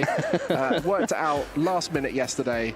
So we'll hopefully get a chance to see them throughout the day. But like you mentioned, so many big names here. But of course, with the increase of player base, we're seeing new names all across the board. Some of these faces you might not recognize could be names of the future. Yeah, absolutely. Players are trying to make a name for themselves. There's cash on the line, there's points on the line, and if you just click with a metagame, sometimes you can just achieve a huge amount of championship points in a very short space of time. If you find an archetype that works for you, if you just have the right build at the right time, you can just really capitalize on that. It's a great thing for this season, especially winning a tournament and taking it all down. That's new this year for the first time, where you can just get an instant invite for winning a tournament, which is pretty incredible. I mean, the championship points basically get you there anyway, but it really means that you can keep coming back to tournaments, and that's exactly what we want to see from these top players. Well, of course, Liverpool will be coming up next year. Tickets will be going out 29th, so make sure you're ready for that. 1,800 TCG players. Exciting, really exciting. exciting. Largest regional by a long way we've had in Europe, so definitely get yourself along to that, because that will be a great opportunity. The winner of that definitely has a lot of bragging power when it comes to our region here. Yeah, I mean, I've done well at Liverpool in the past. Didn't quite get over the line. I was in top 8 with Rapid Malamar. Yeah, 9-0, not bad, especially with Mali. But you can see from our schedule here, before Liverpool, there is still Stuttgart, and that's just in the 9th and 10th of December, so right around the corner. Players from this weekend will be harvesting some information for their own deck choice, what did well, and then having to once again do a huge knee-jerk reaction and change. Some players will be changing their deck altogether. Some people will be making those more subtle tweaks to have the perfect list in the next coming weeks. Well, Stuttgart was where the the Mateusz win came from last season. So we're looking to go back to back there. And then, of course, you've got Mew VMAX. It's definitely taken a lot of regionals and been very successful in the past. So I wonder if this is also going to be the regional for that deck. Because, of course, we look at all the players right here, and I'm sure you guys are all excited to see who does well, which of your favorite players makes it all the way through to that day 2. But, of course, we're interested in the decks as well here. Which deck is going to be the one that proves they are strongest in the meta? Because Gardevoir came through so strong at LAIC, and now we're wondering, is it the best deck, or is there other decks that can also have such a performance like it did? Yeah, players will be rooting for archetypes just like players back home. And here are our caster predictions, actually. Alex is among the Mew believers right now, thinks it can make a nice comeback, and in the day 1 field, there's a decent number of those Mew players. I went a little bit out there with the Roaring Moon. I thought it was a safer pick a couple of weeks ago, but here we are. I still feel like it has what it needs. It's still one of the most efficient, phenomenal attackers that we have in the game. Great with Mew everywhere. Yeah, exactly. It's happy to see Mew. It's happy to see the amount of Miraidon that's around. That's Ben's pick, and you can't really argue with that. He's got a huge number of players piloting it, and a decent number on strong records as well. Chuck the Snorlax in, that was cheeky. Snorlax, yeah, he also is one prone to heading towards the controlling archetypes, happy to say pass a number of times in a day. Nothing against that, of course, but it's just something that he gravitates towards. And then the Iron Valiant, we've not been able to show much of it on stream just yet, but I know there are a couple of players on high records with it. The thing about Iron Valiant is it does have some really strong matchups and some bad ones, so they're less likely to get that EXO record just because there's that sort of juxtaposition between the strong matchups. But most people I've seen who are playing Valiant are opting to go for the Entei. It did so well at LAIC, making that final. Definitely inspired a lot of people. 230 hit points is very good on a basic right now. Having that ability to have 2 game plans, knocking out big targets with the Entei, but also going through the smaller targets with the Iron Valiant and the Medicham. Definitely a list to worry about. If you've not thought about that matchup, you definitely have to think about it now after its success last week. No doubt, it really impressed, and I really like that the Entei list kind of strikes that balance perfectly. The Rapid Strike build, the Jolteon VMAX builds that we've seen in the past, even the Xatu build from the latest set, Paradox Rift, these ones are kind of all in on one strategy, whereas the Entei build, especially with Radiant Charizard being a powerful late game option, I feel like this treads the line of being able to punish and capitalize on evolving and supporting Pokemon. Certainly using Yogaloop to gain an additional turn is an incredible way to wipe out an opponent's field, but also having that Entei means that when you are seeing the Miraidon players, the Roaring Moons, you still have those avenues to race quite effectively. And it seems like if you want to go down that Urshifu VMAX line, go with the Inteleon. The old package seems to be the one, as there's a lot of top players piloting it here and being quite successful. A great meta call into what we expected to see here today. Yeah, that was actually, it could also be a reaction to Entei doing well, because then you have a water VMAX which can tank, and it's just a great way to flip that matchup. So again, it's reacting from the previous week, and now suddenly Inteleon is a relevant weakness again in the game.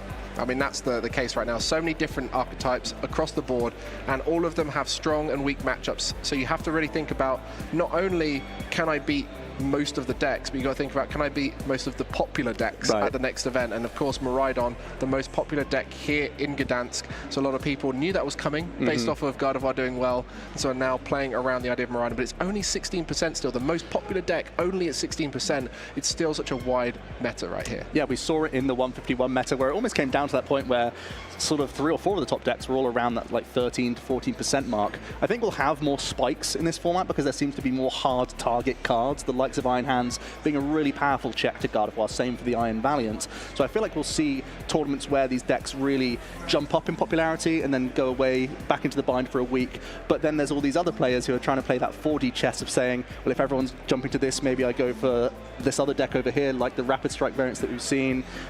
People still sticking with, obviously, the popular archetypes as well.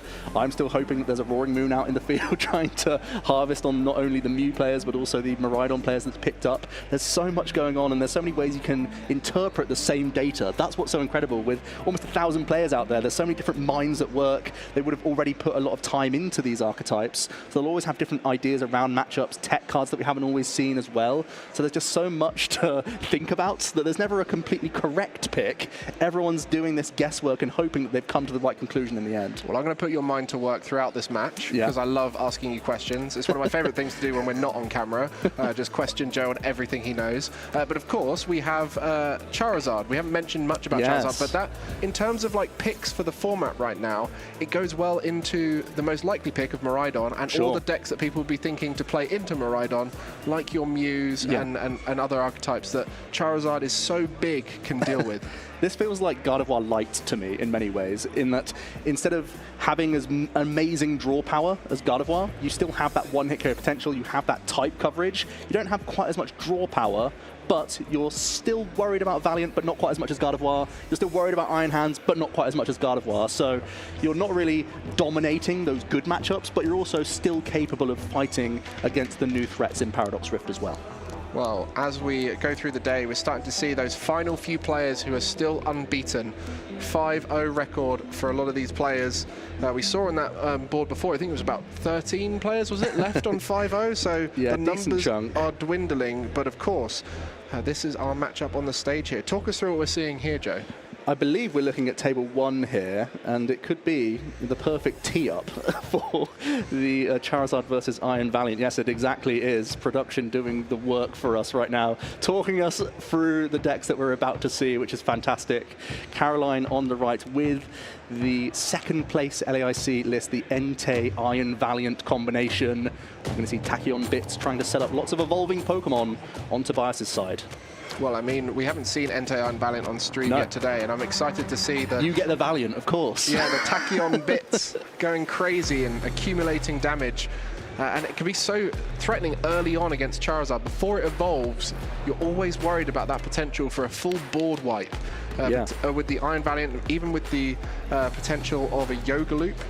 Yeah, that's definitely a threat, and it's always a question, actually, I think, for when you're coming up against an Iron Valiant variant, do you even choose to go first or second as these vulnerable evolving archetypes? Because you could come away not even drawing a card for the turn if your opponent is able to get enough Tachyon Bits developed, and even a Yoga Loop if they've gone second. So it's a real interesting one here to see how these players navigate it. Once you've got to this record, there's a decent chance that they've sat next to each other at one point or another.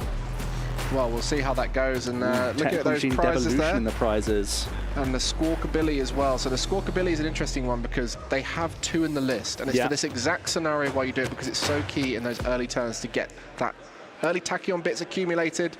But of course, the Entei is present in both of these decks, sometimes in the Charizard too. And so do not be confused. It is a Charizard deck with an Entei in the active. Tobias is kicking things off with a fleet-footed. Actually a relief to have such a high hit point Pokemon in the active position right now. I do see a Nest Ball in the hand.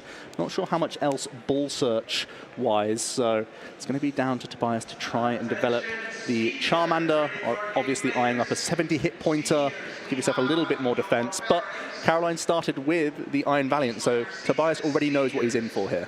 Yeah, exactly, and Iron Valiant start, not too bad because you're most likely going to be switching in plenty of time, so sometimes even the Iron Valiant in the active can reduce the amount of switch outs you have per turn, but on this occasion the hope is that that hand has a ball search of some sort in it to at least get things going, because the Squawkabilly would be the first bet if you've got a hand full of not much else. Yeah, that's the great way to dig deep into the deck. If you have a supporter, sometimes you go for that first, just so that you guarantee lots of draw and have Squawk on the other side of the hand. But you've got to fill your bench up, no matter what. And it's going to be majority Valiants, but also you want to get Entei into the active position as quickly as possible as well, because when you go second, you can attack with this on the first turn, thanks to the combination of a turn attachment plus Magma Basin. And Squawkabilly EX actually helps in that endeavor, because it can help you discard those fire energy early on.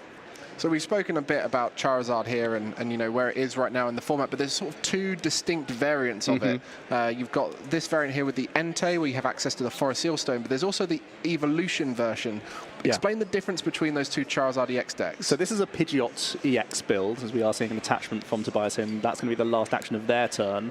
And the Pidgeot one is a bit more vulnerable, I would say, to the Iron Valiant Entei list, because especially there's 50 hit point Pidgeys in this deck list. So it may be that Tobias goes without an engine all game, actually. Oh, it doesn't look like a great starting hand here, and this is one of the challenges. Oh no, that is super unfortunate.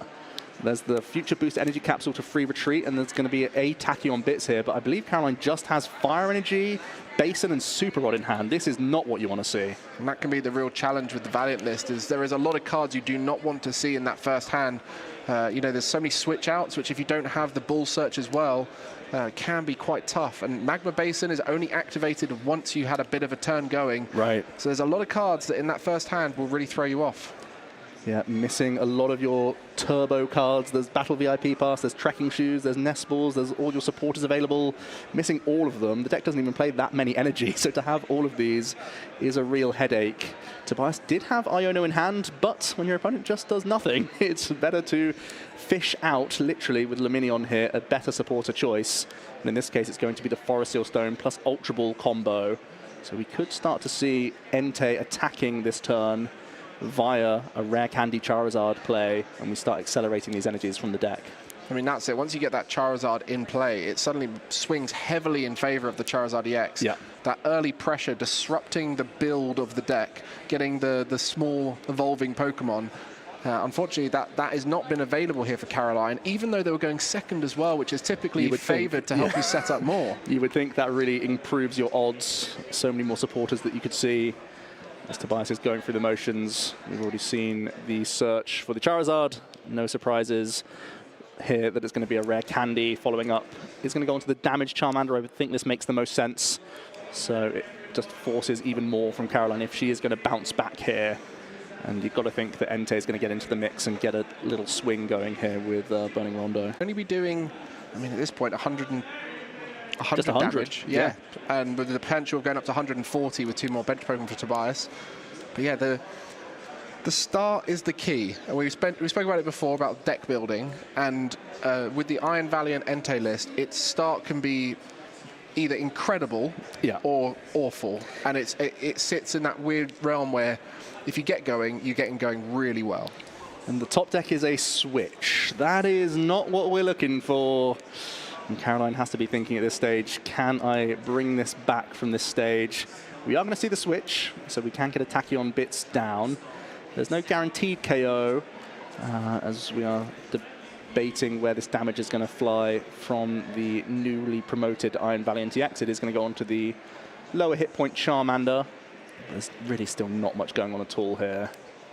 Maybe debate to attaching a Fire Energy just to the bench here. Yeah, I don't mind this, just to pass things over. So at some point, possibly you could pay Retreat Fire to get that Magma Basin activation, but it's a really niche play for such a poor situation that she's found herself in right now. You see that Mew there, that is a great card in so many matchups, but this is one where you're worried about it. It's so simple for Valiants to get it in range of a Yoga Loop or just to knock it out in general.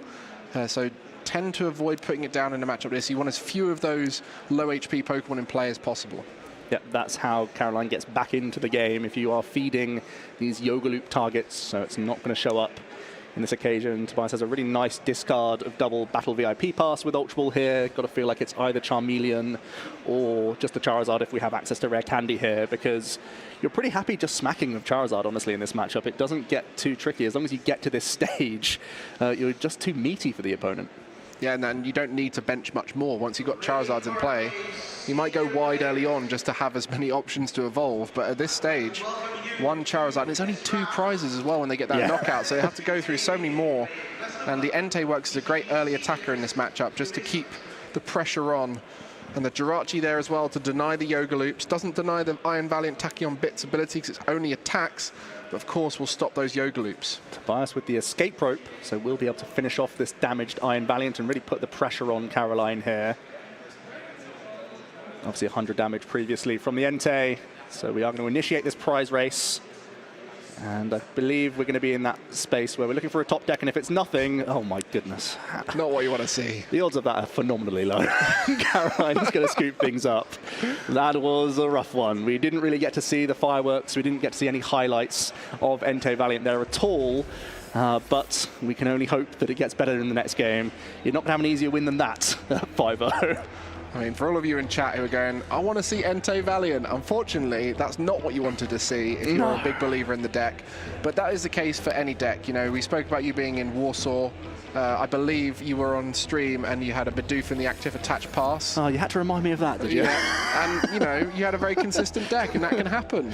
And it doesn't matter how good you are at Pokemon, sometimes you have those tough games. But that's why we do best of 3, giving you the opportunity to win 2 of those 3 games. Yeah, I remember doing a discipline scoop thinking, oh, I've got time to win a game 3, and I ended up losing the set because I did a concession to go to a game 3 and then just had Bidoof and nothing else, which is pretty rough. But for Caroline here, we have 42 minutes still on the clock, so she can turn this around, certainly, especially because this archetype can really stop the opponent setting up altogether. And if that happens, it's going to be a fast game. Sure, Tobias could make her go through all 6 prizes, but when your opponent is not really coming back with anything, it's a really good way to speed up the game plan and get into not only a game 2, but also a game 3 here. And let's face it, we didn't really see much of the archetype at all. The only thing she did reveal was Fire Energy, so Tobias knows that she is playing the Entei build, but I feel like that's relatively expected regardless. So we're going to get into this game 2.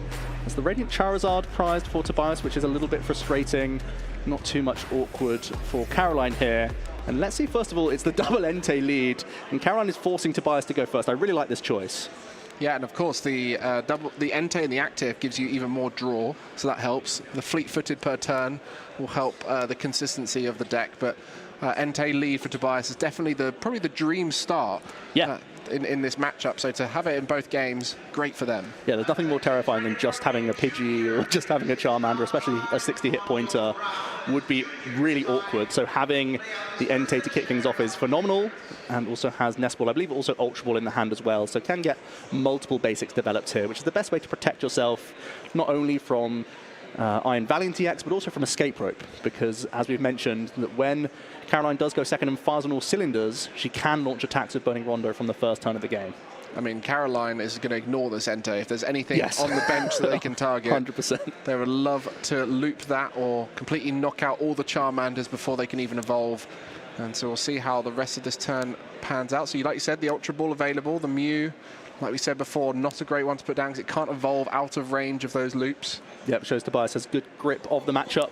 Doesn't want to have this low hit point 60 HP Pokemon to be a fresh Yoga Loop target throughout the game. Even if there is, Jirachi developed later on in the game, it can just be pinged down via Iron Valiant EX. So don't want to give the opponent the freebie ever, and it's just going to go for double Charmander here. Once again, Tobias not even leaning into the Pidgeot, which in so many other matchups is critical. I also really like this turn attachment onto the Entei. It means that you're not reliant on hitting a Candy Charizard on the second turn in the game.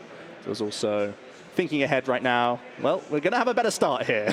This is where it could be crazy in this matchup. Oh, wow. You have no idea how intense this matchup can get, especially when you find a Battle VIP pass off the fleet-footed. Things are going to kick off here, and we're going to find out whether there's enough Valiant on board to start that loop on a Charmander. Yeah, we're going to see Caroline go through the deck now to see grabbing some Valiant. Squawkabilly is also a great target here. I didn't spy any other ball search in the opening hand. Didn't quite get to have a full look. There was a few Forest Seal Stones, but you want to save those. There's Colrus. Yeah, there's a few options for her. But this is exactly what you want to see. I mean, right off the first game, and you're straight into it with a Battle VIP pass from the fleet-footed, and you're feeling that your luck can be turning back in your favor. That's exactly what you need if you're going to flip the script and end up winning games 2 and 3. Fleet-footed feels like one of the best draw engines into Battle VIP Pass. The amount of times I've seen it happen, even though it's only a draw 1, it feels like it happens more than ever. And on this occasion, it will do. And then there's an Iono in hand as well, which will probably be the best way to see as many cards as possible. We'll get the Forest Seal Stone down. Yep. You've got the Tool in hand as well, so you've got that established. You just need to find as many switch outs as possible then. Yeah, it could still end up being Colrus just based on how many cards remain in Tobias's hand. But as I say, if you want to have the absolute most amount of dig, it would be via the Iono. Oh yeah, so both the switches here. That's going to get it close to the range and the Tool onto the active, so that's another switch already really sorted. Nice. Yeah, a couple Tachyon bits early. The way we're playing the hand down means it probably is going to be the Iono. I still feel like this is best. I don't mind even attaching the next Forest Seal Stone just to never see it again, but it is going to go to the bottom of the deck here for a fresh 6 cards. We're looking for, well, Valiant plus Medicham double turbo energy, some sort of combination there. The Forest Seal Stone can always grab us one of those pieces, let's not forget. Squawkabilly for more dig. Oh, wow. Oh, yeah, we're getting there. We are getting there. We have Squawkabilly, we have Nest Ball Switch as well, so we can get another Tachyon Bits now, then Squawkabilly, then we have the Forest Seal Stone as well, so we should be seeing a turn 1 Yoga Loop here. Well, my goodness, this is what you wanted to see Entei Valiant for. It's these kinds of turns, aggressive going second turns, that completely disrupt the board state of these evolving decks that are so popular right now.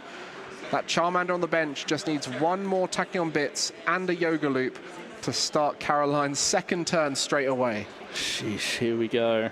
We can freely retreat this Iron Valiant, but we have Switch anyway, so you can just play the Switch proactively now. And just in case you draw your next Future Booster Energy Capsule, rather than retreating proactively. But this is fine too, you're still cashing in. You could even promote Squawkabilly with Switch here if you want to. Okay. But it is just going to be throwing away the Switch. That's also fine. It just means that if you draw into your next Future Booster Capsule, it's not live. But these 6 cards don't need to find much. There's another Switch out. Okay. Oh, but we've actually missed the way to Yoga Loop, by the looks of things. So it might just go for a knockout. Magma Basin, yeah. We did just discard a Fire Energy with Squawkabilly. The issue is that you have Switch in hand, so you might have to Forest Seal Stone for just a Switch cart and just take out the active.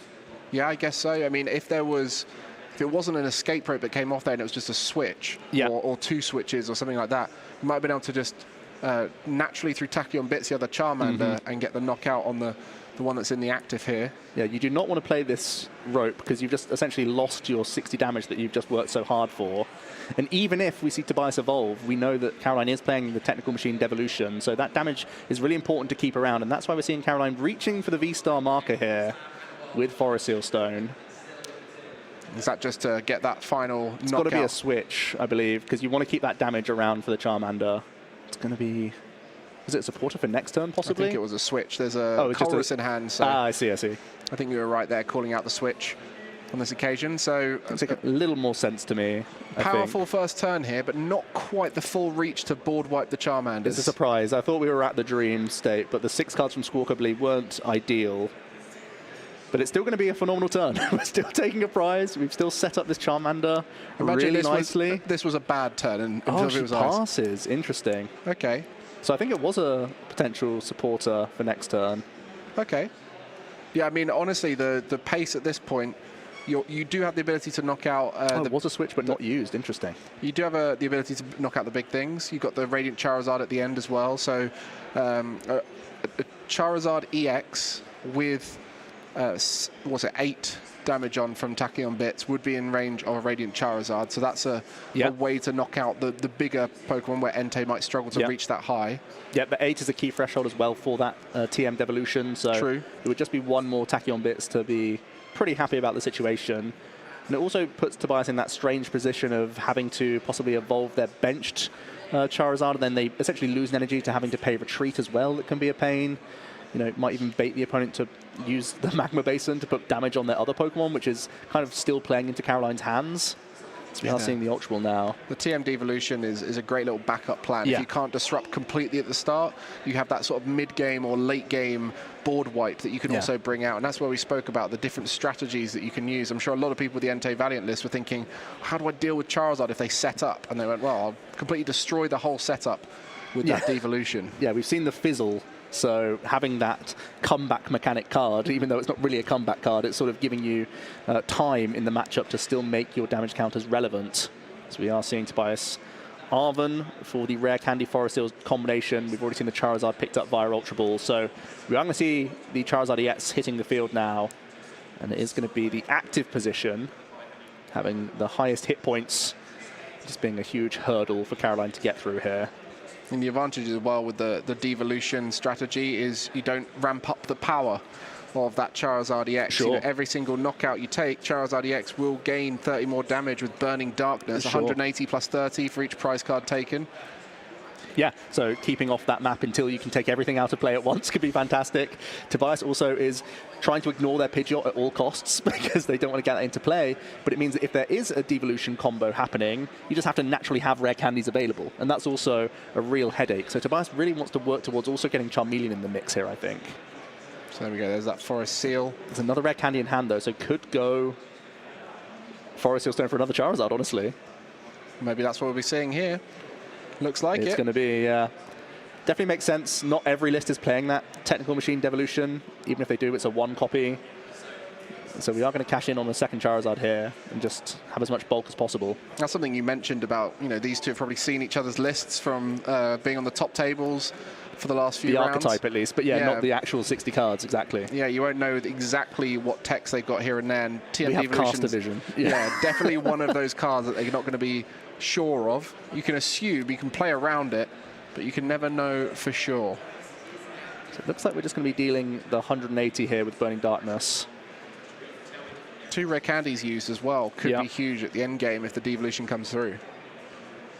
Never feels great having to punch into some of these Pokemon, but that's how it is with Charizard. You start slow and you can ramp up to a really strong late game. And let's see how Caroline can capitalize on this now. Has multiple switch cards once again in the hand. Well, that will allow lots of damage in play, but nothing right now in range of a knockout. Yeah, we're going to see the Colress here. You get to see 5 and keep 3. There's not much synergy in the deck, but it's just a deeper dig towards combinations, especially because you like to hold on to certain switching cards. It means you can just make things happen. I wonder if the Colress has been a tough pick or two here and there in this list. There is a lot of cards that you can get rid of, but ultimately your deck is quite tight. You don't have a huge amount that you can just throw away, and it will tend to be those consistency cards like your Nest Ball and on that occasion a Jet Energy. Sure. Can be quite a tough decision. We're going to see a second Entei hitting the field now. That could easily be your Jet Energy combo if there's another fire in the discard pile. But just going to be the turn attachment of fire is also fine, making sure you've got multiple available. We're going to see the first switch into Iron Valiant, and it's going to be a Tachyon Bits. We're going to get to that key threshold of 8 that we've both identified as massive helpers here towards Caroline's overall objective. So even just punching in with Entei here, it may look pretty average, but as long as we get towards that technical machine, it's going to be huge. Yeah, and on this occasion, both the Charizard will be in range of the TM. And Entei staying out of range as well, which is massive on the comeback. So Tobias, again, wouldn't be too happy just punching into the Entei V, would want to move around this as well. I believe the only supporter in hand is Avery. That would give Caroline the chance to get rid of Squawkabilly and the damaged Iron Valiant as well. And 160 is a reasonable number right here, because with just one of your Iron Valiants, that will put the Charizard in range of a knockout with the Entei. But as we mentioned before, the ideal scenario here is not have to worry about knocking out. You don't want to start ramping up that Charizard EX damage. Tobias is just debating this Avery just because they need cards, quite simply. You don't want to do this because it makes the board state better for Caroline. It frees up room, you get rid of the Squawkabilly, it's done its job, and now it can go freely to the discard pile, as well as the damaged Iron Valiant EX. That has to be the right choice, I think, in this spot. It's always going to be the Squawkabilly, there's no doubt about that. There could still be a debate based on how many switching cards are available. That's why it was a small debate, but feels pretty reasonable to hit the discard pile with 4 copies in the list. The 1 Super Rod available, so still, not out of the game forever. But this deck isn't really about motoring things into the discard back in. That's sort of like a contingency plan. So Avery can be quite disruptive at times. I'm going to see the Choice Belts. Actually a massive pickup here, because the Entei has had 20 damage from Magma Basin. And that means we are going to be seeing a knockout from Tobias. And this might have surprised Caroline, because Choice Belt isn't always in these Charizard lists anymore.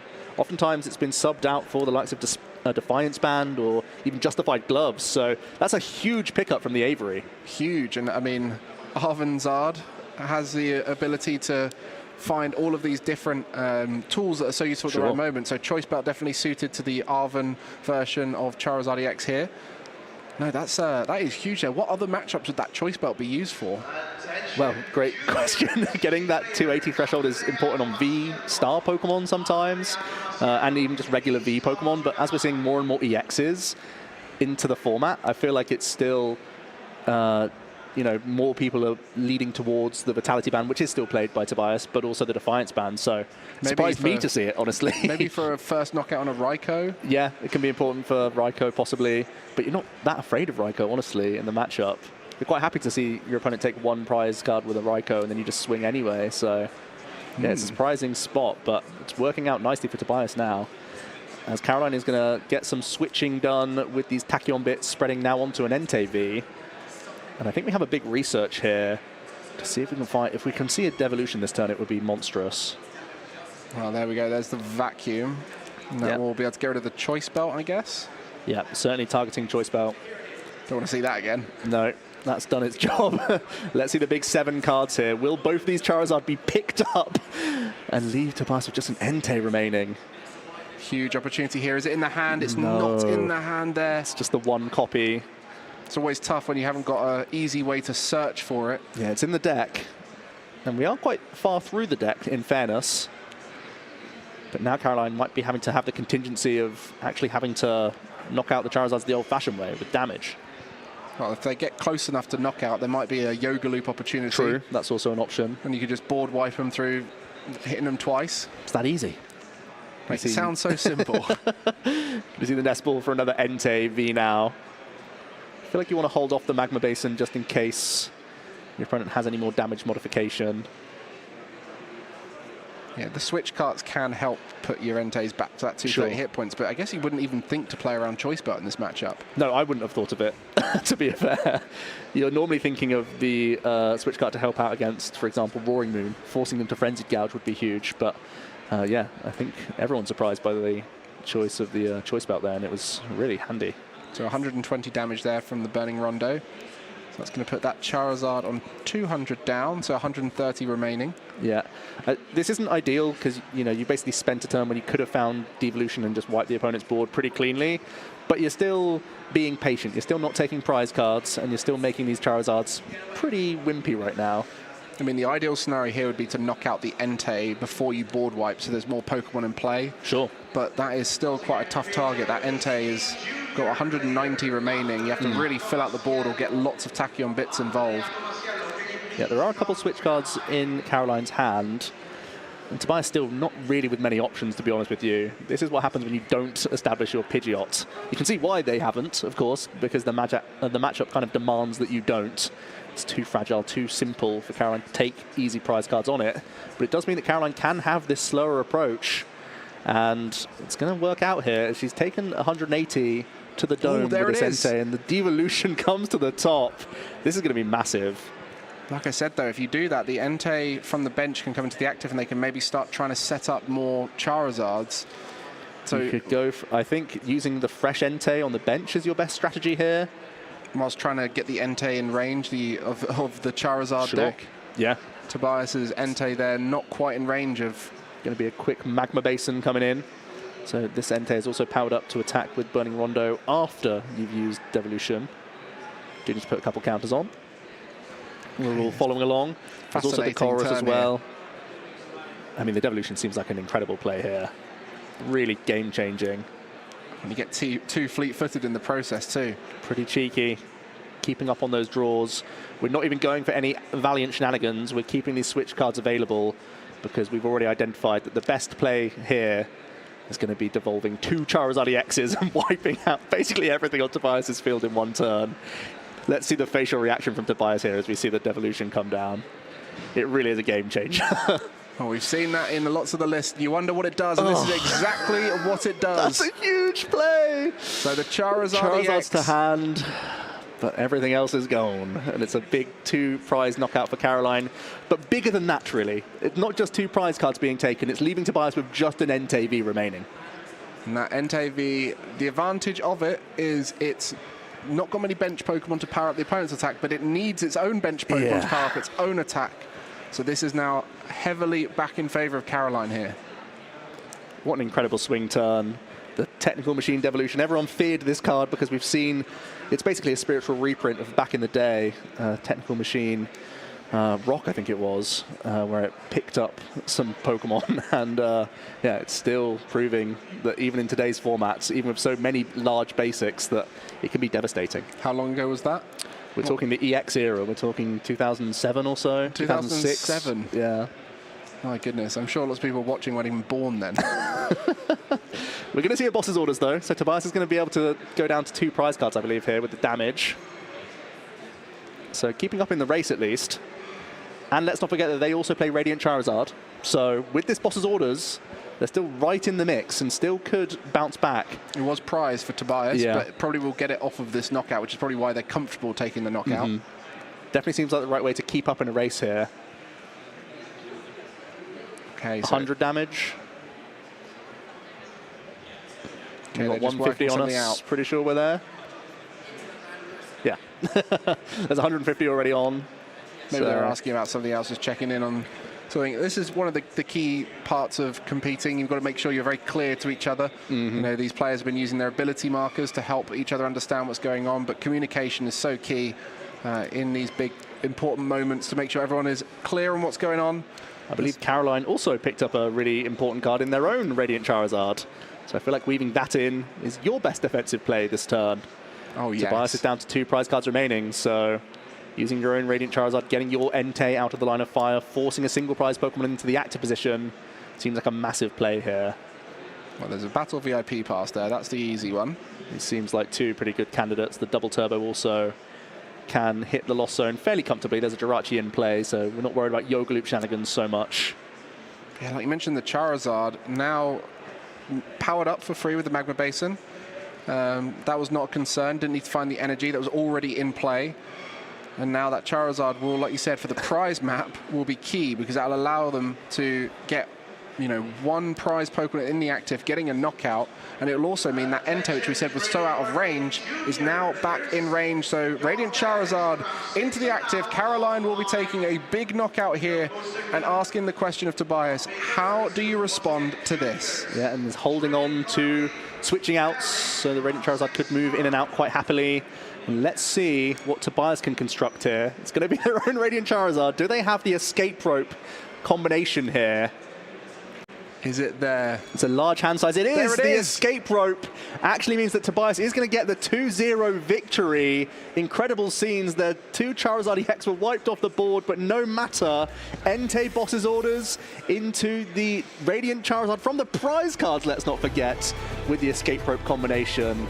What a fantastic endgame sequence there. Well, Radiant Charizard really showing its worth in both situations there, asking more questions and answering them in the same 2 turns. And that is exactly why Charizard EX is looking so strong right now. The options that are available for that deck, even when your main Pokemon gets taken off the board with the devolution, could still find a way to victory in those final turns. The end game of Charizard EX is phenomenal. Yeah, it doesn't just mean that you're hitting, you know, the 300+ threshold. Also, just having that really powerful single prize option for 1 energy attachment, actually using your opponent's stadium in this case, meant that you needed so little to actually get over the line there. That huge threshold of 250 damage. It's absurd for 1 energy attachment. That's why Radiant Charizard is so powerful, and we see it in so many archetypes. Well, just think back to that turn where 1 card away from getting a Yoga Loop off.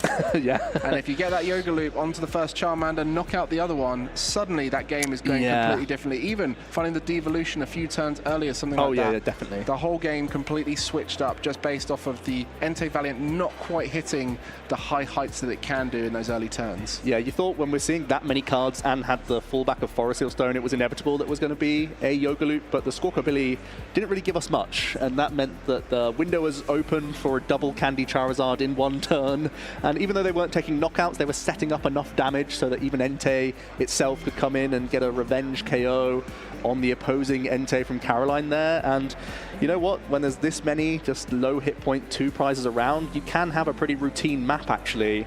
And that's how we saw the conclusion of that second game. That's why Arven is so good with Charizard. You know, so often you need an item and some other card, and the fact that you can get the Forest Seal into play, and obviously starting the Entei in both games. So it did very helpful. Very much Charizard EX played well this game and had the luck in their favor a little bit.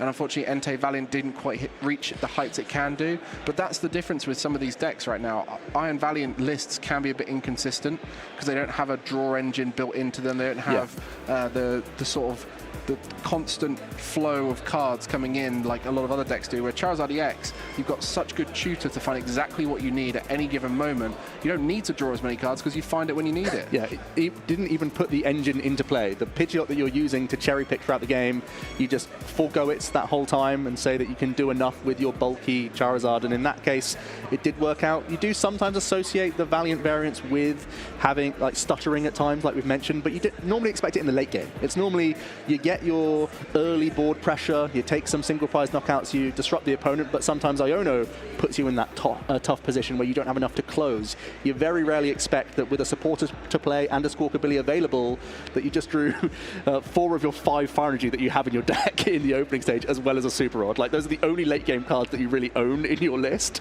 So having just no option in those opening stages was a little bit frustrating, but they're on a 5-row record. They're still very likely to make it in to day 2 of the competition. We still have 3 rounds remaining today to get 1 more victory, plus just getting a tie naturally or via IDing with an opponent in those latter stages will put you onto that 19 match points. That's what every player out in the field is looking for as a minimum to make it into the second day of our competition. Yeah, I mean, Caroline did so well to go 5-0 with Entei Valiant, a deck that was a great pick coming into LAIC, made it to the final, and of course a lot of people inspired to bring it here, and you could see why. You could see the potential there, and I mean, everyone playing against it sits down and goes, please don't go full turbo mode on me, because if you do, I might not get going. And I wonder for Caroline how many games she's won going first with that early turn Tachyon bits. You know, it can sometimes go in your favor, so definitely a deck to worry about for everyone out there. I don't think anyone wants to play it, but as we saw there, sometimes it can fall a bit short of the desired speed it needs. But Charizard EX, we spoke about picks for this tournament. I think Charizard EX is a very smart pick going into a very heavy Miraidon meta and a very heavy Mew meta. And I think that's why we're seeing so many Charizard EX do so well. Yeah, it's not just Tobias that's on a 5-0. I think there's a few other Charizard EX out there in the field, and it just seems pretty ripe, honestly. It's a really nice situation for Charizard. Any less percentage of Gardevoir is good news. I think that's one of your more awkward matchups where you're both setup based. We actually saw Gardevoir overcoming a Charizard on the stream already today with Carl Blake. So yeah, I think less Gardevoir in the field is fantastic for you. Anyone who's brave enough to play the Mew, you're kind of rubbing your hands at times. You know, sometimes you get caught up with Judge and Path and can't get rolling, but if you are able to just get one Charizard, typically that's enough to get over the line in the matchup. And like you said, it's really happy to face a lot of these basic attacking EX decks and V decks. That's its wheelhouse, really. Well, we saw one of the Mew lists that's 5-0. I don't want to reveal who it is, just in case someone's coming up against him. Has the Luxray V. Ah, yes, the cheeky grabber Luxray V combination, where you really try and attack the opponent's hand and say no to Rare Candy, no to Charizard, and really just stop the opponent in their tracks and hope that even if you're not dealing much damage or prize pressure, you put your opponent into top deck mode, and if you can't top deck out of that, then the Mew starts chasing the Charmanders and starts trying to take apart the board quickly. So Mew does have game plans. It can come together. I was actually interested in Mew playing Devolution, because I feel like it could be something where you do some Psychic Leap shenanigans, only give up 2 prize cards, throw different Pokemon into the active, and then go for Devolve plus like Judge and Path plays later on in the game. It's something I haven't really seen too much of. Could be an interesting alternate line to the Luxray, but you know, Luxray has done well in the past, so it's no surprise to see it once again in the Mew list. You guys at home better be taking notes, listening to this guy speak, because I've learned so much already just in this series. But what I want to do is I want to learn about the deck that we just saw winning our round 6 matchup. We've got an interview ready with Tobias. Thanks, guys, and welcome back. I'm here with the winner of our last round, Tobias Anderson.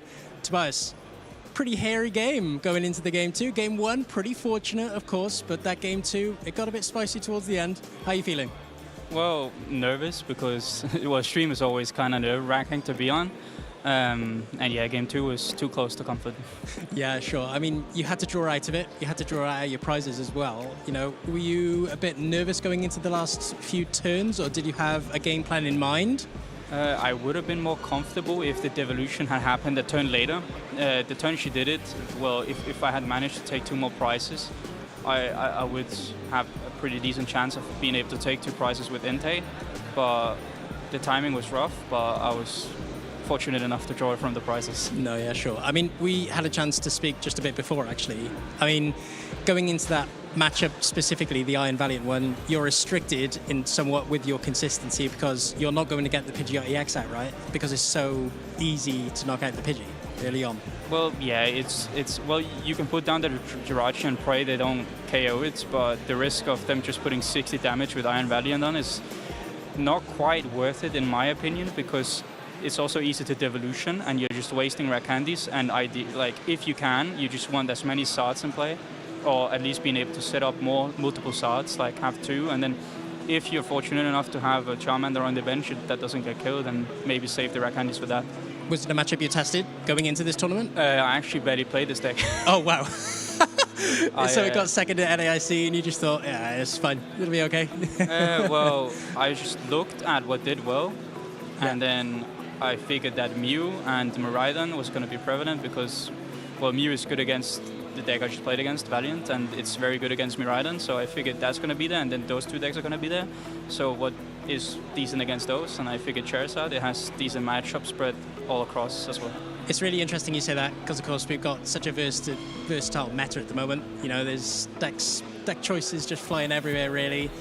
Is there any sort of decks that you would be preferred going into in this tournament? You touched on Miraidon. What about things like Qian Pao and all sorts of those lost box variants? I actually never played against Qian Pao with Charizard, okay. So it would be a first, but I have played against the deck before with other decks, so it's not like I'm completely bare bone on the knowledge of what to do. But I would just prefer to hit the multiple Mews. Yeah, I know there are like a good amount of Mews in the top, so I would hopefully be able to hit them. Yeah, no, for sure. You're going into this tournament now 6-0. Yeah. So you're going into round 7, you're pretty confident, right?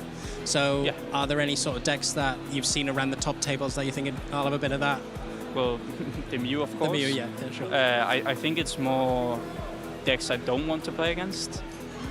The stall with Snorlax, which is, I don't think it's winnable. I had a bit of bad news for you, didn't I, just before this? They were you told me 2 are doing very, very, very well. 2 are doing pretty well. We had one, of course, earlier on the stream as well. And then there are the Urshifuntelion, which is not such an easy matchup because they also play Devolution and they also put damage on, so it's a race against the clock.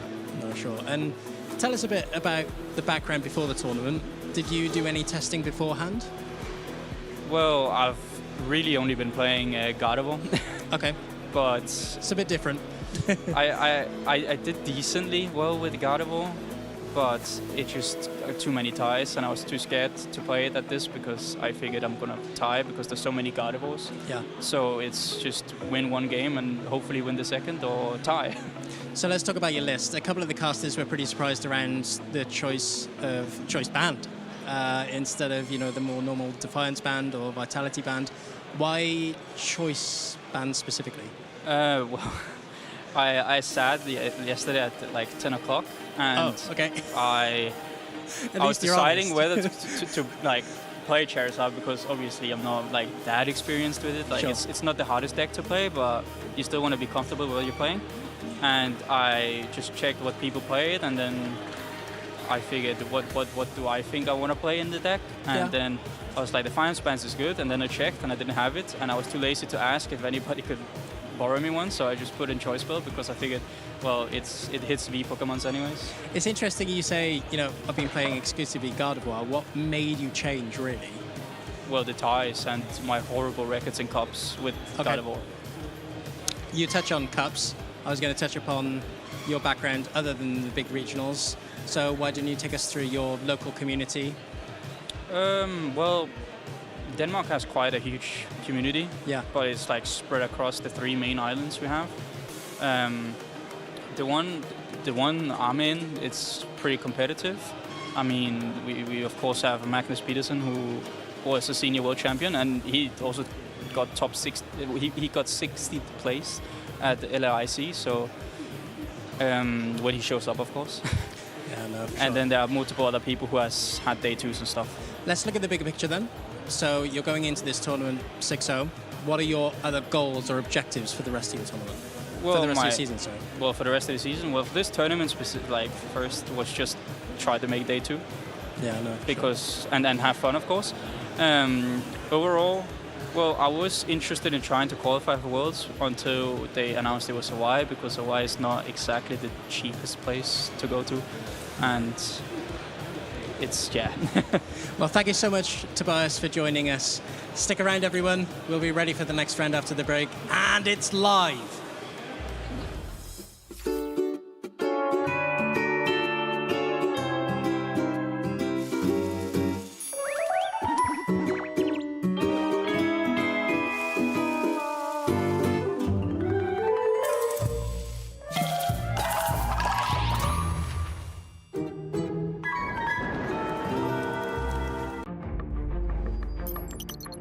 My name is Vance Kelly. I'm from Kansas City, Missouri. Vance is playing quickly. Does he have the pieces? Switch card, moving the Mew VMAX into the active spot, and Boss's orders brings up the Zacian V. Vance Kelly, the 2023 Pokemon TCG World Champion! It still hasn't really set in that it's real, but it's really exciting, and it was super cool seeing my friends in the audience, and it's been a great time. My strategy throughout the tournament was just to use the deck that I'm comfortable with. My favorite card is Mew VMAX. It's a really versatile card. It can use a lot of different attacks, and games unfold in a lot of different ways. I definitely had my moment of doubt between the 2 days of the tournament when you're allowed to switch decks. I thought maybe I'll switch, but my friends told me to just stick with it, and I did, and it paid off.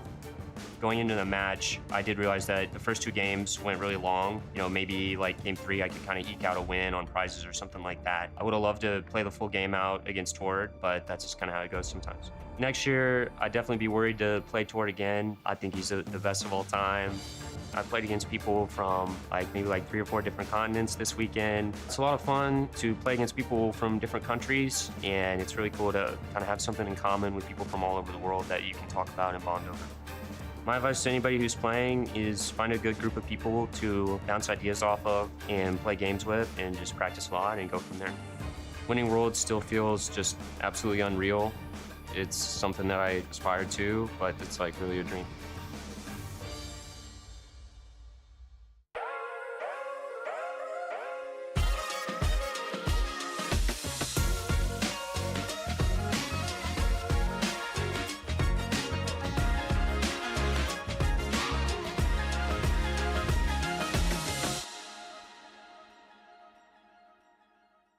Hello, Pokemon fans. Welcome back. I'm Alex Dow, and I'm joined here by Joe Bernard and Benjamin Rabaiotti. And I'm here to have a little discussion, a bit of a debate, because we've always been on the fence for this, about the 2 Radiant Pokemon that we've seen so much in so many tournaments, Radiant Greninja and Radiant Charizard.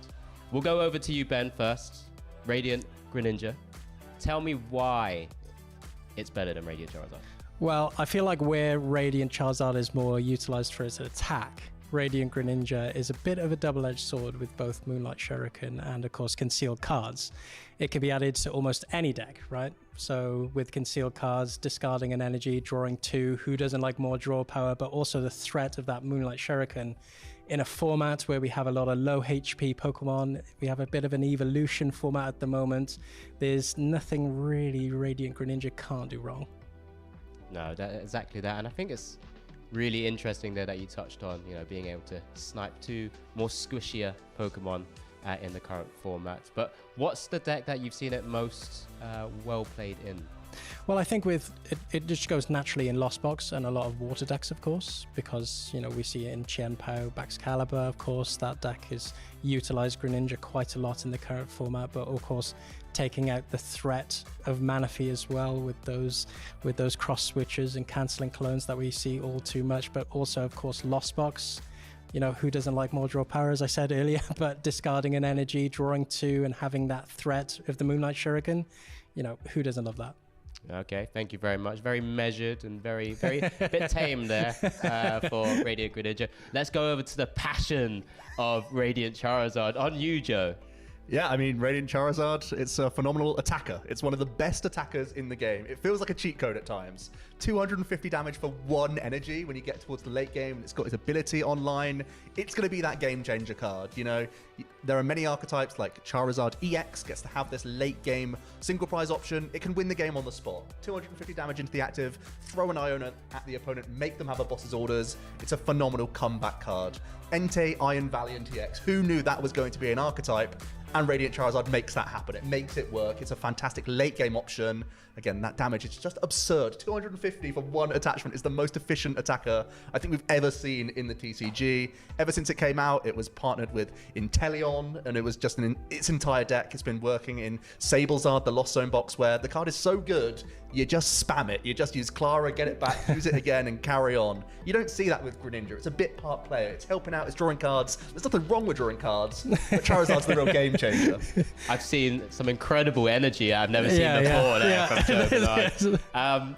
Just with Charizard very quickly though, it doesn't seem to have that longevity within the decks and within the metas that we've seen with other Radiant Pokemon. Why is that the case? Yeah, I think Greninja's been the constant, but when the format's right for Charizard, it's incredible. It feels like we're in that moment right now. There's Miraidon, there's Roaring Moon, there's Entei decks. There's a lot of decks where there's lots of 2-prize basic attacking Pokemon. That's where Charizard shines. So when you find the right format for it, it just becomes a game-breaking card.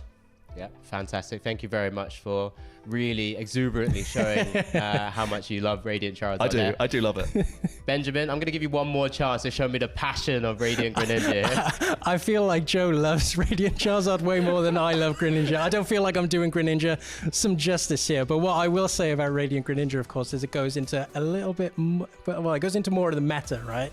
You can add it to a lot of decks. You know, we've seen it in Gardevoir. We've seen it sometimes a little bit, sometimes in Miraidon as well. But of course, having it in Lost Box and Chenpao, we see it a lot more than we see the Charizard. Of course, with Charizard, you need to play some sort of energy like fire or luminous energy to be able to use that attack. But I think with Radiant Greninja, just that conceal cards ability just pushes it over the line for me. I feel like in a format with Iono, with Roxanne, having that on the board can really get you through those tough times. Okay, well, one more last line from you, Joe, and just before I try and make my decision.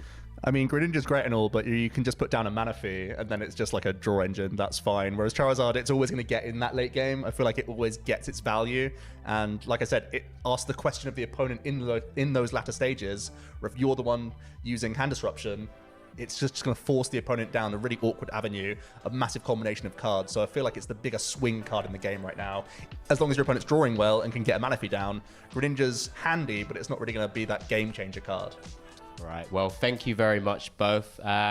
You guys just give us a bit of an idea what you think is the better Radiant Pokemon, but I do have to come to a bit of a decision. There's just so much more passion and fiery. The fiery Charizard. Exactly, that I've got here from Joe. A bit too measured, a bit boring. I don't feel like I've done it justice. I don't know how you've lost this. I don't know either. I don't know. I think Joe tugged at my heart when he said value. So I'm going to go Radiant Charizard. It did just come second at the LAIC. So like I said, lots of interesting debate. Let us know your thoughts in the chat. And, you know, just stick around. Let's see what everyone else is playing for the rest of this tournament. See you shortly. Hi, it's Shay Bowen here, and today we're going to look at Iron Hands EX. Iron Hands EX is one of the poster boys from the Paradox Rift expansion. Its amp you very much attack for 1 lightning and 3 colorless energy, deals 120 damage, and lets you take an extra prize card if you knock something out with this attack. This really erodes the advantage that 1 prize decks have, by flipping the prize trade back into your favour. People can even opt to play the Future Boost Energy Capsule tool card too. This reduces Iron Hand's retreat costs from 4 down to 0 and boosts damage by 20. While the 4 energy cost sounds high, there are plenty of engines that can power up Iron Hands, like Electric Generator and Flaffy in Miraidon decks, Super Cold from Bat's Caliber, Primal Turbo in Lugia decks, and Mirage Gate in Lost Zone decks too, making for a versatile threat that you always have to be careful of.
Greetings from Gdansk, Pokemon fans and trainers alike.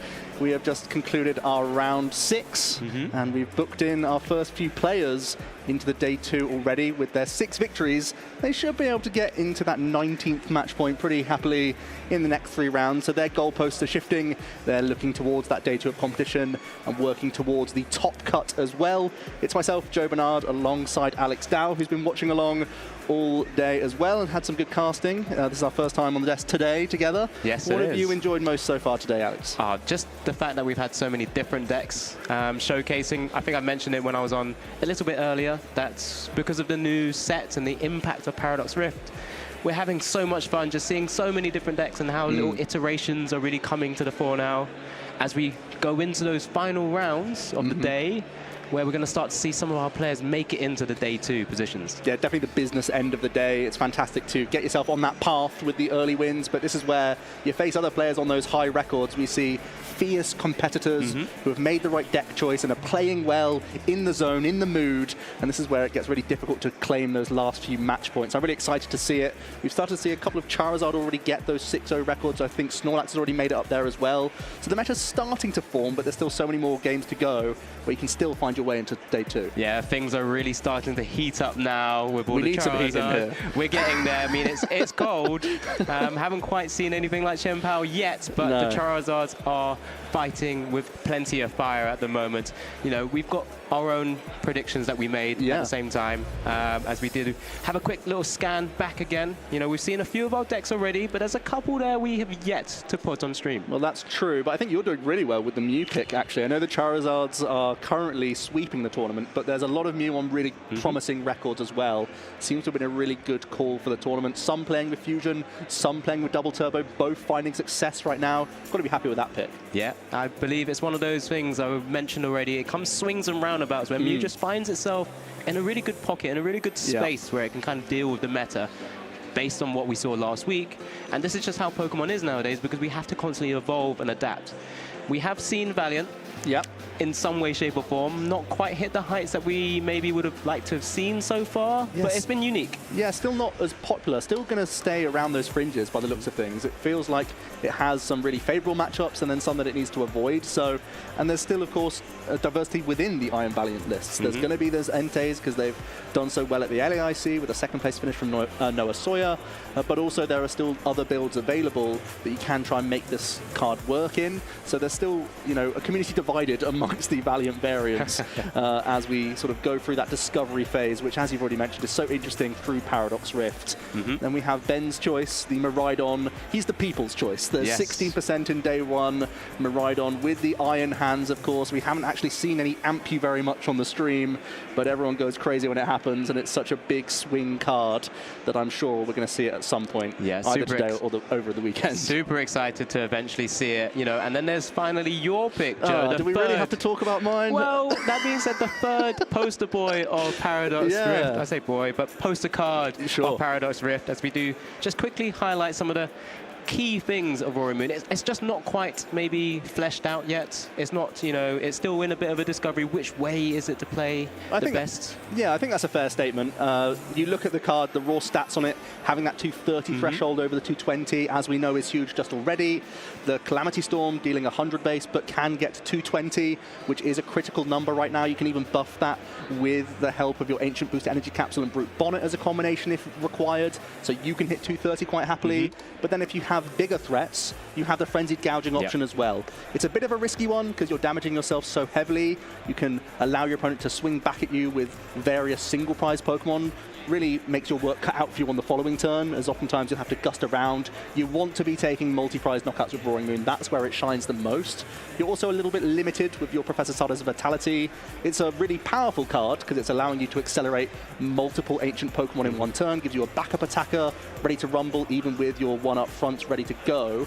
But it means you're not able to use the boss's orders quite as often. You're not able to use Iono quite as often. You have to find the pockets and the turns to use that when you're possibly dark patching a bunch, or if your opponent's going around your Roaring Moon. That's when it can be very effective. So I think we are still seeing, lots of turbo builds, which are really leaning towards the Sada, leaning towards Pokestop as your stadium of choice as well. You want to play those for your Calamity Storm naturally, but then having a huge density of item cards to really make the Pokestop valuable for you. But that does leave you open to some defensive plays from other archetypes, especially because we have so many effective single prizes right now. Yeah, are we going to eventually maybe start to see Roaring Moon incorporate cards that Mew VMAX has previously done as well? Because it's missing that kind of guaranteed gusting option alongside using like the Professor Sada. I mean, maybe could catchers come back in? Is that another way to really turbo in? I've tried it. I don't mind flipping those coins because it really does capitalize on those explosive starts, and that can be one of the main selling points of Roaring Moon. I think today's meta is actually much more promising for it than last weekend at the LAIC, where there was mirror matches around, but there was also just much more Gardevoir. Whereas now I think the fact that Miraidon has sort of peaked in popularity, as well as Entei being potentially around, I think that's better for the Roaring Moon deck. As I actually see the day one analysis for this weekend, almost 1,000 players here in Gdansk is an incredible turnout for a European tournament. And we can see this is looking nicer for the Roaring Moon, I would say. You like to see the Chien-Pao. You love people playing Mew as well. I think that's a great one for you. As long as you can evade an early path disruptor, I think you should be pretty heavily favored in that matchup. Charizard's okay. They are going to be in control of Iono in that matchup, so how you navigate around that is going to be important. But I feel like Roaring Moon does have a place in this metagame. Yeah, definitely. I think this is where we're starting to see it flesh out a lot. As you kind of mentioned, it's starting to round out where nothing's really too dominant. Obviously, we saw from LAIC and the impact of Yuho taking it down with Miraidon. That's why we saw such an uptick in Miraidon being played with Iron Hands, although we haven't seen it yet. Oh, they're out there. It's definitely out there, but it's being kept in check. There's a lot of decks just keeping a lot of the field honest right now. And that's why we're only sort of seeing those sort of 10 to 15%ers, or maybe like sort of creeping into the sort of 7 to 8s. And that's what's keeping this format so interesting. It's really, really getting tight here as we progress eventually into our round 7. Yeah, I've been so impressed with the Paradox Rift format. It's taken all the good bits of the 151 metagame where we had that diversity, we have complexity of matchups, and we've just doubled down on that in many ways, I feel like. With Counter Catcher now, the prize race is so intricate. I know many people would groan at a mirror match, but sometimes Gardevoir is one of the most complicated mirror matches we have in the game right now. The Lost Zone mirrors are more complicated when Iron Hands could be in the deck list, so it's not just a counter showdown with Sableye over and over again, and there's other ways that you can try and block the opponent with your own counter catcher as well. I feel like we have a real dearth of experience doing well in the tournament because it's so important to know your deck inside and out in this game. Yeah, and we're just trying to follow alongside with you guys and give as much information as well. I mean, like you've just said, there's so much detail now in matchups and different way the games can play out, and that we can only just try and guide you through as much as we can, but we'll do our best. We'll continue doing as much as we can throughout all of these rounds. As I said, we've had 6 rounds so far. What's been your highlight so far as well? My highlight so far, honestly, it's just seeing the Rapid Strike decks come back. I think it wasn't doing great into the matchups that we've seen so far, but I think from a sort of metagaming perspective, seeing a player make this call is a really interesting one to me. It's just kind of a case study. It actually got top 16 at the LAIC, kind of flew under the radar, had a really respectable record, and of course is kind of in the shadow of Iron Valiant because that's the new damage counter spreading archetype.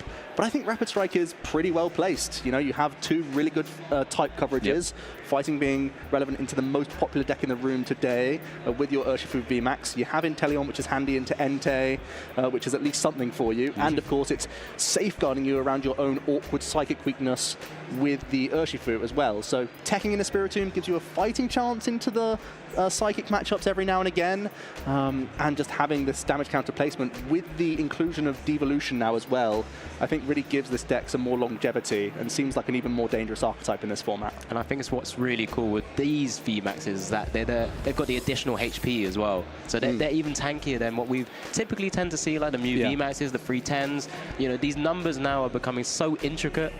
Every time you take a damage, players are starting to play like Defiance bands, Vitality bands over choice belts, and all these little things can make changes and impact your matchups going forward as well. Most of our high hit point stuff is all weak to Dark, so So having something that's not weak to dark means they actually have that bulk. They're actually huge Pokemon. And even though Roaring Moon can take those KOs and Giratina can take those KOs, because Roaring Moon damages itself, it opens the window for Double Gunners and Yogaloops. Because Giratina has to use Comphase and all this engine Pokemon, it gives you those opportunities. Yeah. So you're always in the game, even when there are archetypes that can one-hit KO you. I think it's a really interesting one. I mean, we've already seen it take down a tournament in the European circuit, right? Francisco. Barcelona, the special event, Francisco taking it down with that auto-invite to Worlds with Inteleon VMAX, Urshifu VMAX. So could it do it again? That's the question. Certainly could. I mean, it's a constantly under-respected and underplayed archetype. I feel like people can't really afford to tech around this too much. Yes, Jirachi's just come out from Paradox Rift. That covers Yogaloop a little bit,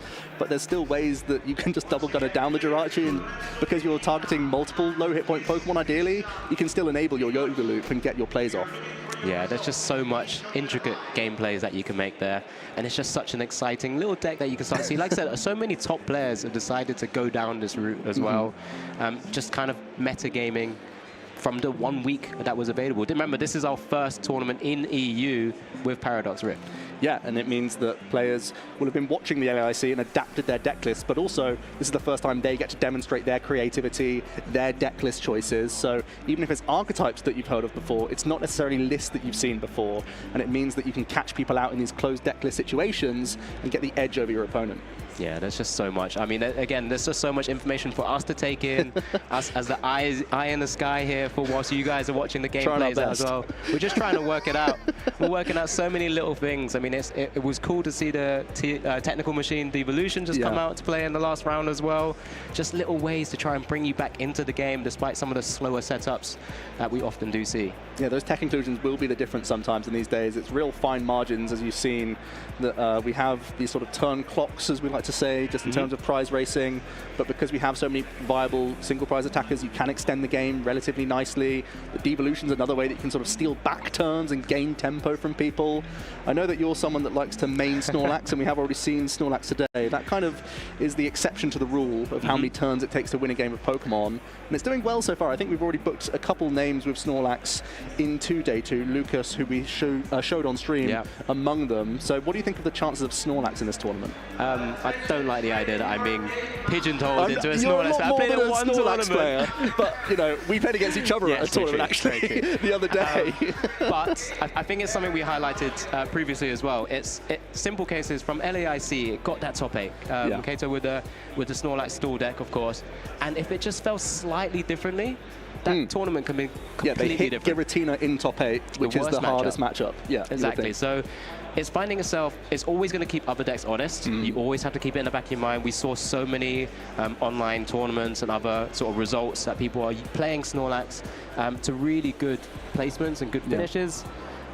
But at the same time, people just don't give it that respect. And when you don't, you find yourself in a position where you've got a bad matchup against something that's just going to just control the game at their pace. Yeah, I'm honestly terrified of Snorlax because firstly, you can't get people to test it with you or against you. So many people are lacking experience in the matchup. If you're trying to play online, just on the random ladder, people are conceding into you. Even if they have win conditions, they just can't be bothered to sit there for 20 more minutes, to be honest with you, just clicking past until they draw into the right stuff. So you can't actually get a good grip of how your matchup plays out every single time. And because there are so many new avenues now with Counter Catcher giving you consistent gust alongside the Misfortune Sisters, alongside the Penny, that's where it becomes much more dangerous, I feel like. Whereas previously, you were playing a Boss's Orders or an Erica just to bring something up to have the block be effective, but the opponent was still able to dig towards key resources to move out the way. So I feel like it really attacks the opponent in a much more different way now that it has these new inclusions. And honestly, it's terrifying. It is I feel terrifying. like even you gain percentage because other decks play Counter Catcher instead of Boss's Orders now. They actually have less ways around block as well, which is also going up for it. Yeah, I mean, it's just one of those things where, as a player, like you into me, you play just an auto win, and then I'm just sat there going, well, there's not much I can do. I played perfectly. I had about 12 outs. just the 12. But we have seen some decks adapt to face up against Snorlax as well, because you start to see the introduction of Professor Churros, just being able to kind of maneuver around away from the Snorlax. Like, I think some Gardevoirs started to introduce it a bit more. I mean, we've seen one Minior on stream. The Minior was fantastic. That's the hard tech, but I think you're right. More people are looking to have more versatile cards. We're in a format that's wide enough, which we've already mentioned, that you want to have these subtle changes that gives you percentage gain into Snorlax, where you can have a Churro, you can have a Boss's Orders, you can have a Pal Pad, this, that, and the other. You can try and cobble something together to beat the Snorlax. But sometimes you just get caught with a Misfortune Sisters and one of your key outs can be removed, and then suddenly you're back in an awkward situation. Okay, well, let's kind of rein it back in a little bit. So, of course, we've just had round 6. We're going into round 7 shortly. I was going to ask you what deck we want to see on stream, but I think we want to see Miraidon. We both high-fived at this moment to just try and see Miraidon. In reality, we want to see Iron Hands. Ampu very much is a core aspect of the deck. Of course, taken down LAIC last weekend.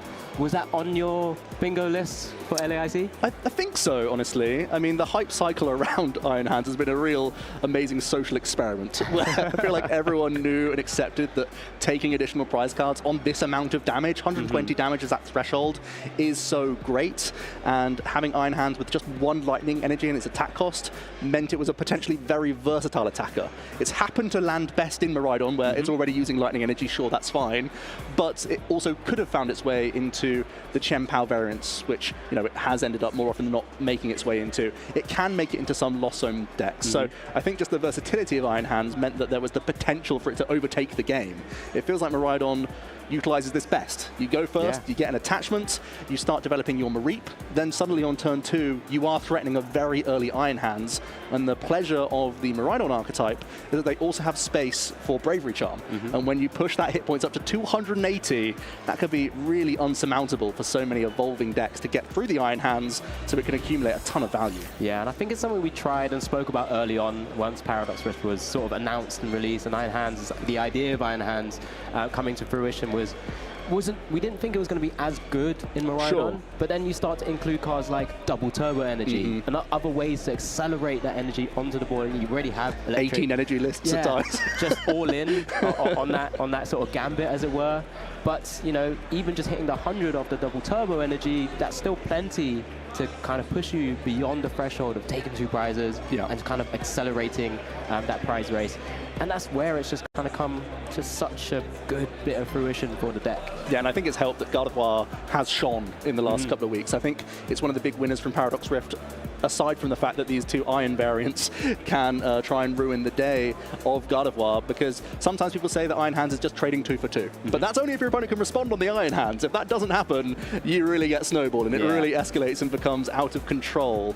And Miraidon loves just reducing the game down to the fewest amount of turns possible. It has acceleration from Generator, it has acceleration from those Flaffy as well, and of course you have turn attachments. I actually also love the fact that you have double turbo energy in the deck list now, because it makes Mew EX much more dangerous. Yes. And I think that's a sneaky play in the deck as well, because you're not always looking to immediately grab a Manaphy in the matchup, for example. So if you can bring up some Radiant Greninja, you can make the Mew a really solid attacker, whereas before it was a bit part player, it was helping out against Iono, but now I feel like it's a fully fledged attacker and is a really good option in the deck. Yeah, it's a fantastic card since its release in the Pokemon 151 set.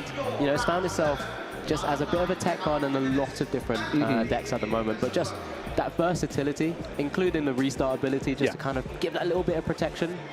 It's just such a powerful card, and I think a little bit slept on in comparison to what we've seen from Paradox Rift, because everyone's caring about, like I said, those poster cards from the set, and all the other little new cards or returning cards like Counter Catcher, and then Mew's just still relevant in the format.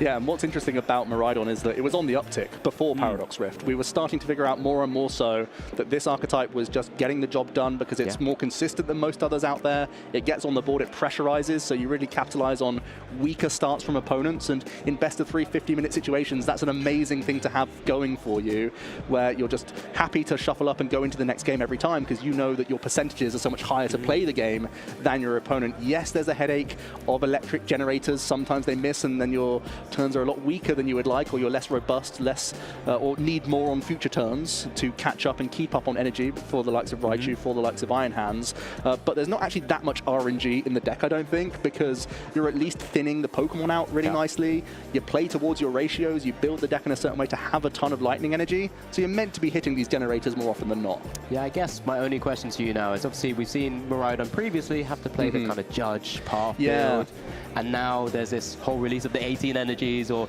maybe a little bit less, the kind of the full gamble on the theme deck. The theme deck build, the deck wizard build of Once Upon a Time.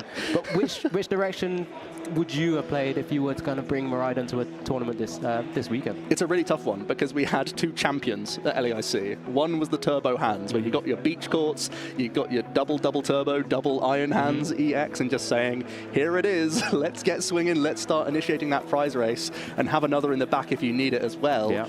Whereas the list that we've been seeing do well pre-Paradox Rift was because it had that disruption. It had the Path to the Peak, it had Iono, it had Judge at the time, but that's been substituted just to see more cards in the opening stages, but still has that Iron Hands play. And I feel like the best way that Iron Hands cashes in is that if it's unchecked. So sometimes if you're able to path an Iron Hands, man, that's a scary concept. Yeah, and like I said, including those Bravery Charms as well, just such a tanky Pokemon to try and take down. 280 HP is it's not simple. I mean, especially if you're doing this turn one, going second, it's a scary thought. But thankfully, I'm not the one having to sit across from it at the moment. We will be shortly having our round 7 matchup, as we do see both our players setting up here. You know, lots of excitement to come down. We'll just get confirmation as we do see our players, Jan Fischer, who's playing on our right-hand side there. A top 16 from Orlando and a top 64 at Utrecht. And Jan is going to be playing the Roaring Moon EX as well. So there aren't many floating towards the top, but Jan has managed to make it there. And he's come up against Bartosz with the Miraidon Iron Hands. We get a chance to see both in action now. We wanted one, but we're getting both. This is variety. Yeah, this is fantastic. It's a pretty interesting matchup. Both are going to be at it full tilt, I think. We're going to see 4-turn games, you would imagine, in most situations, if we can make it all come together. So it's going to be a showdown of electric generators and Flappy versus the Sada and Dark Patch. When the other player can weave in Iono, that's going to be critical as well. Can we see a single prize Pokemon get into the mix to reply to Frenzied Gouging? Can we see any damage from other single prizes from Jan's list?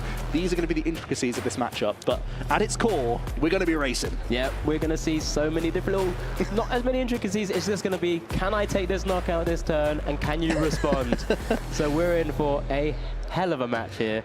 So let's see how both of these players are going to be able to take down one another. Because of course, as you mentioned, there's small little things you could do, but they both have a game plan. They both have generally, you know, we're just going to take big knockouts here and there. How does this matchup typically go, Joe? Well, I mean, I think there are intricacies, I think, genuinely, because there's the likes of the Bravery Charm, where you can push your your Lightning Pokemon out of Roaring Moon range, forcing them to use Frenzied Gouging, and that allows you to weave in a single prize Pokemon, or use Iron Hands for a free prize knockout, which can be huge. Bartosz is playing the Path of the Peak build as well, similar to Yuho's winning list, the Masters Division winning 60 from the LAIC. So there are some defensive plays available in their list as well. So these are things that we have to keep an eye on. And of course, it's the winning in. You can see the records there, both on 5-0-1 records. So a win puts them in. Let's get game 1 underway with Bartosz here, who has started with Zeraora. Yeah, both players starting fantastic opening cards there. The Mew and the Zeraora offering free retreat, but lots of different ways how this game plan can go out. Bartosz hasn't immediately benched the Miraidon, however. We said it was going to be speedy, but I think we've oversold it. I'm not seeing too much in terms of what's going on in this hand. Having to bench a single prizer just to make sure there's no instant KO and instant win here on Jan's first turn, but Bartosz has an option to just attach the energy. Yeah, onto the Pokemon Go Zapdos. Can be an attacking threat, but doesn't deal a huge chunk of damage. So we were expecting fireworks. It's not come from Bartosz here. Let's see if Jan has a better time. They're kicking off with the Battle VIP pass. I think I saw Water Energy in there as well.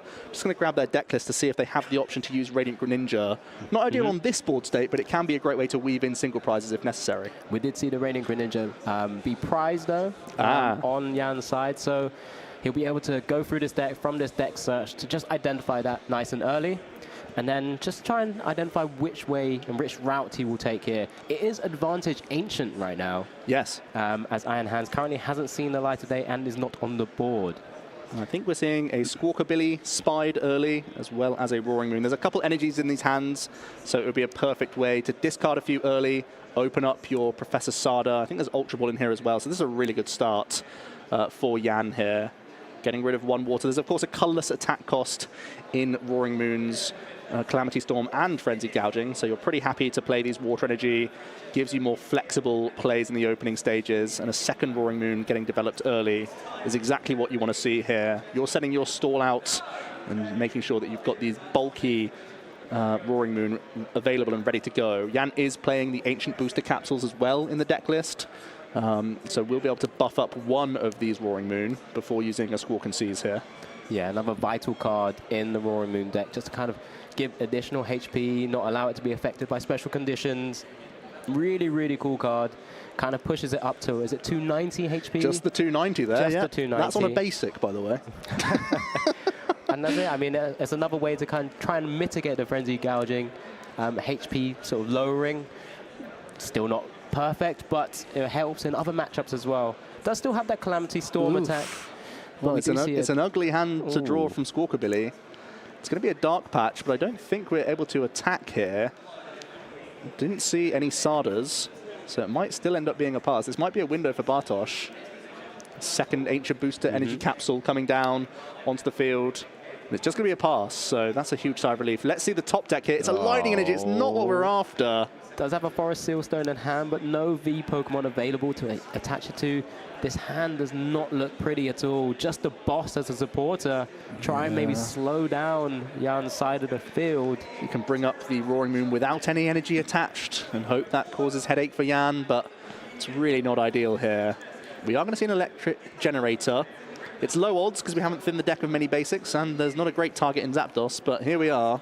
I think at this stage, even just trying to thin the deck of energy so that you can top deck some supporters is the reason for this generator. It does find a Lightning Energy, so there can be some damage being put into play here.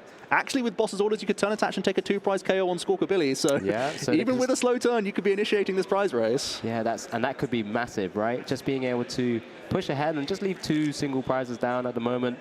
We'll eventually need to hit into something like the Miraidon to start building the board, being able to retaliate. But for the time being, definitely eyeing up those 2 prizes. And I think you have to. I always joke that Miraidon's draw engine is prize cards because this is what you get attacking so early. And here we go. Bartosz has found the line to take a 2-prize KO, and it's on the Squawkabilly EX.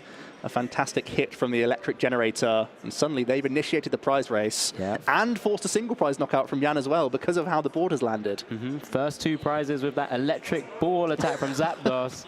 Not what we had expected. Does have an Ultra Ball prizes as well. That is huge. I think it was a Raikou as well, so it has the Forest Stone, has everything planned out. This is going to work out swimmingly. And it's just on Jan now to try and retaliate back. But the turn attachment doesn't get there, because you'd have to Frenzied Gouge through the Zapdos if you want to KO it. You could just hit it for 100 damage, though. That is the base damage output. Not ideal. Oh, it's Frenzied Gouging. He's going to damage himself. Oh. He's going to deal 200 to himself. The value in this is probably not ideal. He's trying to keep up in tempo. But my goodness, this does not feel great. We wanted a quick back and forth, and this is what we're getting. What is happening? All basic energy in the hand. A Radiant Greninja is a good prize for Jan, though. This is a really strong hand now. This is how it's turned completely with that Ultra Ball and Raikou pickup. It doesn't take much for the Miraidon to get rolling. And the Forest Sealstone could grab a supporter, Ultra Ball could grab Miraidon, Miraidon can unit out the entire gang, and suddenly we've got a pretty well-established board here. And that could be a real swing. I think ideally we even see if there's a lost vacuum that we could find. You could turn attached to the Zeraora and finish off this Roaring Moon with 1 energy with the Battle Claw of all things. 30 damage, perfect. Oh, that's dangerous. There's a lost vacuum able to take it down. And just being able to take 4 prizes with 2 single prizes. That would be insane. I mean, how has this happened? We were despairing Where's for Iron Bartosz. Hands? Where is Iron Hands? Show me. No, not even required here. There's going to be the Ultra Ball, the tandem unit. I feel like it's going to be at least a Mareep, could even be another Miraidon and carry on the chain here. I mean, it could happen, right? He's got Forest Sealstone in hand. Yeah. So you can just grab it. You can grab the Lost Vacuum. I think just the way the hand maps, though, you probably want to grab a supporter. You could draw one card with Fleet-Footed, though, and free up your hand. A couple of options available. There's a lot of things you can do here. A lot of weird options we not typically would see in this kind of matchup, but this opens a lot of doors. Equally, you could just attack the Roaring Moon and hope the opponent can't switch card as well. You could just have the Vacuum for later. Could be an option. It's going to be a second, the second tandem unit for the Raichu possibly here. No, it's going to be a fail search from the second tandem unit here. Ah, man, so many options here. Just wanting to... I want to know what's in Bartos' head right now, because he could swing for just that Battle Claw. And I'm here for it. We're going to see... It looks like an electric generator, which is why we've shuffled the deck here. And the last card is that Forest Sealstone, right? Yeah. So we'll see what's what from this generator. We don't necessarily need to hit, but we do find one lightning at least. And it is just going to be the one. I like loading up the Raikou just in case. Just the 2 out of 4 lightning energies from 2 electric generators so far. Let's keep that counter going the whole series. Gotta try and remember it now. Put pressure on me. Yeah, I mean, people think that this deck's all about the generators, but it's really about working around these cards and trying to put yourself in a position of, you know, trying to get lucky at times, sure, with generators, but also having contingency plans the whole time. And that's why we've seen Bartosz hold the Forest Sealstone to see the outcome of this generator before committing to their V-Star power here. Yeah, and it looks like zero-card hand means it's going to be the research rather than the vacuum, because, of course, it would need a target to do anything with. Well, it needs energy on the active as well. Yeah, that's also true. But yeah, let's just iron up a supporter here, just to kind of keep the deck going.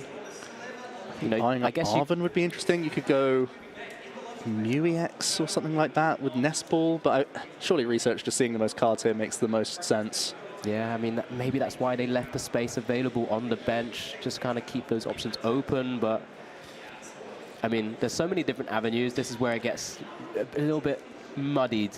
You don't even need to attack this turn. That's what's crazy. Like, honestly, you can just leave Zeraora here.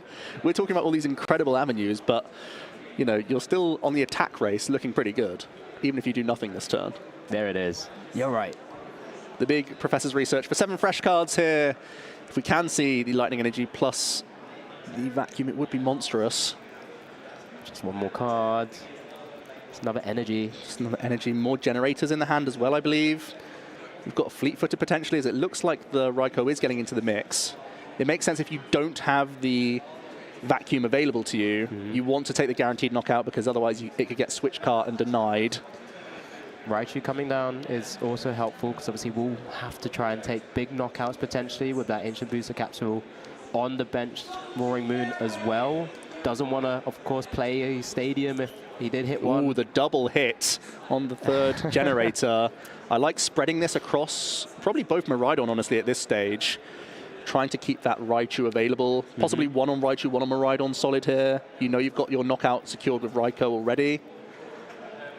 Did see that lost vacuum in that yeah, generator. It was close. It was close. I mean, there's still that more squishy Mew-EX on the bench. You could also just slap. Oh wow, 2 onto the Raichu. Committed. That puts you boss attachment away onto the Mew-EX as well. Really dangerous. So much going on. Nothing what we expected, but I think Ultra Ball in this hand as well could get you that safeguard of Mew-EX, which is looking fantastic. We see it come down. Yeah, it feels like Mew-EX is the perfect card for this situation, where you're going ahead. Oh, we're already at the full bench. Okay, it could be Flaffy for next turn. Yeah, I think it's just... It's going to be Flaffy for the next turn. It's been tandem united this turn, so we can't evolve up, but we're looking in pretty good shape here.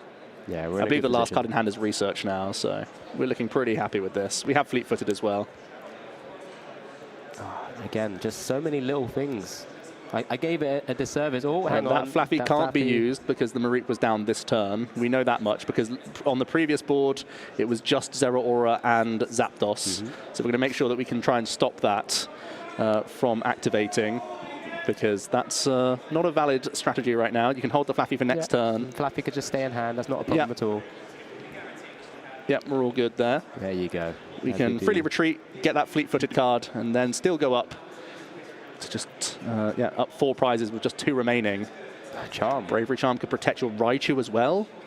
It's just going to be held, though, for the KO with the Lightning Rondo. Bartosz in a really commanding position from not having much of a board last turn. Now look at the stark difference from just having the Zera Aura in play, and that was it. And that is the power of the tandem unit. Just being able to take that knockout with that Zapdos has made it a huge difference in this game, and just swung it completely after an almost terrible start. And now it's just looked like it's a concession. A concession from Jan. Didn't have much else working in the hand. The one Radiant Greninja draw wasn't enough. No Professor Sada's Vitality in the mix at all that game. What an impressive display in that Game 1 situation from Bartosz. Giving us the thumbs up, the electric ball knockout. You love to see it. And these are the intricate plays that are available in Miraidon that kind of get swept under the rug. People think it's just this aggro archetype where if you don't get your tandem unit, you're not doing much. But Bartosz worked really well from a low hand there and found a really nice winning line.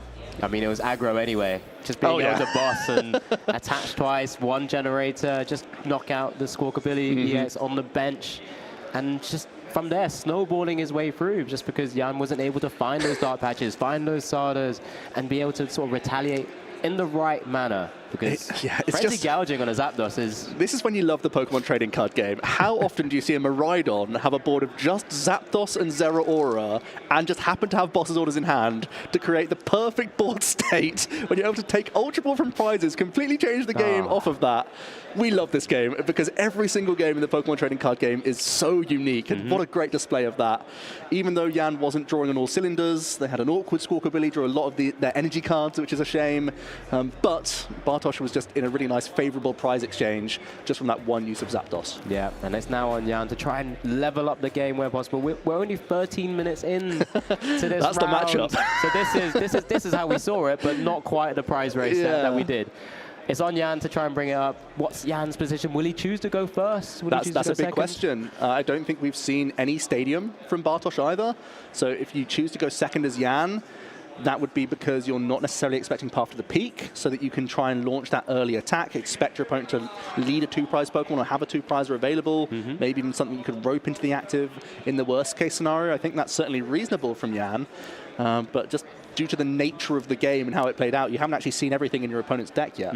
Yeah, sometimes I just don't like having the decision. I want it made for me. What do you want to do? Because I'm not sure. Yeah, what would you like? If I'm Jan, I think I am choosing to go second here, and just believing in the turbo nature of the archetype. Has 4 copies of Energy Switch as well as the Dark Patches to help you get that initial attack off. So the judges are helping make sure everything is the right way up here. Nothing too crazy prize from both players. The Squawk could play a part as Bartosz does start the fly. He does choose to let Bartosz start the game. Agree. I definitely agree with this. I think it limits your opponent's options quite substantially, and even with the Squawkabilly and the prize cards, that's even more so the case. Have we once again seen a flat hand here for Bartosz? Oh no. No ball search for any Miraidon. It's super rolled, a ton of energy, Boss's Orders, Forest Stone once again without a target. Oh no. Is it the attached pass? Oh, you hate to see it. Oh no, all right. Rub your hands, ladies and gentlemen. Let's go for the turn 1 attack. Jan, it's on you. Battle VIP pass to kick things off. Radiant Greninja available in the deck this time to kind of start bursting through. Just needs to hit the right combo of cards and can take game 2 in quick fashion. Well, we were expecting fireworks, and we're getting it, but not the way we expected. Yeah, from the dark side this time. Yeah. Again, advantage here in this scenario, You'd think Jan's in a pretty good position. It does not take much to win the game at this stage. You can try and power up a benched Roaring Moon with the Professor Sada's Vitality and with Dark Patches. There are 4 Energy Switch in this list. So there are so many ways that you can even get your active Roaring Moon to take a knockout this turn. We've even seen the Morpeko considered from Jan very early on here. And that's another way that you can try and launch that 70 damage attack very early on. It's not a Sada target, but it's still easy. Oh, let's see the hand. There's at least an Energy Switch in there. I saw more Ultra Ball as well. Yeah, Morpeko. This is and looking Squawk, really... and the Moon. Yeah, we're getting close already, and that's before Squawkabilly, I think. Ultra Ball, is that? Oh, there's so many I think cards. it's just energy switches. 2 Ultra Balls in the hand right now, so you can even thin a Pokemon if you want to. There's Luminion for a guaranteed Sada. It's going to be more Pekko hitting the field for the Energizer wheel as an option with Turn Attachment plus Dark Patch. I think we're seeing more single prizes hit the board. It almost feels like than EX is just being able to start swinging away as well. But Interesting to shuffle. Simple way of doing it. Interesting to shuffle up here. Maybe it means there's Dark Patch in the hand already. Well, it's Escape Rope in the hand, so you give yourself the free retreat from Morpeko now. Give you those options. That certainly makes sense. Doesn't means it's not a Dark Patch target though. Yeah. But Sada draws you cards as well, though. Don't forget. We do want to accelerate and draw cards. It's only 1 Darkness Energy in the discard pile right now. And again, there's Sada plus E-Switch. You always have to think that with 4 Energy Switch, the ratios change so much. There is a Professor Sada's. There's currently no Energy Switch in the hand. It's going to be a 3-card dig here for just 1 Darkness Energy hitting the field. Again, feels like a bit of a low roll here for Jan so far, but let's see 3 more cards. Squawk and Squeeze has not been kind so far. There's the attachment from the discard. Big 3 cards. Do we see Energy Switch among those 3? Dark Patch isn't live. Is that Radiant Greninja, though? Radiant Greninja should get there. We can get rid of Darkness Energy with Radiant Greninja. Retreat, Dark Patch, turn attach the Water Energy that's in hand. And thanks to the free retreat of Morpeko, we do have a very early 1-1 here for Jan, and we're going to a game 3. It's as simple as that. That's game 2, ladies and gentlemen. Welcome to Pokemon. If you're just joining us now, this is round 7 of the Gdańsk Regional. Both players now 1-1 after a very quick-fire, unorthodox finish to both games. But that's the game, ladies and gentlemen. We are about 15, 16, maybe 17 minutes in. Plenty of time to go. Will we need that time, Joe? Probably not. Probably not, to be honest, Alex. For all the plaudits we've given Paradox Rift, there has been a number of archetypes that have sprung out of the game that can take early wins. You mostly think of Iron Valiant. If there's a Mareep pass, you're normally expecting it's going to be some Tachyon bits dancing around the board for an early knockout. You don't always expect Miraidon to be only having 1 Pokemon in play, but sometimes that happens, and we've got another new early tempo deck in the TCG from Roaring Moon, and sometimes just capitalizing on slow starts is why, in a best 350-minute situation, you're a very viable deck.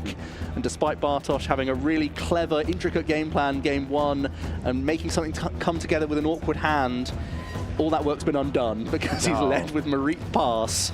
But he does have, the good news is he's got half an hour on the clock and he gets to choose whether or not to go first or second in this game 3. Which one? Again, it's this time he's gone first twice. He's had 2 bad starts. We don't know who won the coin flip, obviously. Yeah, we gave a lot of kudos to the deck being able to just get going, and we haven't really seen that so far. Not yet. So, very interesting scenario again. It's a deck that has typically liked going second because you can start forcing the early aggression.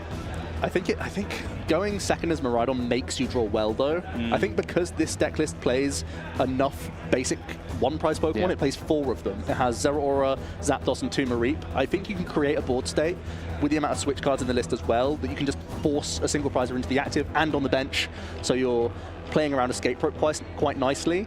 As long as it's not double Mareep, because then there can be a Greninja 2-prize KO. That's something you have to be aware of. But you have seen Water Energy already in the set, so it's something you should be conscious of. I feel like Miraidon going first has more win conditions here because, again, you can stick Path to the Peak, let's not forget. A couple of Dark Patches being prized isn't ideal. Then would have to be a bit more heavily reliant on Sada to get the energy on the board early doors. But, again, Bartosz is that a mulligan? It looks like a mulligan that was taken there with a 1. Could be a draw for turn. Oh, wow, interesting. There you go. Bartosz choosing second to try and get the first attack in this set. Jan might be pretty pleased with this, honestly. 230 hit points is a high threshold. Can limit the board so that it's not taking... Well, Raiko's damage is limited. So you can get an early banked attachment anywhere, and that's helpful to you in your endeavor. Will Bartosz regret that? Well, we have to see. It's a tough call. I'm still up here. Call. I'm weighing it up. And when your opponent is choosing to go second, maybe Bartosz was thinking it's more beneficial that I don't let Roaring Moon go second than me going first. You know what I mean? It's one of those things. When you see your opponent choose second, making them go first is sometimes the right logic. That mind games. The mind games come in, Joe. We don't know. There's not been many formats where it's been a real debate. It's normally, I won that coin flip. Yes, I'll go first. See ya. But now that's not the case. Now it's a real discussion based on matchups and also based on deck lists even. We can really debate this. Yeah, we can go all day. We can go all day on this. And you know, decks have different preferences, but I mean, even decks that typically do have that evolution. Forget limiting the board. I'm grabbing all the guys. Going wide. Yeah, we see Squawkabilly and Morpeko now. Jan's been able to develop 2 single prize Pokemon, the only 2 in his deck list, to create that same situation where if Bartosz is going to take a knockout, it will only be a single prize knockout unless it's an Iron Hands. Ooh, that's how it's you finally can force it. Is it time? I feel like the Iron Hands is the Jaws music theme when you start getting close. I'm expecting you to just start doing it. Yeah, I'm going to stop commentating and just doing the durdums as soon as Bartosz's turn starts. Yeah, it's gone wide. I mean, Raikou could take a massive knockout if it is fully wide with the 5 bench on both sides of the board, and one of them is a Zapdos on Bartosz's side, of course, to help reach. We do see a Pokestop, another vital card in the deck to kind of push those energies into the discard and start ramping up. Yeah, you have a really huge number of item cards in your deck list, so you actually use this as like a pseudo draw supporter almost, but also you're happy with the outcome of energy hitting the discard pile, so your ratios in that respect are even stronger. And we are going to see the Earthen Vessel, another great new card from Paradox Rift. You get to discard 1 card from your hand and get 2 energies out the deck. I say get to discard a card because sometimes that really helps you in your endeavor to bin off some energy cards to activate your Professor Sada I'm for having full a quick value. look at Bartosz's hand, and it's not pretty again. Don't tell me it's another panic fleet-footed. I don't want to. The Pokestop could help him out, though. Don't forget, we've got things. But if there was nothing else, it might be a bit of a fleet-footed option and pray, but I could be wrong. I just saw... No caster curse, no caster curse. We'll ignore it for now. It's still Jan's turn. Sorry, I'm just getting ahead of myself. Bartosz's brick can't hurt us just yet. Jan's still plenty of actions to go as we do see the concealed cards. Now, for the first time, is it the first? No, second time in this round 7. It's going to be the spin the wheel of the Pokestop. It's going to get rid of a Roaring Moon, going to get rid of another Pokestop, and grabs a Palpad. Not exactly the card you're looking for straight away, but can be handy at times. I believe there actually is a Sada discarded from the early Squawk and Seas, so it's not the worst thing to see if you just want to reload 1 card, but you might want to sequence it a little bit more cutely later on in the turn, maybe if you've used a Pokestop before Palpadding again, just in case, that sort of thing. But it is going to be a switch cart. Small protection into the Morpeko. Yeah, let's see 1 card for Bartosz. Not like this. Not like this. The Zapdos comes down very quickly. Is that a... Why is Boss's Orders the only card? It's always seen, isn't it? This is a big fleet-footed here. Oh, is another... It's a switch? Yeah. Is that research in hand as their last supporter? I can't see with so much glowing going on. There is a lot of full arts there. At the same time, does still have access to Pokestop as well. Is it Arven, possibly? It's definitely a full art of some description. If it's Arven, we're looking good. Yeah. The fact that we're debating a generator before anything else makes me think it's looking bad. There's a Pokestop again. There's an energy. Show us a ball search card here. No, 3 misses. Ooh, that's 0 for free and the Pokestop. Wow. The deck doesn't quite play as many item cards as Roaring Moon, but it still plays a decent chunk. It's going to be an electric generator here. Oh, this is... I mean, if we see 2, we could once again... Yeah, we could Wait go a minute. Again. It's happening once again. 2! Oh. This is it. Could we have a Is there switch card? Not again. Not like this. Just going to figure out, actually debating, do I play both? There's switch, there's energy, and there's Boss's Orders in hand. It could be another Zapdos 2-prize KO here. My, oh my. Is this the game we're playing? Sometimes it hits. That completely changes the script. What's a Miraidon? What's an Iron Hands? Let's go quad Zapdos. What is happening? This is phenomenal from Bartosz. Suddenly, 2 energies from the electric generator completely changes what's available this turn.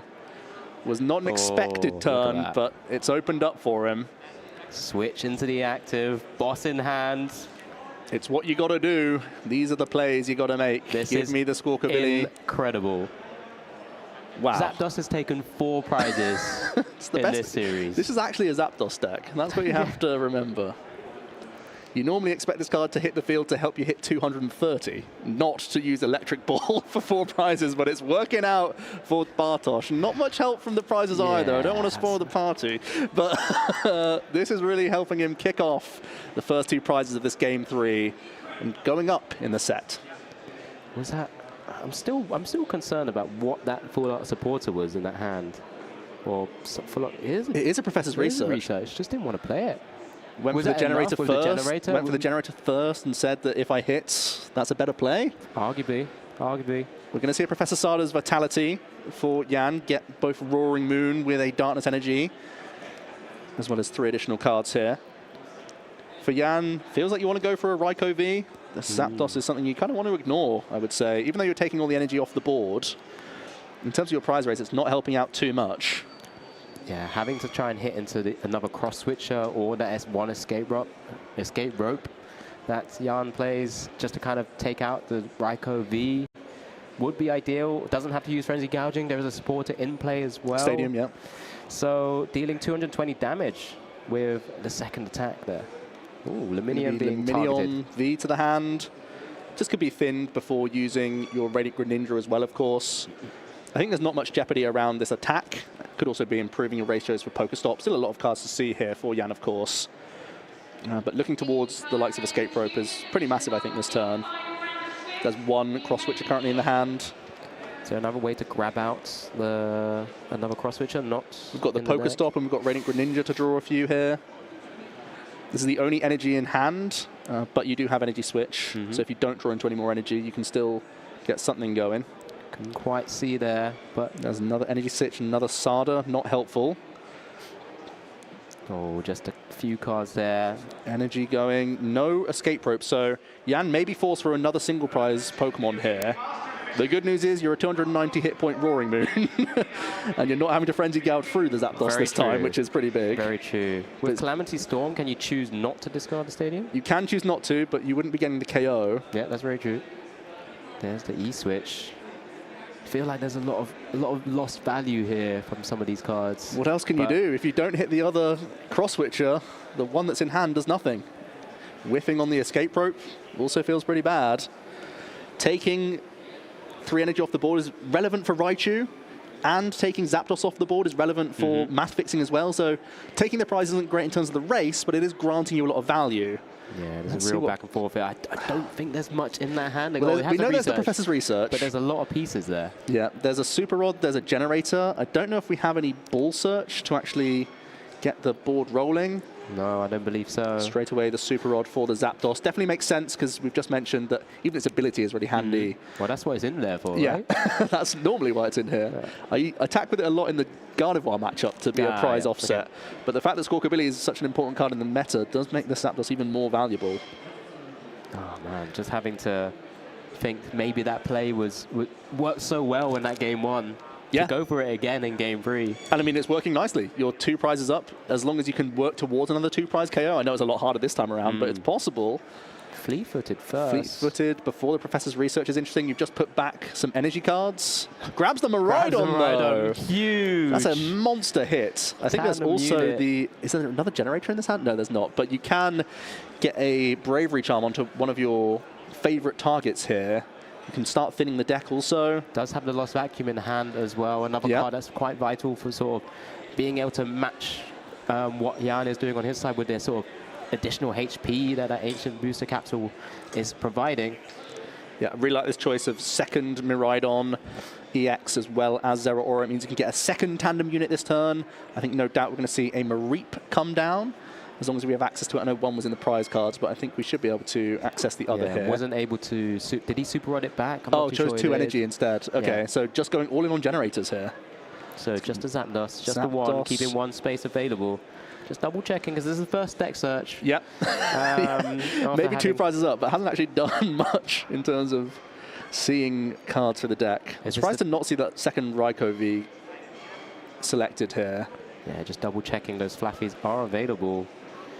Mew's still in there as well as a fail-safe. Yeah, that's the main reason why you wouldn't grab Raikou. But Raikou's the best thing that you could grab in terms of accelerating onto possibly this turn. You could even just look to Bravery Charm your active Raikou here and sponge and start powering up some Miraidon in the back.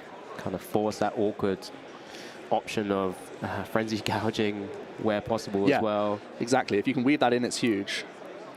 You will have to proactively Lost Vacuum here. We switch into our free retreater, so I guess that's why that second Raikou wasn't necessary for the moment.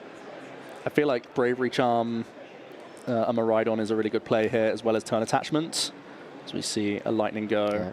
Again, it's all about value, right? You want to get as much value out of these energy cards as possible. You do play a lot because you play Electric Generator, but you want to make use of all of the attachments where possible, because you might just miss one. There, you know, you called it. There's a Bravery Charm. 270 HP now. Yeah, force the Frenzied Gouging. I like this attachment as well. You're giving yourself that fallback as we see Professor's Research. Because we don't have Flaffy available at the moment with one in the discard pile, one in the prize cards, there's going to be some heavy lifting from the generator. There's already one come to the hand. Still a few more cards to draw here from Professor's Research. So just one more to hit the 7. One generator, 2 Lightning in hand. That Nest Ball as well. You can try and weave in Mew EX as well. Now, I don't think you can lower your hand size to draw cards, but could be another option for you. Just to increase those percentages just ever so slightly. Never tell me the odds. We're not going to take a Pokemon out of the deck. We're just going generator instead. Here we go. We're gambling. I think that was a big exhale from Bartosz there. Just the one hit. It's not ideal. Obviously, it's better than none, but... Again, committed to that Miraidon EX.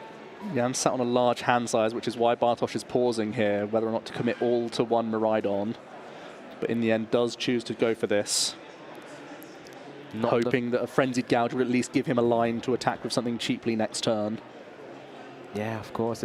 It's just a, looks like it's just a pass, keeping the free retreater in the active. I think this makes sense, so that you are at least forcing cards from Jan here.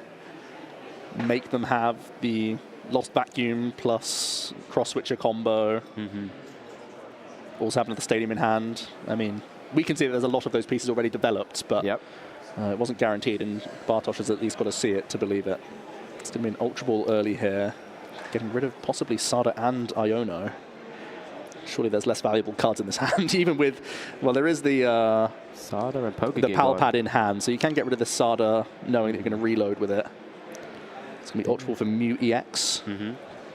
Just maybe thinking of just trying to limit what Bartosz is able to do with an Iono, maybe. I think because you have so many of your cross switches at the bottom portion of this deck, that possibly even just going for Iono proactively now, give Bartosz only 4 cards to work with, and say that because 3 of your 4 cross switches are still in that portion, that you can Iono plus Pokestop and still have good odds.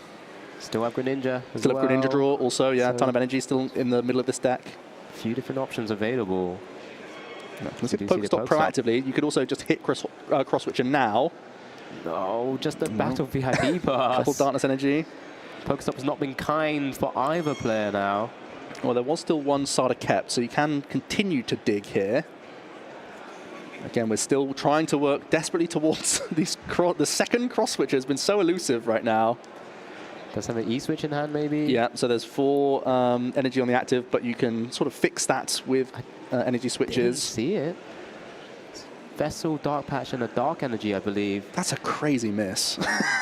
Honestly, to be forced into a single prize knockout, it's fine, because you've already taken a single prize knockout, but you just have to be wary of this next Miraidon coming in. You just haven't limited the board on your opponent's side, so that's the scary thought right now, because it's not as if you're attacking with a single prizer yourself. You're having to use and utilize your own EX, your own 2 prizer, which just doesn't feel great. Things could still work out okay, because even if Miraidon does come in for a revenge knockout on this Roaring Moon, you could then go for the Iono down to 2 cards and maybe hope that things are tricky from that stage. So I don't think Jan's necessarily out of this game by any stretch, but it's definitely a slower turn and had better lines this turn had they been able to find any of their cross-switcher combinations. Calamity Storm not actually taking the KO without discarding. Yeah, that's another resource that's frustrating. Yeah, yeah, that's not gonna be great, but sometimes you just have to. Yeah, I don't see a better play here. Also debate whether or not to even bench this Mew EX. I mean, you can do it now, possibly, but you want it to be a safeguard. It's still got Greninja? Yep, still has Greninja draw. Has discarded a lot of their Darkness energy at this point, though. But I guess you're saying these last 2 Roaring Moon are your last prizes. Yep. Does he hit it? That was an Escape Rope, but only into Zapdos, maybe. That's a better prize to take. Kind of limiting that attack power of the Miraidon EX. Yep. And Yan doesn't play Lost Vacuum in the deck list, so can't deal with the 1 Pokemon with energy on. Could still take a 2-prize knockout. There we go. Sorry, I didn't see. He did have the double cross switches. So hit from the Greninja in the end. So can Frenzied Gouge. No Mareep down, which means limiting. I think this is actually pretty solid because you basically force Bartosz into using Battle Claw, and then you still have your Stadium in play. You can do the Iono next time around, knowing that they're still going down to 2 prizes, and you're happy to take a single prize knockout in that case. So as awkward as the Frenzied Gouging is here, in the immediate future, you're kind of laying the trap that an Iono can swing things back in your favor. Yeah, because you've got another attacker ready to go on the bench, but Jan does take the initiative here, going down to 3 prizes in this final game of round 7. Bartosz needs to find a way to best set up the board if he is able to take a care with the Battle Claw as well. Yeah, it could actually be better for them to use a chunkier Pokemon, actually. Yeah. If you can find another Bravery Charm, stick that onto an EX Pokemon, it could be massive. Don't make it so easy to take the knockout.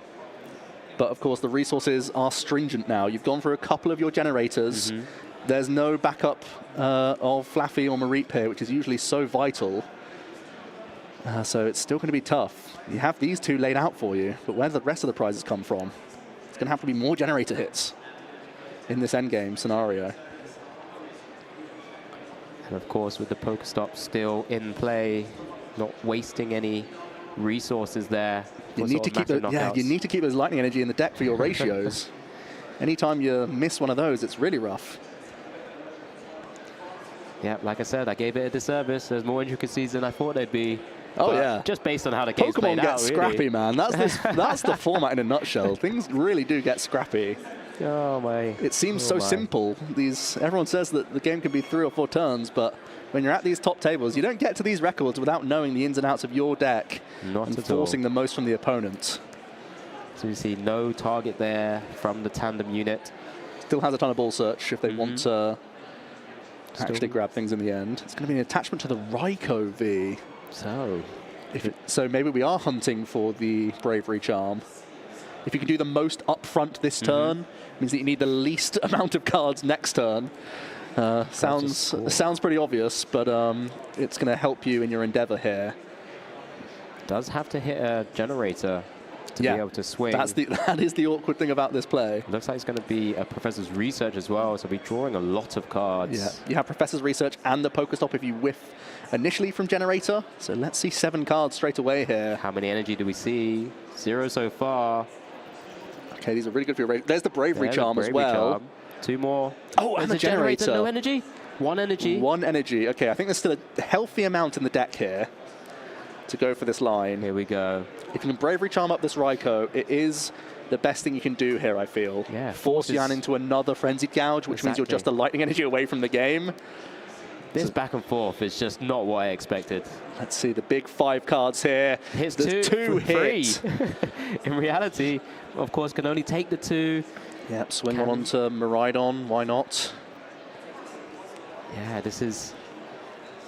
Does this put Bartosz? It's not quite a checkmate scenario.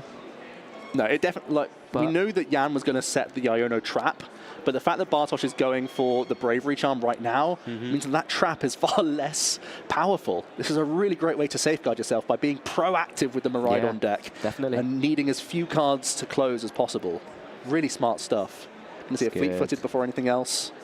Get more information. Yeah, definitely love this Bravery Charm. There's the charm. And that's the downside of the Roaring Moon deck, right? Your pick, your caster prediction. Slight nuance here. Not that you just now, have to Alex. take so much damage to yourself by taking KOs. At least wait until it's lost. Well, it's set up, Here we go. It's the Lightning Rondo. Bartosz is going down to 2 prize cards remaining. Here's the state of play. Jan, go on. Is there any way that is an escape rope still in the hand?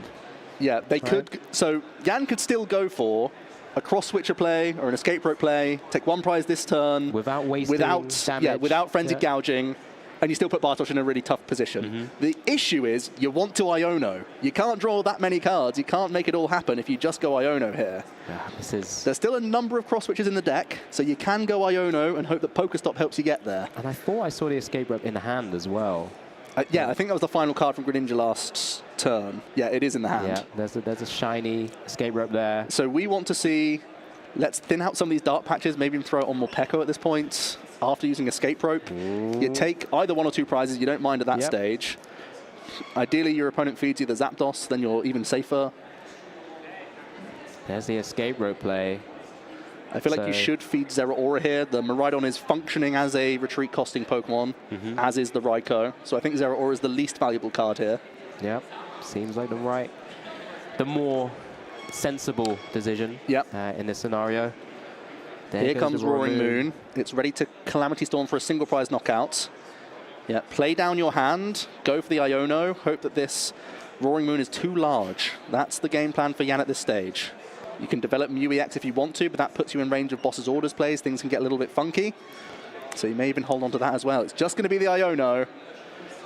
Massive here. Bartosz, I really like that, by the way. It's a tiny detail, but making sure you know what's exactly is at the bottom of your deck is really important. Completely agree. For players at home. Yeah, knowing what's going to the bottom, knowing with Tandem Unit you can shuffle it back up if you need to hit something specific. Yep. Really cool tip, really cool thing that we see a lot of players, top players start to do.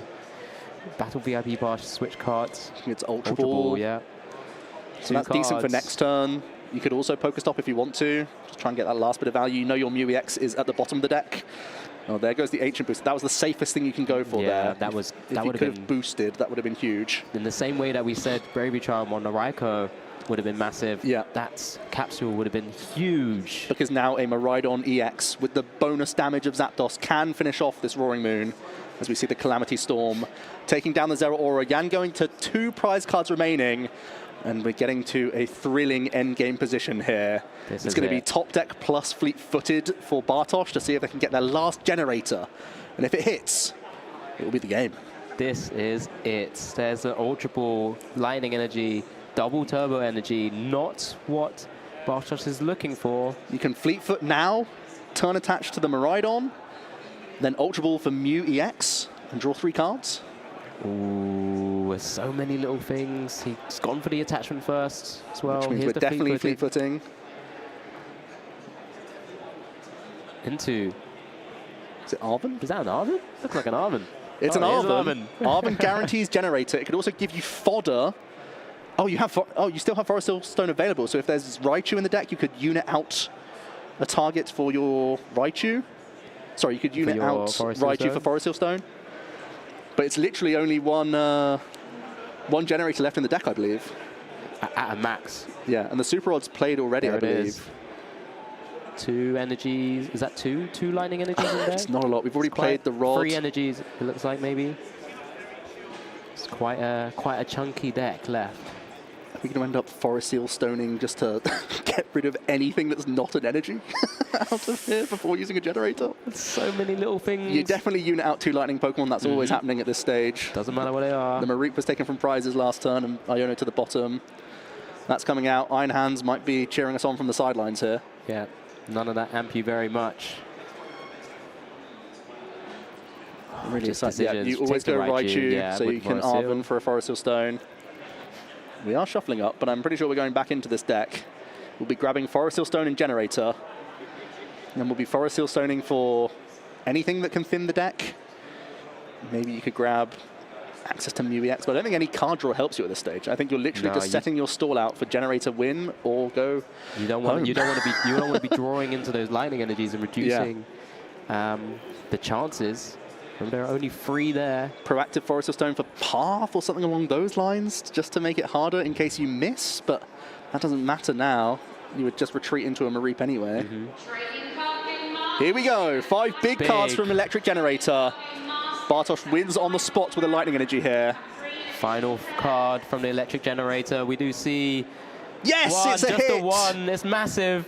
that should be able to Bartosz win the game. Takes the third game with a hit on the final electric generator, paying retreat the Raikou V into the Miraidon, the plus 10 damage from Zapdos, and I think that was the MVP of this set.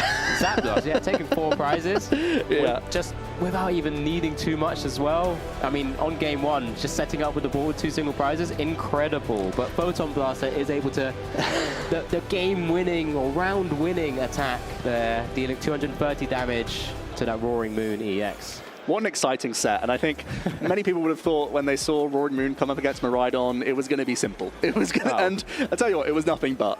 Bartosz there, what an incredible display with Miraidon. Backs against the wall plays, but really pulling out some incredible turns, knowing to thin the deck very well, knowing what attackers were required in the right situation, having real good grasp on the prize map as well.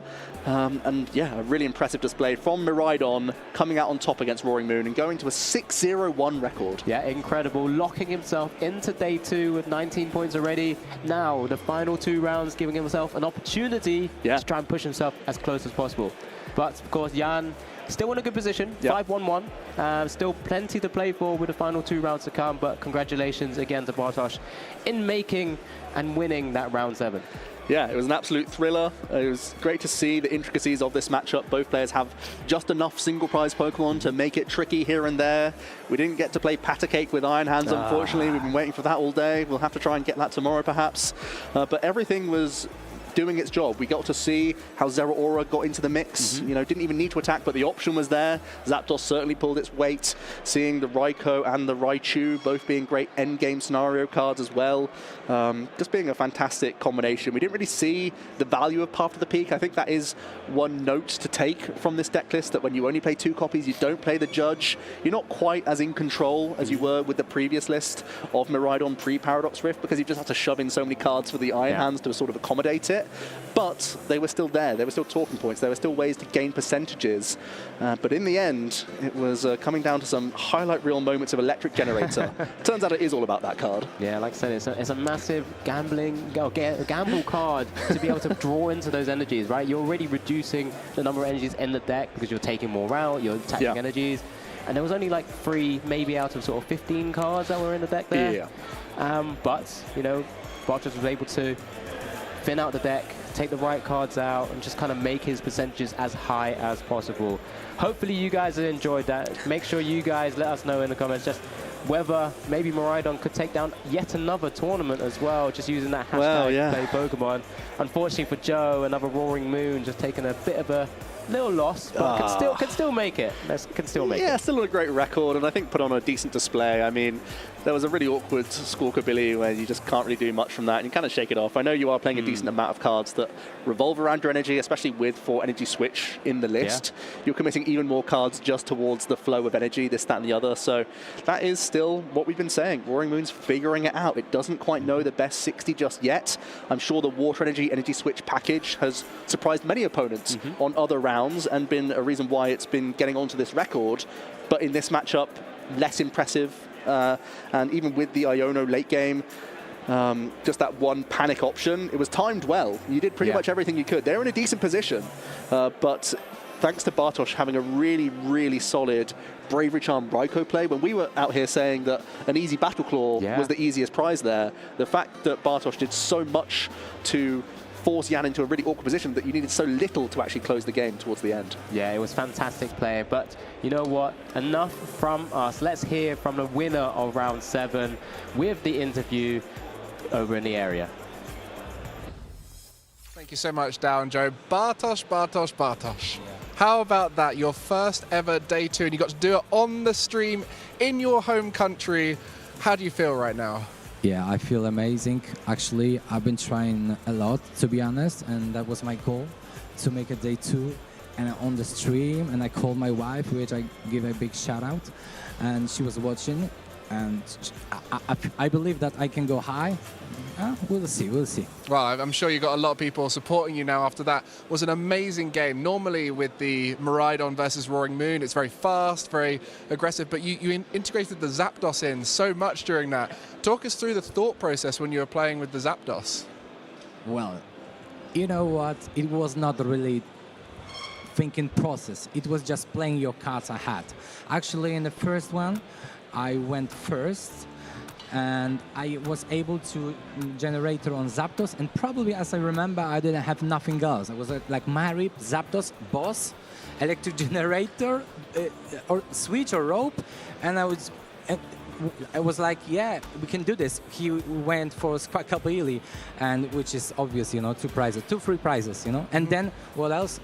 As I think, Roaring Moon has an attack 100, so he had to use the big one, you know, and then it was actually easy. Well, you navigated it amazingly. Of course, game 2, starting Marie, not able to play that one out, but you know, this kind of format where it's very fast. You chose Miraidon. What made you pick Miraidon? It's my 3rd time ever playing on a big tournament. Two tournaments wasn't that good, but it was okay. Now I decided to play very, in my opinion, consistent, which wasn't really so on the stream, but in my opinion, and I like to play on the ladder a lot with Miraidon, and actually, as it's my 3rd time, I was thinking about playing Giratina, which is actually good, but I think I will be more stressed, more exhausted, and I'm just chilling with Miraidon, you know? Yeah, it's a slightly easier deck to play, and you know the routes, you play the cards, like you said, you play what's in front of you. Yeah, but I have much experience on ladder with my friends from Toruń, from Bydgoszcz. We've been testing a lot, we've been playing a lot, you know? And I've got to ask you, being from Poland, what's it like having a regional stop here in Poland, in your home country, where there's so many Polish people here? Yeah, it's so many people. They are staying there. It's my friend. You know, it's very amazing. But actually, like day 2 stream, that's enough for me. But of course, I want to go more. We will see in day 2. Well, you've got a very good record. You've already made day 2, and you've got 2 more rounds today. Yeah. So hopefully you can still accumulate some of those wins. But is there anyone here you want to score? 6-0-1, right? 6-0-1, and you've got 2 more rounds today. All right, cool. So is there anyone you want to thank for helping you with testing, or anyone who's supporting you out there? Well, actually, I wanted to say thank you to my friends who have been testing from Bydgoszcz, from Toruń. We've been playing a lot, and of course, I want to say thank you to my wife, who is actually supporting me, but. I'm playing a lot, computer games, and I don't know the word, but thank you very much, Emilia. Oh, that's amazing. Well, Bartosz, it's been lovely getting to know you. And do you know what the best thing about it is? Seeing people like yourself get on that stream, making that day 2 live in front of everyone. And that's what it's all about here in Gdańsk. We've got 2 more rounds today. And make sure you stick around for both of those, because we might see some more new faces on the feature table.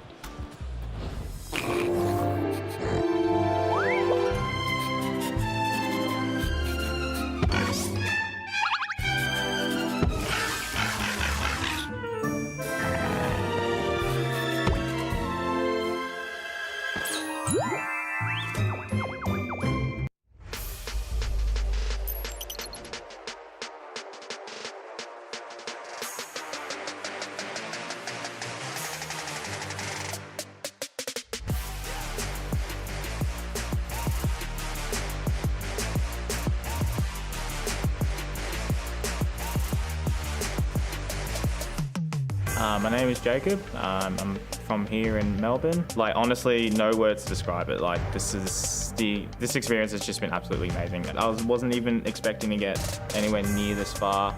I had so much support along the way, and they just kept pushing me to go. So I'm just gonna do what I do and try and win. Winning Worlds, I honestly I would have no words. It would be such a great experience. My name is Azul Garcia Griego, and I'm from California. This win just kind of reassures me that me and my team were on track for everything we put into the game. We're getting out what we want to get, which is tournament wins. So it means that we're on track. We could always be doing better, but we're doing something right. My strategy this tournament was to play a deck that beats Lugia, but that isn't Lugia deck. Worked out pretty well overall. The Lugia matchup's close, probably about a 50-50, but I got to play a way more enjoyable deck than Lugia itself. Winning Worlds would be great. My name is Gavin Michaels, and I'm from Los Angeles, California. This feels crazy. I haven't even processed it towards excited, just confused more than anything else. My strategy this weekend was to play aggressively with Palafin, coming in with a team that is wholly your own and that you're playing better with than anyone else is so important. Winning Worlds would be the culmination of everything that I've worked for in the past 12 years of playing VGC.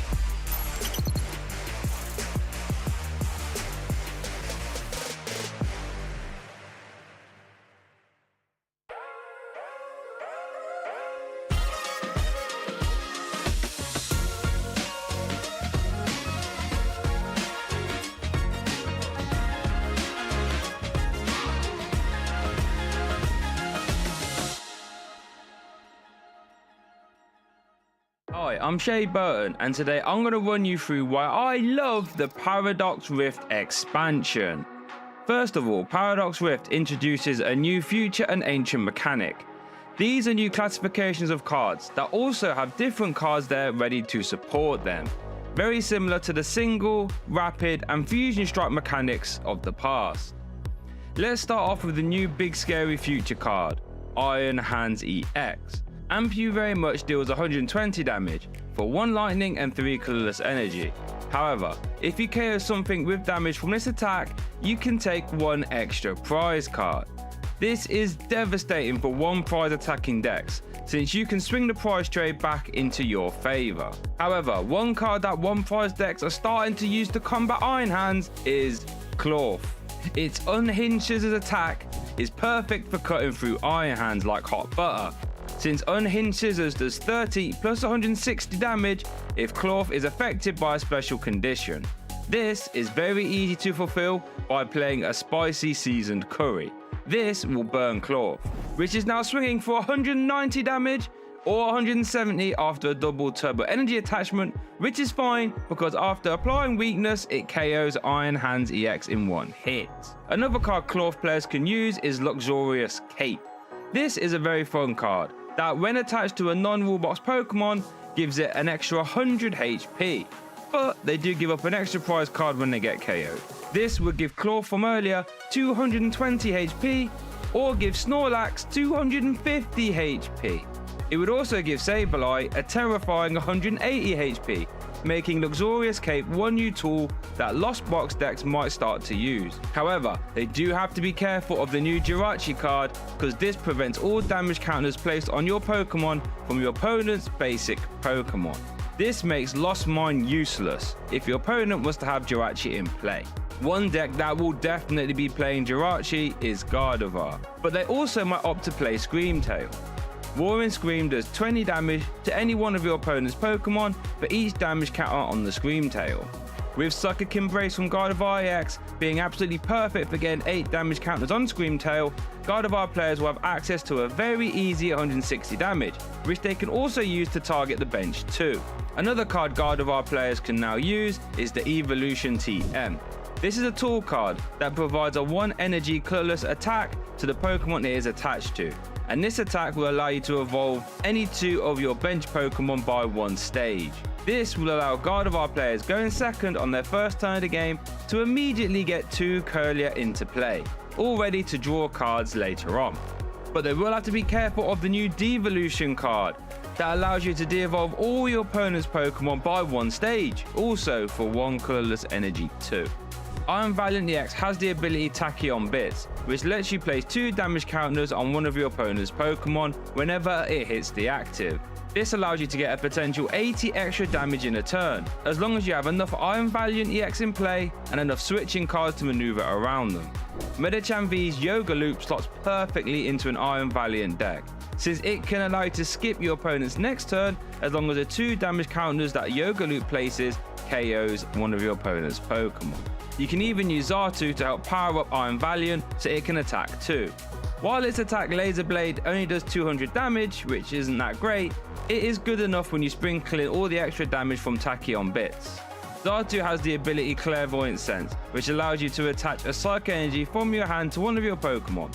Then you also get to draw 2 cards as well. This kind of a deck could destroy evolution decks like Charizard. However, Charizard does have a new tool too, Skeldurge EX. Skeldurge EX has the ability Incendiary Song, which allows you to discard a 5 energy from your hand, and if you do, your Pokemon do an extra 60 damage this turn. This helps improve Charizard EX's low damage output in the early game. One card that has no problem with damage output though is Roaring Moon EX. Frenzied Gouging for 3 energy actually KOs whatever your opponent has in the active, but it does deal 200 damage to itself, leaving Roaring Moon with 30 HP. Although you can play Ancient Booster Energy Capsule to boost Roaring Moon's HP by 60, leaving it with 90 after a Frenzied Gouging. Calamity Storm does 100 damage, plus 120 damage if you discard a Stadium, giving Roaring Moon a nice backup attack also.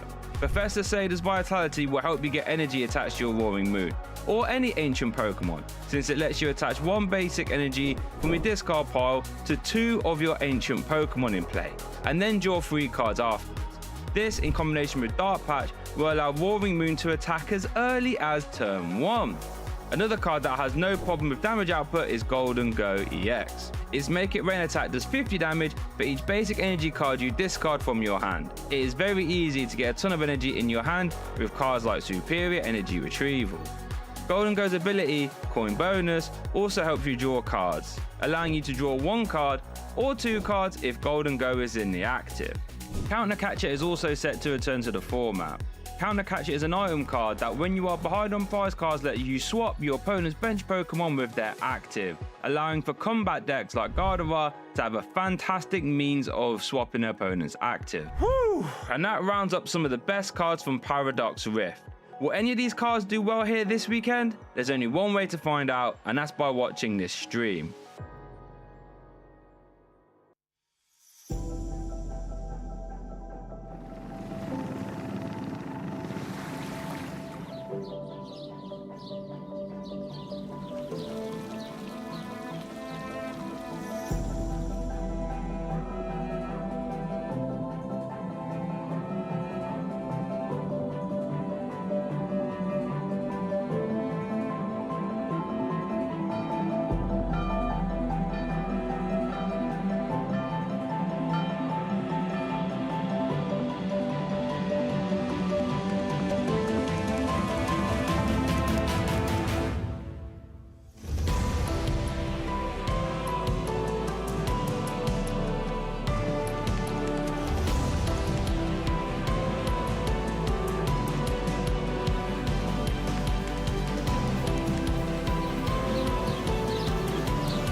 Welcome back, everyone. It is me, once again, Alex Dow. I'm this time joined not by Joe Bernard, but my boy, Benjamin Rabiati. How are we doing? Well, after that last round, absolutely ecstatic. Going into that game, I was expecting fireworks. I got sparklers. Sparklers!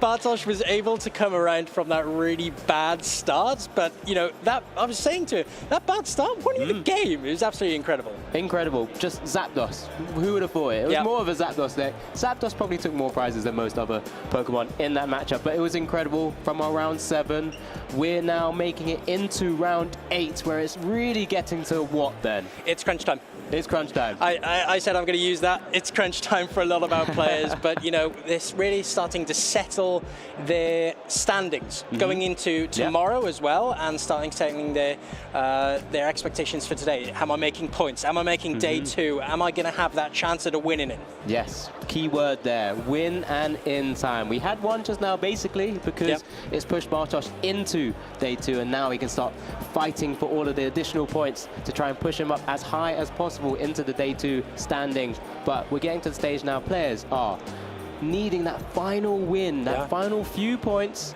to secure their own spot. And there's so much out in the field, so many players, so many decks. I'm excited to see what we're going to be bringing to you guys. Of course. Following us. Yeah, it's so great. Walking around out there on the platform at the moment, you know, you see a lot of friendship groups. They're rooting for each other. Oh, I'm 501. What am I going to come up against next? I'm hoping to see this matchup. I'm hoping to see that matchup. But really great to see. Such a great community here. Yeah, I mean, this is Gdańsk Regionals, of course. This is our 2nd Regionals in Poland, a fantastic place. Over 900 players battling it out for a day 2 berth, all of those championship points, all of those prizes on the line. It's just so much to take in here, and we're going to be trying to bring as much as information to you guys at home as much as possible. Yeah, the more players, the more competition, right? You know, it's harder. These results, when you get them, they mean a lot more. Yeah. You know, I made top 64 and there was 1,000 competitors. You know, it means a lot more to these players when they come to these regional championships and make those final standings matter. Yeah, we just saw there from the interview that Mike had with Bartosz, this is his first day 2, and to have that on stream, incredible, right? This is something we've been very fortunate to be in those positions before, make it into day 2, and it's such a great feeling, especially your first one when you have all your friends, your family cheering you on as well. Gave us that wonderful little wink and thumbs up after that game 1, after that Zapdos taking it down, and it's just so much fun to see everyone enjoying themselves at the tables. Yeah, of course, and you know, we see a lot of the usual suspects come out on top, but sometimes players really make a name for themselves in these regional championships. So let's have a look at our existing champions this season. Yeah, we do see from our first 2 events in the EU circuit, Francisco with that fantastic Inteleon VMAX Urshifu VMAX deck, taking down the Barcelona special event and of course securing his automatic invite, which is the newest, one of the newest things we got for this season, but that automatic invite into World Championships at the end of this season. Yeah, you know, and it must be so calming to realize, you know, oh, I've won the first event of the season, I've already got my World Championship invite.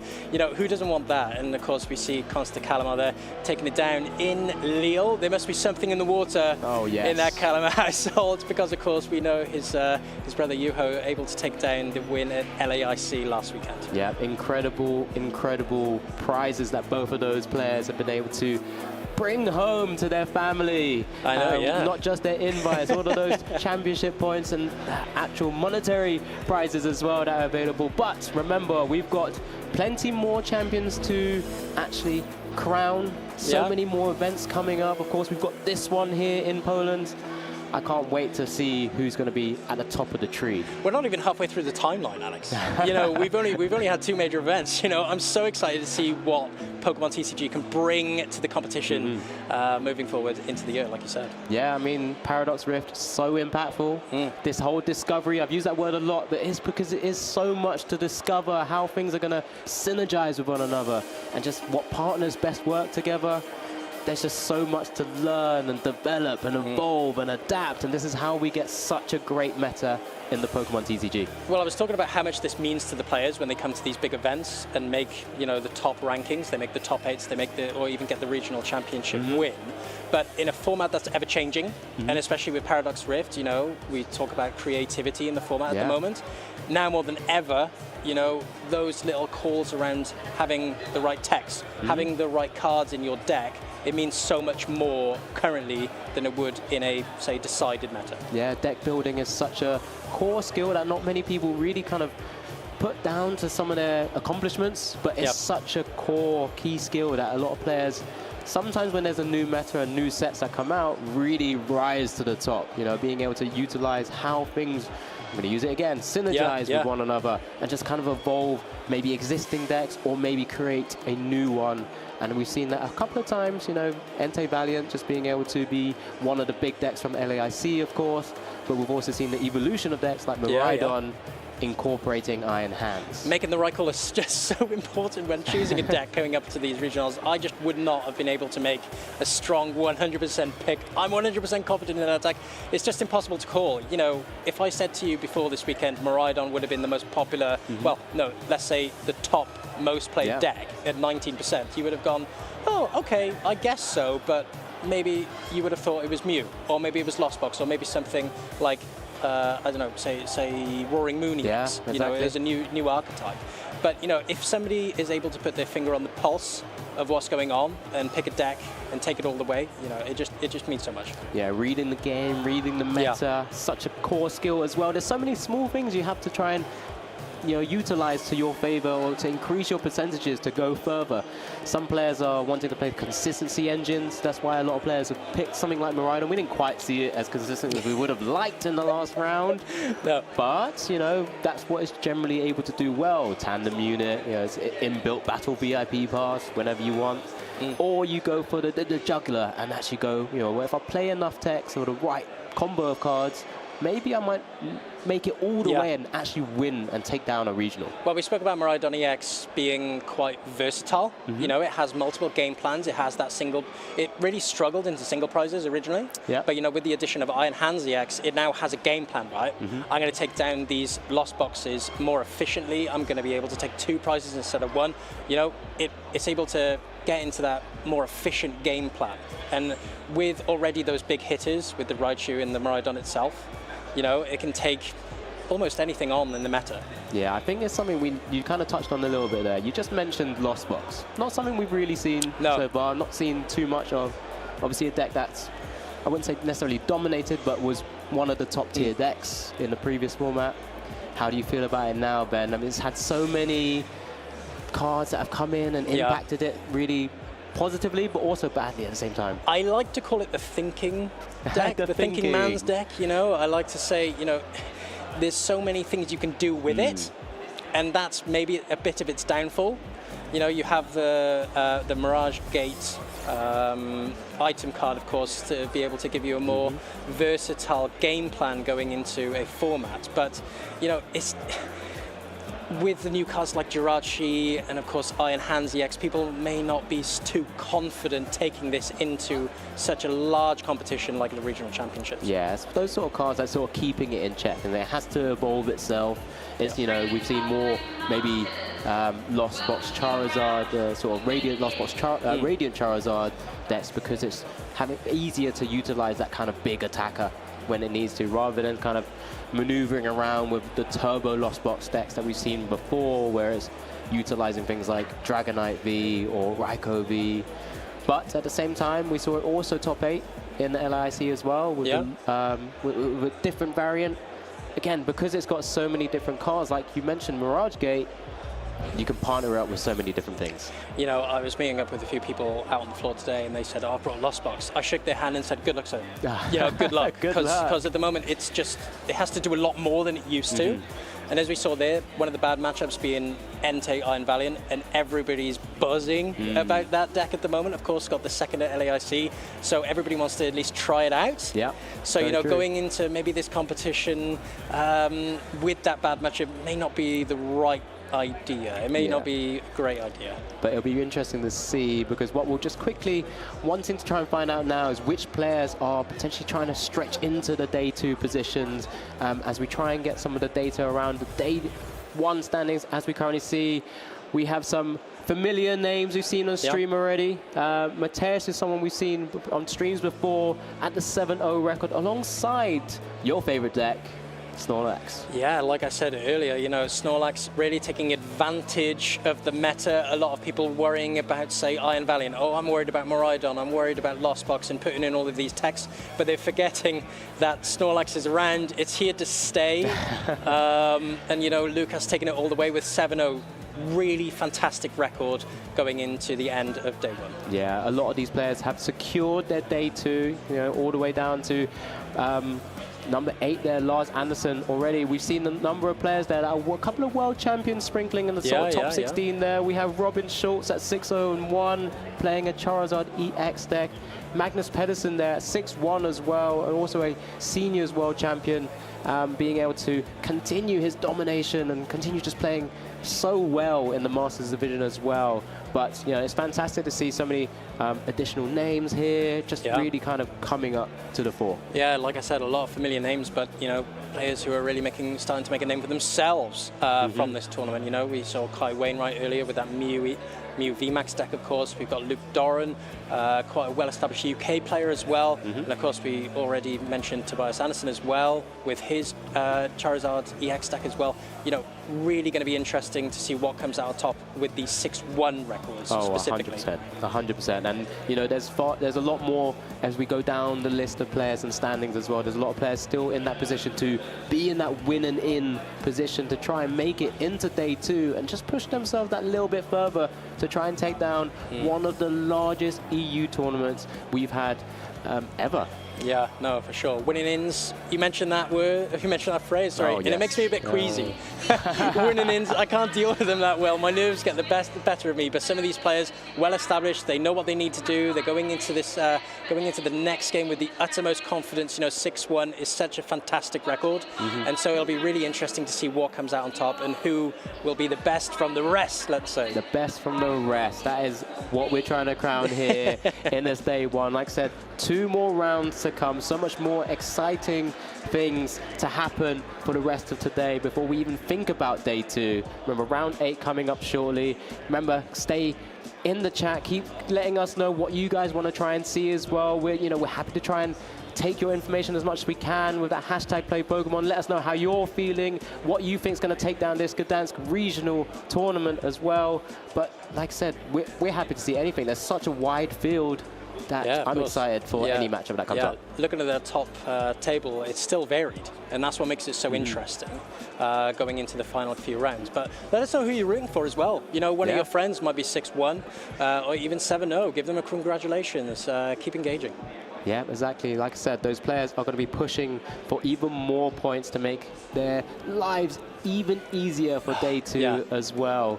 So it's just so much on the line. Don't forget, there's not just the automatic invite to Hawaii in Worlds that will be happening in 2024, but there's also the prizes on the line, not just championship points, but the monetary prizes as well. There's so much to play for, Ben. Yeah, there's so much to play for. Of course, you've got the product prizes, you've got cash rewards as well, but also day 2 as well, and maybe even getting the chance to take it all the way with a great record going into day 2. Will put you in good standings for even a top 8. Yeah, we do have our players beginning to set up as we get sort of a confirmation of what matchup we're going to be showing you. Like I said, I think it's an exciting time to be watching the Pokemon TCG.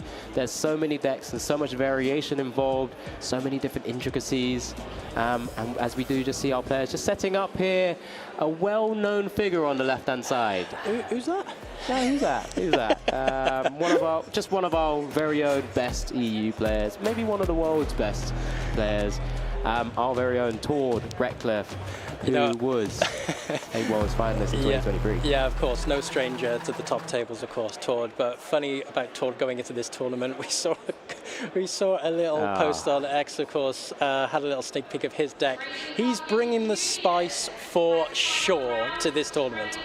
Yeah, he is playing a Lost Box variant, and he'll be going up against Marcin Ogorek with Lost Hisuian Gudra V-Star. Not a deck we've really thought we'd necessarily see so far, but putting himself in a great position to try and make it into day 2 as well. This is going to be a bit of a throwback.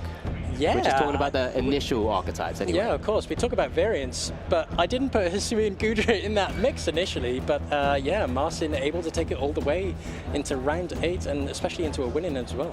Yeah, this is going to be a fantastic matchup there. I sort of saw a glimpse of like a metal energy, didn't quite realize it could have been a Hisuian Gudra V-Star yet, but this matchup is going to go the distance. Both players, of course, in a fantastic position to try and make it into day 2.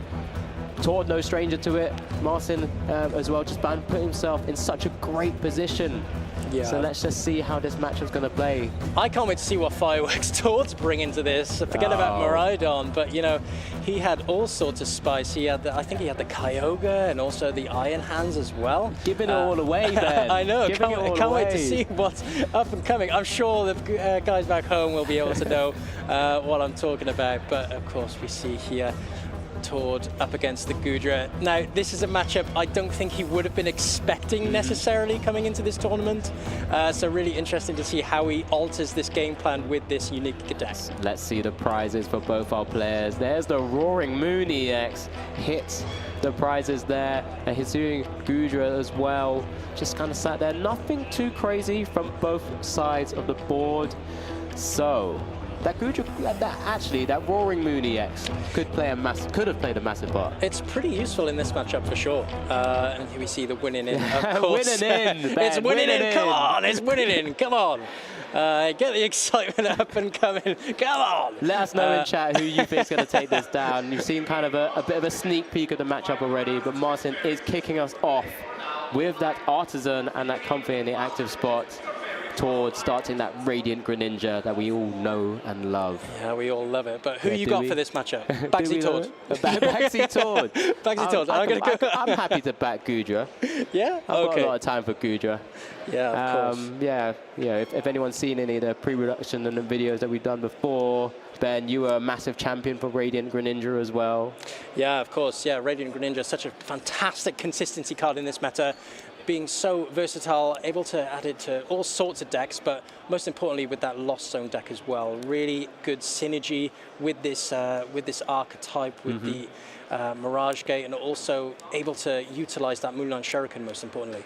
Yeah, and just as we mentioned Radiant Greninja, it was one of those targets from the flower selecting, and it's instantly kind of played by Martin as concealed cards to draw more. As we do see now the pass over to Tord, will we start to get a bit of an insight into what else is in Tord's deck? We do see the concealed cards nice and quick there from Tord there, just discarding that dark energy with into a Chorus's Experiment.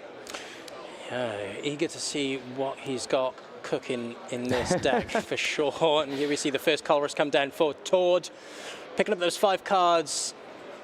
And there we see the Kyogre, and the Kyogre straight in the Lost Zone. Going to be interesting to see what Tord's going to be expecting. You know, seeing the Comfey, double Comfey, and of course the Radiant Greninja on the field, he might be expecting just your plain old Lost Box, or another Lost Box variant with of course the Roaring Moon or the Iron Hands. But yeah, it's going to be really interesting to see how he reacts when he sees that Hisuian Gudra V come down. Yeah, that's Tord there. Just kind of going through to there, making sure he understands what is prized, what's usable. Plenty of playable cards in hand as well. Another Nest Ball available to start kind of going as soon as possible there. As we do see just the Comfey on the bench. We'll be looking to maneuver into it, start clocking up that Lost Zone counter. Switch card into the Comfey. Flower selecting, Lightning Energy, and is that another Chorus in there? Yeah, doesn't have Chorus in hand, so select it. Yeah, it's quite an obvious choice there, unless he's going to be prioritizing the Lightning Energy, which he's obviously not there. Nest Ball for another Comfey, you can imagine another Flower selecting, bringing out the Flower Power here. The flower power. Yeah, I'm rolling with these, let me tell you. What, Rolling Iron? Ooh, nice one. Yeah, very throw good. that out, yeah. Very good. But here we see another Flower selecting, of course. See the escape rope hitting the Lost Zone, and another Nest Ball. Tord's rolling here. Got the Cramorant, out as well. Going to be taking that easy knockout on that Comfey. Are you sure you're backing Tord? You keep rolling. I keep rolling, yeah, I know. And then we see the first prize be taken for Tord, down to 5 prizes already. And here we see Marcin take his turn, Water Energy hitting the discard pile with that concealed cards. Both players playing pretty fast here. And here we see the Chorus Experiment looking at the top 5, sorry. Yeah, never forget, these are Lost Box decks at the heart, right? So yeah, good point. Typically they can be a little bit slower. Getting through 3 games can sometimes be fairly difficult because often you're giving up single prizes, as we currently see the board state just full of single prizes. No Hisuian Gudra V hitting the board, or one of Tord's special spicy EX cards, or V's himself that he's playing. I mean, you've already given it away with some of them, with the Iron Hands and the Roaring Moon. There's one more 1-1 line that he's playing, which is kind of unique to Lost Box. I wanted to leave that one a surprise at least, but it's the 1-1 Palkia V-Star. Super interesting, and even more interesting, he's not playing an out to the Palkia V-Star. He's not playing any Ultra Balls, so he's just hoping to draw into it naturally. But yeah, interesting to see if he's going to be utilizing that Palkia for sure. There's a Manaphy hitting the board. Again, giving that additional protection from something like the Greninja, and it's then just a pass after the lost vacuum. No, not the greatest of turns here. I mean, Martin will want to stick with the single prizer route where possible.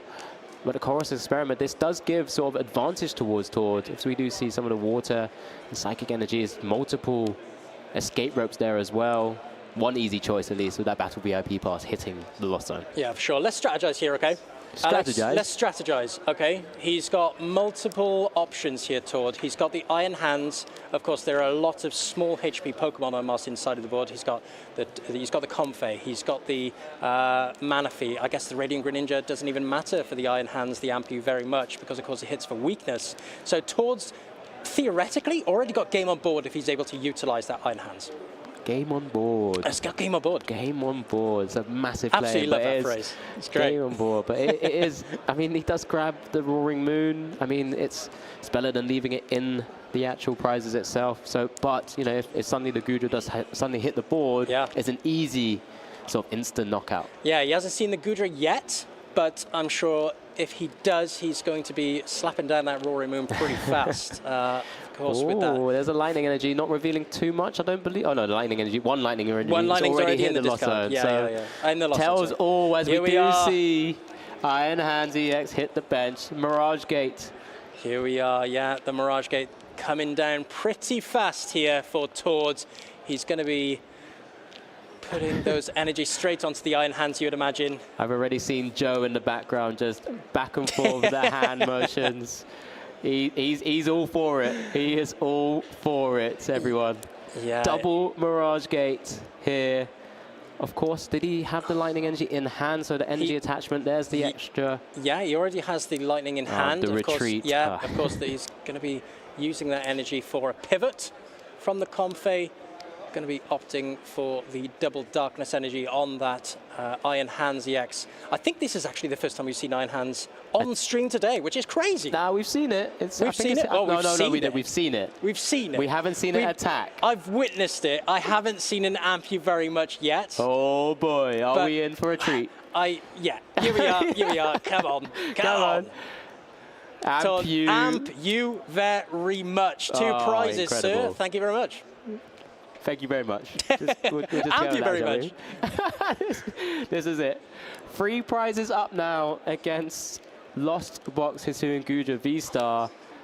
What's a way of retaliating against this? I'm unsure, really, unless Marcin is playing any sort of disruption package, which he plays one of Iono. I don't imagine... He needs to deal with this threat, more importantly, right? Yeah, has to take it out. He needs to deal with this Iron Hand as quickly as possible. He does play the one-off Zamazenta, but unfortunately, it's not going to be doing enough damage with that 220 attack, of course. Big, bulky, 230 HP Iron Hands. You cannot allow it to survive and take 4 prizes. Imagine. Scary position to be in for Marcin. That Zamazenta does come down, though.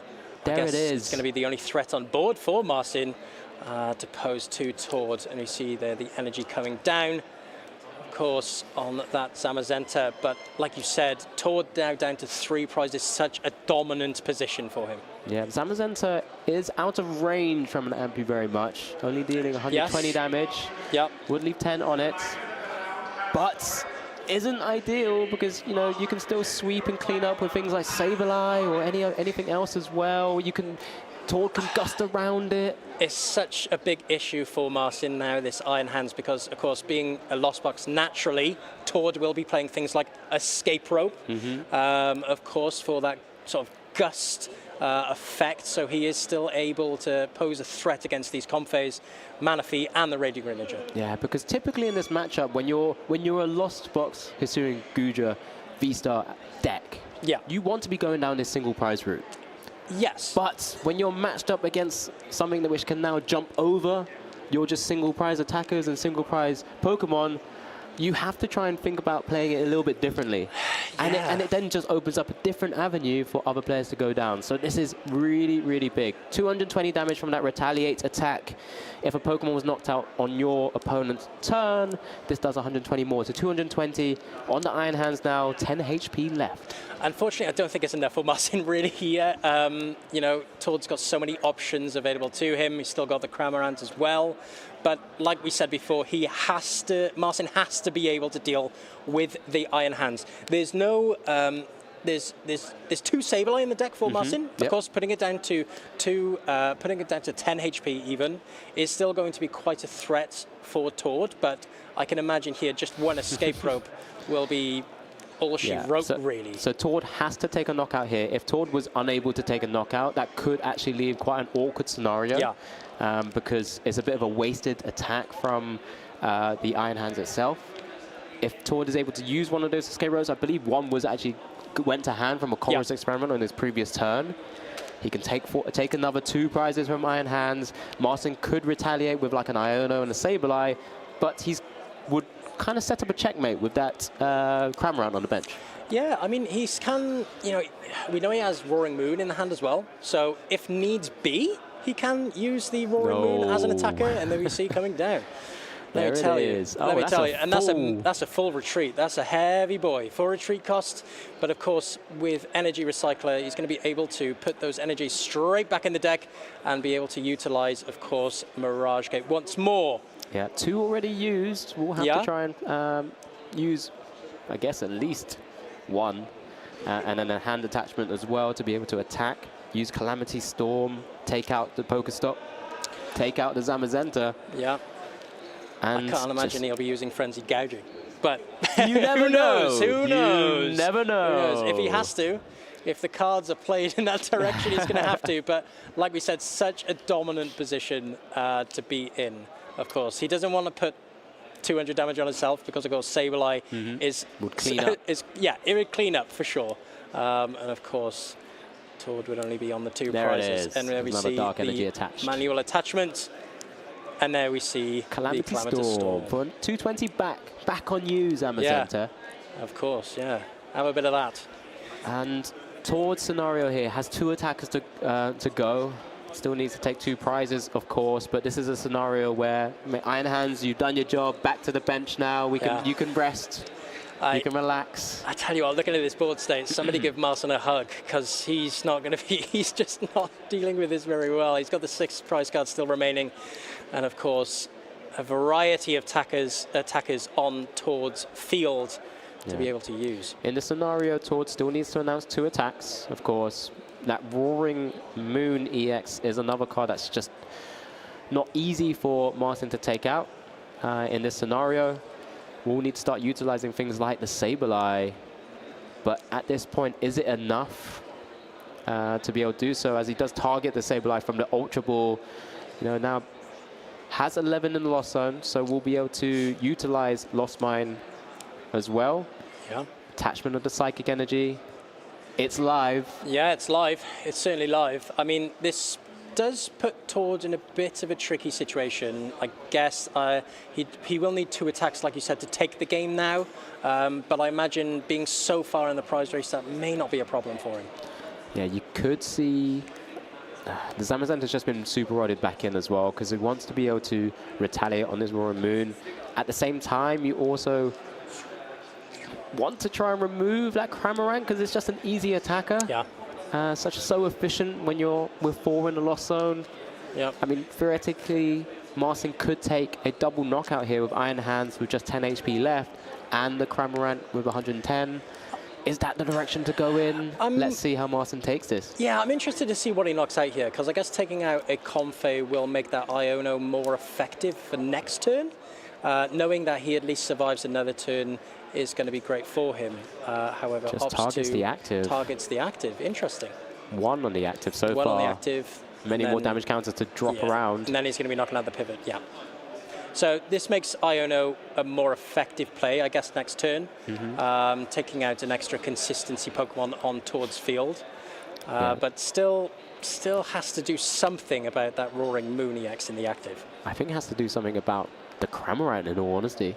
Yeah, that as well. Like I said, because there's another efficient attacker, and you're only really going to be sort of retaliating with Sableye. Hopefully Zamazenta on the next turn, because that's why you set up the Roaring Moon EX. Yeah, big brain plays here. We've got to see how it's going to pan out. It's certainly awkward. I mean, the problem for Marcin here as well is that he's going to be having to knock out the Roaring Moon at some point. It's posing such a threat at the moment. He is on 3 prize cards remaining. Tord only has, he does have 5 prize cards on the board with all of the Pokemon that are in play. However, he has to deal with the threat, because at some point he's not going to be able to gust, of course, with the Iono. You'd imagine that's going to be the play next turn. But interesting to see how he comes across. Maybe you try and switch cart out of the Roaring Moon, get that damage off, put the Cramorant in the active spot, take the knockout, an easy knockout with Spit instantly. Yeah. Then it forces Marcin to somehow put 1 damage counter on the Roaring Moon, gust it up with a Zamazenta, with Mirage Gates. It's a lot to ask for. I don't even know if that's possible. Maybe putting 4 on a Roaring Moon might have been more ideal. The question that comes to mind now is, does Marcin just scoop here? Because I think with Tord only on 1 prize after this turn, Marcin's effectively going to have to knock out the Roaring Moon and another Pokemon in this 1 turn, otherwise he's just lost, right? Yeah, but it's a bit of a stretch. It is a massive, massive stretch here for Marcin. He's done well to kind of try and force Tord into awkward scenarios. You know, he forced Tord to have to use the switch card on the Roaring Moon just to kind of get less value, just healing 1 damage counter. Yeah.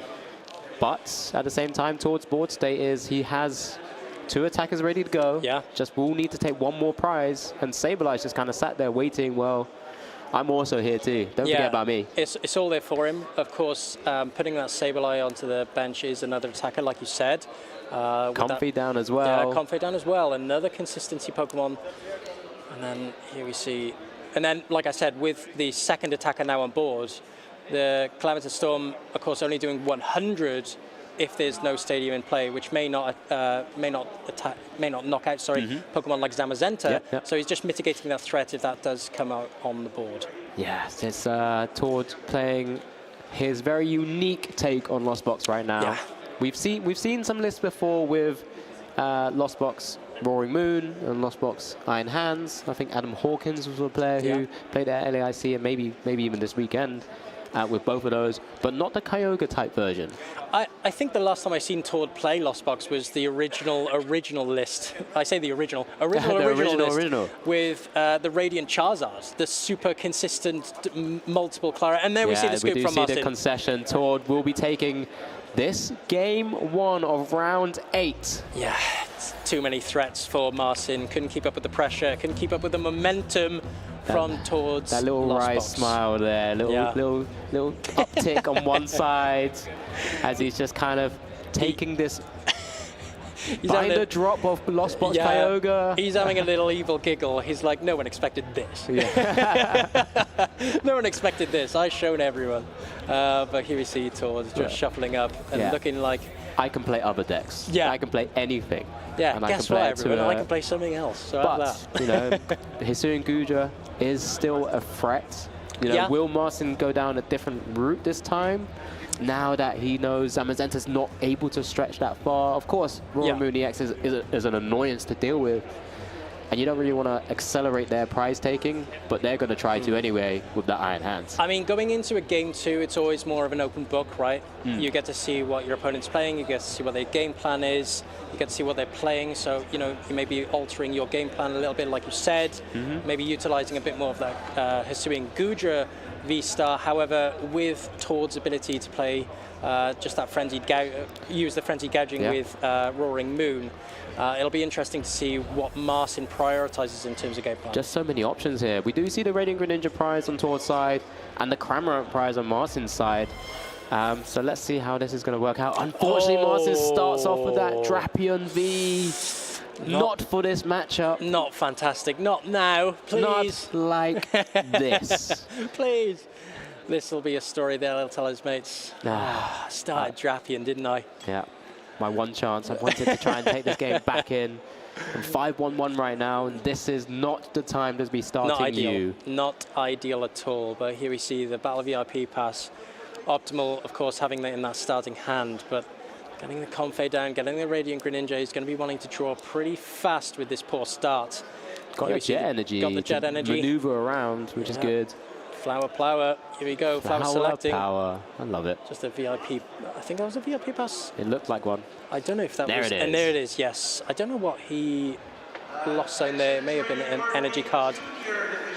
But here we see the second Battle VIP pass and the Hisuian Gudra. To the front of the deck this time. It's different game plan. Yeah, going for a different Remember, style. one Roaring Moon is able to take it out. Yeah, going to be interesting to see what Marcin can do with this Hisuian Gudra. I mean, it comes down to whether Tor can also draw well, because his deck has a lot of answers, right? It has Roaring Moon for the Hisuian Gudra. It has Iron Hands for all those single prizes.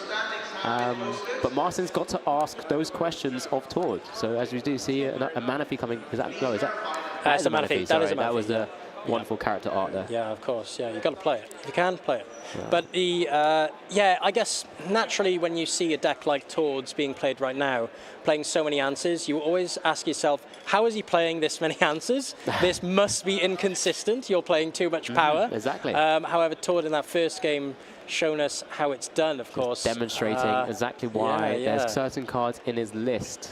Here we see Battle VIP Pass of his own coming down. You can imagine it would be the Radiant Grinja we know is prize, so you can imagine it'll be a Comfey. Maybe the Cramorant. Maybe the Cramorant, Start taking some easy prizes. Early pressure for sure. And look at this deck. We saw 1-1 Palkia there. We saw the Kyogre. This is just crazy. Well, it's wonderful to see just another bit of innovation in some way, shape, or form. Yeah. You know, it's not something you've ever seen. I don't think I've ever seen Palkia connected and aligned and synergizing with Lost Box. Yeah. But, you know, here we are. Here we are in round 8 of Gdańsk Regional. And Tord is the man to do it. And you know this is the style of deck where when people see it, this is going to be plaguing League Cups online and, of course, League Challenges as well. But here you see everybody wants a bit of fun, of course, and who doesn't love a Tord deck? What do you mean? Your bit of fun is Snorlax. Oh, come on. Give it a rest. As we hit 4 in the Lost Zone now, Tord activating Spit innocently with that wonderful ability, Lost Provisions. Yeah, early pressure for Tord again. Benching the Palkia V, the origin form. Snap. Jinx. And here we see the Spit innocently from Cramorant on that Comfey for the first prize of the game. Yeah, another Pokemon that's just not the easiest to knock out either. Once you evolve it up, 280 HP. Yeah, it's not going to be easy for Marcin. And I guess Tord still, well, of course knows now that they're playing the Hisuian Gudra, but not seeing that as a large threat. Of course, only doing 200 damage maximum. So not seeing that as an immediate threat on the Palkia V-Star. Chooses the Lost Zone. It looked like Chorus's experiment. Maybe the hand already had another one already. But let me tell you, Alex, he needs to evolve this Hisuian Gudra quick, fast. And there, just as I said it, he goes and does it. Yeah, he just knew. He just had it. Just had it. Yes, I think he got it off the concealed cards. But it was vital he did. To ensure that it is well protected. As it's just another pass. Just a pass. Remember, Cramorant is prized. Yeah. So no early pressure for Marcin. And Cramorant will be able to take 2 prizes here. Yeah, and here we see the Palpad. If he chooses to do so. Yeah, if he chooses. But here we see the Palpad coming down for Tord. Just want to mention as well, the only supporters that Tord is playing is Colress's Experiment. So no boss. 3 poker gear. 3. I'm only going to be hitting all of my Chorus Experiment. But what we've seen with things like Kyogre, you don't really want to see any other supporter anyway. Tord just wants to see cards. Tord just wants to see cards with Colress's Experiment get set up. Yeah, no other options. No Iono, no boss, nothing. Just going straight with the Colress. Of course, maybe seeing that he doesn't need any Gust. Because he plays the Kyogre, he plays the Iron Hands. He's just going to take advantage of whatever's in the active, or maybe even have some, smart plays with Escape Rope. I mean, with Tord's list and deck, once he hits 7, that's really the threshold he sort of cares about. Yeah, that's the goal. It's only 1 Sableye in the deck, so it's less so of a I really need to get to 10 scenario. As he's already up to the 7 points, his Mirage Gates are live. Cramorant taking another knockout there. Hisuian Gudra in the active spot. Marcin will be having to try and set up something else as well, because that Roaring Moon is somewhere. Yeah, really important there that he hit the Colress as well, because only 5 in the Lost Zone. The Mirage Gate is, of course, only active with 7. So able to hit the 2 more there with the Colress. So now he's able to start using that Hisuian Gudra V-Star and take some prizes finally. Yeah, it's going to be big here. Whether Tord is able to then retaliate with something like the Roaring Moon EX, that's going to be the key turn when it goes back over to Tord. Let's just see how Marcin can play out this turn as well. I mean, he's got a big hand himself. Both players don't play the most sort of hand disruption cards available. Yeah, interesting to see how this evolves now. With that Hisuian Gudra V-Star, Todd's going to be wanting to look for his Roaring Moon quick fast, but with 2 Darkness Energy in the Lost Zone, you would think maybe not. Yeah, just waiting for a couple of options there. That Hisuian Gudra will be able to start rolling. That Rolling Iron, 200 damage there, taking a prize. Martin kind of trying to catch up on the prize race. 1 behind, of course, Todd having taken 2 with that Cramorant so far. Ooh, opting for the Iron Hands there as well. I suppose with playing 4 Darkness Energy, it's still an option to him to use the Frenzied Gouging, but it's just going to make it that little bit harder. But who better to accomplish that than Todd, of course. With an escape rope, you can maybe just start to utilize Iron Hands, take the 2 prizes that way. The prize mapping here for Todd is very good, let's say that. Yes. It's very good, because with usually what Hisuian Gudra, the issue with playing against it was that they were able to take advantage of the board state, because they were able to say, I've got a very hard to knock out 2 prize Pokemon, and plus I've got 2 on board. I've already set up with 2 Comfey and my Radiant Greninja, let's say. So that's where it really shined. But Todd with the Roaring Moon EX, and of course, in addition with the having a helping hand with Iron Hands EX, is able to have a little bit of a versatile game plan against these, and I'm going to say it again, these squidgy 1 prize Pokemon. 1 prize. I mean, this is Todd literally showing his whole hand here. Yeah. I mean, these are all 3 of his 2 prizes on the board, ready to go, right? Is Mirage Gating, he has Palkia V-Star, you know, eventually to maybe use Star Portal to bring energies back where he needs it as well. You know, that's another way of powering up Ampu very much. Yeah, at first look, you see Todd's deck, other than the Pokemon count and the energy count, you go, this is pretty linear. But actually, with these new tools and these new Pokemon that from this Paradox Rift set, it just shows how versatile of a game plan that you can have. And, you know, when we talk about this versatile meta as well, you know, if you have so many options available to you, with this Lost Box engine and this Mirage Gate. Just want to double check. Look like Todd may have overdrawn from the Coruscant experiment, but we'll get confirmation shortly in a moment. I mean, he's in a good position. And as I think he saw 6 from the Colossus experiment, which is unfortunate. But we do have judges on hand. I just want to also just double check. There were 2 prizes taken from that Cramorant as well from Todd, so there should be maybe 4 left from the prizes. Yes, if I'm not mistaken. So. Yeah. But again, we'll get that all fully confirmed as well. You know, as both players are just kind of double checking. You know, we'll just double check, get the judges. That's what they're there for. They wanted to make sure that the game state is as clean as possible. But both players, you know, playing at a good pace, a very good pace. Yeah, very good pace. In reality, with this Lost Box matchup. People talk about, you know, Lost Box being quite methodical in approach, you know, being a bit tame in terms of time. But, you know, these 2 players just showing how quick they can play, showing how efficient they can start to take prizes and take the game by storm. Is it just the impact of Iron Hands again? It's Iron Hands EX. Certainly again. shortens games. Shortens games a lot. Yeah. Right? Being able to just kind of accelerate prize taking, your prize mapping, you know, the expertise you gave us on prize mapping. Thank you so much. is amazing. It just kind of gives us a bit of insight on how you're able to kind of jump over hurdles, right? Yeah, for sure. So interesting to see. But tell us what you think, of course, of Todd's deck. Super interesting. Really interesting to see how he maybe evolved this deck. Yeah, I want to know if there's anyone else out there who's ever tried Palkia V-Star, Origin Form Palkia V-Star in a Lost Box type variant. Yeah. I need to have a quick conversation with him. I think maybe at some point. And say, how did you make this? How did you come up with this? Yeah, my innovation is Snorlax. Right? Maybe find another Pokemon that's hard to take out. I've had enough of this. You make me sound so boring. Look, I've played it once, okay? It's a fantastic deck, but you're the one who knows and loves it more than I do. I don't know about that. I certainly love it. You certainly love it. No shortage of that, I think. Yeah. But you know, it's fantastic to kind of see, again, just small little innovations. We've mentioned this many times, even just on our round, but across the stream so far, just small little things can really make decks just really burst their way through. Yeah, of course. And now we're back to the game.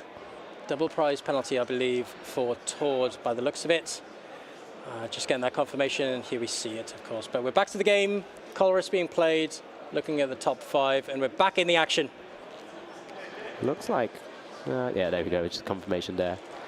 So Tord, again, still in a position, I think, still just to take 4 prizes left, right? And this Iron Hands is now powered up. This poor little Manaphy in the active spot does not like that. No, this Iron Hands is pretty scary for that Manaphy, let's be sure. Not only for Palkia V-Star hit the lost zone as well. Not only hitting for weakness, but of course taking double prizes here. Such a powerful attack, amp you very much. Here we see another Flower Power, Flower selecting. Of course, looking at the top 2, selecting 1. I think he opted for the Mirage Gate there as well. We'll need to still just maneuver out. I mean, many options available. Holding many Mirage Gates. Yeah, I mean, with this build especially, with these really awkward energy counts, you would have thought, with the Roaring Mooniacs and the Iron Hands itself, of course. You know, Mirage Gate's so useful. Yeah, having to super such an rod effective engine. some energy back into the deck to be able to Mirage Gate and utilize some of those core cards early on, powering up that Roaring Mooniacs as well. Just saying, well, I have the knockout on your Gudra. You're not able to take this. No, of course. He's putting game on board already, let's say. But he does have that switch card in hand, so was able to attach both energy onto the Roaring Mooniacs, which is fantastic for him. But of course, as we said earlier, we can expect a switch card here into the Iron Hands to take 2 prizes here. Yeah, and just, what could you do towards setting up that quote-unquote checkmate position? Yeah, of course. Of course, that Roaring Moon yet to have the final energy, but you know, there's an additional Mirage Gate, the final one of the deck, just to the active to be able to pivot around. Oh, not opting to use the switch card, very interesting, but here we go. Manual retreatment here from Tord. Oh, attachment from hand was still not even done yet either. Incredible scenes as we amp you very much. Putting himself only 2 prize cards away now from making day 2 here at the Regional Championships. An easy knockout, let's say, with the Iron Hands. Amp you very much. Just that Gudra in the active spot now, staring down at a Roaring Moon on the bench. Yeah. Capable of gouging through that rolling iron attack. Yeah, of course. I'd say now for Tord, only escape rope now will give him the game if he's unable to manually attach to the Roaring Moon. No, actually, that's 3 energy attachments. My mistake. Yeah, no, just a switch. Just a retreat, a just switch. A retreat, yeah. What am I talking about? This is crazy. But Martin making it difficult. Yeah, Martin playing to his outs. Maybe he has to gust something up to try and lock in the active spot. Yeah, you'd imagine so. He does play 2 boss.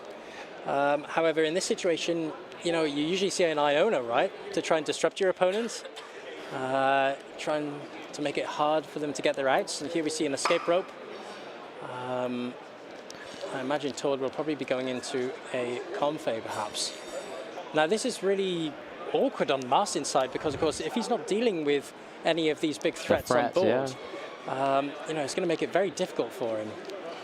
Martin just deciding who or which Pokemon to maneuver into. Tord instantly putting up the Comfey there. The Greninja goes to the active spot. You see the concealed cards. Looking for something to try and slow him down. Might not do it there. Escape rope. And Hisui and Gudra V-Star.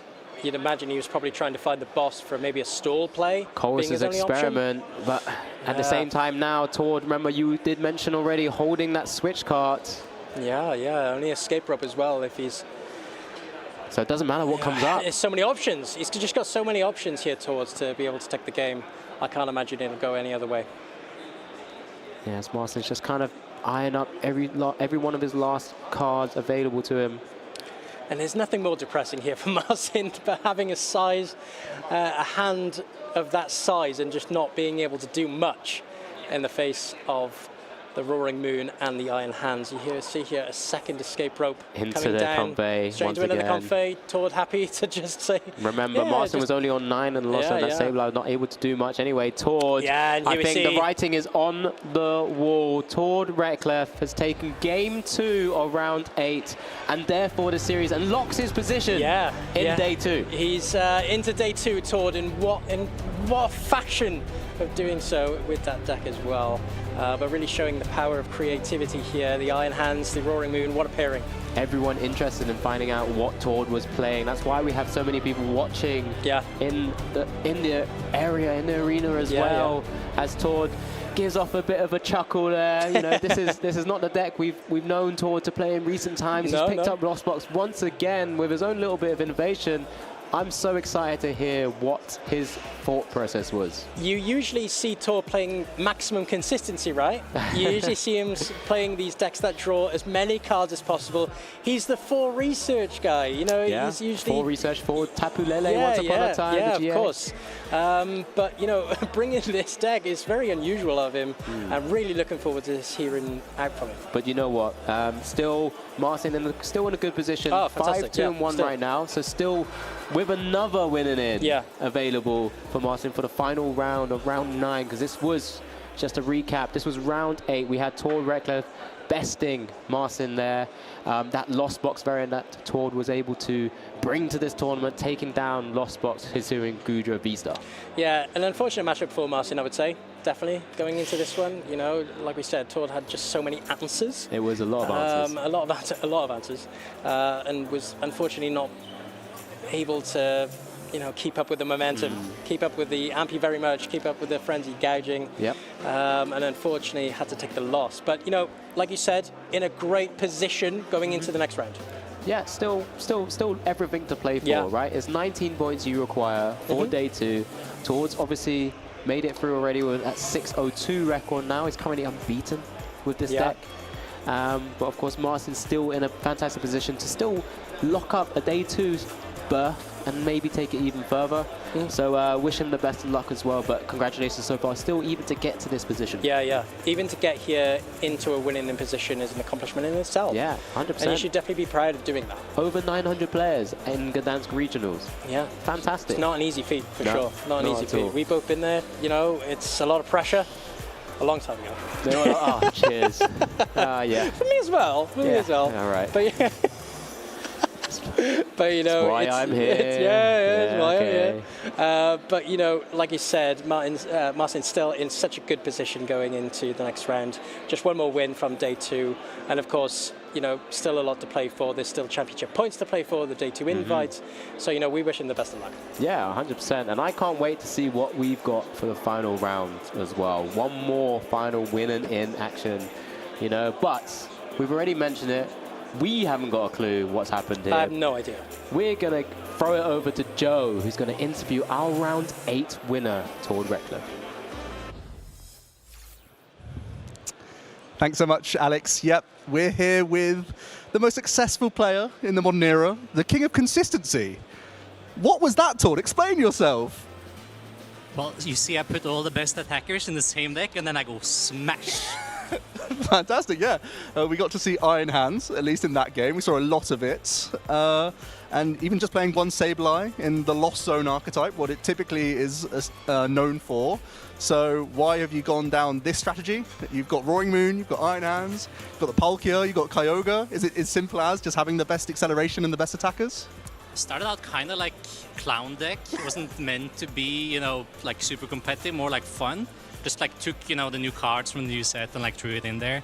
But then like I really liked it, you know, just the fact that you can technically charge whatever you want with Lost Box, right? And you got 2 new Pokemon that are really good if you can charge them. So, and you can also like make these very awkward scenarios for your opponent, like we had at the end of the game here.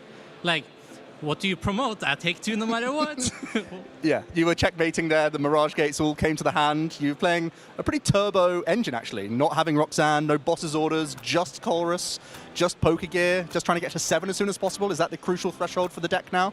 Yeah, so like I tried to cut all the fluff. So like all my tricks are just in the Pokemon again. That's where I chose to put, you know, like all the flexibility. They're all just the Pokemon line, and playing very heavy on energy, so we can do the Kyogre play as well.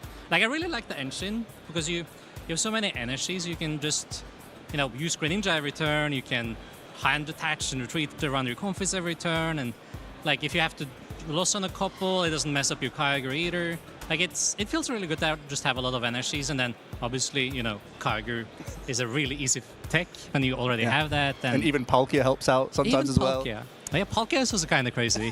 That was kind of like something I threw in there a couple of days ago. But I wanted like a 5th gate, like Mirage Gate, and like I was thinking you could go Darker V-Star even. I can pick up two gates, right? But like the Palkia is like, it's very cost effective too, like very easy to attack with. Like if you don't have anything, you can just, you know, send him up, smash, finish with Sableye or Iron Hands, and yeah, it was a very fun day. So you said you were coming with a Palkia the last bits towards the end. So you've confirmed that you were jet-lagged when you were building this deck. A little bit chaotic. What made you jump away from Gardevoir? It's treated you so well.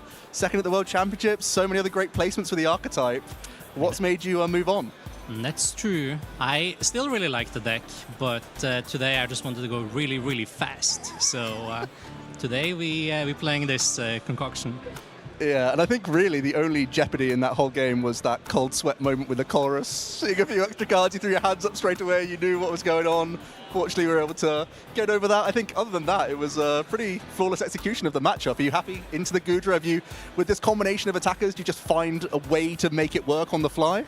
Yeah, I mean, Gudra isn't that commonly played anymore. I haven't tested that much against it, obviously, but I figured that, like, I mean, it probably doesn't set up more than one Gudra, right? They usually don't, so if I just go hands and then I go rope, I mean, what you're supposed to promote here, right? So, especially with the Zacian in the loss zone. Yeah, exactly. So you knew that the Iron Hands was going to stick around. That was a really good feeling. You were able to pretty much checkmate with the Roaring Moon in that second game as well. It feels like you are just that box of tricks. Has there been anything in the deck list that you're feeling that's lacking? Because it does seem to be a little bit hodgepodge, a little bit cobbled at times. Are there some tough selects in there? I mean, still a loss on deck, so if you miss the colorist, you're kind of screwed. I tried to play like triple gear and like Palpat to make up for it, but I spam that colorist, but it's still not the easiest, right? Like sometimes you just miss and you just sit there and look kind of silly. Well, fair enough. Really happy to chat with you, and we've got one more round now. You can continue on your path. You are still unbeaten in the tournament as well, so wish you luck. Thanks so much for chatting with us, and we'll see you back here tomorrow. Thank you.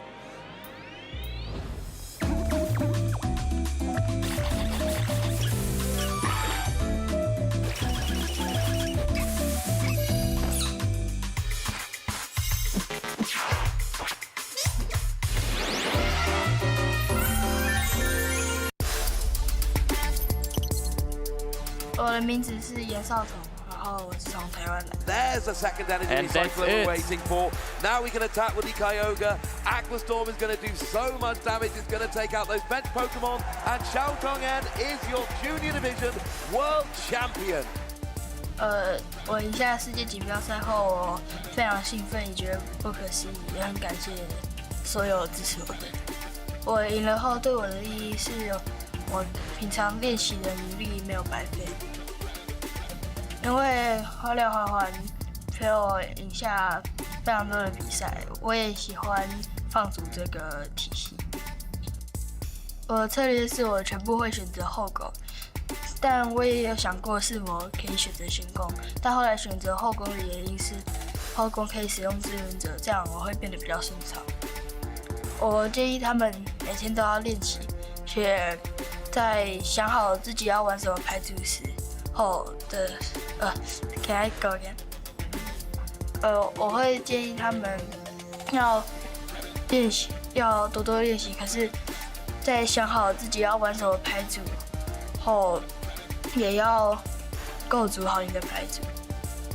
我想玩宝可梦卡牌的原因是我可以认识许多朋友，然后跟他们一起成长。我觉得我会再去下一次的世界赛，且再赢得一次冠军。Hello, Pokemon trainers. Alex Dow at your service with another card spotlight just for you. Jirachi. The introduction of Jirachi from Paradox Rift is truly a wish come true to those who have struggled previously to damage counters being sprinkled on their benched Pokemon. Its stellar availability offers protection in a similar way to Manaphy's Wave Bait, but this time from damage counters being placed by basic Pokémon. The threat to your bench Pokémon from Sableye, Medicham V, and even Oricorio is no more. Remember, however, Jirachi alone won't be able to offer enough protection from your opponent raining down on your bench, as bench damaging Pokémon such as Radiant Greninja can still run riot. Pair it with Manaphy, however, and together these two may offer that full protective blanket your board requires to set up. Let's see which decks will find a space for the Little Wish Pokémon. Hope you're enjoying the action. It's myself, Joe Bernard, and I'm alongside Alex Dow and Benjamin Rabioti. We've just been having a chat about the Lost Zone box decks and how these decks are going to be adapting in the Paradox Rift format. Not only are there some new great attackers that the deck can have, there's also a number of threats coming out from this new set. So there is a bit of debate whether or not it's been stronger or weaker. It's been pretty much ever present since its release. So Benjamin, how do you think this deck is going to be adapting, and what threats does it have to worry about in this new format?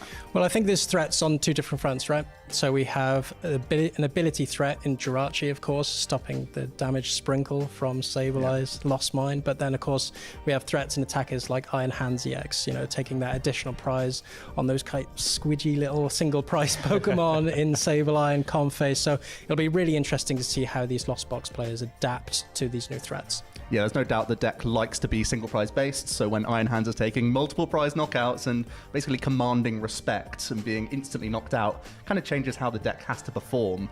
But that being said, Lost Box has still got some great new toys on its own end. So Alex, what are the new things you can be throwing into your Lost Box to give it a good chance in this format? Yeah, exactly. I think you touched on there, Benjamin, already, that it has to adapt, and that's what we've seen from Lost Box, different variations come through as it's been sort of slowly been releasing different sets and coming through the actual meta game itself. We've seen plenty of different attackers now. Of course, it's utilizing one of the newer Pokemon, Roaring Moon EX, was something that we've seen utilized in the Lost Box variants at the moment. Iron Hands itself has seen sort of a bit of play. Good card. Yeah, it's a fantastic card, you know, since its release. Just being able to try and utilize those key components like the Mirage Gates and other little sprinkles of things that it can do. It has to adapt. And of course, it's also seeing some good play by going back to sort of trying the tested methods with Radiant Charizard as well. Yeah, it seems like there's been a bit of a shift away from Kyogre, where that was all the talk pre-Paradox Rift, where you really extend the game, play a purely single prize-based deck, and go all the way to the bottom of your deck. Ben, do you think there's still a chance that this Kyogre build has legs in this format? How does it have to adapt to Paradox Rift? Well, I think what's special about Lost Box is that it deals with threats quite well. I think, you know, we've seen a plethora of different cards that have maybe posed a little bit of a danger to Lost Box, maybe even in, say, Klefki and there's cards such as that. So, you know, it'll be... I can see it definitely adapting to a way that it can deal with these threats efficiently. You know, does it mean that they have to go back to Radiant Charizard? Does that mean that they have to go back to Kyogre? You know, we can definitely see that Lost Box will still be making the top marks. Yeah, and one other thing to shout out is Countercatcher is a huge card for the archetype. You want to be playing Colress's Experiment every single turn of the game, or trying to weave in late game Roxanne combinations. Now you can Roxanne something into the active position and still Sableye as well, so it has even more combat potential as well in this format. Yeah, that fantastic card, Countercatcher, allowing you to gust up one of your opponent's Pokemon when you're behind on prizes. And it's just that. I mean, typically you're single prizes anyway. Sometimes one can go down quite quickly and quite early. And alongside that, you can utilize different attackers, maybe hitting for weakness now as well. So fitting itself and finding a place in the actual meta game. We've seen decks such as Miraidon have that fighting weakness.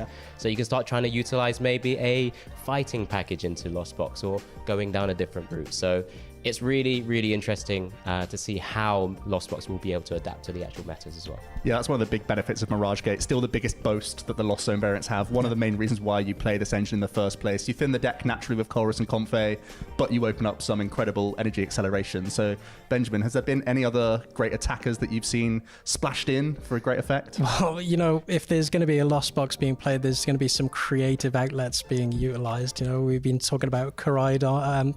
We've been talking about Groudon, we've been talking about Terrakion, you know, different attackers that these decks can utilize. We even saw a Lost Box variant playing both Roaring Moon and Iron Hands, you know, utilizing that multi-energy Mirage Gate build, you know.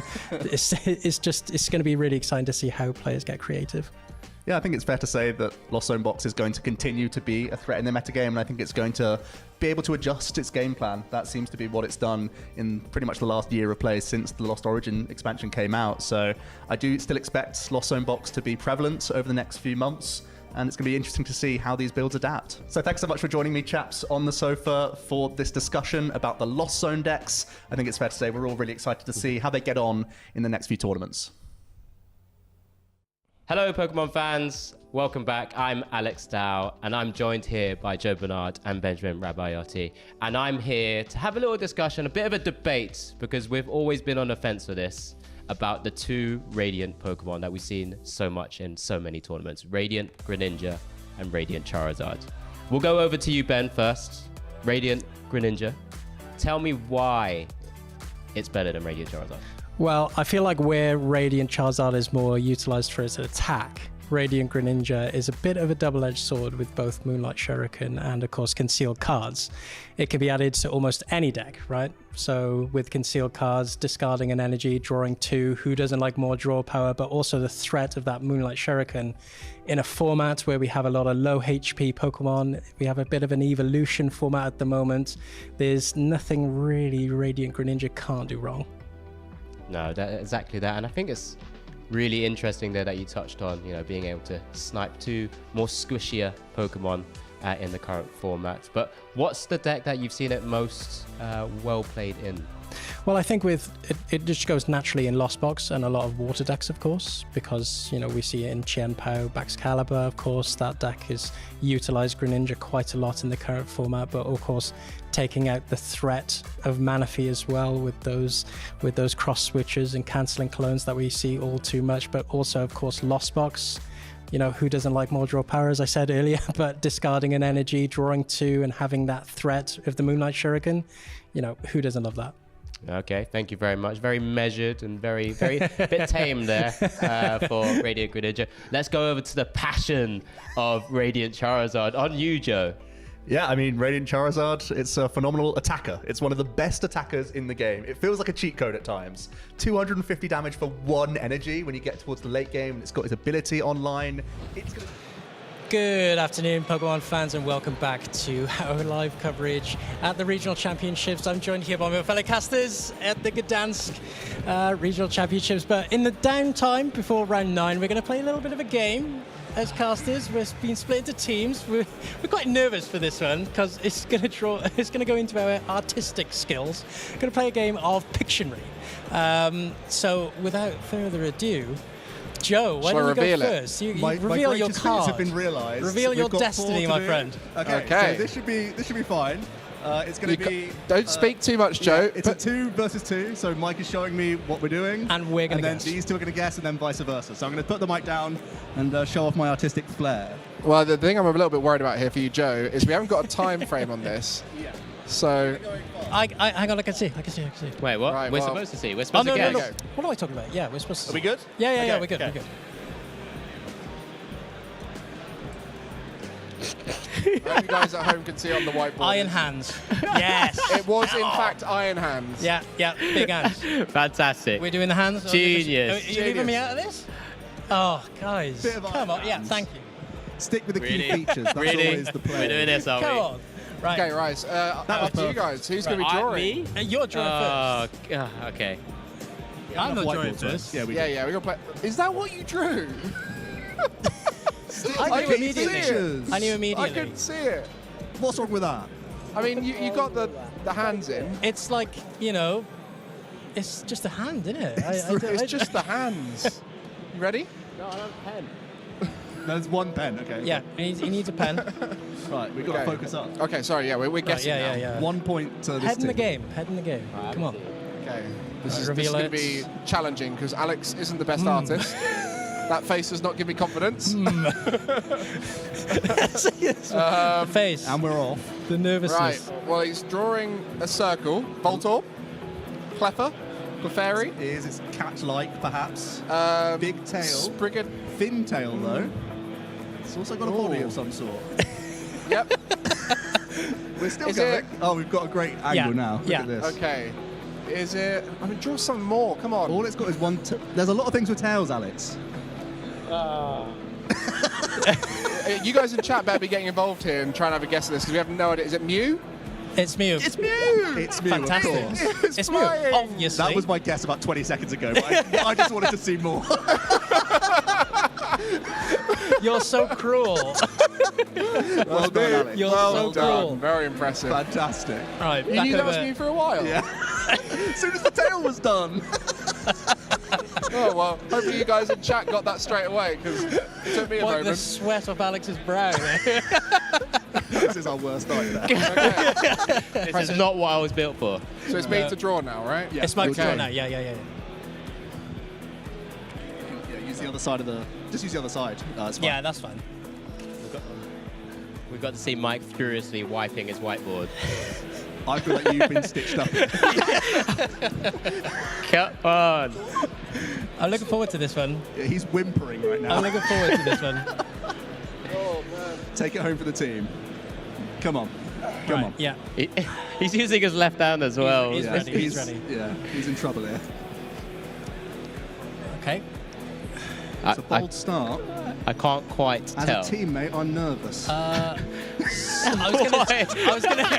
was gonna say Swablu. Whose side are you on? What is this? Right, you're gonna have to Google this in a minute. Is it Volcarona? Oh, it is. Yeah, it has to be. So good How at have this you pulled that one out? game. I'm just so That's good at this game. unbelievable. This is brilliant. We need a close-up on that because I tell you what. I can't believe it. Yeah. Masterpiece. The Pokemon Art Contest is currently right. ongoing, by the So way. it's my go now, right? Let's see if I can Was submit that. this the one that you put back up? Well, you'll I see did, Volcarona yeah. or you won't, right? Yeah. If it's Yeah, Volcarona, yeah. we can just throw away Is Volcarona. it my go now? Yeah. I might submit that for Okay, one of the all card artwork things. It's got a shot. So I'm It's just got a gonna- shot. Artistic flair. Can Ben use the pen? Yeah. Yes. I want him to mime his, actually. Mine. All right. Let's see if you've been stitched up too. Here we go. One final one. We need to Take it match away, them up. Ben. This is just funny. I haven't even seen it. Make sure you show us while you're drawing it. Yeah, come on. I know. I'm just getting ready. Just getting ready. Yeah, Somehow the camera's going to try and... Ready. Here we go. Okay. Is it Marie? That's Genius. outrageous. That is. That's genius. I'm sorry. I mean, carry on. I want to see the rest. Yeah, you were supposed to let him draw. Sorry. As if Rap was the one that got Mareep as well. Exactly. that was a stitch up. Oh, there's the face. Here we go. Come on, show it's the perfect. camera. What? It is perfect. That is. If that's not a Mareep, I don't know what is. Wow. Somebody get me on a card illustration, please. Yeah, well, Come on. Needs to be on a card. as you can see, whilst we're playing the game, we don't necessarily take in what the Pokemon look like that well. We're more about function. I Yeah, think. we like the text on the cards more than the pictures. Very much. Brilliant. Yeah. Right, if you'd said, oh, can you name the attack of Iron Hands, you'd have been on it straight away. Very much. Yeah. Yeah. Thank you very much. Yeah. But then drawing it was just. I got. What do you mean? Mine was got straight away. I was a bit worried by your hands. To be fair. It's the well, it's just I don't know how the to key say to it. picturing it Floating isn't hands. actually drawing the full Floating hands. Pokemon. You just draw the key features. There's normally 1 or 2 key features on each Pokemon. You start there. That plants the seed. It does plant a seed. And then I mean, you just Joe Snow, fill that's in the way rest. too Yeah, much. well, It's not our first time of picturing. No, it is not our isn't. first It round. Our isn't. drawings. This is not our first ever time of picturing. Well, you guys at home, let us know if you guys had caught up what Pokemon we were pretending to draw or trying to draw. Use that hashtag #PlayPokemon, of course. Let's see your artistic flair yourself. I feel like Pokemon's the real winner today. Yeah, of course. This is my Participation, the favourite. The winner. view was exceptional. Well, thank you can I guys so much for the game of Pictionary and the little bit of downtime before our round 9. But stay tuned because we're going to come back with an explosive match, a winning in, and it's live.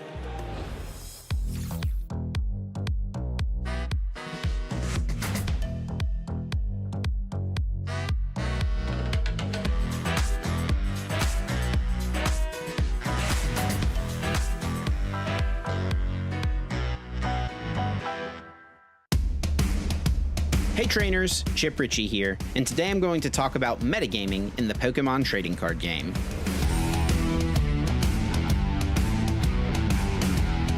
The competitive Pokemon TCG landscape is constantly shifting and evolving from event to event. We call this the metagame.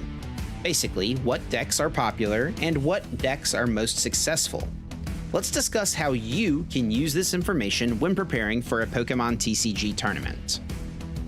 By using the results of recent tournaments and following along with online discussion, players can attempt to accurately predict what decks will be most popular at an upcoming event. There are a few ways to approach a tournament with this information. You could take a popular deck or archetype and just choose to play that. There's nothing wrong with doing this. There's a reason those decks were successful at the previous tournament. They are really good. It's easy to find successful deck lists on the Pokemon website. You can either copy one of these lists to use yourself, or use it as a baseline and put your own personal twist on the deck. Some players will look at what has been successful and try to find ways to take advantage of the anticipated metagame. This can be in the form of a single tech card to have an answer to something you expect to play against, or it could be an entire deck. When a player builds a deck with the intention of countering the expected metagame, this is called an anti-meta deck. Anti-meta decks can be very powerful, as they include cards that are good against a variety of popular strategies. But they also can be risky, as oftentimes these decks are less consistent and could lose games simply because they fail to get set up quickly enough. These are not your only two choices, however. Playing the best deck is rarely a bad choice, and trying to find an anti-meta strategy is very fun and rewarding, but you can also find some middle ground. There are dozens of viable strategies that you could play at any given tournament. It really becomes a numbers game. If there's a deck in a format that consistently makes up for 25 to 30% of the meta, it could be a really risky decision to play something with a bad matchup to that deck. I think it's important to recognize that it's okay to play a deck that has a bad matchup, so long as that bad matchup is something that you feel is not going to be very popular. The metagame is also constantly shifting between events, so it can be useful to stay in the loop online to see what the community is discussing and what players are thinking leading into a tournament. When making your final decision, comfort level should also be a factor. It's worth your time to practice and prepare to make sure you have a game plan regardless of what you come up against. Being familiar with not only your own deck, but the popular decks in the metagame will increase your chances to become the very best. To see all the action, be sure to tune in to our Championship Series coverage, and to learn more, visit Pokemon.com/play.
Pandemonium. I started off with a word that's very hard to say. Pandemonium in Poland as we find out the final standings of those players trying to make it into day 2. Round 9 will be coming up shortly. My name is Mike. I'm joined by Ben. How you doing? Yeah, fantastic. What an explosive round we had in round 8. We saw Tord Reklev, of course, take the win against Hisui and Gudra Visar. Two decks I definitely did not see coming into this tournament, but yeah, what a match. Great to see new decks as well, interesting decks. We've had so many different options to pick from, and I think we've seen like 12 different archetypes. Yeah. It's been amazing, and of course, there's still some we haven't had a chance to see. We haven't had a chance to see Double Turbo Energy Mew, which is doing very well. I think Mateusz is on 701 with Double Turbo Energy Mew, so chance to see that tomorrow, most likely. Yeah, no, fantastic. And, you know, it's just telling of the meta that we have here at the moment. 12 different decks, like you said, you know, that's something so rare. You usually define a regional championships by the best deck, right? You went, oh, that was when Lugia was good. That was when Gardevoir was good. But this one, I just cannot put my finger on it.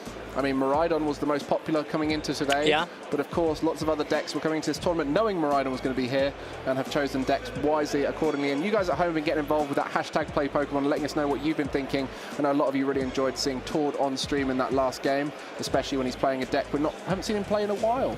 Yeah, and going back to Miraidon, you know, we had an example of what that looked like a couple of rounds ago. Like I said, it wasn't fireworks, it was sparklers, but maybe that's what players are experiencing out there. You know, 19%, that's almost 1 in 5 matchups. You know, that's quite a lot of representation for one given deck. So, you know, we may see quite a surprise and see a low population of low Miraidon EX going into tomorrow. I mean, I saw a few new players walking around, dropped out the tournament saying, just faced too many Charizard, and that's how it can be here. You can sometimes find those matchups are a bit tougher, and that's when you've got this big, wide meta. There's things you're worried about and things you're aiming to take down. So a lot of people right now are trying to dodge and weave around those tougher matchups. That's sometimes the story, right? You know, we always speak about techs. We speak about these tech cards for different types of matchups.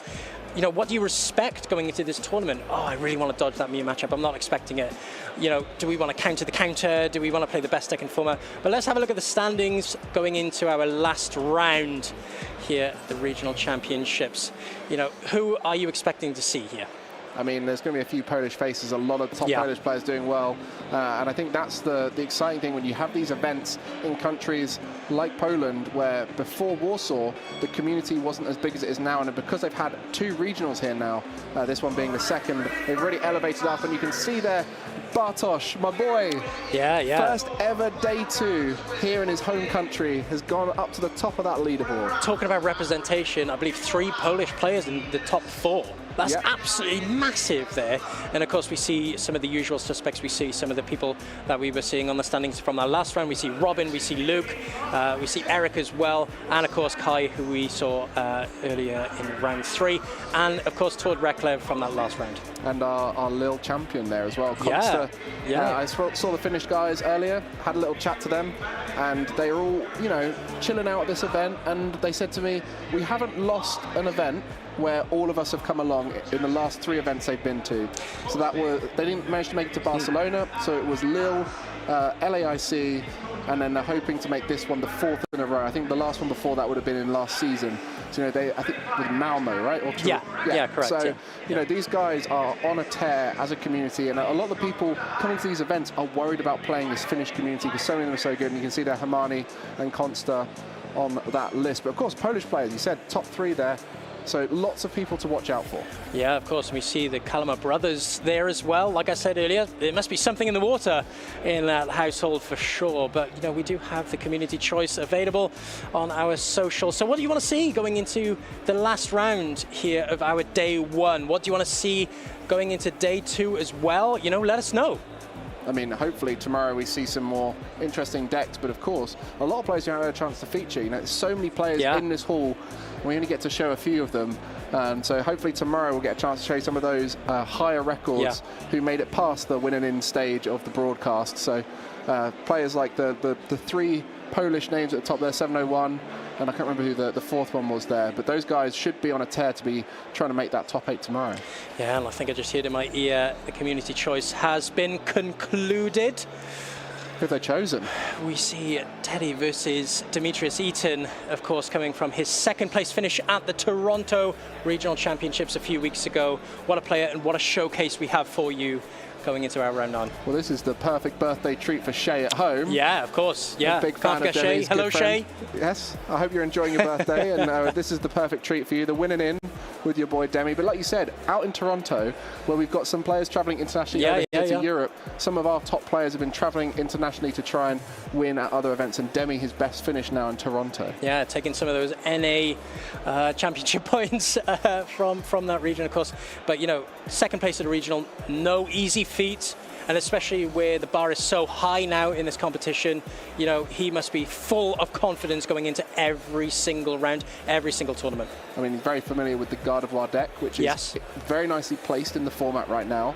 So someone with that level of experience with a top performing deck, is always going to be in for a shout of consistent day 2 finishes, because you do have those occasional losses throughout a day where it's, you know, unfortunate, not drawing quite right, bad matchups, that kind of thing. But for someone like him, he should be consistently making day 2 with his level. Yeah, no, for sure. I had the chance to actually play him this season in a League Cup. Fantastic player, really knows what he's doing as well. You know, he's really well tested, so committed to the cause of good play here in Pokemon TCG. And, you know, I can fully expect him to go into this game full of confidence with a game plan in mind. Can't wait to see coming up next. Do we know if he's playing Gardevoir? I believe so. I'd be very surprised if he isn't.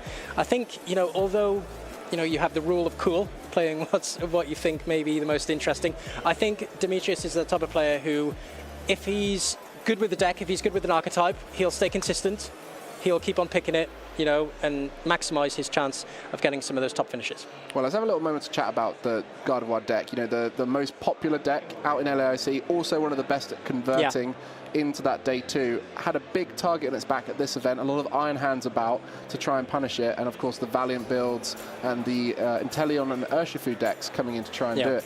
Why is Gardevoir in such a good position now compared to when it first was brought into the meta at the beginning of Scarlet and Violet? I think it offers a lot to players. You know, there's a lot of flexibility with different styles of approach. You've now got the Screamtail, of course, from the Paradox Rift, hitting the benches, but you also still have the Zacian V, you have the Shining Arcana Gardevoir. Although Iron Hands is a massive threat to the deck, of course, a big advantage that we saw of the Gardevoir deck is that they were able to take big knockouts with the single prize Gardevoir. But the Iron Hands only really poses a threat to this Gardevoir deck if they're able to get it out early as possible, right? Because otherwise you're just going to be trading those 2 prizes over and over again, just like any other deck. And interesting, some of the good matchups, you know, we look at that Gardevoir EX with the Dark Weakness, gets good into Roaring Moon and Charizard. Why is a deck with the biggest target on the board, weak to those types, able to beat them? Well, like I said, it's the prize trade, right? So if the Gardevoir deck is able to utilize the single prize, the Shining Arcana Gardevoir efficiently, and is able to take 2 prizes at least twice in a game, that's 4 prizes from 2 single prize Pokemon, and they're able to take the game more efficiently by taking their prizes as earlier than their opponent, essentially. Well, on the other side, Teddy is going to be playing. I don't know if you know much about Teddy at all, a French player it seems.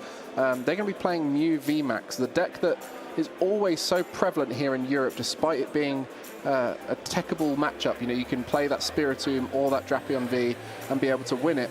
Still manages to prevail despite that kind of easy way to beat the matchup. So do you think Mew VMAX is just always going to be about in Europe while it's in rotation? Well, consistency is the name of the game in this Pokemon TCG game, right? So, you know, if you have a deck like Mew VMAX that is able to utilize such a powerful draw engine from the Genesect V, the Fusion Strike system, you'll always have a chance in the game, you know? And Mew VMAX is able to use, you know, such strong attacks that the Fusion Strike Pokemon utilize. So you'll be able to use the Techno Blast, you'll be able to use Ice Cube, you'll be able to offer that real aggression against decks. And of course you can switch up your gameplay. You know, you're able to utilize Meloetta. You know, we've seen recently with the Judge, with the Path to the Peak package, the Disruption Mew, Judge Mew as we like to call it. But of course able to still hit those big numbers, taking 3 prizes against those VMAXs with the power tablets as well. Well, the Mew VMAX variant that we're going to be seeing from Teddy is going to be the one without fusion energy, so double turbo energy, a lot more disruption involved, the 4 Path to the Peak. So does that favor into Gardevoir a little bit more than what you see out the fusion energy? Yeah, I think so. You know, having the Judge Path to the Peak package and being able to focus on that. We saw Kai earlier having a kind of a dual game plan. He was playing the Fusion Strike Energy as well as the Judge package. I think with this deck specifically utilizing that game plan, they'll be able to obviously get it more efficiently, right? And of course, if you're able to turn off the Psychic Embrace ability while also start taking prizes and adding that pressure, he'll definitely be having a better matchup going in than if he was going with that Fusion Strike package, I would imagine. Well, we'll see how it pans out. For you guys at home, hope you've been enjoying the broadcast today here in Gdańsk. We are on to the 9th round now, so it's been a full day of action in Swiss here. My name is Mike, I'm joined by Ben. as we've had a wonderful time. Yeah, we have, yeah. It's been a lot of amazing gameplay. We've seen some big names, some new faces. You know, we were talking earlier about Bartosz, the Polish player, first ever day 2 and got to play his winning in on stream. And it's these kinds of moments that we love to have at the regionals. But of course, hopefully you guys have been enjoying it. You got to vote for this game, and we'll get to see our British hero in Demi, and Teddy, a French player. I wonder how experienced they are, whether they've had much of this top-level regional winning in experience, or whether this is one of their first times making it to a day 2. Well, me and Alex were speaking about, you know, of course, you're used to seeing those big names like Robin Schultz and Philip and, you know, Tord Reklev. You're used to seeing those players on the top rankings, but every regional is a chance for a player to really start making a name for themselves, and maybe, you know, Teddy can start doing that here. And if you guys at home are interested in getting involved, make sure to check out the Pokémon website and find out where your nearest Play Pokémon events are. I've been getting involved in some cups. I know you have as well. And I'm always involved. Yeah, it's great to get involved. And if you can make your way to a regional, it's a lot of fun. And these players have had that fun today, but now it's game time. It's serious time. This is your winning in, the chance to continue through to Sunday. Yeah, it's crunch time for both players. Focus on the game plan is going to be a strategy here. Take the nerves out of the way. Take those mind games as well out of your head, because this is winning in time. Like you said, it's crunch time. It's either day 2 or sticking to your standings. And we see here Demi shuffling up. Yeah, taking that Gardevoir to the next level, maybe. Some great results from the last year. Fantastic. And that's the thing, we're seeing a lot of these players make a name for themselves and then continue to push themselves to the top. And you see Teddy at Lyon, special event 2017. Yeah, quite a while ago. Maybe Teddy's come back. He's back with Mew VMAX, taking the tournament by storm and putting himself in a winning in position at this regional championships. We've seen a lot of players returning to the game because, you know, the additional prize money on the line for this event, and also you know how much bigger the events are getting. People want to get involved and come along and compete. So this is where we're starting to see a lot of returning faces, people picking up Pokemon for the first time in the last few months. So it's definitely growing in that way, and hopefully these opportunities where you're seeing newer players, I mean Teddy coming back maybe, or having not played as much for a while, you know, these kinds of players are the ones who have set an example. Any of you at home could make it. Yeah, there's no better time to play the game than now. You know, we have so many decks that are viable to bring to these large tournaments. How do you want to play? Do you want to play Disruption like myself, or do you want to play a bit more aggressive like Mike, or do you want to take the Thinking Man's deck and take Lost Box? You know, it's so versatile at the moment, really exciting stuff. Yeah, I mean, you say that as a Snorlax Stall player. I don't know if you can say exciting I'm not having stuff. it from you as well. I've had Let us know from in chat Alex. if you think Snorlax Stall is a fun deck or not. Chat's on my side. I'll have you. Oh, 100%. 100%. They're on my side. Well, we don't have Snorlax Stall here. I'm going to disappoint you. We don't want to put anyone off who's just tuning in. We don't have Snorlax Stall here. We have Mew VMAX versus Gardevoir. And I think these are two of the decks that were in the highest population today, and two decks that I think consistently draw very, very well. So they get their game plan out every time. So what we'll be seeing today, hopefully, is a nice finish to the day. A very clean game where both players get their game plan in action. Yeah, and here we see the prize cards. Ooh, 2 Mew VMAX for Teddy. Not the ideal prize cards there for him. And here we see not too many prize cards that are going to be detrimental to Demi here. And here we see the start and winning in time. Round 9. We start off with Demetrius and the Battle VIP Pass. What a start. Dreamy beginning here, as this is where that first prize check, to check and see what's in the prizes. No Cresselia, no Greninja. Nope. Greninja can be useful early on for that discarding of energy and starting to draw before you get your refinement curlies in play.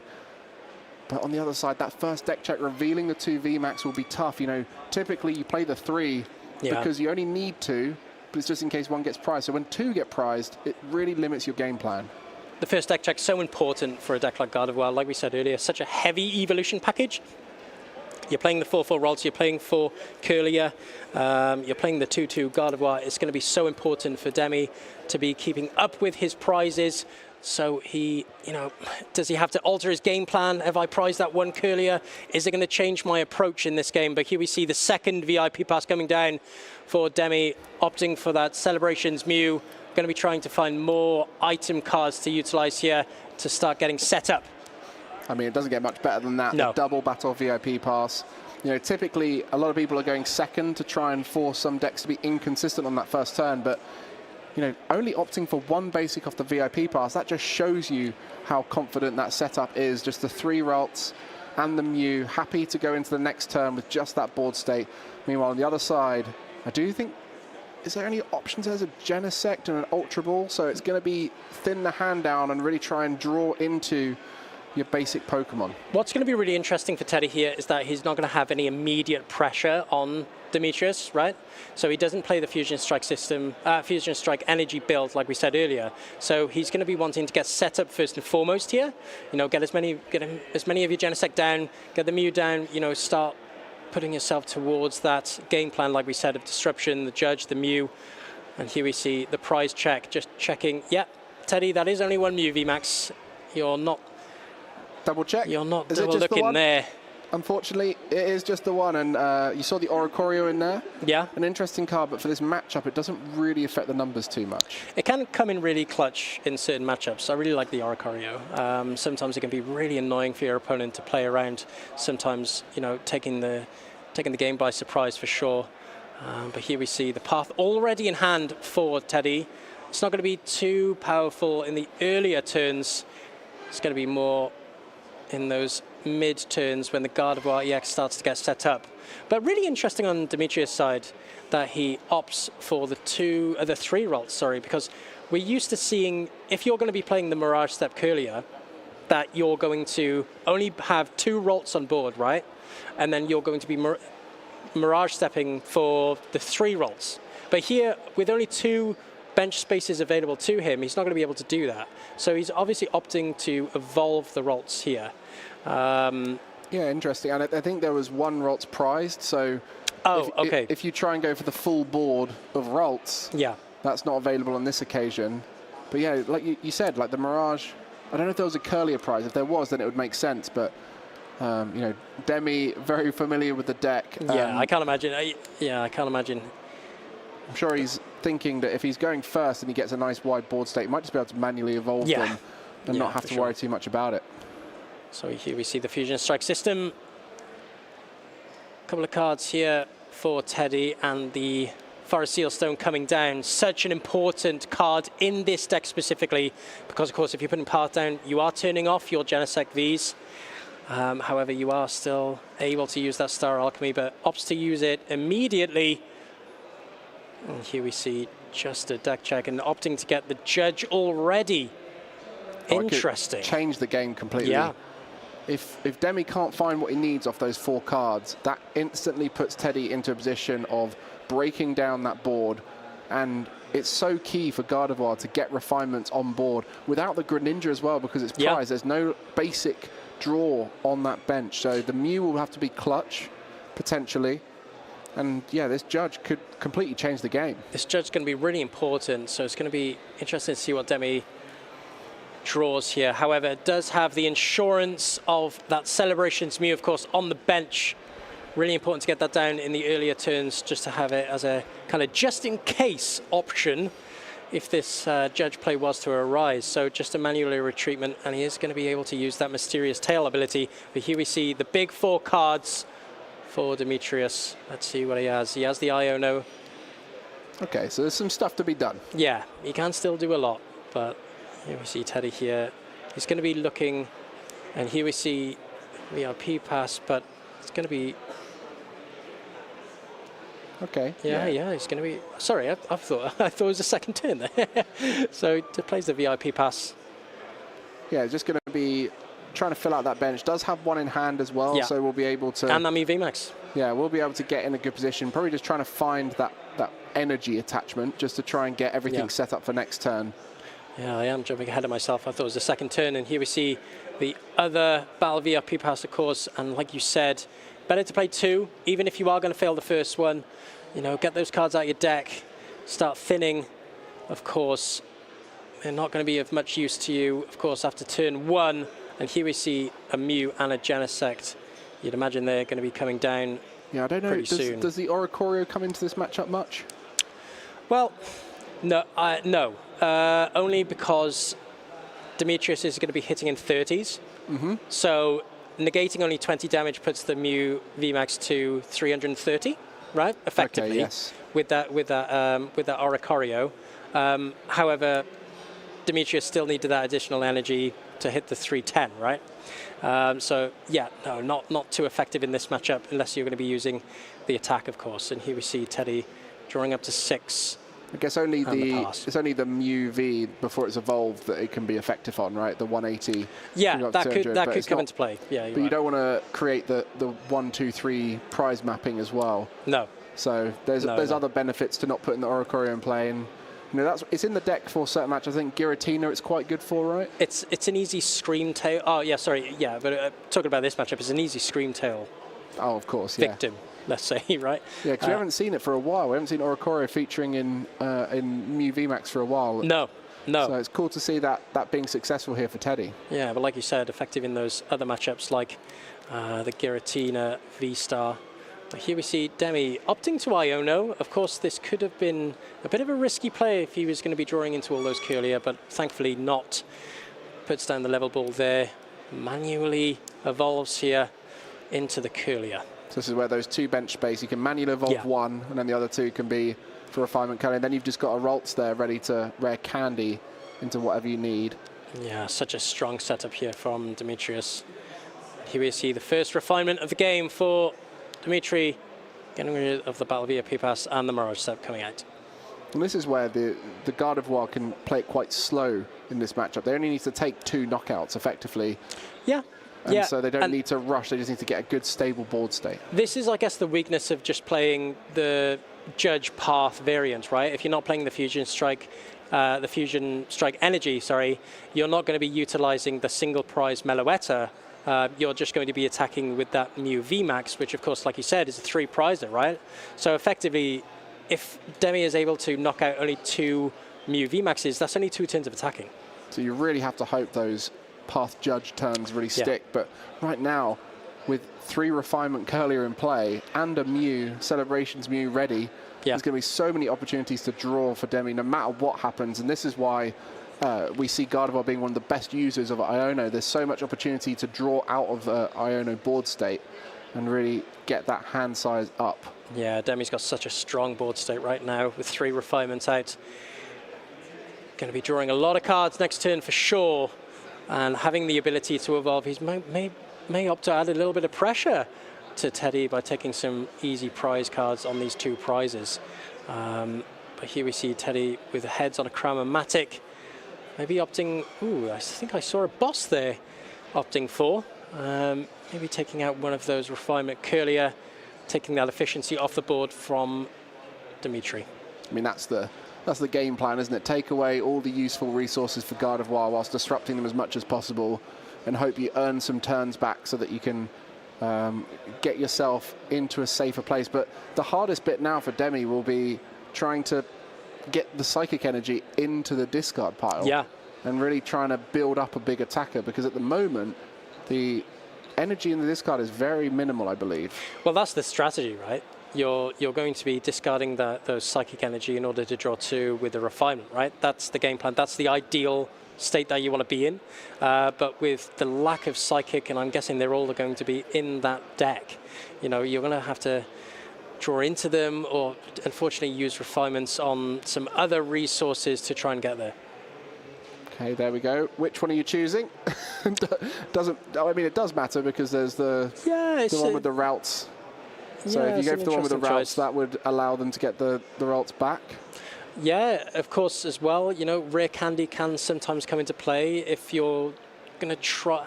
I'm unsure what I would have picked there. I would have actually picked up one of the Curlier that wasn't evolved. I think forcing Demetrius to use rare candy, I guess, comes into play there. But here we see one of the power tablet come down, and of course, Teddy is going to be able to take a knockout with just the Psychic Leap here, if he's able to. Of course, now at 80 damage, 20 damage negated from that double colorless, but forced maybe to play the second power tablet. And here we see the second Fusion Strike system. Yeah, one of the game plans for Mew, which we saw so wonderfully at EUIC last year, is trying to build up to that 4 power tablet knockout on Gardevoir EX. And that's one of the big challenges of, can you keep those power tablets for the end game where you can knock out that Gardevoir EX, put a path in play, judge them the same turn. I don't know if that kind of combination is the dream, but sometimes you do just have to play them out early to thin your hand down to find exactly what you need. We've all played against Mew VMAX. We've all got a story about them hitting 4 power tablet. It's not a rare thing, you know. Not when you can draw with those Genesect. But Teddy opting to use 2 here. It's going to be interesting to see if, like you said, it comes into play maybe in the later turns where he's staring down a Gardevoir EX. If it's able to attack against these Genesects, which is sometimes also a game plan for Gardevoir. But yeah, like you said, and now the 3rd Fusion Strike system here as well. Drawing up to 6, draws into that Oricorio, unfortunately. And here we see the Mew VMAX able to take this easy knockout on this Curlier. Yeah, I wonder if they're going to go for the Psychic Leap or just trust that at this earlier stage it's going to be hard for Demetrius to get enough energy to knock out the Mew VMAX and sort of wait for next turn instead. Yeah, I mean, he does have, Teddy does have 2 Mew on board, so he does have that insurance. So I wouldn't, I think the fact that he only has 1 Mew VMAX in the deck, he can't guarantee he's going to draw into that 1. Will he get the one at the bottom of the prizes? The 2 Mew VMAX in the prize cards. I don't think Teddy picked up one of his prizes there. I think he did, yeah. I think he just got the Mew VMAX there. Oh, fantastic. Maybe, it might have been the Ultra Ball, but it will be the next one if not most likely. Yeah, for sure. But if he would have Psychic Leaped and gone back into deck, he wouldn't have been able to guarantee that it would have been a draw back into it, right? I think he did copy Psychic Leap, though, but just without the effect. Yeah, without the effect, yeah. So it's always hard to tell when we're watching the Mew VMAX from here because we don't get to hear what they're saying. Of course, copying an attack off of the bench can be gestured by the hands, but we just got to hope that they're saying exactly what they're copying there. Yeah, and here we see an effective refinement. Psychic Energy does have the Ultra Ball in hand and 2 Psychic. It's the dream scenario here for Demetrius. And here we see the Mysterious Tail. And now with Teddy on 5 prize cards, all of those sort of tech cards, the Reversal Energy, the Counter Catcher, they're all active, Mike. All active, and they're going to be mighty effective at getting a knockout. If it's not on that Mew VMAX, can play around it, can gust something up with the Counter Catcher. But we'll see how it works out here. Discarding 2 Psychic with the Ultra Ball, maybe? Oh, just a Psychic and a Battle VIP pass. But this is where the engine really starts going. I'd be thoroughly impressed if Demetrius was able to take this knockout of this Mew VMAX, but stranger things have happened on stream, of course. But, you know, it's not going to be a terrible option to be able to take a knockout on one of these Genesects. You know, it's taking efficiency off the board. And, of course, Demetrius can opt to use the Gardevoir EX itself. We don't usually see it attacking. We usually see it just being used for its ability alone, but you know, it is an efficient attacker in this scenario. Perfect numbers into a Genesect. Yeah, perfect numbers, and not only that, but with Teddy's damage pretty much capped, and especially with using 2 power tablets pretty early on, this Gardevoir EX actually poses such a big threat at such a big HP. Yeah, some decks will be playing Cleansing Gloves. Yes. But I think more people are opting for the Box of Disaster, which is what we're seeing Teddy play here as your Gardevoir counter. But yeah, you sometimes see the Cleansing Gloves to reach the Gardevoir EX knockout, but I think that's not as relevant in this stage. And is that just going to be attacking into the active? It's going to be attacking into the active. I mean, I can definitely see why he would have opted for this play. He's definitely going to go for the 3-3, right? Yeah. If he's already had Counter and Catcher in hand and he's not going to be using that play, I would imagine he's just going to be going for the 2 VMAX rather than a 2-2-2 prize card take. Yeah, and that puts pressure on Teddy to have to Psychic Leap that damage out of play, which is a low damage output turn. And so it does make things tougher. And the path to the pig comes down, and the judge as well. Deadly combination, as we all know. And it puts Demi down to 4 cards in hand. But that Psychic Embrace Gardevoir is still there as a threat. But it's whether Teddy can do anything about it coming into this next turn. And it won't be knocked out this turn, No. so it's got the energy needed. So there's definitely another turn of attacks from Demi here. And the other interesting thing here is that Path Judge for Teddy could disrupt themselves because they've used their Forest Seal Stone. They'll have to naturally draw it into a Lost Vacuum. They have thinned their deck down a lot, so it is likely that they'll find one of those Lost Vacuums to help bump their own path. But they have to try and disrupt. They have to put that path in play to win turns back. and start to take this game from Demi. It is a part of their game plan, you know. It's asking the opponent, can you get out of this judge? Can you get out of this disruption? What can you do about this awkward strategy? And here we see the Psychic Leap play coming out here, so negating Demetrius' opportunity to take 3 easy prizes next turn. However, opting to promote the Mew VMAX as well. So it's going to be a really, really interesting turn from Demetrius. But of course, with 2 Refinement Courier and the Shining Arcana, he's off to the races. And those energy on the Gardevoir, one of them will be locked there. So that makes it a little bit tougher to reach for that big knockout. But at this stage, Reversal Energy is the key card for Demetrius to reach that Shining Arcana range and get the knockout on the Mew VMAX. And if it happens at this stage, this early in the back and forth... Oh, yeah. It'd be devastating for Teddy, for sure. Exactly. So Teddy really hoping this is a turn 1 back here. Yeah, and here we see drawing into that Reversal Energy, like you said, and the Super Rod coming down, getting that Courier. Not opting for the Screamtail, which is pretty interesting. I guess damage cap at only 160 damage. It's not going to be coming up as an option for Demetrius. Yeah, some people opting for the Luxurious Cape. Yes, yeah. A lot of people have found that it's just too hard to get out consistently, so instead opting to have a Zacian as your big hitter. Yeah, I mean, the thing is with Luxurious Cape, we were speaking about it before this weekend, I suppose, just opting to take out this Genesect with the counter catcher. And here we are, Demetrius taking 2 prizes here against Teddy. But like we were saying, sorry, with the Luxurious Cape, it's a really interesting debate, because I think if it's a discussion whether you're taking Zacian or Luxurious Cape, I feel like you're feeling pretty confident about how you're drawing if you're taking Luxurious Cape. With the Zacian, at least you have that insurance, you have the Super Rods to bring it back if you are having to discard it early on. But, you know, some people like that option of a big hitting Gardevoir or a big hitting Screamtail going into a format like this. It's all about how do you find each of those cards. Do you find Zacian easier than Luxurious Cape? Of course, you have Pokemon Search. Like you said, if you have to discard it early, you can get it back. You've got all of those Fog Crystals, you've got the Ultra Balls. So there's ways to get it into your hand where the Luxurious Cape, if that's the last card in your deck when you need it, sometimes you're going to be drawing and not hitting your way to win the game. Yeah, for sure. And now we see Demetrius on 2 prizes. 1 prize ahead now against Teddy. Can Teddy do anything about this Gardevoir? All Demetrius needs now is 2 Gust plays. He's 2 turns away, I suppose, of attacking from being 1 up in this game.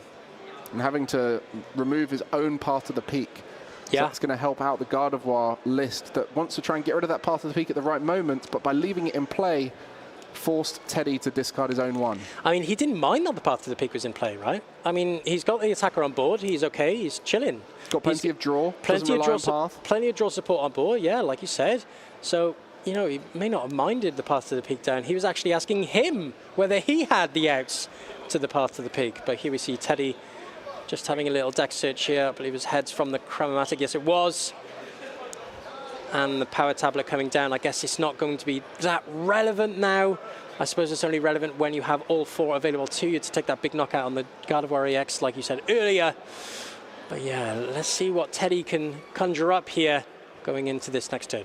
I mean, this is the final round of the day here. We've had a lot of games. These guys will be feeling the fatigue of it a little bit. And so they're going to be hoping to play as cleanly as possible.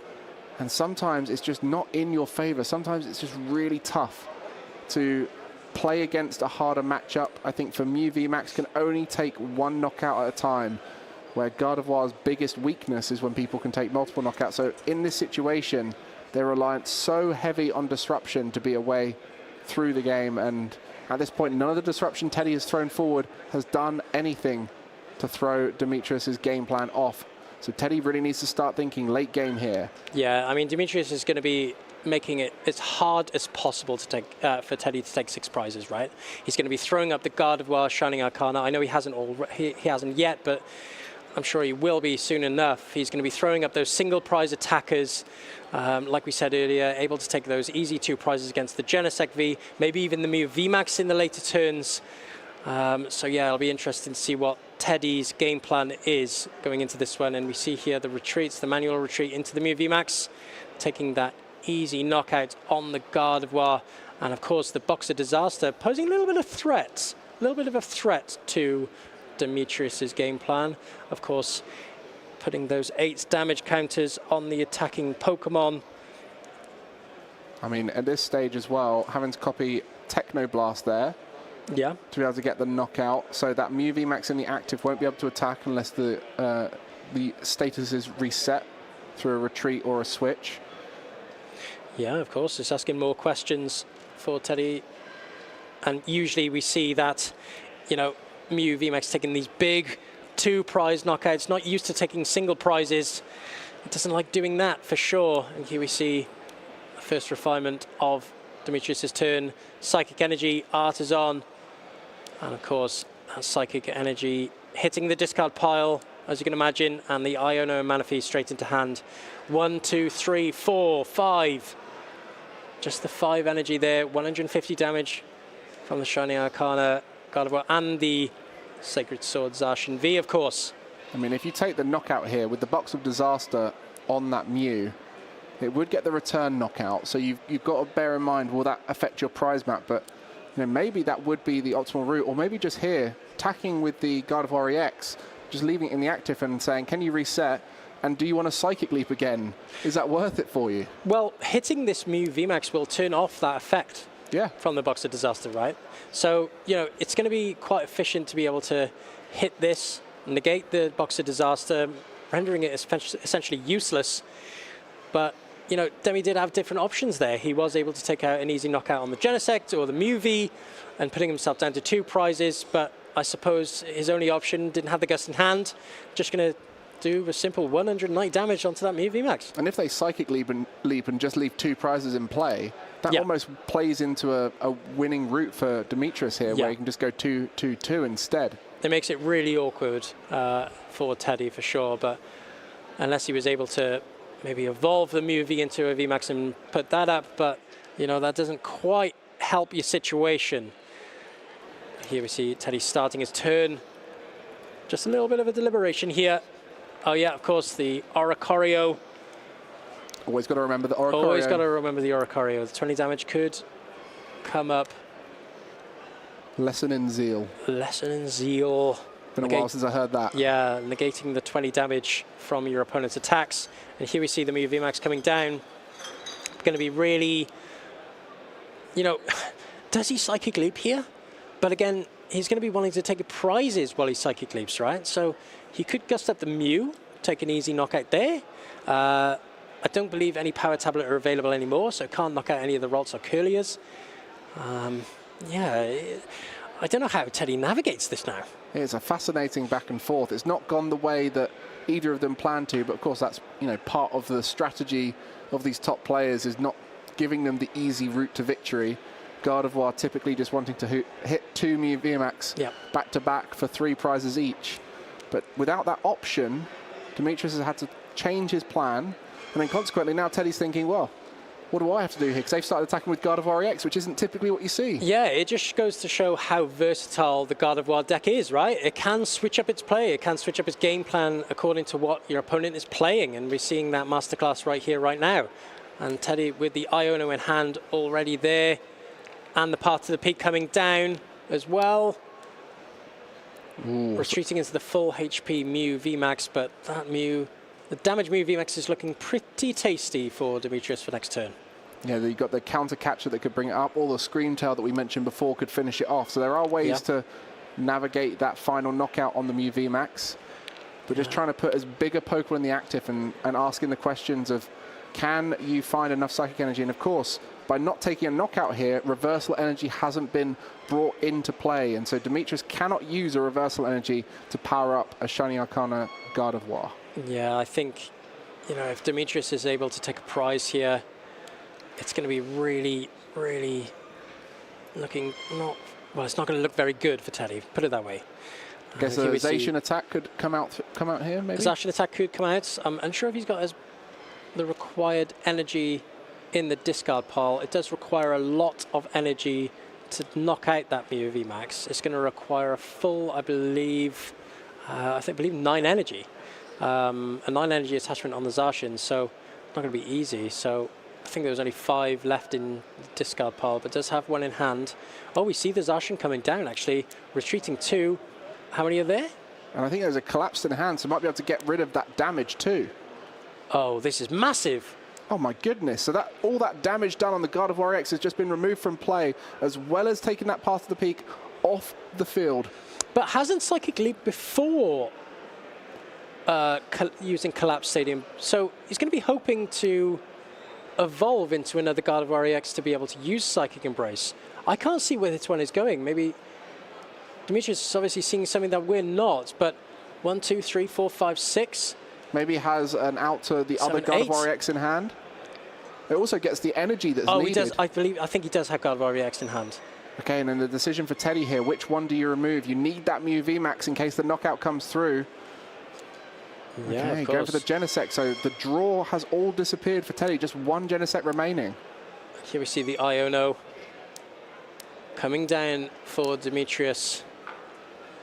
So I think he is able to take the knockout now on this Mew VMAX with the Fog Crystal in hand as well. Able to discard a further Psychic Energy. I don't believe, I think he's actually used, I think actually all Psychic Energy are in the discard pile or either on the board state. 1, 2, 3, 4, 5, 6, 7, 8. 8's there as well. That's going to be a knockout. Oh, what a way to navigate the play there from Demetrius. Yeah. Not only getting the knockout here, but removing all that damage from that God of War EX. Able to take the knockout here on the Mew VMAX, putting him down to 1 prize remaining on his win and in-game. And how can Teddy respond now? 1 prize away from taking game 1 in this winning in. Demetrius taking this game by storm. And it's going to be really interesting to see what Teddy can do in the face of this Zacian V. However, looking really awkward, is able to take the 2 prizes quite easily on this Zacian V. I mean, Teddy... However, it's the story of what he can do afterwards, right? Because he's not going to be able to knock out the God of War EX, so he's going to be really relying on this disruption package. It's going to be tough in these final stages, and with so much draw still in play with both the Refinement Curlier in a really stable board state for Demetrius, has thinned out his deck beautifully, has got to a stage where there's no liabilities in play. So everything at this stage is asking a lot of Teddy. That collapsed stadium, so key to making this God of War deck fully complete, having that like pseudo healing effect on any of your larger Pokemon like the God of War EX. Manipulating the prize trade effectively. So see here, Teddy with only 1 Genesect on board, might I add as well. Opting to getting rid of the Genesect with that collapsed stadium. So here we see a second Lost Vacuum come down, opting to Lost Vacuum his own Forest Seal Stone, so he's going to be able to utilize Forest Fusion Strike system as much as possible. Drawing only 3 cards, however, not what you want to see as a Mew player. Wow. These final moments for Mew are always a tough one. You do have a good endgame with you, of the ability to disrupt, you know, an Iono to 1, with the Path to the Peak, it is an option. But, you know, at this stage, is everything in play needed for Demetrius? I mean, the Path plus Iono could be enough.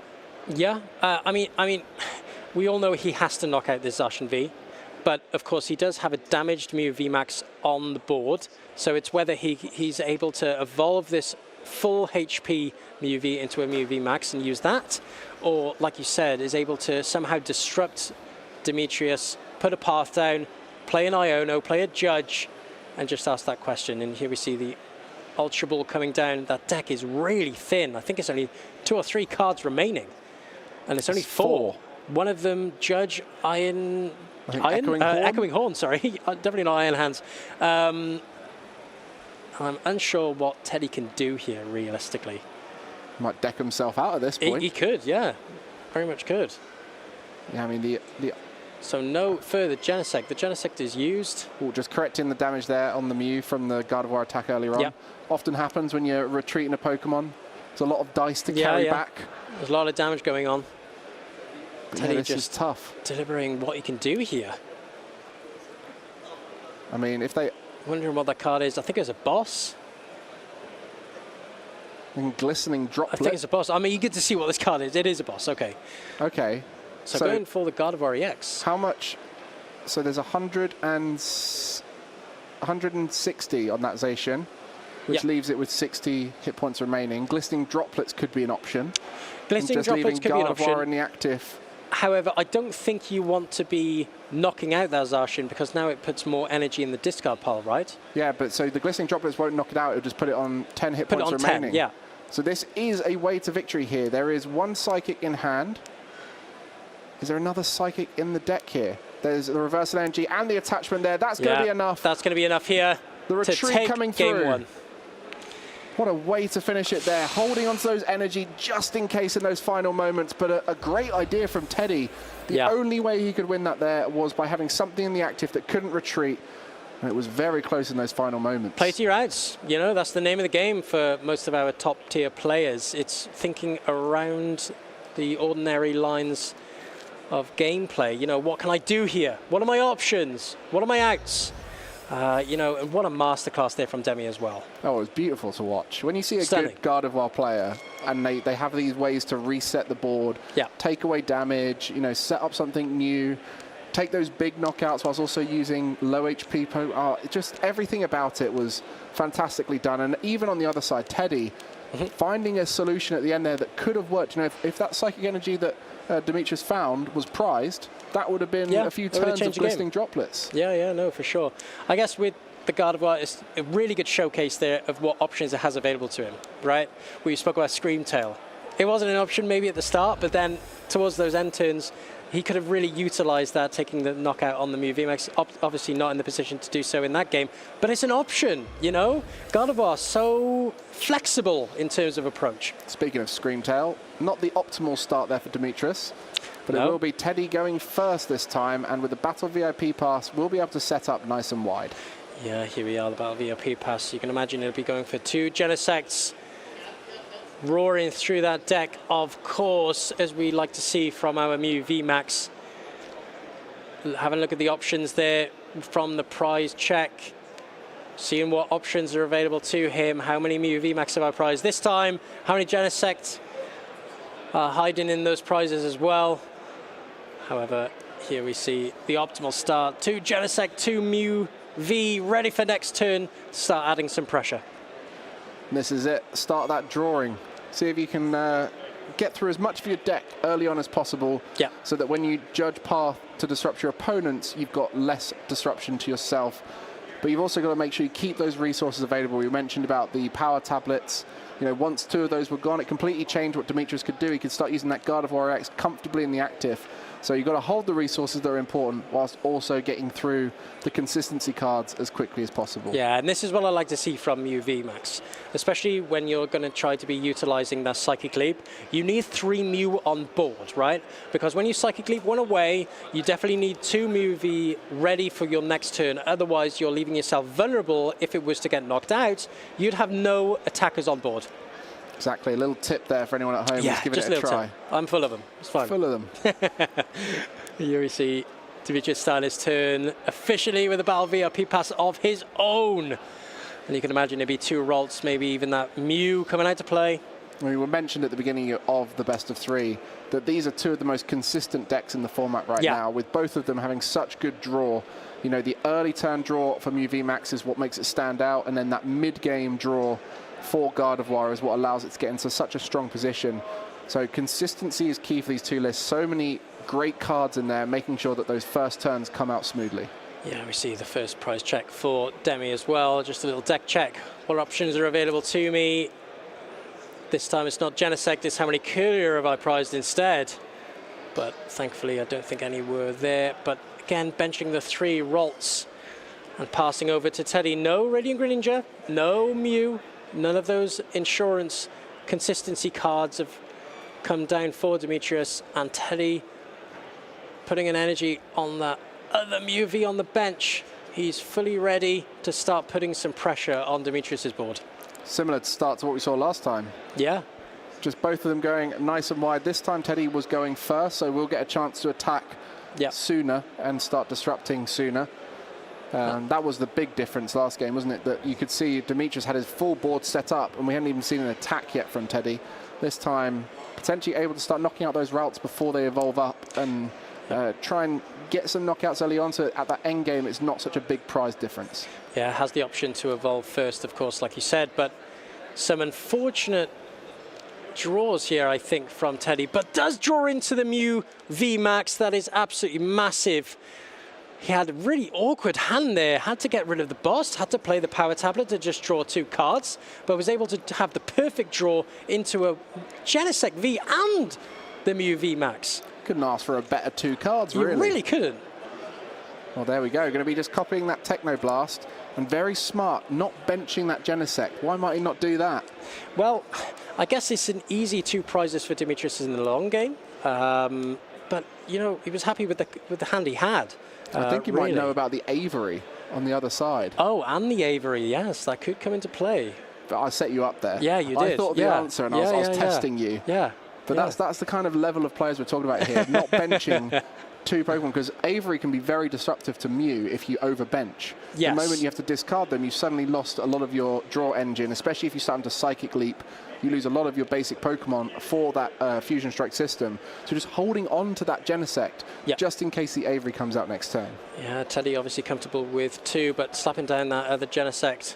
So guessing the Avery isn't available in Demetrius' hand. And by the way, did we forget? Demetrius just passed. There's just 1 Curlier on board here. So really unfortunate start here from Demetrius. And Teddy's raring to go here. Obviously taking that knockout on the earlier turn there, but now he's able to be 2 prize cards up before Demetrius even has a Gardevoir on board. And this is what we mentioned about the start of the game is Mew VMAX's favourite place to be. Yeah. Set up nice and early, very simple. All you need is an evolution and an energy and you're gone. But then on the other side, Demetrius has a lot to do early on to get a nice stable board state. Once you do that, you're comfortable for the rest of the game. So this is the most important time for Teddy to pressure and really take away the options for Demetrius. Oh, and bosses up the Curlier. Insult to injury here from Teddy. Bossing up Demetrius' only draw support for next turn. And this is going to be absolutely huge for Teddy. Demetrius is really going to have to draw out of this, taking a huge knockout there. We said exactly that. Yeah. He needs to disrupt early game, and the easiest target, that Refinement Curlier, is so key at this stage. And you can see just how frustrating this is for a Gardevoir player when you've got that relentless pressure coming through from UV Mix. we talk about disruption. I don't need Iono, I don't need Judge. I'm going to just knock out all your draw support Pokemon. That's absolutely fine. Teddy switching up his game plan here, going into this second game, and he's going to be hoping to make this into a game 3. Of course, if he's able to take the win here and evolves into that second VMAX, he's fully ready. Fusion Strike system drawing 3 here as well. And Demetrius is going to be pretty worried going into these next turns. I mean, there is a way to set up. You know, you got that Mirage Step Curlier that could help you really widen your board up. Yeah. Get a lot of draw for the next turn, but if that's not found next turn for Demetrius, then this is going to be a very tough position. Opting to put the Scream Tail forward. I think that was an Artisan.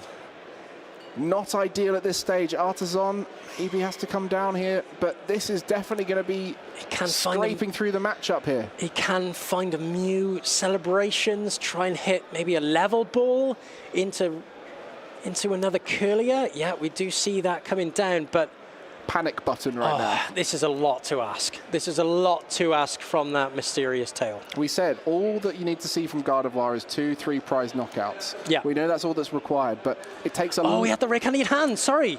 Oh, wow. Okay, so he's gonna find a way to disrupt up a little bit here. Bossing up the Genesect there. He's going to be asking whether Teddy has that retreat, but oh no, it's just a pass. No energy to set up the Scream Tail. No. And this does not look good for Demetrius. In hand. Switch card already in hand there for Teddy. So still able to add that ongoing pressure.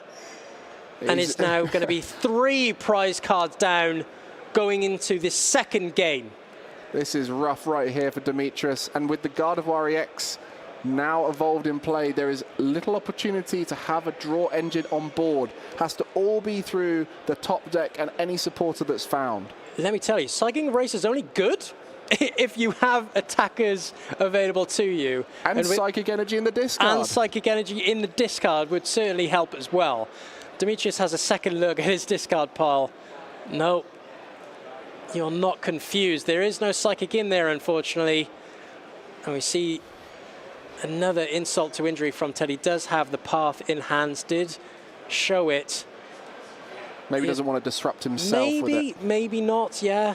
I mean, the worst thing you can do as Mew is put a path down, your opponent disrupt your hand, and then you struggle out of it for the rest of the game. Call an ambulance, but not for me. That's what I like to call it. The danger of playing path. But here we see the path come down. Okay, so we'll see. And we see a fusion. Technoblast. Yeah, a Technoblast here. 190 damage. It's not looking good, is it? Oh, and it's another switch out. And it's another pass. Can Teddy dry this? Does he have a switch option available to him? Has the Chromatic. Here we see. Was it a heads? It's a tails. It's a tails. Oh. Do they have the lost vacuum to bump that stadium and potentially start drawing? Do we see another Chromatic? We do. Let's go. It's a heads. It's a heads there. Will they go for the switch out or will they start to draw? They can just get an energy here and retreat and just hope that another gust doesn't come through. But there is a switch card there. I can't see any way back for Demetrius now. No Ralts, no Curlia, no Gardevoir, no party for Demetrius. And that's the final conclusion for a Gardevoir deck. If you run out of those Pokemon, you're in trouble. The aforementioned 3, you're going to be worried. And this is going to be that knockout now. And with that switch card into the Mew VMAX, just trying to work out here if Max Miracle does it. Doesn't want to undersell the target, but Technoblast will get the knockout. So just checking to see what the optimal route is. Yeah, and with that part of the peak in play, there's very little that can happen. Going to take 2 prizes here. Going to go down to 2 prize cards remaining. Mysterious Tail. Let's see if there's anything. We see a Fog Crystal. Oh, what can you get off this Fog Crystal, though? You need to another stabilize. There's 2 prizes. Psychic Energy. There's 2 prizes remaining here for Teddy. This is rough for Demetrius, opting to retreat into the Scream Tail. But there's no options available to him. No draw supports, no supporter in hands. Did have the Radiant Greninja, so could opt to have used. Oh no, he couldn't. Path is in play. Of course. I was waiting for you to spot it. I didn't want to jump in. No. That's absolutely fine. We all miss path once in a while. It's fine. Yeah. We've all concealed cards under path at some point. We've all done it. And here we see Mysterious Tail. Yeah, and there's a concession there for Demetrius. I think he said there he was going to go first going into this game 3 in a winning in. Talk about crunch time, Mike. Only 5 minutes remaining for this final game. And of course, we just saw there, Mew in the early game has the faster game plan. So there's going to be a lot to do here for Gardevoir. But then there's always that chance for the routes, Rare Candy, into a Gardevoir EX, into a knockout. It is possible, but it's just so much on the line here. Has to win. A draw does not work for either of these guys. If a donk is going to happen, it's going to be in favor of the Mew VMAX, right? Most likely, yes. So it's just that one evolution, that one attachment, bang, take that knockout. But you never know. You never know. Start routes, Rare Candy, Gardevoir EX, 3 energy. We've sometimes seen these terrible hands from Mew VMAX. It could happen right here, right now. But here we see, getting into our game 3, Demetrius Eaton and Teddy. But like you said, 5 minutes remaining, and there's so much pressure here. Both players have started Battle VIP Pass in the previous games. Will they do it here, or will it be a single basic Pokemon for either of them? This is the classic win-and-in scenario where you have a very little time for that final game. Most of the time, it will just go to a draw because you cannot finish that game, but sometimes you have that small chance of winning off of a bad setup from either player. Who's it going to be, Demetrius or Teddy, making it through, or will they end up with that draw? A draw's not a terrible scenario for either of these players if they do. Ooh, 2 Genesect. Is there another one? No. I have had an opportunity. I have had the game where I have actually prized all 4, but something that happens quite rarely, thankfully. And here we see Teddy making a start. Okay, so Demetrius, that wasn't just a pass from Demetrius, was it? No, I think he's asked him to go first there. Okay. Interesting Okay. choice from Demi to give first to Teddy. I guess he's thinking I'm much more likely to get set up going second, so I want to Yes. make sure I get set up knowing that I'll have the supporter available. We have had the conversation, you know, about this second first scenario. I would have been shouted at till the cows come home if I said I want to go second about 4 years ago, right? Because I think usually going first is always going to be the most optimal play. But at the moment, there is a conversation, you know, oh, going second might be better in some scenarios to have those explosive turns. I want to play a supporter before you do. I want to get set up more optimally. And especially with these big basics that you have around with Miraidon, Iron Hands, and Roaring Moon, sometimes going second is probably the best option. But Well, I mean, 4 years ago, you could play a supporter on your first turn, so... Oh, yeah, good point. Maybe 4 months ago then, let's say. Yeah. Well, you can see the Forest Seal Stone, the deck has gone up in count of that. It's now up to 3 in most decks, just to try and get as many opportunities to hit the VIP pass in the first turn. If you don't get set up, you've always got it as a backup option. If not, you can bank it for later and guarantee finding things that you need in the final turns. Yeah, it's an insurance consistency card for sure. Absolutely love that Star Alchemy ability on the Forest Seal Stone. Offers so much. Search your deck for up to 1 card. Such a powerful ability, but here we see the retreat into the Mew V with that switch card, and now Fusion Strike System active, drawing up to 4. Well, right now, we know Teddy's going to be set up. The question is, with that Screamtail start for Demetrius, what's in that hand? Is there a way to get many basics down to make a game of this? I think I saw a lot of... I see a Zacian, I saw a Cresselia, and I think 2 Curlier. I'm very eager to see what those other 2 cards are in Demetrius' hand. I mean, it's not ideal, but it will make sure that he doesn't lose, potentially. Yes. And, you know, we like to get into this conversation sometimes. How do I not lose a game, right? You know, especially when we come into where time comes into play, you know, going into how do I not lose? How can I effectively get a draw in this game? How do I negate my opponent's ability to take the game? And this is a prime opportunity for that. You know, when you go into a game 3 with 5 minutes left on a win and in, you are thinking, will either of us not set up? And maybe the moment either of them see the full setup board, that'll be the time where they go, okay, this is ending here. But it's not guaranteed for Demetrius. If he only gets, you know, the 3 basic down, then there could be a way. But okay, just getting the psychic energy there. So the Zacian, I think that was a rare candy, the old Heart Gold Soul Silver rare candy, one of my favorites, and a psychic energy. There's not much happening in that hand, Mike. No. What's it going to be? A boss into the Genesect trying to really disrupt it. That's not the ideal supporter. And it's a pass! Oh no, if Teddy gets a knockout here quickly, then this could be an opportunity for him to take the game. Teddy, you have to go turbo right now and start taking these knockouts. Just the 1 minute remaining here in round 9. Winning in Gdańsk. If he's able to take a prize card before this minute timer is up, he does have 3 turns of taking knockouts, but giving him only 2 turns won't be enough.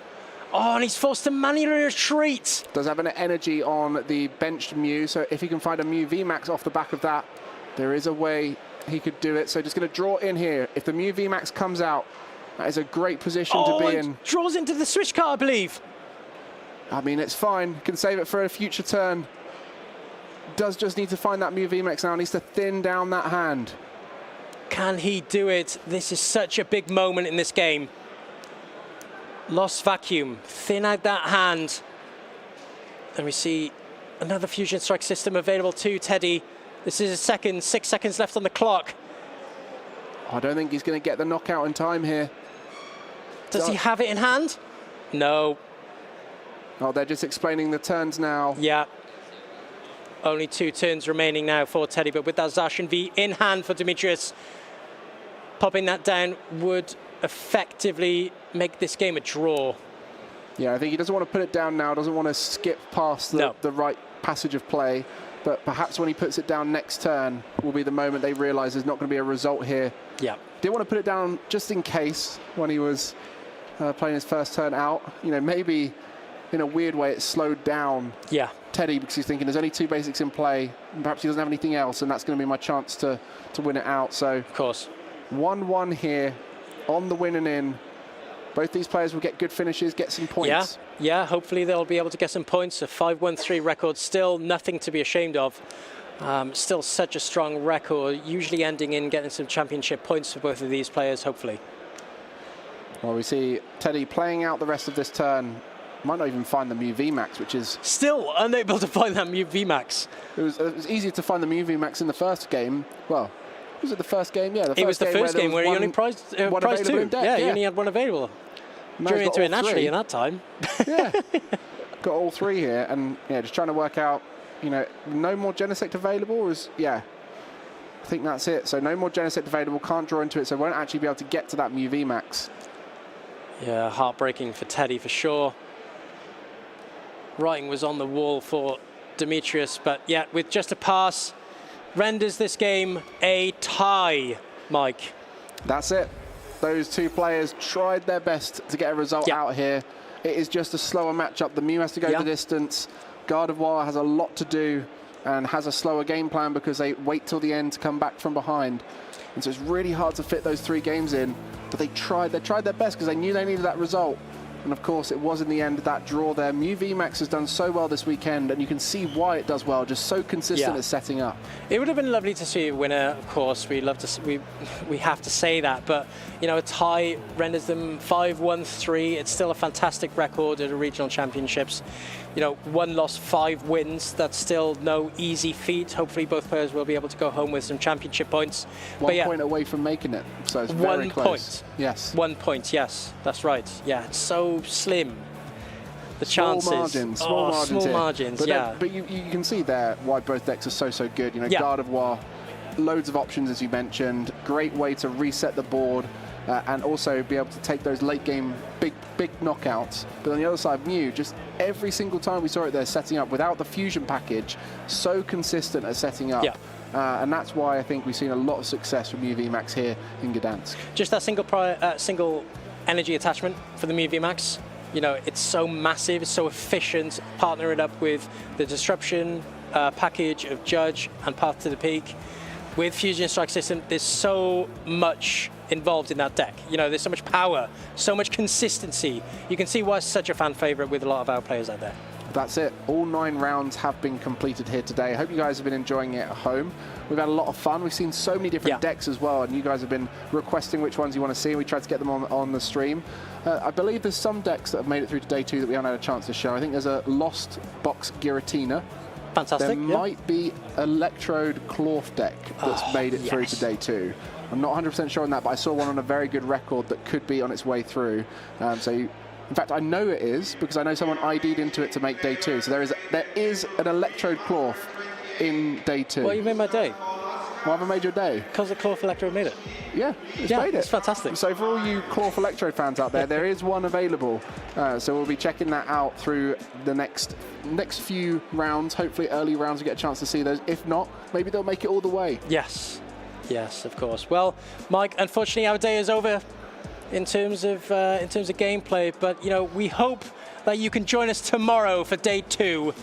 Stick around. This 2024 Regional Championships event will be showcasing exciting Pokémon TCG matches all weekend. Trainers from around the globe are here to compete for over $125,000 in cash prizes, travel awards, and championship points to qualify for Worlds 2024 in Honolulu, Hawaii. This tournament is a 2-day event, starting our trainers off in Swiss rounds. All Swiss and Top Cut matches are best of 3. The trainers earning 19 or more match points or placing in the top 32 will advance forward to Sunday, day 2. Day 2, trainers will continue playing Swiss rounds until Top Cut is determined. The competition then shifts to a single elimination bracket where trainers battle until a single champion is crowned. Who will take home the title of regional champion this weekend? Who will secure the points to qualify for Worlds 2024 in Honolulu? Stay tuned this weekend and watch all the action live. If you want to learn more about upcoming Play Pokémon events, visit Pokemon.com/play.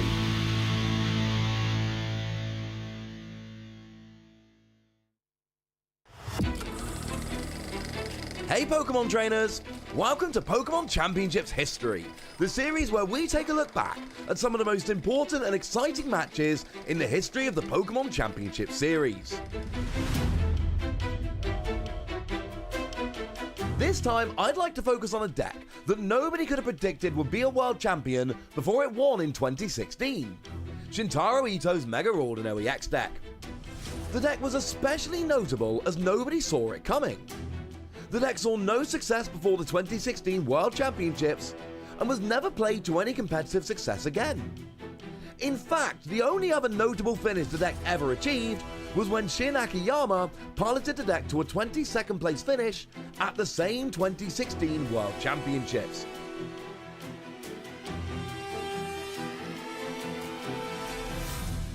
Now, Mega Ordino EX was a card that almost the entire player base had overlooked.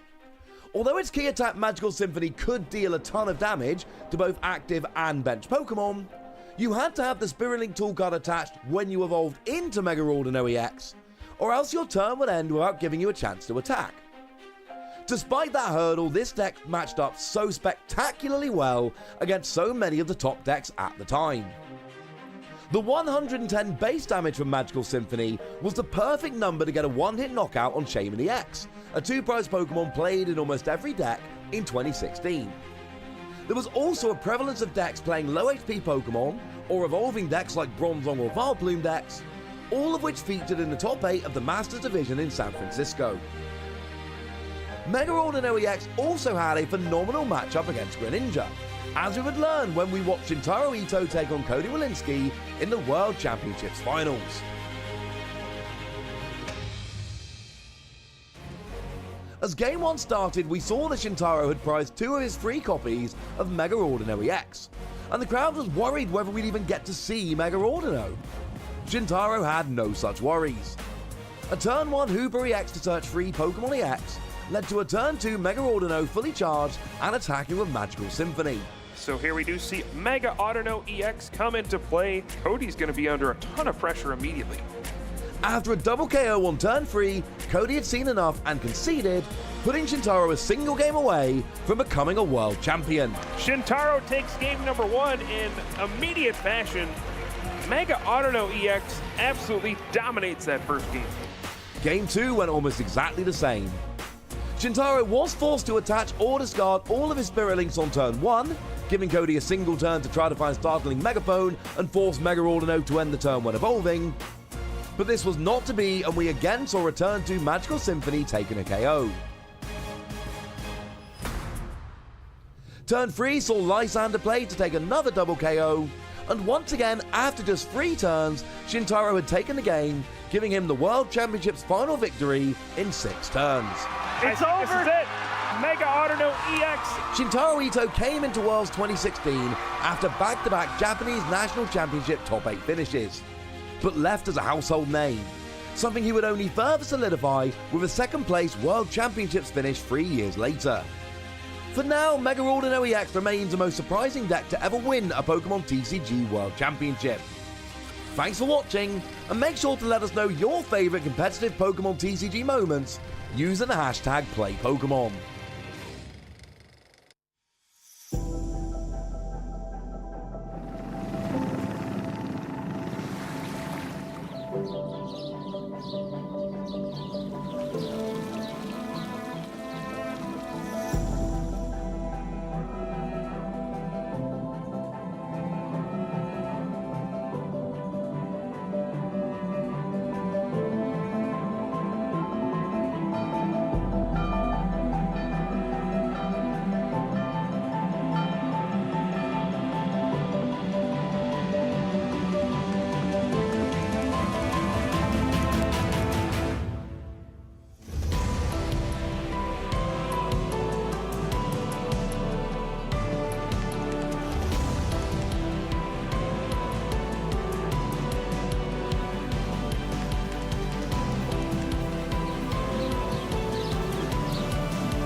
Well, day 1 at Gdańsk is closing up now. Everyone's leaving the hall to go get some rest for day 2. But of course, lots of players leaving happy as they've made it to day 2. with a great record. A lot of interesting matches we've seen on stream today. What's been your favorite, Joe? I mean, I think we've had the best of it. We've had so much variety on stream. We've managed to really showcase the story of the room, really, where there are so much versatility, many different decks. I mean, my highlight was Tord because what is he playing? I mean, what is going on there? What is going on? You know, I looked at the list and I had to blink and blink again. What was happening? He somehow made it work. The man's a magician. I don't even know that deck's like matchups or anything like that. You just kind of go with the flow, see what you can power up all in one turn, and a very different approach from what everyone expected, which was him bringing Gardevoir again. Well, we've seen lots of great players making it to the top. A lot of the Polish players doing incredibly well here, and that's been amazing to see because this hall is full of locals who've come along to their regional, knowing that they can get the big event in their home country, which is such an amazing opportunity for all of the countries throughout the season that get a regional. But of course, we saw some first-time day tours here from Poland. Alex, what's been your highlight? Yeah, I think you've just touched on it there. My favorite highlight was just Bartosz with that Zapdos taking that around. It really, the real MVP of the deck. It wasn't Miraidon, it wasn't Iron Hands, it was Zapdos. And having to do it twice in a series, incredible. Incredible. I mean, we did get to see Snorlax stall, Ben. We did. We did. Was that your highlight? Look, I was the only happy one in the room. I was the only one happy about watching that. I was in my element. But no, yeah, I mean, I've really been enjoying just the variance, not only with the deck choices, but also the variance in those decks. You touch upon Tord there. What's he playing at? You know, he's just playing a bit of everything. You know, finger on the pulse or what, but also, you know, the Miraidons, the Charizards, you know, it's all to play for still going into day two, but so excited to see what players are cooking up. Well, we've spoken about the decks, but let's talk about the players who've done well here. So many players having a great record at the event, and of course, there he is, Bartosz. Oh, my guy. Oh, boy. That is the one that we wanted to talk about because he is here at his first ever day two with an 801 record. And of course, you look down that board, you start to see some familiar faces. You mentioned Tord. We've got Robin we haven't had a chance to see on stream yet. And so many more names to look out for. Look at number 3. Who is there once again looking for a back-to-back event winner? Juho Kalama once again 8-1 after that fantastic run at LAIC. Yeah, rocking the same deck list, knows it inside and out. We've seen how well they can pilot this and go deep into tournaments. No reason to change. And once again, having a fantastic tournament run. Getting in touching distance. Still a lot to be done, obviously, tomorrow, but putting themselves in a fantastic position to once again make their way into Top Cut. Lots of great names there. Stefan Ivanov just there rounding it out at 16. But these players, of course, are looking to make it all the way to the top 8. You know, this is a grueling format. 15 rounds of Swiss. We'll be kicking off with round 12 on the stream tomorrow. But of course, if you guys at home want any particular decks, any particular players, let us know in the chat because we'll be able to try and get them on early on in the stream. Some decks didn't get a chance to get featured, which was, you know, not due to the decks being forgotten. It was we had so many decks to show off. So we'll have a little sort of round up of the season so far and remind ourselves of where we're going for the rest of the season. We're quite early on here in Gdańsk. You know, we had the start of the season Barcelona, and then we've had an IC already, and now we're in the beautiful Gdańsk. Yeah, of course, and you know, competition really heating up early on in the season, but still so much more competition to be had. We've already had 2 champions of major events, but we're going to crown another one tomorrow, hopefully. But of course, we do have some more tournaments to be had. We do have our internationals in the EU region in London. We also have, of course, NAIC to be had. And of course, at the end there, you can see Honolulu, where everybody wants to be this year. Yeah, it's fantastic to see that not just 2 auto invitees from EU Worlds, of course, with Juho also taking down LAIC. We've got 3 auto invites already from our region, and that's fantastic. You know, so it's incredible, and we've got so many more to crown. Well, of course, all of these are going to be streamed here on twitch.tv/Pokemon TCG, and across all the other games, you have to check those out. But it's not the only thing that we stream here on the Twitch channel. Make sure to check out our other streams throughout the week. You know, the Sinnoh anime series, so fun. That Piplup a great shining character amongst the series. But of course, make sure you check out some of those reruns. And finishing it off on Saturday with the movie 2000, one of our favourites, one of our personal favourites here. Definitely tuning into that one. The movie 2000 is a real treat. And yeah, the Sinnoh region was a great fun one to go back to. I love personally some Piplup action, so going to be tuning into that as well tonight, perhaps. Well, that's pretty much all we've got time for here in day one.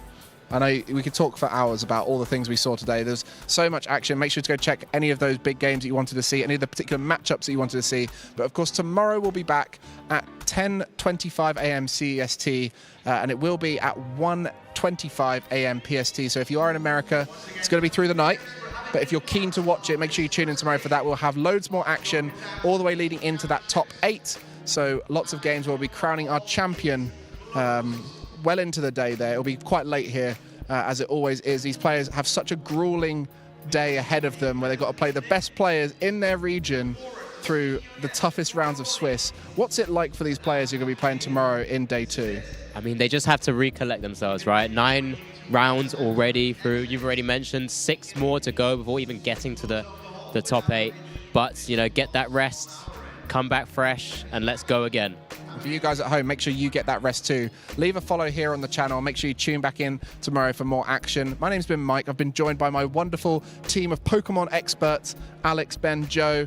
I hope you've had a good day too, and I hope you guys in chat will had a great day too, and we'll see you in the morning. If you are here tomorrow, make sure you get involved in that community vote to start up the stream tomorrow. So get there for the beginning. It's been a great day here, and we'll see you tomorrow.